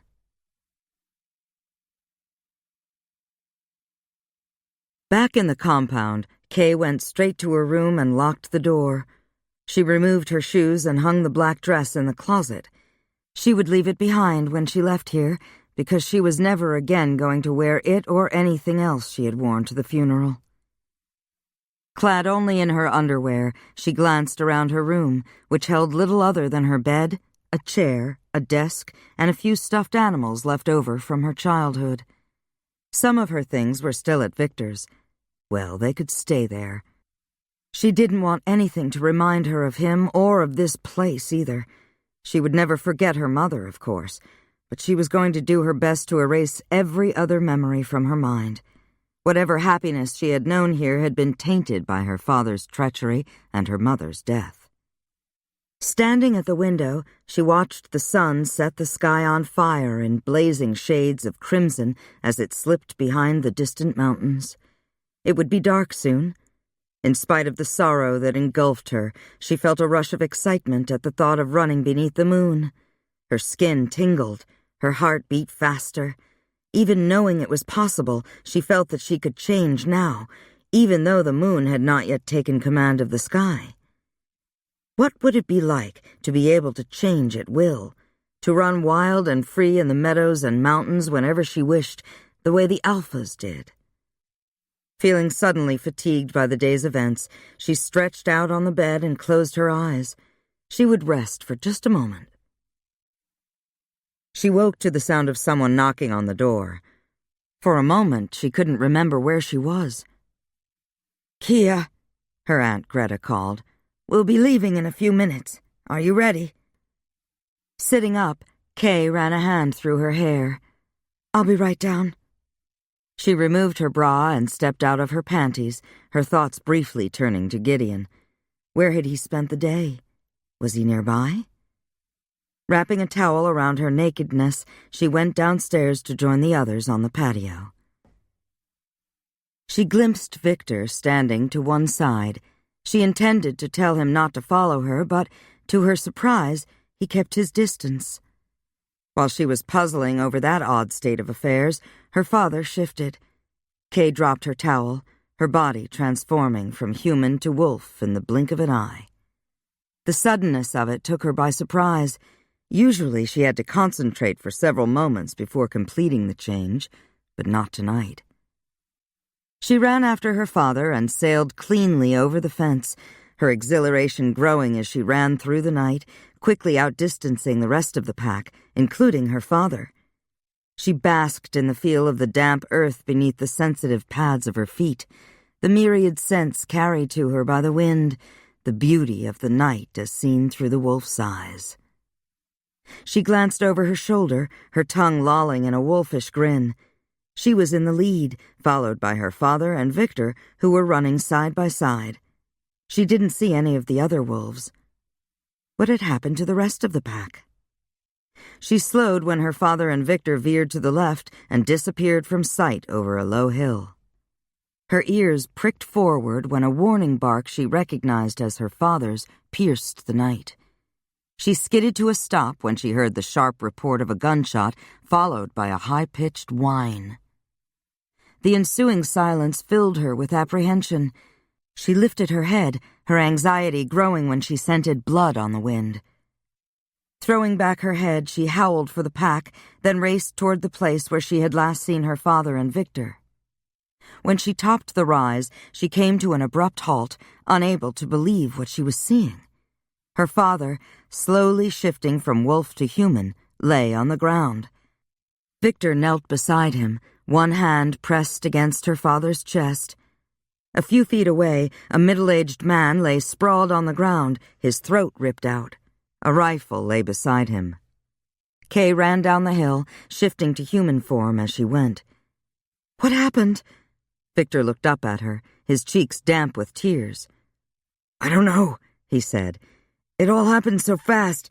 That man came out of the brush and shot your father. I killed him before he could fire again." "My father, is he—" Victor nodded. "I'm afraid he's gone." Kay shook her head. No, he can't be." She pushed Victor's hand away, her own searching for some sign of life, and finding none. She sank back on her heels. She had just buried her mother, and now this. Had she known on some primal level that something like this was going to happen? Was that why she'd been drawn home? Because she needed to be here? Massaging her temples, she closed her eyes. Why did she feel so numb inside, so empty? Her father had just been killed. Shouldn't she be devastated, railing against fate? What kind of a daughter was she that she didn't feel anything? One by one, the pack arrived. Victor searched the dead man's pockets, looking for identification. There was none. Rising to his feet, he looked at the pack. "You know what to do." Rising, Kay turned away, unable to watch, as the wolves disposed of the dead man's remains. It was then that she saw the black wolf standing on the rise, watching her. "Kia, are you all right?" Gideon asked. "Someone just killed my father. I need to be here with the pack." "I'm sorry, Kia. Is there anything I can do?" "Just stay close." "Count on it." He needed to talk to her, but now wasn't the time. "I have to go." "I'll be here if you need me." She nodded again. When she turned to face her packmates, there was no trace of the stranger save for his clothing and a faint smear of blood in the dirt. 3 members of the pack shifted to their human forms to help Victor carry their fallen alpha home. A 4th gathered the dead man's clothes to be burned. Feeling uncomfortable being naked in front of Victor, Kay shifted back to her wolf form and followed the others back to the compound. She trailed behind as they carried her father into the house and up to his room, where they lay him on the bed. Kay hurried to her room. After shifting to her human form, she pulled on a pair of jeans and a sweater, then returned to her father's bedroom. Victor, Greta, and Brett were gathered around the bed, their expressions somber. It was obvious they had dressed in haste. Victor wore a pair of sweatpants, Greta had pulled on a bathrobe, Brett wore only a pair of jeans. They all looked up when Kay entered the room. She moved slowly toward the bed. A sheet covered her father. How could he be dead? He had always seemed so strong, so invincible. And now he was gone. Greta came around the bed to give Kay a hug. "We have some hard decisions to make," she said quietly. "And we need to make them right away," Brett said. "What kind of decisions?" Kay asked, although she was certain she already knew the answer. "Your father didn't leave a male heir," Brett said. Greta took Brett's hand in hers. "Which means leadership of the pack falls to me." "You've always been the next in line," Kay said. "So what's the problem?" You know how it is. Word of your father's death is probably already spreading through the werewolf community. We're a small pack." Kay nodded as she began to see the dilemma. Even though Greta had been born an alpha, it was rare for females to be pack leaders, mainly because male werewolves tended to be bigger and stronger. When challenged, the females were almost always defeated. "As long as your father was our leader, we weren't in any danger," Brett remarked. "But now, it's come to our attention that the pack in Montana is looking to expand its territory," Greta said. "Why haven't I heard anything about that?" Kay asked. "There was no need to worry about it while your father was alive," Greta answered. "He was one of the strongest alphas our kind has ever had. No one was willing to go up against him." Brett slipped his arm around his wife's shoulders. "Your aunt doesn't have a reputation like that. I don't want her risking her life." Greta touched her husband's cheek. "We've already talked about this. I'll do whatever I have to do, and I'll win. I'm not afraid. My biggest concern is that the pack won't accept me. If that happens, we'll have a whole new set of problems." Kay nodded. A pack without an alpha didn't survive very long. "So, if you refuse to take over, or if the pack doesn't accept you, and I don't see that happening, what then?" "An alpha from another pack will issue a challenge. If no one opposes him, our pack will be absorbed into a new one." "What if we don't want to be absorbed into another pack?" Kay asked. "Those who refuse will be disposed of." "Disposed of?" Kay shook her head. How could she have grown up here and never heard about any of this? "It's a pack thing," Brett said, as if that explained everything. Which it didn't, at least as far as Kay was concerned. "We'll have to discuss this with the pack tomorrow night," Greta said. "Right now, we need to get cleaned up and lay our alpha to rest." With a worried glance at Kay, Brett followed Greta out of the room. When Kay started to follow them, Victor took hold of her arm, then closed the door. Kay stared pointedly at his hand. "Let go of me." "We need to talk." "I don't have anything to say to you." "No? Well, I've got a few things to say to you, wife." His hand tightened on her arm when she tried to pull away. "Tomorrow night, when the pack meets to discuss who should take over as alpha, you will suggest that I take your father's place." "Like hell I will. You're not even a member of our pack." She flinched as his fingers bit into her arm. "You're hurting me." "I'll do worse than that if you don't do as I say. I want this, Kia. If you're smart, you won't oppose me." "Are you threatening me?" She stared at him, appalled by a sudden niggling fear that Victor was somehow responsible for her father's death. "Of course not," he said, his eyes narrowing to mere slits. "But it would be a shame if anything happened to your Aunt Greta, her being next to the last of your blood kin and all." There wasn't a doubt in her mind that Victor would carry through on his threat. Even worse, the suspicion that Victor had killed her father no longer seemed as far-fetched as it had only moments ago. Victor had always been power-hungry. Alpha werewolves lived a long time. She had a horrible feeling that Victor had grown tired of waiting and had decided to hurry things along. "If you suggest that I take your father's place, the transition will be smooth. No one will get hurt. With your blessing, the pack will agree. After all, I'm your husband, and everyone knows how much your father loved me. Who better to take his place?" "Anyone but you." "Think about this, then. If you don't back me, I will challenge Greta for leadership of the pack. Who do you think will win?" Feeling sick to her stomach, Kay could only stare at him, mute. "So, do we understand each other?" he asked, his voice a low growl. She nodded curtly. "You need to get ready for the funeral. I'll help you dress." "I don't need any help." "It's my husbandly duty," he said smugly. Still grasping her arm, he opened the door and escorted her to her bedroom. When it became obvious he wasn't going to leave, Kay turned her back to him.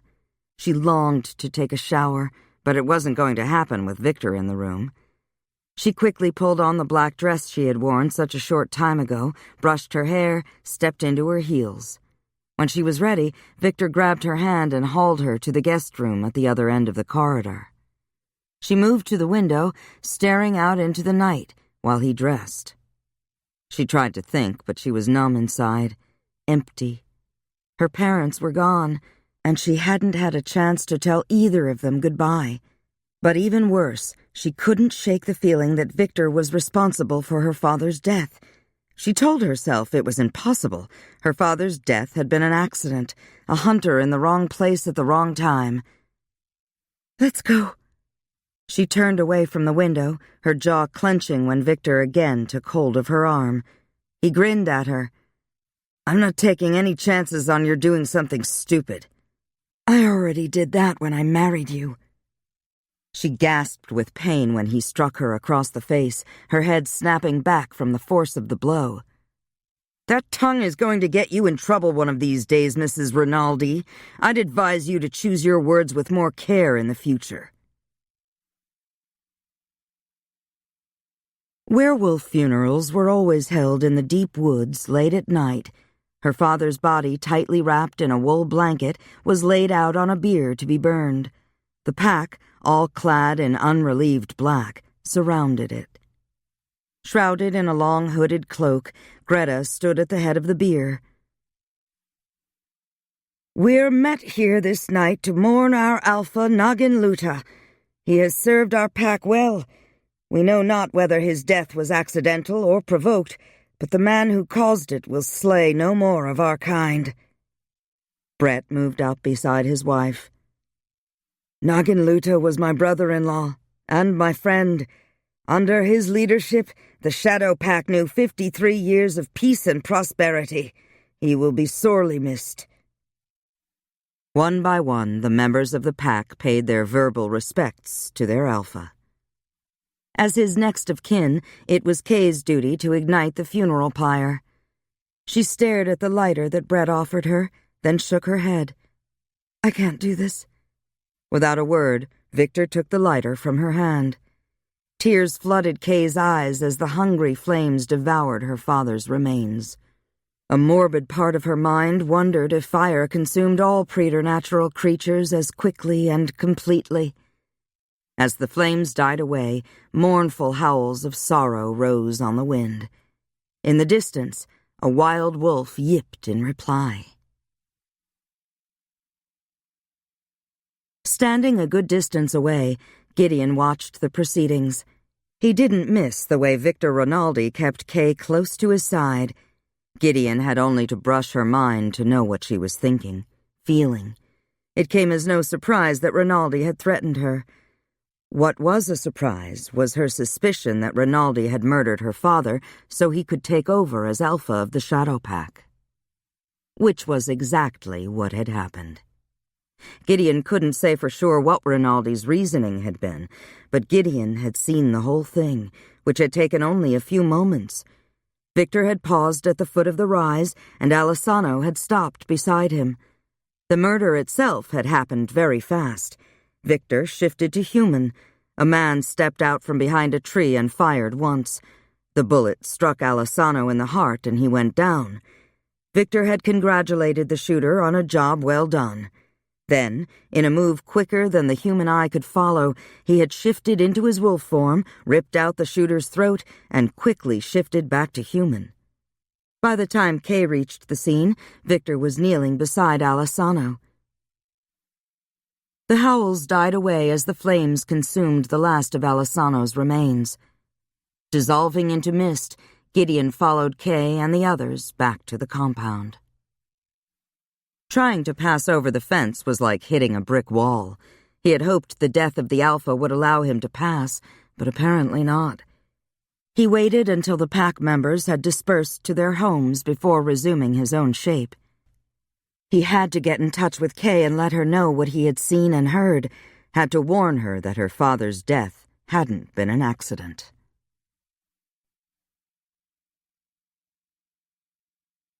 Chapter 36.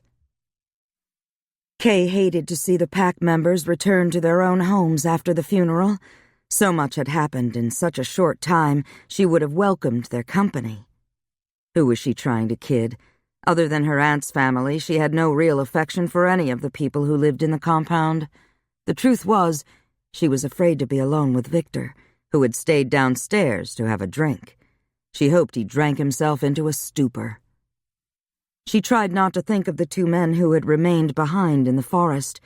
They would collect her father's ashes, deposit them in a large urn, and take it to the pack crypt, where it would be placed on a shelf beside his father's remains.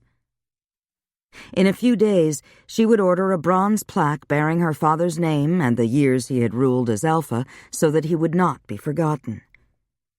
She had a bad case of nerves by the time she reached her room. She considered locking the door, but what was the point? Victor would likely just break it down. Going into the bathroom, she changed into flannel PJs, washed her face and brushed her teeth, constantly glancing over her shoulder for fear Victor would burst in on her and demand his husbandly rights. When she returned to the bedroom, he was waiting for her. Nervousness turned to fear when he grabbed both her hands in his. Before she knew what he was up to, he'd handcuffed her to the bedpost. Heart pounding, she stared up at him. He snorted. "Don't worry, I have no intention of bedding you tonight." She went weak with relief. Relief that was short-lived when he leered at her. "There's always tomorrow night, and the night after that. Try not to miss me too much while I'm gone." Kay closed her eyes after he left the room. She had to get out of here. "Gideon, where are you?" "I'm here. Are you okay?" "Yes, for now. I think Victor killed my father." "I know he did." He would have preferred to break the news in person, but she needed to know what Victor was capable of. Kay felt as though someone had submerged her in ice water. She had suspected Victor of murder, but having her suspicions confirmed by someone she trusted came as a shock. "Kia, you need to get out of there as soon as you can." "I can't. Victor wants to take over as Alpha. That has to be why he killed my father. The pack is meeting tomorrow night to discuss it. Victor has threatened to kill Greta if I don't support him in his bid to take over. And the thing is, the pack will probably sustain him. Everyone knows that my father loved him like a son." Gideon considered her words. If what she said was true, then she was safe, at least until the pack had made its decision. "Gideon?" "Try not to worry, Wolfie, and whatever you do, don't make him angry." "What are you going to do?" "I don't know, but hang tight. I'll think of something." "I miss you." "I miss you too. When this is over, I'll show you how much." "Promise?" "Do you doubt it?" "No. I love you." "I know." "Gideon, Oh, he's back." "I'll be in touch. And Kia, I love you too."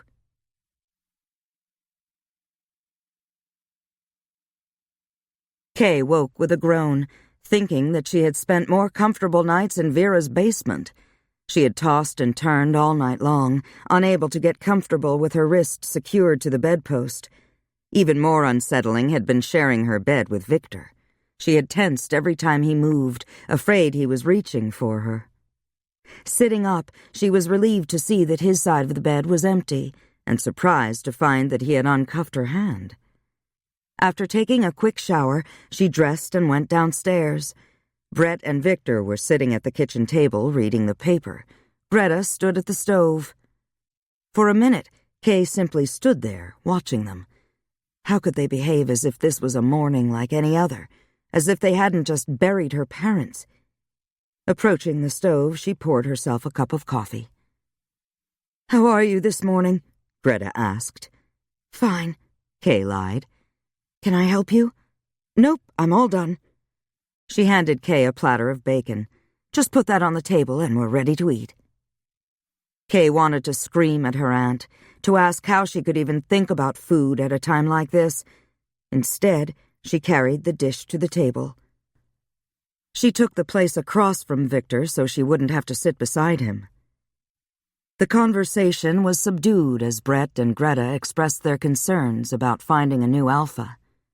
Victor glanced pointedly at Kay several times, but she pretended not to notice. He glared at Kay when she remained in the kitchen to help Greta tidy up, but there was little he could do about it without making a scene. Kay breathed a sigh of relief when he followed Brett into the living room. Fighting the urge to cry, she began loading dishes into the dishwasher. Greta looked up from rinsing the frying pan. "Kia, how are you really?" Kay sank down on one of the chairs. Elbows resting on the table, her chin propped on her folded hands, she shook her head. "Not good. I don't want to be here. I don't want to be married to Victor." "It's that vampire, isn't it?" Turning off the faucet, Greta took the chair across from Kay. "You really are in love with him, aren't you?" Kay nodded. "Your mother mentioned him to me once." Greta smiled. "I can't say as I blame you. He's far and away one of the best-looking men I've ever seen." "Greta, my mother killed herself to give me a chance to run away with Gideon. Did you know that?"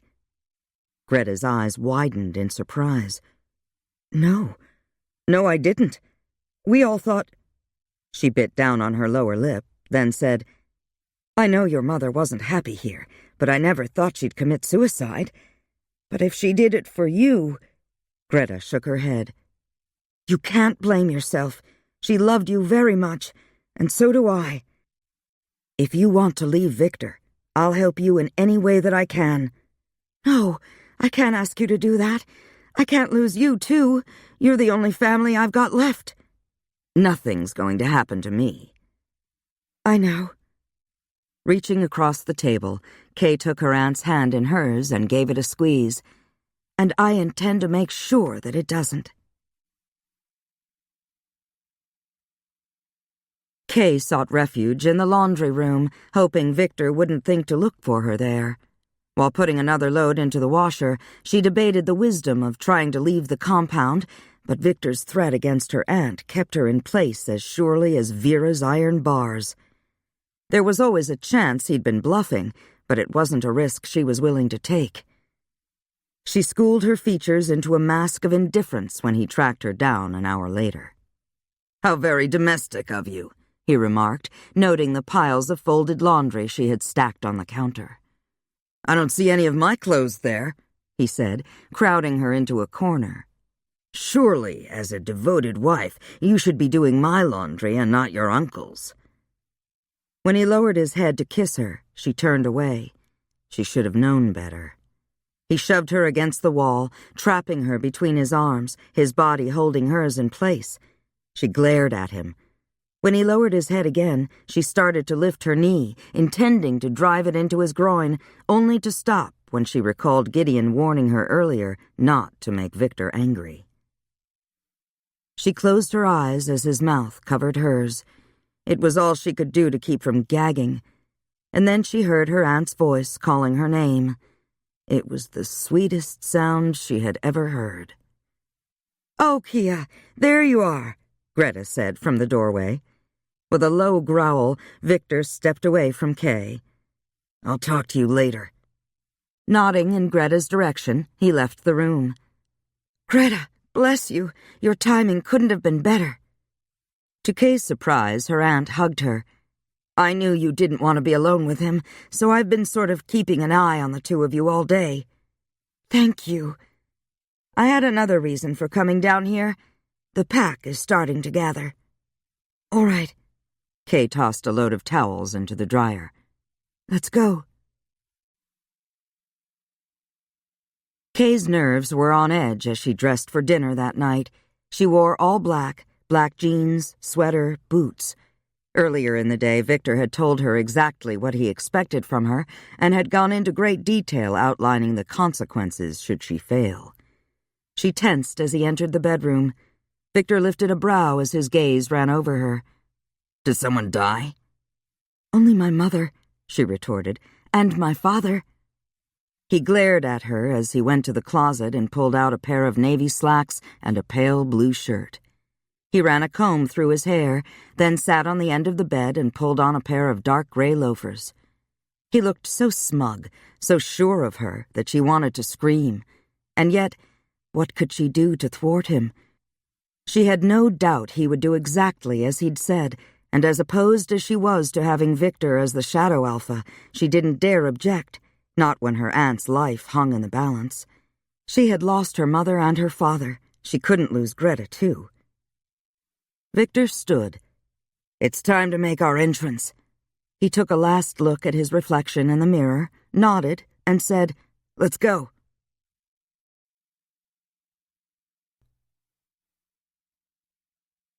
Kay kept her gaze on her plate during dinner, surreptitiously listening to the hum of conversation at her end of the table as her packmates speculated on what it would be like to have a female alpha. The wolves liked and respected Greta, but she was, after all, a female, and not likely to survive a challenge. Kay heard the name of the Montana Pack's alpha, Simon LeClaire, mentioned several times. No one wanted to be absorbed into LeClaire's pack, or any other.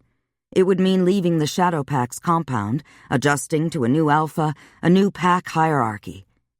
She heard the worry in their voices, saw it in their furrowed brows as those nearest to her contemplated such a drastic change. Kay glanced at the table where the children were seated. It would be hardest on them, having to leave all they knew.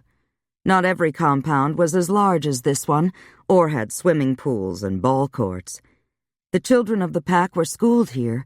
Most of the very young ones had never been outside the fence line. Tonight, when the pack went out to choose a new leader, those under the age of 18 would stay here in the house. And suddenly, it was time to go. Parents wrapped their young ones in blankets and settled them on the sofa. Some of the kids sprawled on the floor to watch a movie, while the older kids pulled out cell phones and iPads. Kay's nerves were stretched wire-thin when they reached the gathering place in the woods just outside the fence line. She refused to look at Victor, who stood on her left, his hand squeezing hers, a silent warning, no doubt. When everyone was present, Greta stepped into the center of the circle. "You all know why we're here tonight. Our alpha has been killed and we must choose a new leader. As Nug and Luta's sister, and as the only other alpha of the Shadow Pack, it falls to me to take his place. If there are any here who will not support me as alpha, speak now." Victor nudged Kay. She glanced up at him, into his cold, dark eyes, and knew that unless she suggested Victor's name, her aunt's days were numbered. Torn by guilt for what she was about to do, Kay stepped into the center of the circle. "I know Greta Creighton would be a credit to our pack, and that she has the heart to be our alpha, but—" Kay swallowed hard, fighting down the bile that rose in her throat. "But I don't believe she has the strength to defend us. We're a small pack. News of my father's untimely death has already spread. As you all know, my father trusted my husband and loved him like his own son. For that reason, I believe that Victor Rinaldi should reign as our new alpha." A hum of excited conversation filled the air as Victor, looking properly humble and surprised, took his place beside Kay in the center of the circle. Greta held up her hand, silencing the crowd. "As is custom, anyone seeking to be accepted as alpha must shift on a night when the moon isn't full to prove they're able and worthy." Victor smiled at Greta, then bowed from the waist. "Ladies first." He was as good as his word. He waited for Greta to begin, but before she finished, he shifted from man to wolf and back again, proving that he was stronger, faster. Murmurs ran through the pack. Resuming her own form, Greta made a slow circle, her gaze resting on each man and woman present. "The choice is yours. Those of you who wish to follow Victor, please stand behind him. Those of you who wish to follow me, join me on this side of the circle." Kay held her breath, wondering what the outcome would be. Marriages had broken up when couples refused to follow the same alpha. Brett was the first to make a move. He went to stand at his wife's side. Victor looked at Kay. After a moment, she went to stand beside him. She lowered her head, hands clenched at her sides, unable to meet her aunt's disbelieving gaze. In a surprisingly short time, the pack had made its decision, and Victor had lost his bid to be the Shadow Pack's alpha. It took all Kay's self-control to keep from smiling. She had done what Victor asked, and the pack had rejected him. He couldn't blame her for that, she thought, until she saw his face. His eyes glittered with anger. Tension rolled off him in waves as he fought to keep his wolf in check. The pack members felt it too. Their unease was a palpable thing in the taut silence. Fear's cold, clammy hand curled around Kay's insides. This wasn't over. Not by a long shot. Chapter 37. Victor made a slow circuit around the circle, his gaze resting on the face of each pack member. Most of them held their ground, a few glanced away. He stopped in front of Greta. "You're not strong enough to hold the Shadow Pack. Either surrender to me or fight me for it, here and now." "No!" Brett sprang in front of his wife. "The pack has made its decision, Rinaldi. Go home where you belong." "My wife is here," Victor replied with a sneer. "So here is where I belong." His gaze shifted back to Greta. "Surrender or fight?" Head held high, Greta stepped around her husband. "I will never surrender to you." Victor smiled as if the fight was already won. "So be it." Kay placed a restraining hand on her aunt's arm. "Don't do this." "I have to," Greta said. "To refuse would be to dishonor everything my brother stood for." Kay nodded. She embraced her aunt, then moved away, her heart aching because she knew Victor was right. There was no way Greta could win. As Kay walked away, she felt Gideon's presence. Looking up, she saw a familiar black wolf standing beneath a tree about 100 yards away. Just knowing he was nearby made her spirits rise. Maybe there was still hope after all. Silence descended over the pack as Victor and Greta shifted. Kay felt her heart sink when she glanced from one to the other. Victor was larger, more muscular, easily the stronger of the two. The wolves faced each other, ears twitching back and forth, nostrils flared. Victor snarled, then lunged forward, his teeth snapping but biting only empty air as Greta spun gracefully out of the way.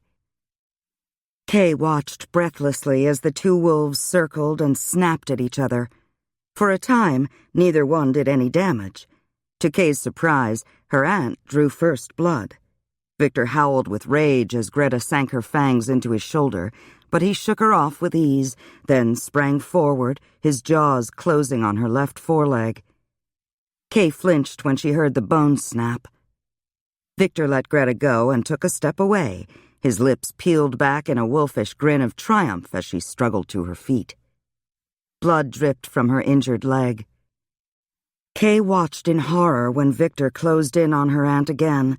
Greta tried to defend herself, but it was no use. On 3 legs, she couldn't outmaneuver Victor. Running away wasn't an option even if she could manage it. Once begun, it was a fight to the death. Kay's horror turned to fury as she watched Victor viciously attack her aunt again and again. Instead of granting his opponent a swift, clean death, it was obvious Victor intended to torment her, to inflict as much pain and damage as he could before delivering the final, killing blow. What was worse, he was enjoying it. With a cry of rage, Brett darted forward, only to be pulled back by 3 other pack members. He struggled against them, but they refused to let go. In his human form, he had no chance against Victor. Kay's anger grew stronger, harder to control, as Victor sank his fangs into her aunt's shoulder and gave it a sharp twist. If only she could put a stop to it, but there was nothing she could do. Suddenly, it was too much to bear. She had lost her mother, she had lost her father. She couldn't stand by and let Victor take her aunt from her as well. Anger surged up from the very depths of Kay's being, and with it a rush of preternatural power that put fear and caution to flight. Her clothing shredded as, with a feral cry, Kay shifted. She stood there for a moment, stunned by the realization that she had changed when the moon was no longer full.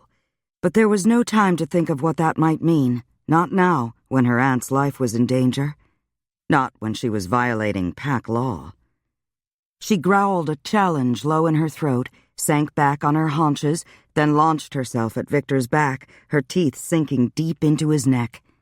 Rearing back in surprise, he shook her off, but only for a moment.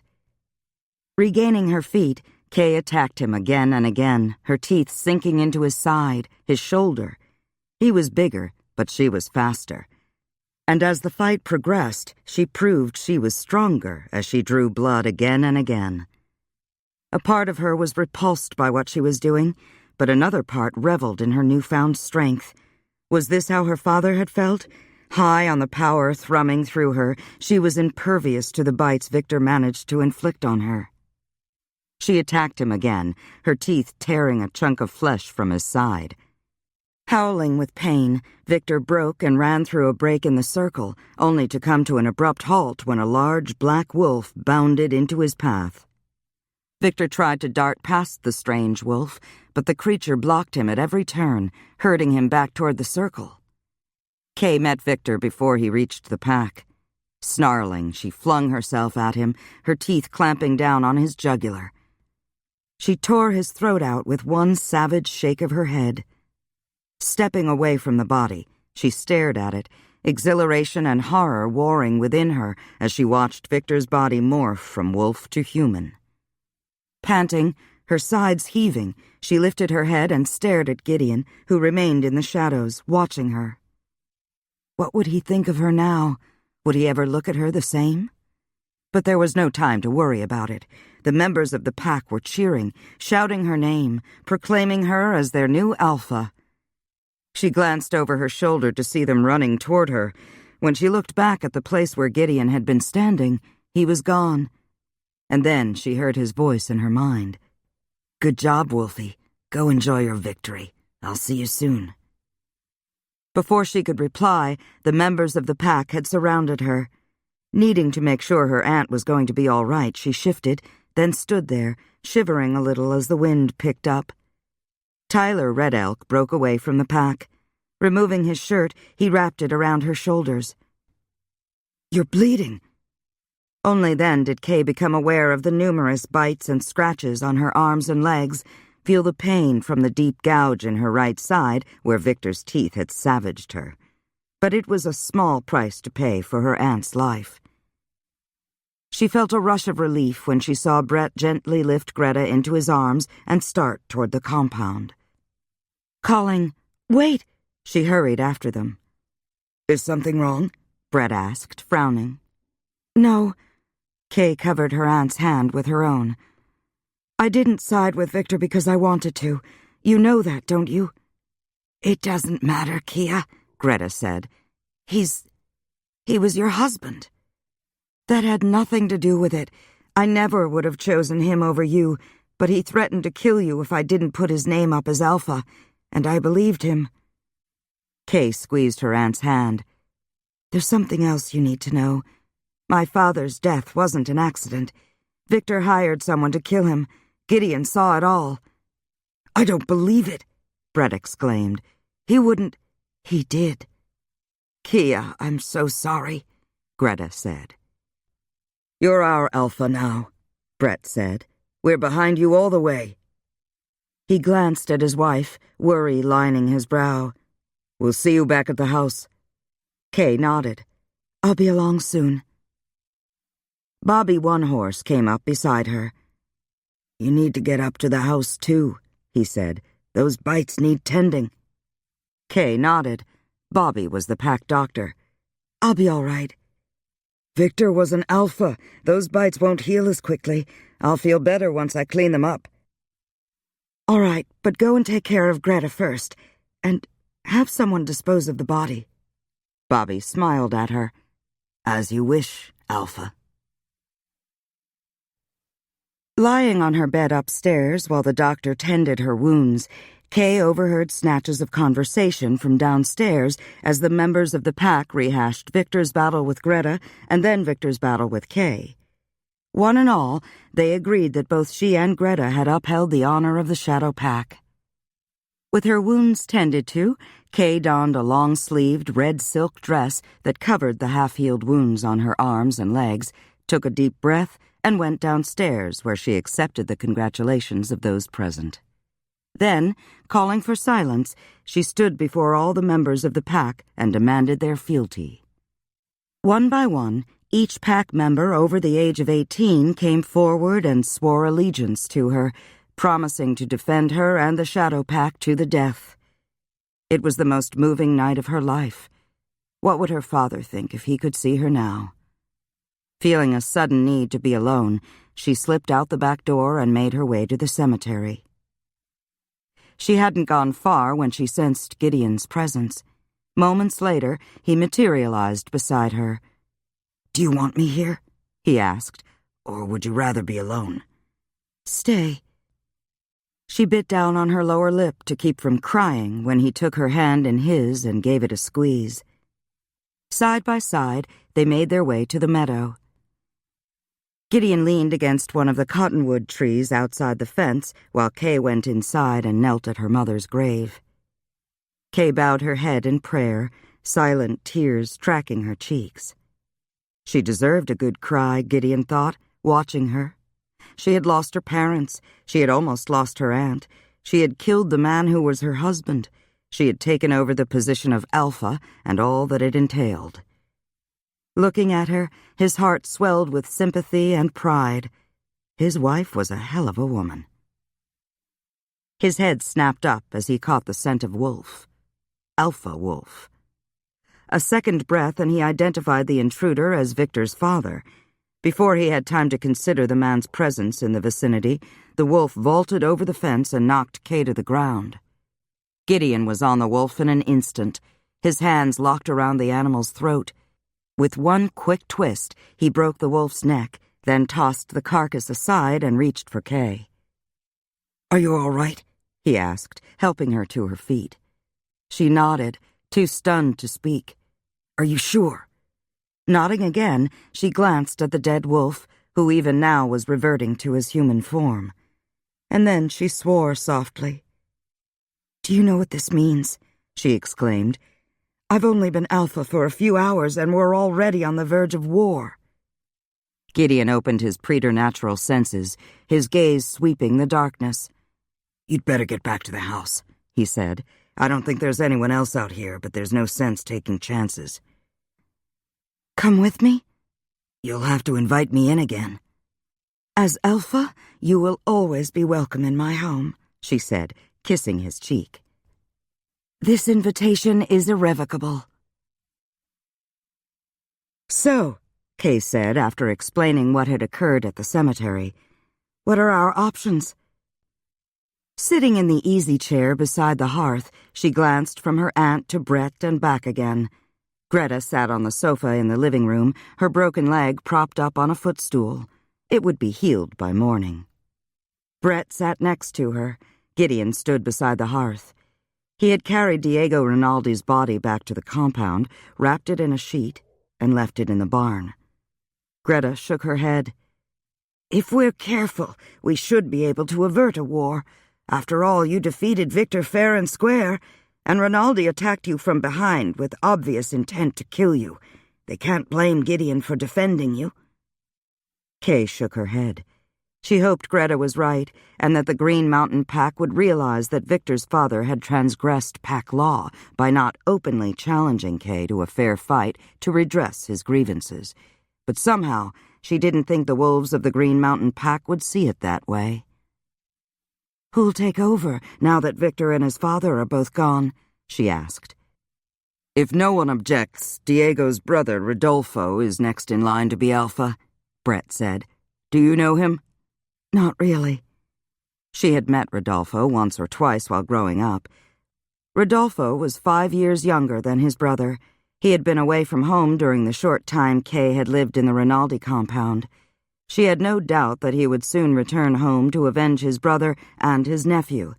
For all she knew, he could be there now. Brett and Greta exchanged glances, and then Brett asked the question on everyone's mind. Do you think you can take him? I don't know. Rodolfo was taller than Diego, broad-shouldered, with a neck like a bull.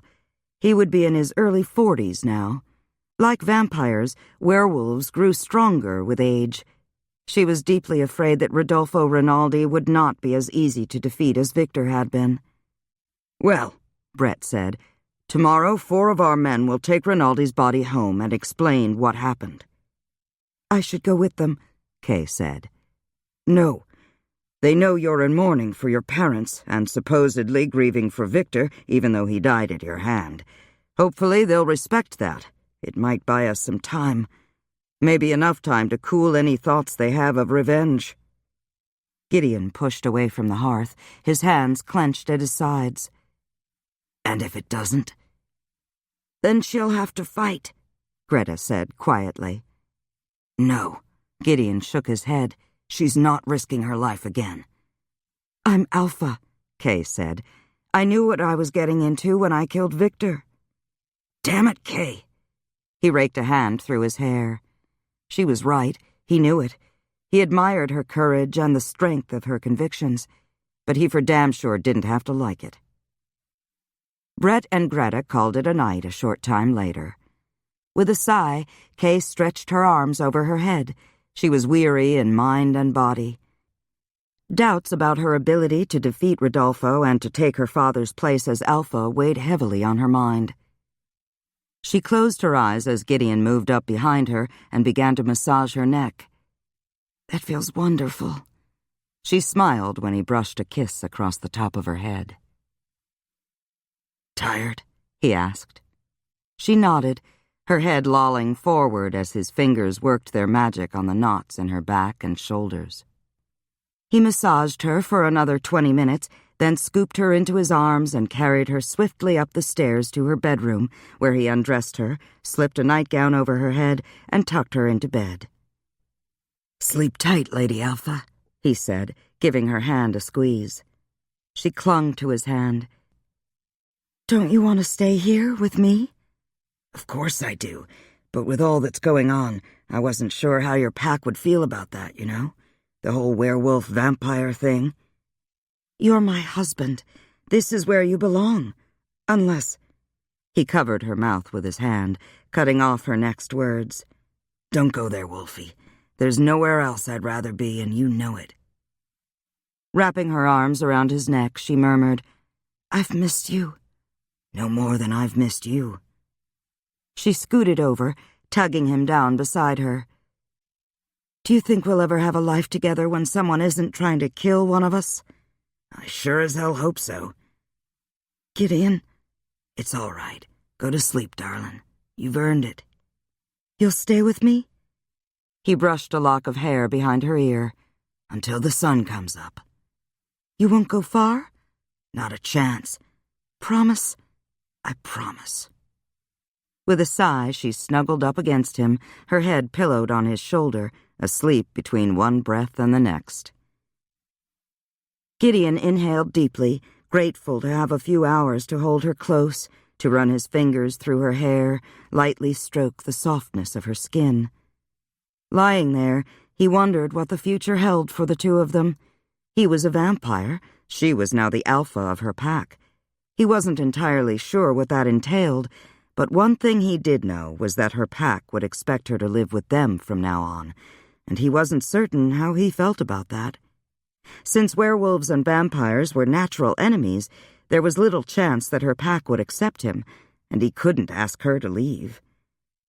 When she murmured his name in her sleep, he kissed her lightly, felt a rush of tenderness when she turned onto her side, her arms stealing around his waist. I thought you were out for the night, he remarked. I can sleep tomorrow. She looked up at him through heavy-lidded eyes. Are you tired? It's 2 a.m., honey. For me, it's the shank of the evening.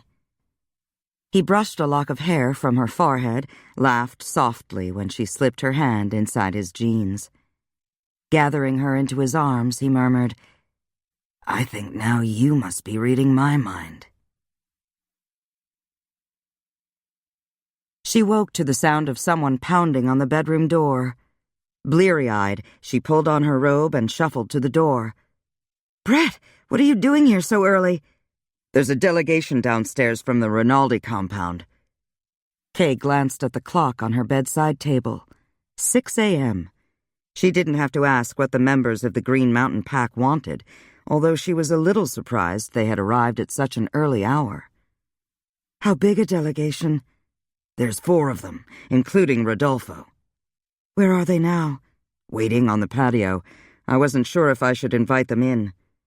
"Tell them I'll be down as soon as I'm dressed." "Right." "Call Tyler and ask him to round up 1 or 2 others.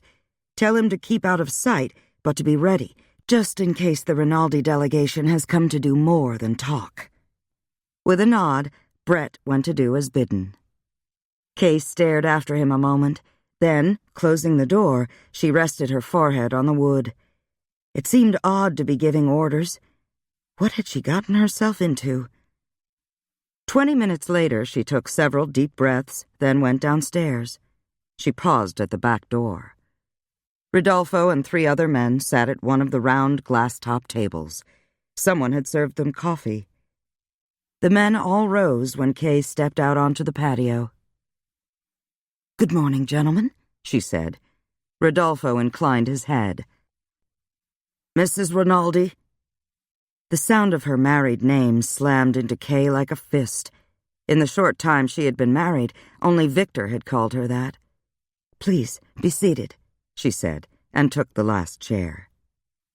Rodolfo remained standing. "You're probably wondering why we've come at such an early hour." "I know why you're here," Kay said. Rodolfo's expression hardened as he waited for her to go on. He was a younger, more handsome version of his brother.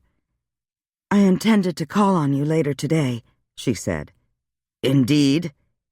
He resumed his seat. She didn't miss the skepticism in his voice. "With my father's untimely death, it was necessary for our pack to sustain a new alpha. My Aunt Greta was the natural choice, being the only other alpha in our pack." Rodolfo leaned forward. "Go on." "Victor threatened to kill my aunt if I didn't put his name forward as alpha. As you know, my father loved Victor, so we were both surprised when the pack refused him. Victor challenged my aunt." Kay took a deep breath, willing her voice not to betray her. "My aunt was defeated. It's no secret that I was forced to marry Victor. It was bad enough that he was my husband. I refused to accept him as my alpha, and I challenged him." "You? How is that possible?" "I don't know. I'm not sure exactly what happened after that or how it happened, but the next thing I knew, I had shifted." "You're lying!" Rodolfo exclaimed. "Such a thing is impossible." Kay met his gaze without flinching. "It's the truth." Rodolfo shook his head. "It's impossible." "I fought Victor and I killed him." "Where's my nephew?" "I had his body cremated, of course." "Of course." Rodolfo leaned back in his chair, his elbows resting on the arms, hands folded, fingers entwined. "And where," he asked softly, "is my brother?" Chapter 38. Kay went still as all 4 men focused their attention on her. "My brother," Rodolfo repeated. "Where is he?" "Dead." There was no point in lying or delaying the truth. Better to get it out in the open now and face the consequences, though she would have preferred to have Gideon there beside her. "I intended to bring him home later this morning." "Who killed him?" "He attacked me from behind while I was visiting my mother's grave," Kay said, her voice devoid of expression. She paused, wondering what to call Gideon. Friend? Acquaintance? Husband would never do. "A friend who was with me came to my defense." Rodolfo's steely gaze bored into hers. "Why should I believe you?" "Why should I lie?" Kay replied, her gaze meeting his. It was an effort to keep her expression impassive. She didn't know what would happen if he didn't believe her. Would he challenge her to a fight? Attack her here and now? Declare war on the Shadow Pack? She slid a quick glance at the other 3 men. The one on Rodolfo's left was slight of build, with sallow skin and pale gray eyes. She was certain she had never seen him before. She recognized the man on Rodolfo's right, although she couldn't remember his name, only that he was one of Victor's cousins. Both men stared at her malevolently. The third man was the youngest of the 4. There was no doubt that he was related to Rodolfo. A son, perhaps. Kay looked up, relieved, when Brett rounded a corner of the house, followed by Tyler Red Elk, Jared Brokenlance, Stephen One Horn, and Joe Yellowbear. Her backup had arrived. "You all know my uncle, Brett Creighton?" Rodolfo nodded curtly. "Of course." "Gentlemen." Brett stood behind Kay's chair. The other members of the pack spread out behind him. Rodolfo stood. "If you'll be good enough to tell me where my brother's body is, I'll take it home." When Kay started to rise, Brett placed his hands on her shoulders. "I'll take care of this, Alpha." Brett moved toward the patio doors, gesturing for Rodolfo and the other 3 members of his pack to come with him. Kay frowned. Where was Brett taking them? Curious, she dismissed Tyler and the others, then went into the house. She followed the sound of voices to the meeting room.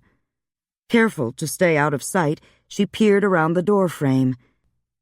Someone had covered a long table with a white sheet and laid Diego's body on it.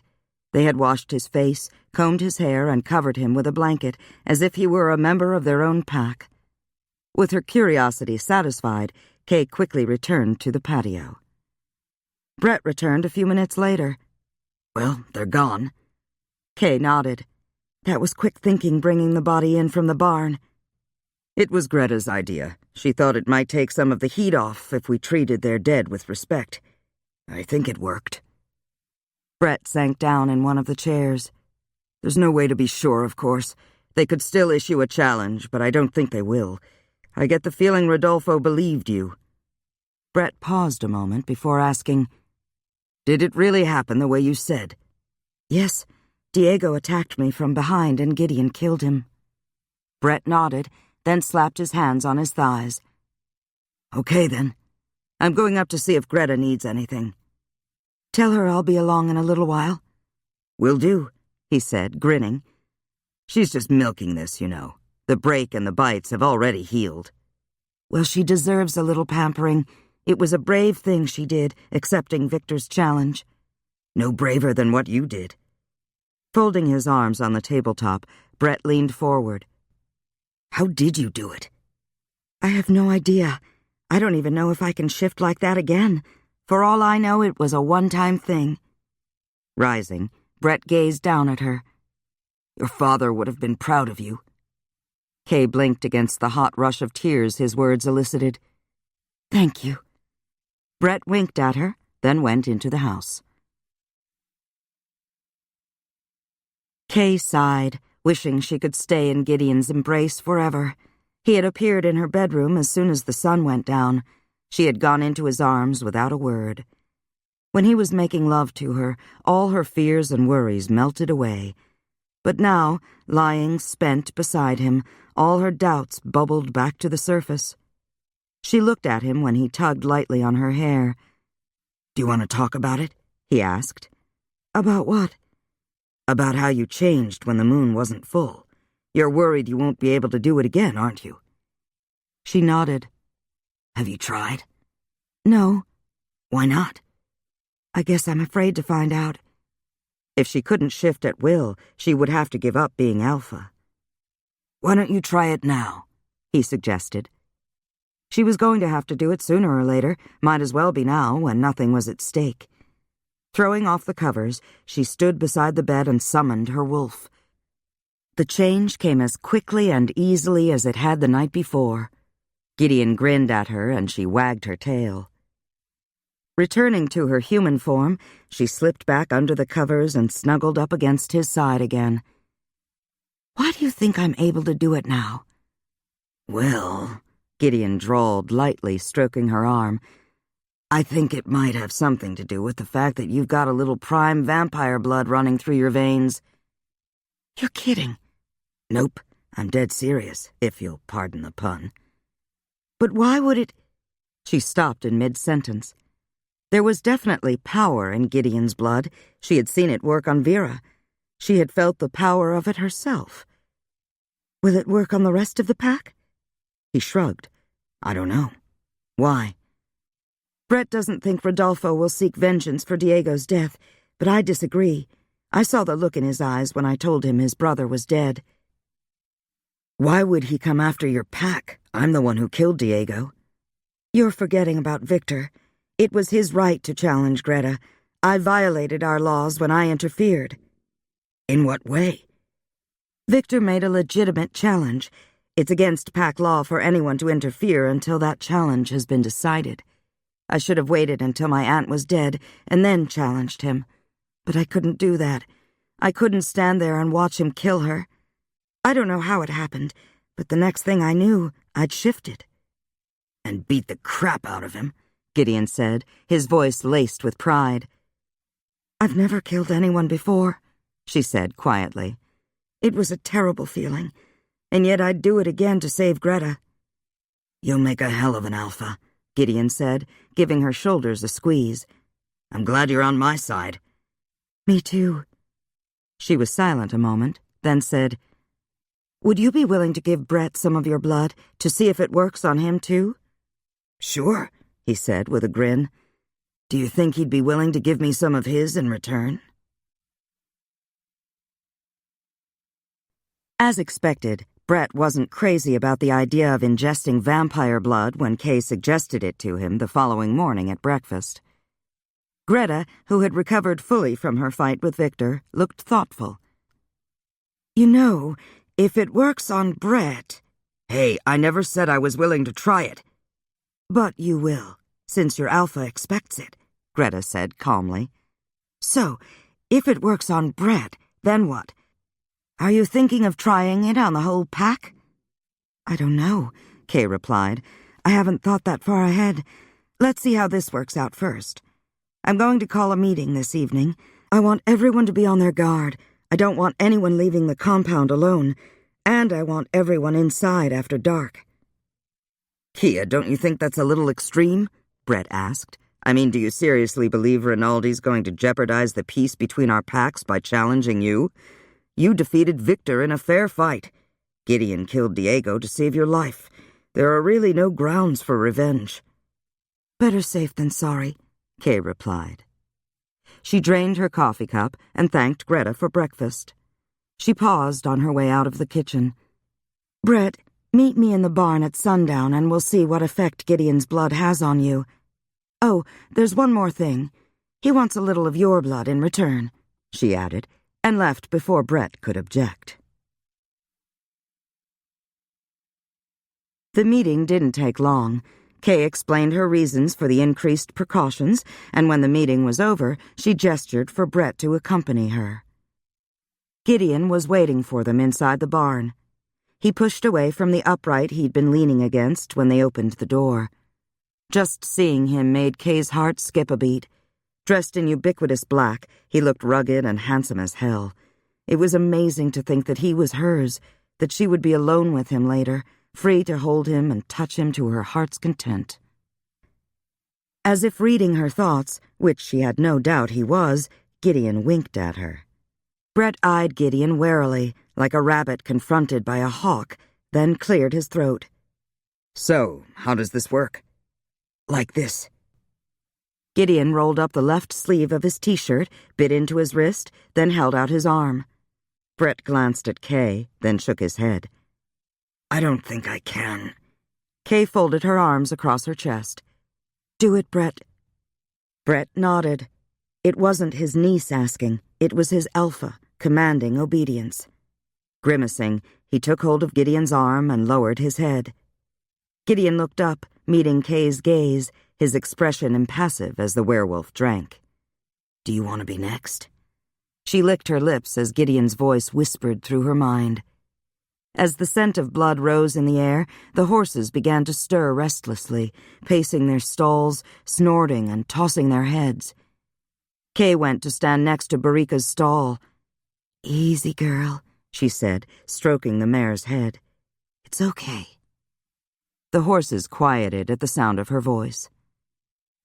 After about 40 seconds, Gideon said, "That's enough," and withdrew his arm. Brett lifted his head. Yanking a handkerchief from his back pocket, he wiped his mouth. "Now what?" "Turnabout is fair play," Gideon said. Brett looked at Kay. "Don't make me do this." "Just do it." Brett glared at Gideon. "Go on, then," he said, thrusting out his right arm. "Get it over with." Gideon licked the wound in his wrist, sealing it, then rolled his shirt sleeve down. "Forget it." "What?" Brett's eyes widened in surprise. "But I thought—" "You heard me. Get out of here before I change my mind." Kay looked at Gideon, one brow raised, as Brett hurried out of the barn. "I thought you wanted a drink in return." Gideon shook his head. "Are you kidding me? Werewolf blood is as bitter as gall." "Really? Then why do you drink mine?" Wrapping an arm around her waist, Gideon drew her body up against his. "Yeah, well, yours is different." "It is?" "Oh, yeah." Lowering his head, he ran his tongue along the side of her neck. "Sweet," he murmured. "Well, not exactly sweet, but satisfying like no other." He brushed a kiss across her lips. "Have you ever made love in a hayloft?" Kay swayed against him, her fingers threading through the thick ebony hair at his nape. "No. Have you?" "Do I have to answer that?" "Yes." "No." She scowled at him. "But you have, haven't you?" He shrugged. "Does it count if it was 300 years ago, give or take a decade or two?" She huffed a sigh, her expression wistful. "No matter what we do, you'll always have already done it with someone else." "Ah, darling," he murmured, "nothing that happened before I met you has any meaning." He tucked a lock of hair behind her ear. "Don't you know one of the reasons I love you is that when I'm with you, everything old is new again?" "Gideon." He stroked her cheek, his knuckles lightly caressing her skin as his gaze moved over her face. "It's true, Kia. You make me feel alive. What's even more amazing is that you make me feel young again." "I love you, my husband." "And I love you." Grabbing a horse blanket folded over a stall door, he draped it over his shoulder, then drew Kay into his arms and willed the two of them into the loft. Setting Kay on her feet, he spread the blanket over a pile of fragrant hay. "Your bed awaits, my lady wife." Smiling at the endearment, she sank down on the blanket, then reached for his hand and tugged him down beside her. Holding his gaze, she slipped out of her shirt and bra, kicked off her sandals, then slowly wriggled out of her jeans. He watched her every move, the heat in his eyes bringing a flush of pleasure to her cheeks. "So," she murmured, dragging his T-shirt over his head and tossing it aside, "who was that woman you ravished in the hayloft 300 years ago?" Gideon shook his head. "I forget," he said, his voice thick as he stripped off the rest of his clothing, then tucked her beneath him. "Kia, my sweet wife, there's never been anyone but you."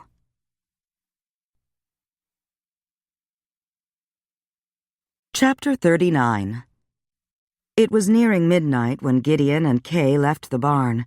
Hand in hand, they strolled across the yard toward the main house.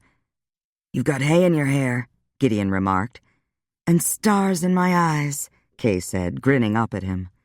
Chuckling softly, he plucked the hay from her hair, then drew her into his arms and kissed her. She sighed when he released her. "We haven't talked about where we go from here," he said as they continued toward the house. "I know." She'd been reluctant to bring it up. "So?" "I guess it's up to you," she said. "I don't think so." "What do you mean?" "You're the one with a home and a family. Responsibilities, not me." Kay nodded. For the first time, she felt the full burden of being alpha of the Shadow Pack weighing down on her.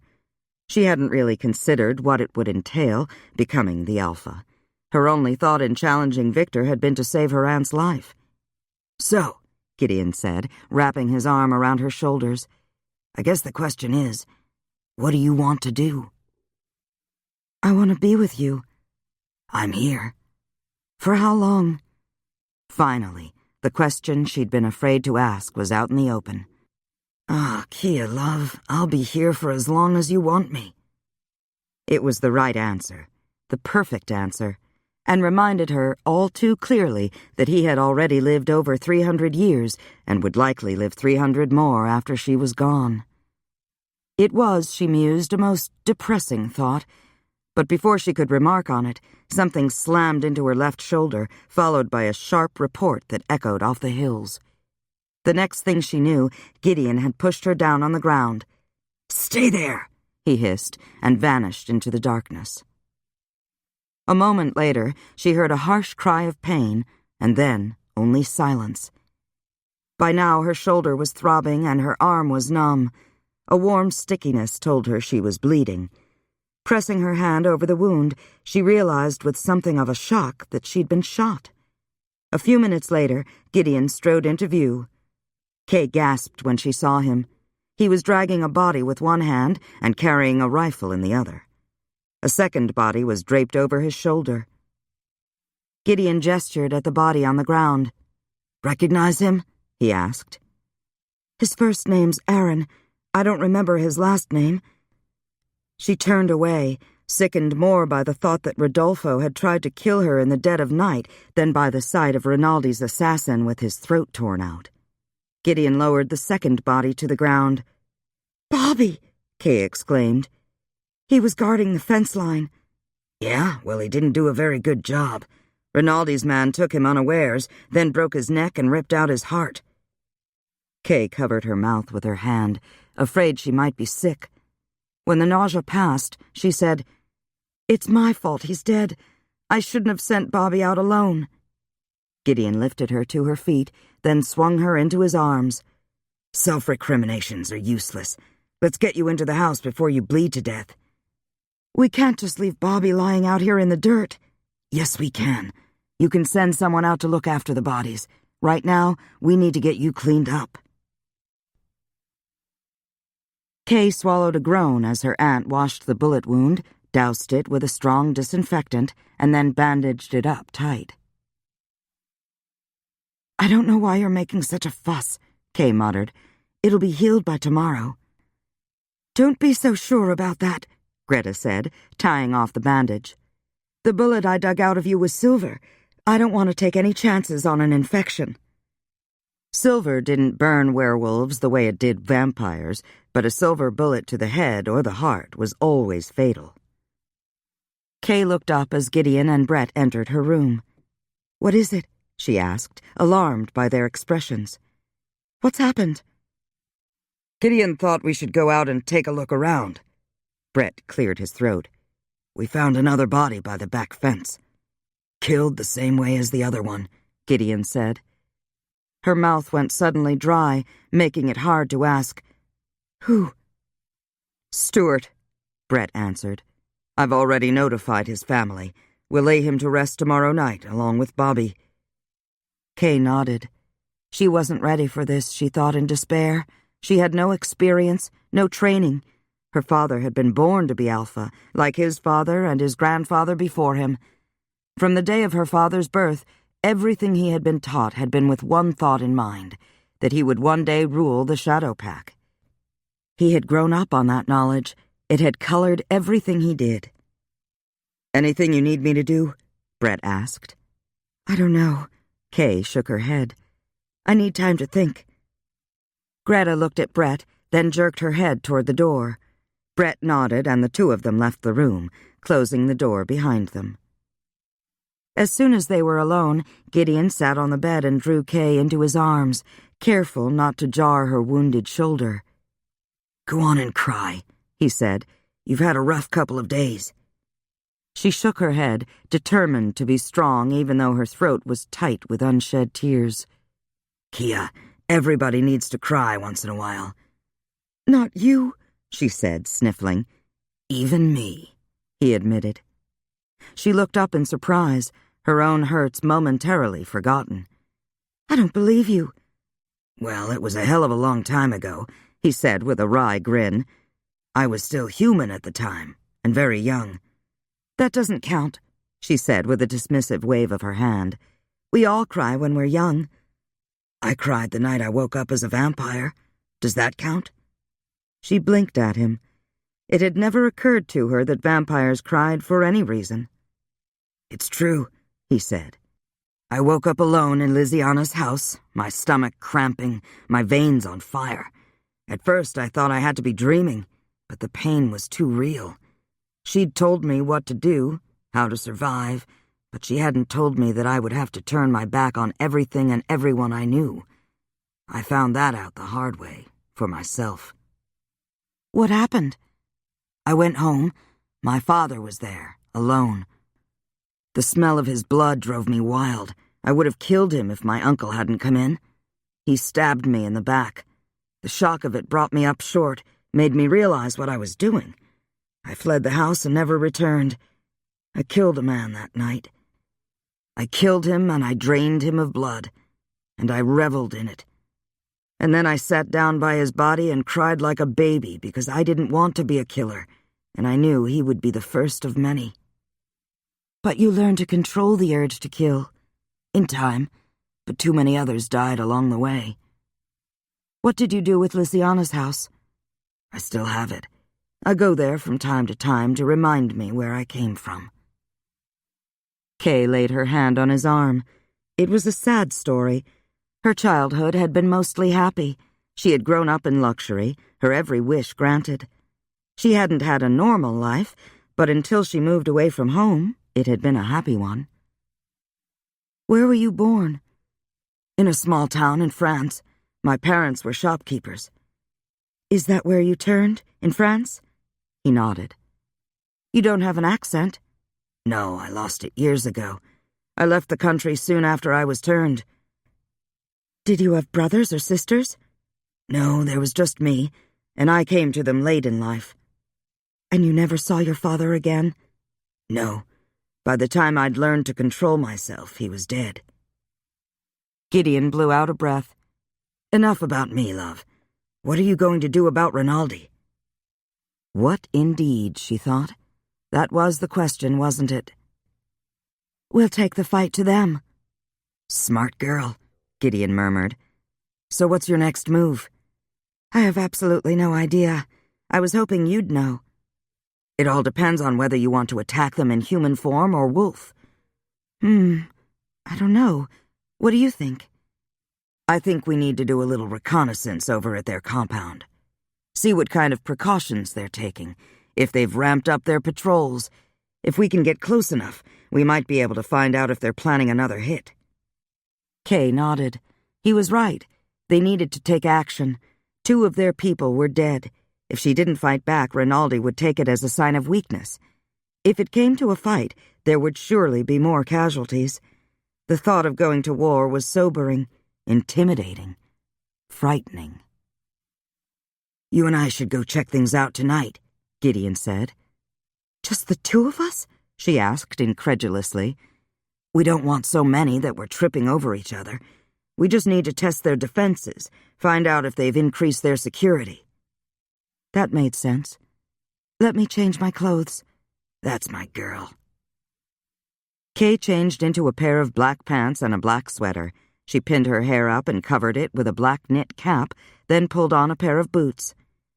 Gideon tucked a lock of hair under her cap. "You look like a ninja." Kay laughed. "That's me." "You ready?" Gideon asked. She blew out a sigh. "Ready." Before leaving the house, Kay took a minute to let Greta and Brett know where she and Gideon were going. Brett was against it. Greta wasn't happy about it, but she saw the wisdom in scoping things out. It didn't take long to reach the border between the 2 packs. Once there, Gideon suggested they both shift. He watched the boundary while Kay undressed. He knew by the ripple in the air when she shifted. He joined her moments later. Side by side, they padded through the darkness toward the valley that sheltered the pack's headquarters.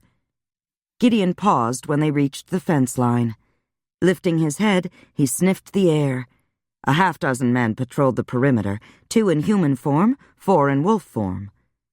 Taking the lead, he trotted along the fence toward where the two humans stood, talking quietly. "She won't fight Rodolfo," the taller of the two men was saying. "Why do you say that?" the second man asked. "She killed Victor." "Don't you know anything? Her father forced her to marry Victor. She hated him." "What's that got to do with it?" "She killed him. No divorce necessary. No loose ends." The second man shook his head. "She'll fight. She doesn't have a choice." "Then why hasn't she issued a challenge? We've killed 2 of her packmates. Tomorrow night, we'll kill 2 or 3 more." "It's obvious Rodolfo's trying to provoke her. She'll either have to fight or back down as Alpha. Rodolfo wants her to fight. He outweighs her by a good 60 pounds. She doesn't have a chance. He'll be able to avenge both Victor and Diego and take over as Alpha of the Shadow Pack all in the same night." Gideon had heard enough. Nudging Kay's shoulder, he turned and loped back to where she had left her clothing. She quickly shifted and dressed. "So Rodolfo's trying to provoke me, is he?" she said, jamming her knit cap on her head. "Well, it's working. When they come tomorrow night, we'll be ready for them." When they returned to the Shadow Pack's compound, Kay and Gideon met with Greta and Brett in the living room. "So," Greta said, when Kay had finished relaying the conversation she and Gideon had overheard, "where do we go from here?" "Tomorrow night, I want Jared, Tyler, and Joe to patrol the fence line. I want the rest of the men to take cover on the outside of the fence, in pairs. I don't want Rinaldi's men to know what hit them. They've killed 2 of ours. I want to even the score." Brett nodded. "They've got it coming. I'll alert the pack." "If they decide to attack us in force, do you think they'll wait for the full moon?" Greta asked. "I don't know. I guess it depends on how anxious Rodolfo is for revenge." "So they won't come busting in here with guns blazing?" Gideon asked, glancing at the others. "I don't think so," Kay replied, grinning. "Why not?" Kay stared at Gideon. "Why not?" she repeated, then shook her head. "I don't know. Brett? Greta?" Brett answered. "It's not our way. We've always done our fighting during the full moon, pack against pack, or Alpha against Alpha. Or on the sly, the way Rinaldi's men killed Bobby and Stuart, as a declaration of war." Kay mulled that over for several minutes, then pushed it to the back of her mind to re-examine later. "So, Brett, have you tried shifting yet?" she asked. "No." "Try it now." Rising, Brett stepped into the middle of the room. He stripped down to his shorts, then took a deep breath, his brow furrowed in concentration. At first, nothing happened. Then, little by little, there was a change in the air, a subtle ripple of preternatural power that gradually grew stronger until it raised the hairs along Kay's arms. A growl rumbled low in Brett's throat, and in the blink of an eye, his shorts shredded and a large brown wolf stood before them. Kay smiled. Greta clapped her hands. "It works! It really works!" "I think it would be a good thing if our whole pack could change at will," Kay remarked. "It would give us the upper hand if it comes to a full-scale war. We're stronger in wolf form, harder to kill. Our senses are sharper." Gideon shook his head. "Are you sure about this? Won't it make them all Alphas?" "No," Kay said. Her father had told her that only a few of each generation were born with the Alpha gene. When she had asked why, he had told her that if every pack member carried it, there wouldn't be any werewolves after a while because they would kill each other off. "That gene is only passed to a few in each generation." She shook her head. She'd had it all this time and never knew. "I'm the last of my father's direct line. The only other pack member who might have the gene is Brett and Greta's son, Isaac." "So my blood somehow enables them to shift at will, and that's all?" "Well, as far as I know," Kay said. "There's no way to be sure. If you decide to go ahead with this, then Isaac should be exempt until we determine whether he carries the gene or not," Greta said. "You know how unpredictable young Alphas can be?" Kay nodded. Young males were never left alone until they learned to control their wolf. Kay glanced at Brett, who stood in the middle of the room, watching her. "Now for the hard part," she said. "Brett, can you shift back?" It took him less time than usual to resume his own form. "How do you feel?" "Good," he said, pulling on his pants. "I feel good. Hell, I feel better than good. I feel like I could take on the whole Green Mountain pack by myself." "Any desire to take over our pack?" Kay asked, eyeing him somewhat apprehensively. Laughing, Brett shook his head. "No, none at all." Greta picked up his shoes and socks and tossed him his shirt. "Let's go bring the pack up to speed. We'll all need to get a good night's sleep." "Good night, Gideon," she said, nodding in his direction. "See you in the morning, Kia." Shrugging into his shirt, Brett followed his wife out of the room. Kay stared after Brett. "Something wrong?" Gideon asked. "No, I was just thinking, Brett was able to shift right away. Why did it take me so long?" "Probably because you're only half-wolf, or maybe because you're female." She punched him in the arm. "Chauvinist pig vampire." "Ouch!" "You're probably right about the half-wolf thing. Even though it didn't happen right away, I could feel it coming," she mused, remembering how her appetite had increased until it seemed that she was hungry all the time. There had been other symptoms, too, changes in her body that she couldn't explain at the time. She stretched her arms over her head. "I think I'm ready to call it a night," she said, yawning. "Are you ready for bed?" "I'll be there in a few minutes." He didn't say so, but she knew he was going out to feed. She kissed him on the cheek. "I'll meet you upstairs." 15 minutes, he said. 20 at the most. She shook her head as he vanished from her sight. If only he could pass on that ability to vanish at will, she thought, heading for the bedroom.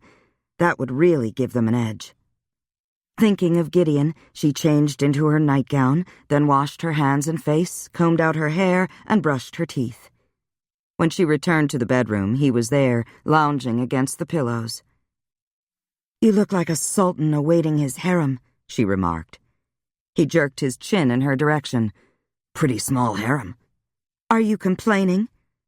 His gaze moved over her ever so slowly. "Nope, you're all the woman I need." "And don't you forget it." She climbed into bed beside him and pillowed her head on his shoulder. "So," she asked, a smile evident in her voice, "if we decide to share your blood with the pack, do you have enough to go around? I mean, we never discussed that part of it." "What do you think?" "I don't know." "Don't worry about it. I've got enough." He stroked the side of her neck. "But if you're offering—" "Any time," she murmured, and closed her eyes when his fangs skated lightly over her skin. Hard to believe she had once thought such a thing repulsive. She was sorry when he lifted his head.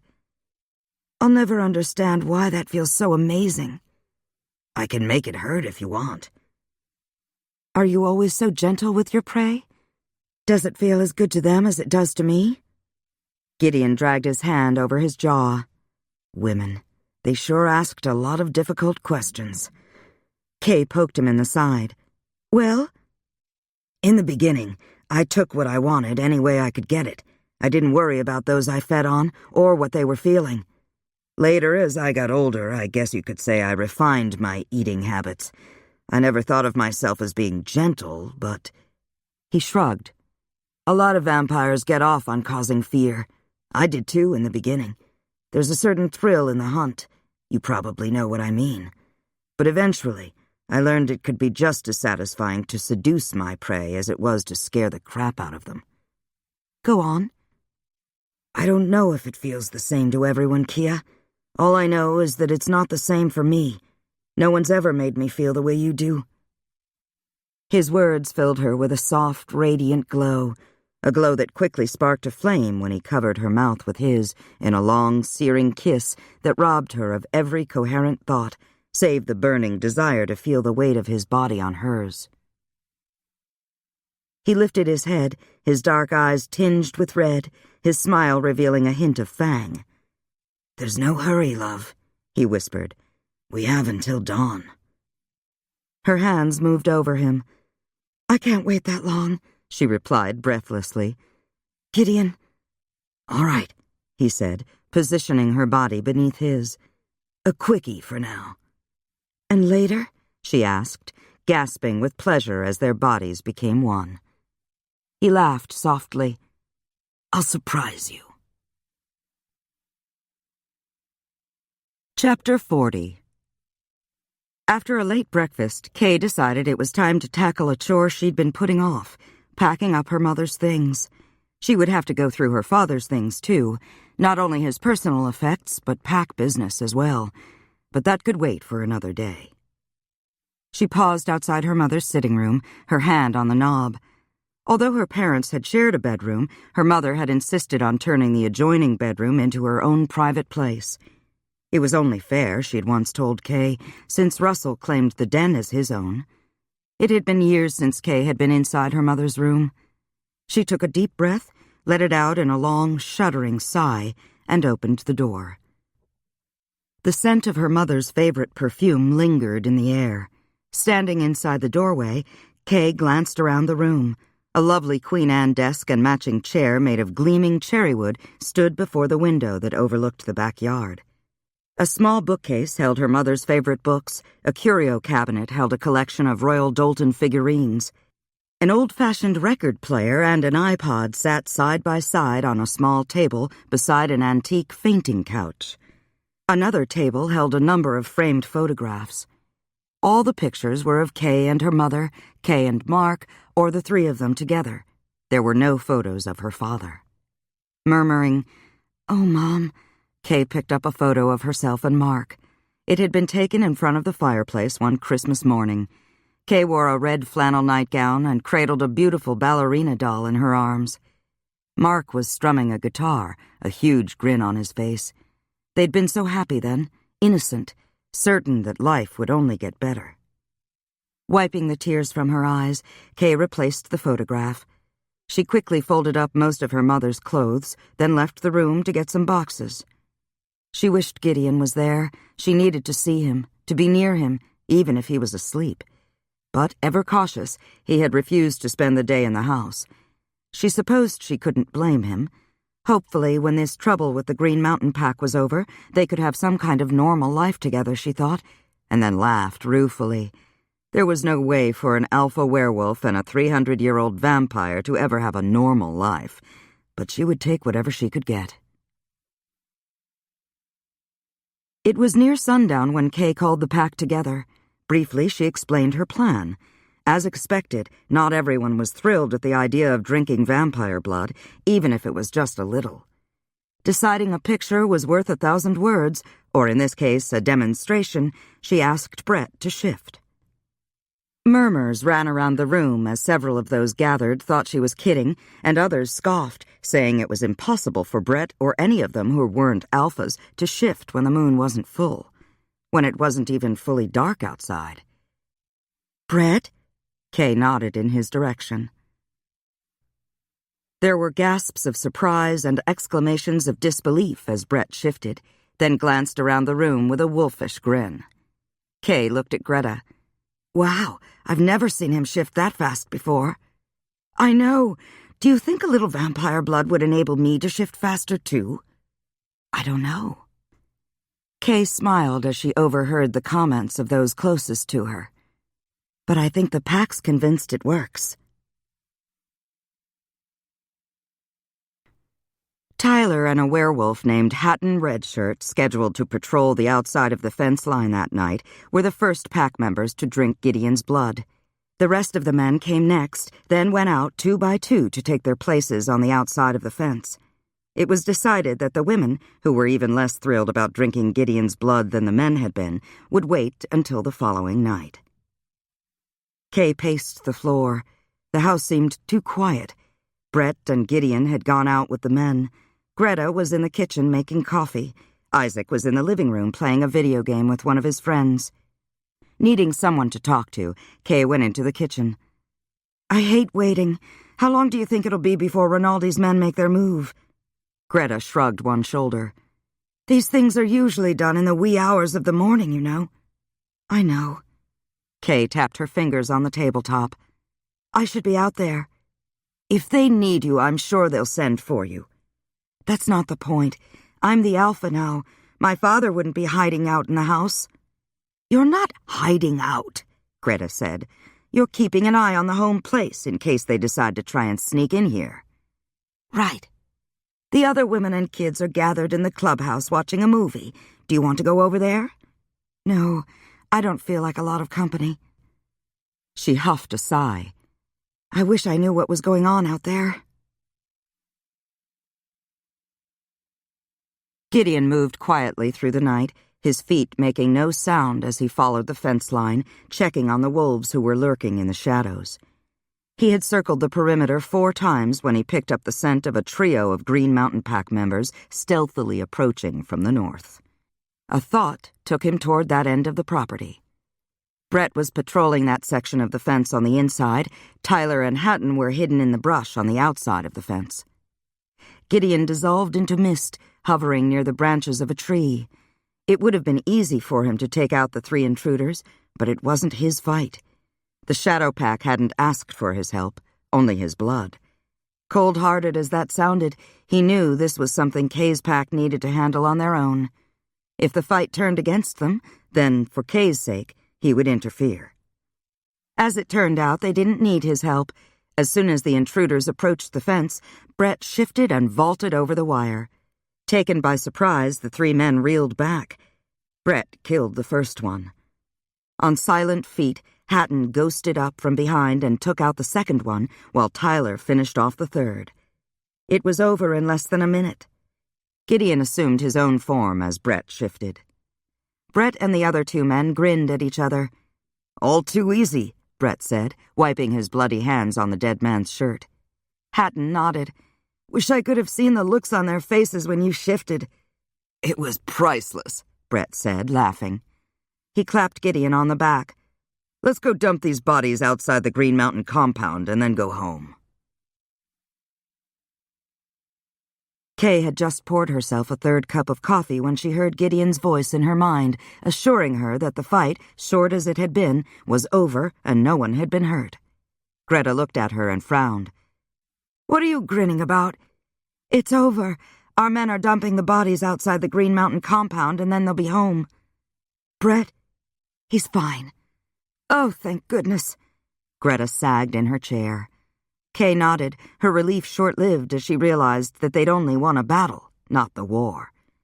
Greta looked up, her expression suddenly grim. "It isn't really over, is it?" "No, it won't truly be over until Rinaldi calls a truce. Or you defeat him," Greta said, finishing Kay's thought. "Or he defeats me," she said, and saw the truth of it in her aunt's eyes. Kay tried to put the thought out of her mind when Gideon, Brett, Tyler, and Hatton came into the kitchen, laughing and grinning and high-fiving each other. "Where are the others?" Kay asked. "I thought it best if we keep watch the rest of the night," Brett said. "Hatton and Tyler and I will go out and relieve some of the others as soon as we clean up." "Good idea," Greta remarked, noting the bloodstains on their clothing. Gideon sat at the table, listening as the men bragged about their kills. Greta poured coffee for everyone, including Gideon. She grinned sheepishly when he lifted one brow in amusement. When Tyler and Hatton finished their coffee, they excused themselves and went to get cleaned up. Brett and Greta followed a few minutes later. Gideon remained silent as he watched Kay rinse the dishes and load the dishwasher. She wiped off the counter and the stovetop, emptied the dregs from the coffee pot, and refilled it with fresh water. "Kia." "What?" "Sit down." "What's wrong?" she asked anxiously. "Just come and sit down." She dried her hands, placed the dish towel on the towel rack, then sat across from him, her hands tightly folded on the tabletop. "What?" "Do you want to talk about what's bothering you?" "Nothing's bothering me." "You can't lie to me, Kia." "Then why ask? Just read my mind."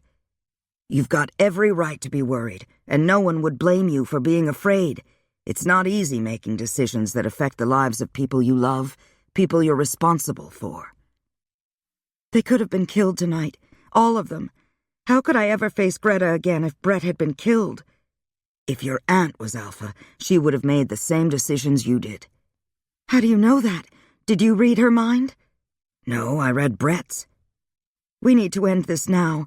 I don't want it to drag on, never knowing when Rodolfo will strike again. And now that we've killed 3 of his men, he's going to want vengeance more than ever. Gideon shook his head. Don't even think about it.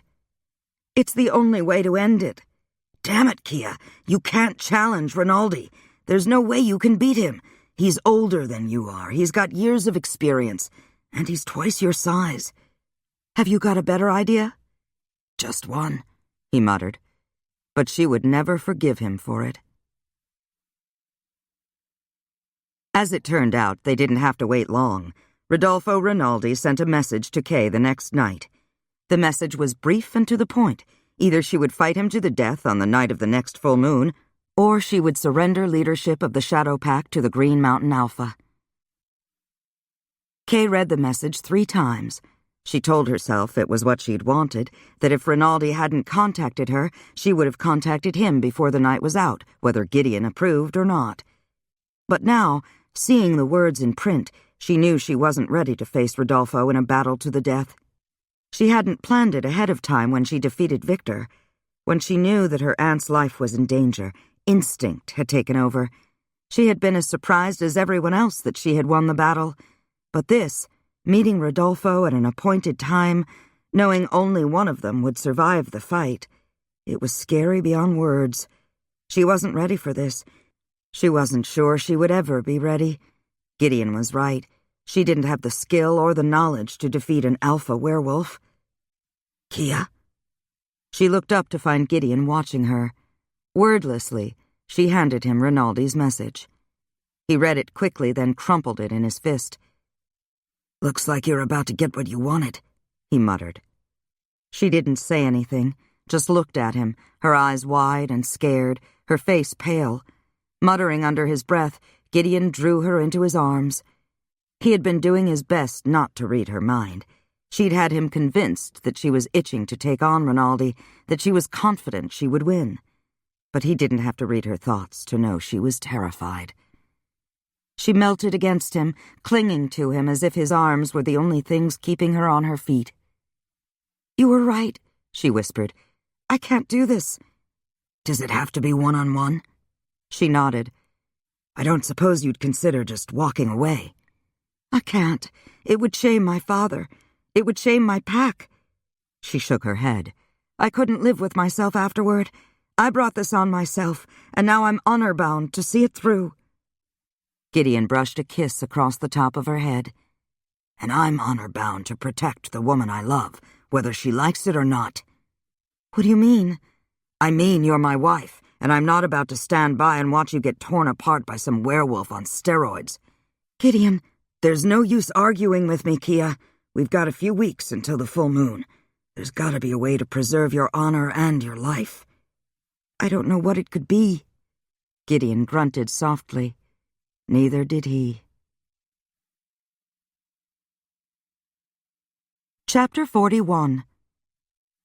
The night after Kay received Rodolfo Rinaldi's written challenge, Gideon shared his blood with all the female pack members.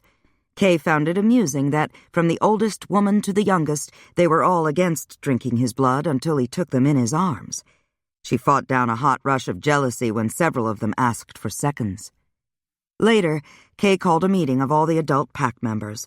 Once they were assembled, she read the challenge issued by the Green Mountain Alpha. When she finished reading the missive, there were numerous responses, mostly from the men.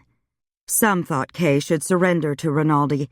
Others voiced the opinion that she should step aside and let Brett take over as Alpha, citing the fact that he was married to Greta, who shared the Alisano bloodline. A few thought they should all shift at midnight and attack the Green Mountain Pack. Gideon had a few ideas of his own, but no one asked for his opinion, and he didn't offer it. He remained where he was, one shoulder propped negligently against the door jamb. He had to admire Kay. He knew she was afraid of facing Rodolfo, but there was no sign of it now. She stood in front of the pack, head high, shoulders back, radiating self-confidence. Had it been up to him, he would have swept her into his arms and taken her far away from this place, never to return. He listened intently as Kay dismissed all the ideas that were presented to her. In a clear, calm voice, she reminded all the men and women in the room that there was more to being alpha than the ability to shift at will. "Being alpha isn't something that can be assigned to another," she said.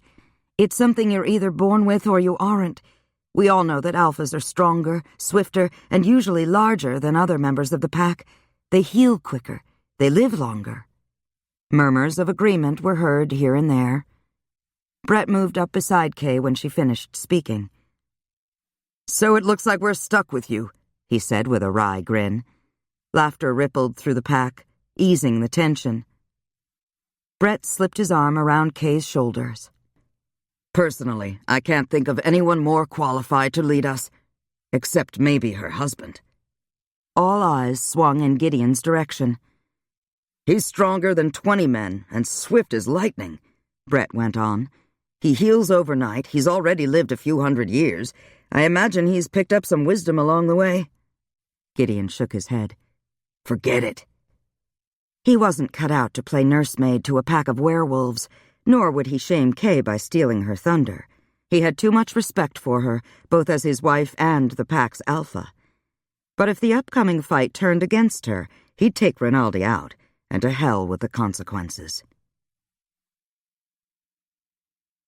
The meeting broke up shortly after Gideon's refusal to take over as alpha. Later, when he was alone with Kay, he wasn't sure what to say. Was she hurt by Brett's suggestion that Gideon take over leadership of the pack? Insulted? Knowing how she felt about facing Rinaldi, he had to admire her courage. Thinking she might like to be alone with her thoughts, he said, "I need to go out for a while. I won't be long." "All right." He kissed her lightly, then left the house. Dark clouds obscured the moon and stars. The rising wind stirred the leaves with a low, keening cry. On foot, he made a slow circuit of the fence line, nodding at the guards he passed.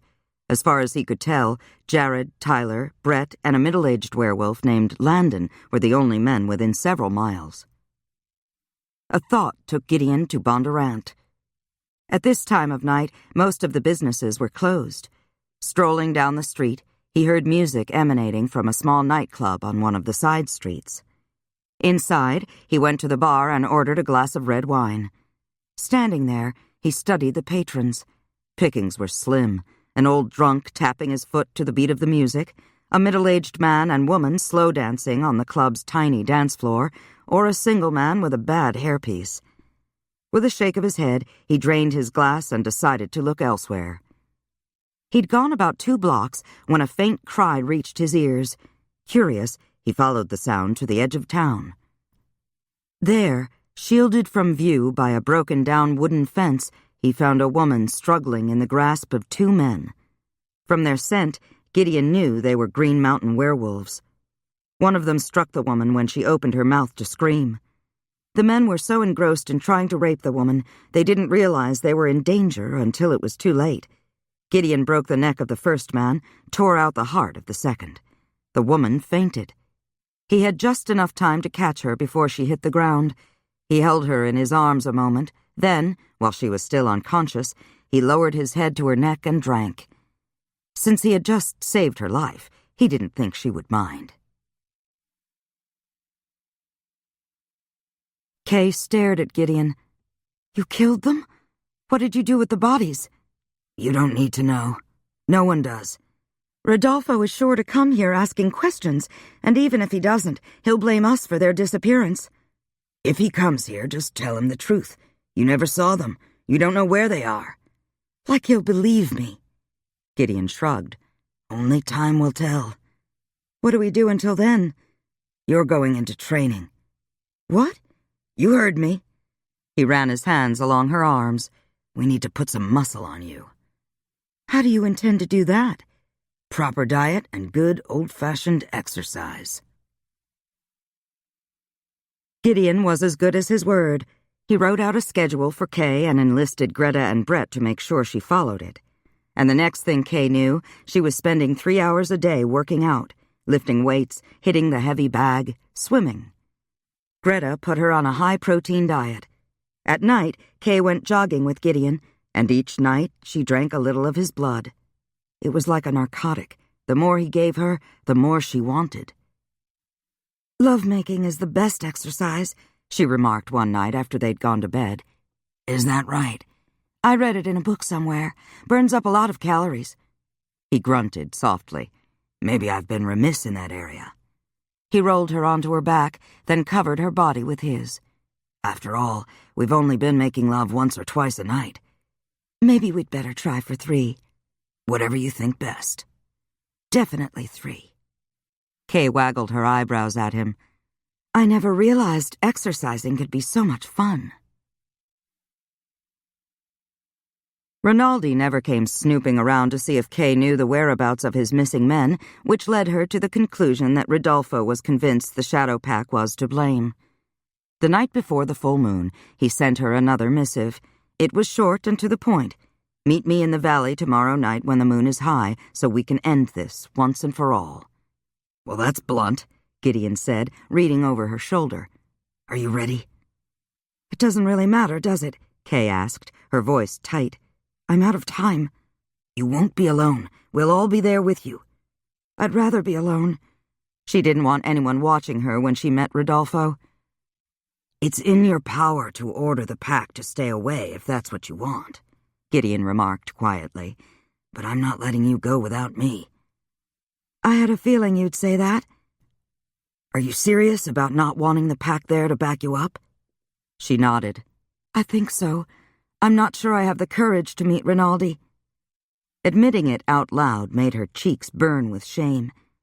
"If I chicken out, I'd rather the pack wasn't there to see it. And if I find the courage to fight him and I lose—" She made a vague gesture with her hand. "Well, I'd just as soon no one saw that either." "Kia, listen to me.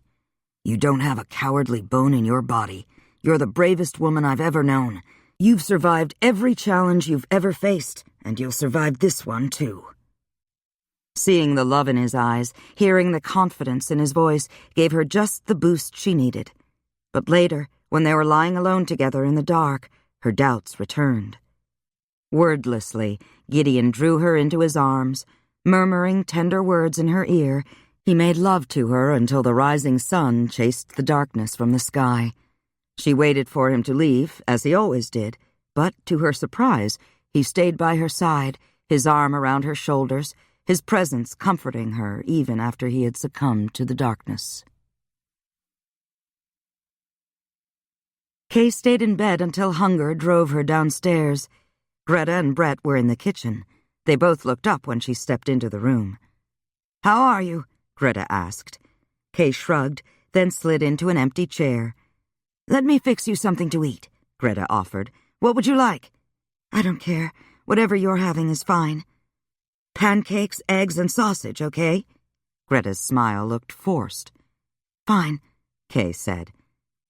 "Whatever happens, we'll all be there for you," Brett said. "About that," Kay said. "I'd rather go alone." "Alone?" he exclaimed. "Why the hell would you want to do that?" "I have my reasons," Kay said, "and I won't really be alone. Gideon will be there with me." Brett shook his head. "No way!" Rising, he pushed away from the table. "No way in hell!" he declared, and stomped out of the room. "Are you sure, Kia?" Greta asked quietly. "Yes, I have my reasons." Greta smiled faintly. "I think I know what they are. Don't worry about Brett. I'll explain it to him." "Were you afraid when Victor challenged you?" Kay asked. "Afraid? No." Greta filled a plate with pancakes and eggs and added 6 sausage links. "I was terrified." She placed the plate and a cup of coffee in front of Kay. "You're your father's daughter, Kia. Your courage won't desert you." "I hope you're right," Kay said. "But if you're wrong, I don't want anyone else to witness it." She sighed heavily. "It's bad enough that Gideon will be there." The hours until the moon rose passed slowly, and yet all too quickly. Kay showered, dressed in a pair of black jeans, then pulled on a bright red sweater to bolster her courage. She tied her hair back in a ponytail, stepped into a pair of black sandals, and she was ready to go. Gideon, who had been remarkably silent while she got ready, followed her downstairs to where the pack waited. "Don't worry about me," she said, forcing a confident smile she was far from feeling. "I'll be back soon." Whole or in pieces, she thought morbidly. Every member of the pack came forward to give her a hug and wish her well, Brett and Greta last of all. "We'll be with you in spirit," Greta said. "I know you'll make us proud." Too choked up to speak, Kay nodded and hurried out of the house, with Gideon at her heels. "Ready?" he asked. "I have one stop to make," she said. He didn't question her, merely fell into step beside her. He waited outside the fence while she went to kneel between her parents' graves, felt his heart constrict as she bid them goodbye. Returning to where he waited, she said, "Now I'm ready." The Green Mountain Pack was waiting for her at the appointed place. Head high, shoulders back, she strode toward Rodolfo Rinaldi. "I'm here." He glanced around, his eyes narrowed, his nostrils sniffing the wind. "Alone?" "My husband is here with me. Are you ready?" She was surprised that her voice didn't shake at all, that her hands were rock steady, and even more surprised to discover that she wasn't afraid anymore. "Where's the rest of your pack?" Rinaldi asked. "I thought this fight was between you and me," Kay said boldly. "Do I need to call them?" "No." Rinaldi removed his jacket and tossed it aside, then cracked his knuckles. "You understand this is to be a fight to the death, with no quarter given." "I understand. If I didn't know better, I'd think you were stalling." Rinaldi flushed at her accusation. "Hold on," Gideon said. Rinaldi frowned as Gideon moved to stand beside Kay. "I know this is between you and Kia," Gideon said. "No one will interfere." Holding Rinaldi's gaze with his own, Gideon bared his fangs, knew his eyes had gone red. "But if Kia loses, the next fight will be between you and me." "You have no right to challenge me," Rinaldi said. "You're not Pack." "That's true, but she's my wife, and if she dies by your hand, you will die by mine, just like those two men who disappeared." "You killed them?" "I did. One of them was my son." Gideon shrugged. "You should have kept him home nights." Fury rolled off the werewolf in waves. There was the sound of shredding cloth, and in the blink of an eye, an angry brown wolf hurled itself at Gideon's throat. Sidestepping, Gideon called upon his own wolf, spun on his hind quarters in time to fend off Rinaldi's next attack. Kay stared at the two wolves. They were evenly matched in size. Had it not been for the difference in color, she would have been hard-pressed to know which was Gideon. Light on their feet, their movements quick, controlled, and savage, they drew blood again and again until the heavy metallic scent of it permeated the air. Excited by the scent of blood, several of Rinaldi's pack members shifted. But Kay had eyes only for Gideon. Both wolves were splattered with blood from numerous bite marks. She noticed Rinaldi seemed to be tiring, and then, from the corner of her eye, she noticed one of Rinaldi's wolves moving closer to the battle, creeping up on Gideon's back, getting ready to spring. She shifted before she realized what she was doing, a howl of anger rising in her throat as she sprang forward and buried her fangs in the wolf's jugular. Her cry energized Gideon. Fearing that she was in danger, he lunged at Rinaldi, his body partially shifting so that his forelegs became arms. He sank his fangs deep into the werewolf's throat, then ripped the wolf's heart from his chest. Before the rest of the Green Mountain Pack could shift, the Shadow Pack emerged from the cover of the trees, hackles raised, fangs bared. "It's over," Gideon said, assuming his own form again. "Surrender or we'll tear you to pieces." A young man with a slight build and light brown hair strode toward Gideon. "I'm Jose Rinaldi, the last of my line," he said, "and as the next alpha, I ask that you take my life if you must, but that you spare my pack. This wasn't their fight. I wouldn't have punished them for my uncle's misguided ambition." "That decision isn't mine to make," Gideon said, but he couldn't help admiring the boy's courage. Jose couldn't have been more than 20 years old, yet he carried himself with an alpha's innate pride and heartfelt concern for his people. "It's my decision," Kay said, coming to stand beside Gideon. Gideon slid a glance at his wife. Naked and blood-splattered, she was, in his eyes, the most beautiful thing he had ever seen. "Jose Rinaldi, I accept your surrender on behalf of the Green Mountain Pack." Jose went down on his knees, his head bowed, obviously awaiting execution. "I'm tired of fighting," Kay said. "I propose a truce between our packs if you will give me your word of honor that you will abide by it." Jose looked up. "I swear to you by the life of my mother that I will honor the truce between us. I further vow that anyone who breaks it will be executed immediately." "I believe you," Kay said. "We're through here. Take your people and your dead and go home."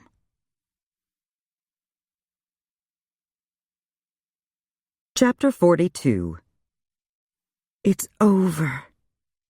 Soaking in a hot tub fragrant with jasmine-scented bubbles, Kay closed her eyes while the words repeated in her mind. It's over. Over. Over. The tension of the past few weeks drained away, leaving her feeling like a balloon that had gone flat. No more witches, no more fights, no more worries, at least for the foreseeable future. The future. What did it hold for her and Gideon?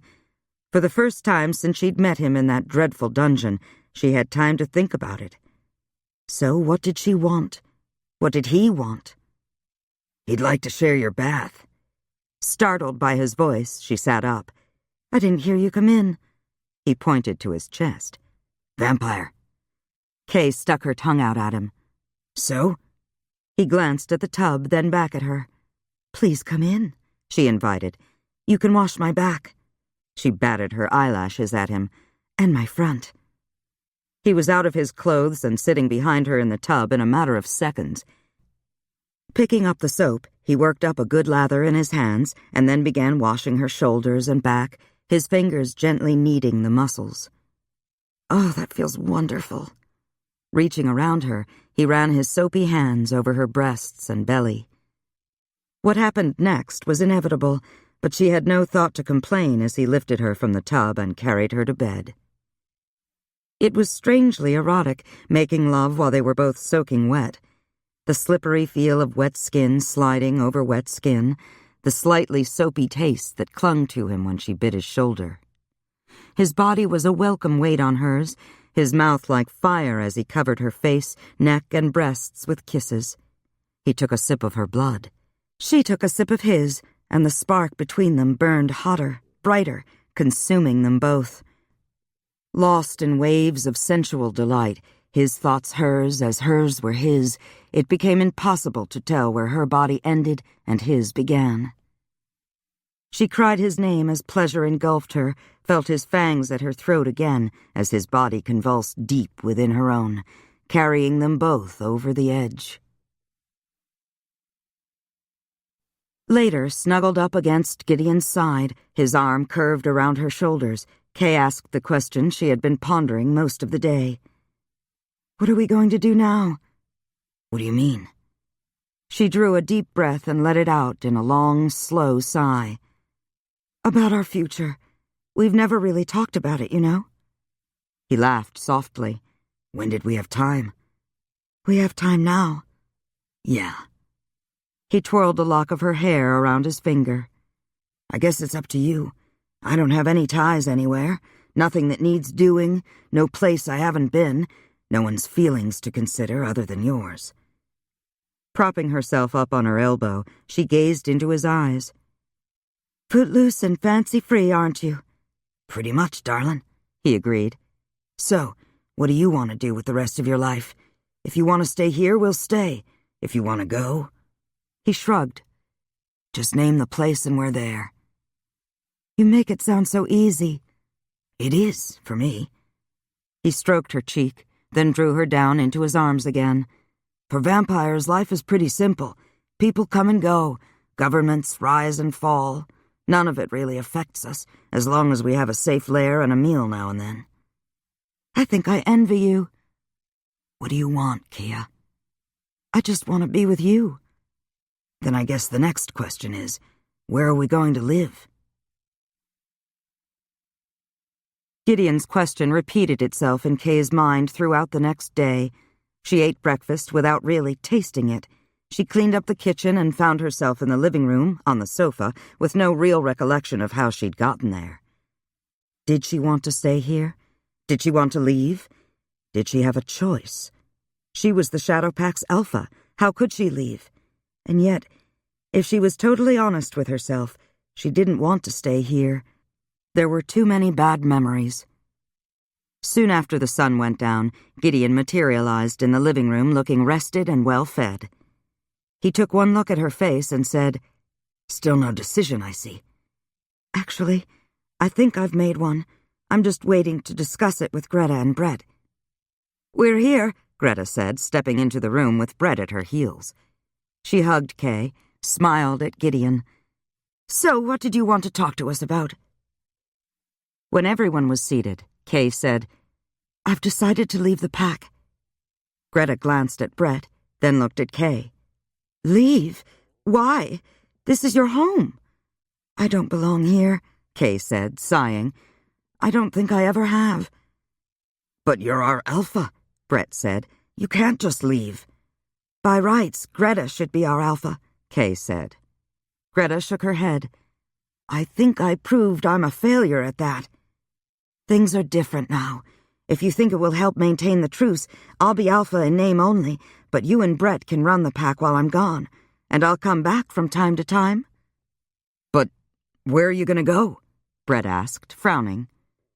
"I'm not sure yet. Gideon and I have a lot of things to work out." Greta blinked the tears from her eyes. "Do you want to tell the pack your decision, or should I?" "I should do it," Kay said, though it was the last thing she wanted to do. "You're right, of course. Call the pack together, will you, Brett? I'd like to get it over with." Nodding, her uncle left the room. "Are you sure about this?" Greta asked. Kay nodded. "It feels right." 30 minutes later, Kay stood in front of the men and women she had known all her life, and yet, in reality, she didn't really know them at all. Greta and Brett stood beside her. Kay glanced at Gideon, who waited in the doorway, his arms folded over his chest, a smile of encouragement on his face. "I've called you here tonight to tell you goodbye," Kay said. "My Aunt Greta is the rightful alpha, and I'm reinstating her in that position now. We've decided that, at least temporarily, I'll remain alpha in name only. I'm grateful to all of you for your help these past few weeks. If ever I'm needed for anything, you have only to call and I'll be here." Silence hung in the air, and then, as one, the pack surged forward, their voices rising as they wished her well. Kay blinked back her tears, touched by their devotion. One by one, the members of the pack embraced her, then left the room, until only Gideon, Greta, and Brett remained. Gideon slipped his arm around Kay's waist and gave her a hug. "Are you sure about this? It's not too late to change your mind." "No, I'm sure it's the right decision." "Be happy," Brett said, giving her a hug. "Call us if you need us." Kay nodded. "I will."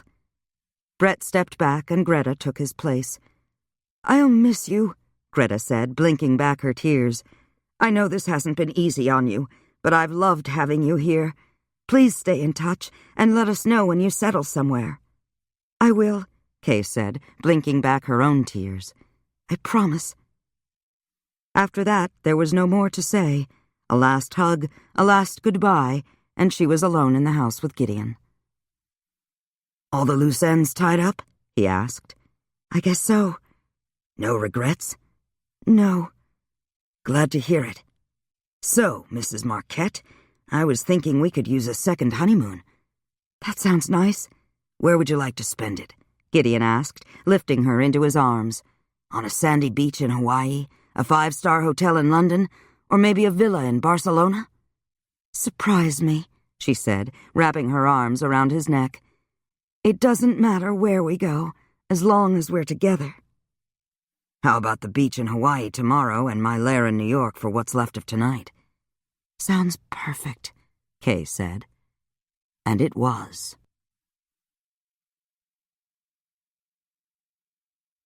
The end.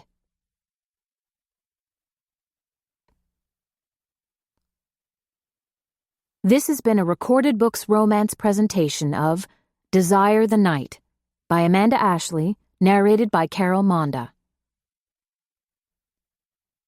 If you've enjoyed this book and this performance, Recorded Books Romance recommends Storm of Visions by Christina Dodd, narrated by Richard Ferrone. Jacqueline Varga wants no part of the gift that earns her a place among the Chosen Ones, a group whose members have special abilities. But when her mentors are murdered, Jacqueline joins the handsome Caleb to seek those responsible for the crime. In Storm of Visions, Christina Dodd delivers an exciting new paranormal romance that introduces the Seven, a secret society created to combat evil in all its deadly forms. Recorded Books offers a wide selection of bestsellers, mysteries, classics, histories, and more. So visit us at recordedbooks.com to learn about our latest releases and special offers. And thank you for being a Recorded Books reader.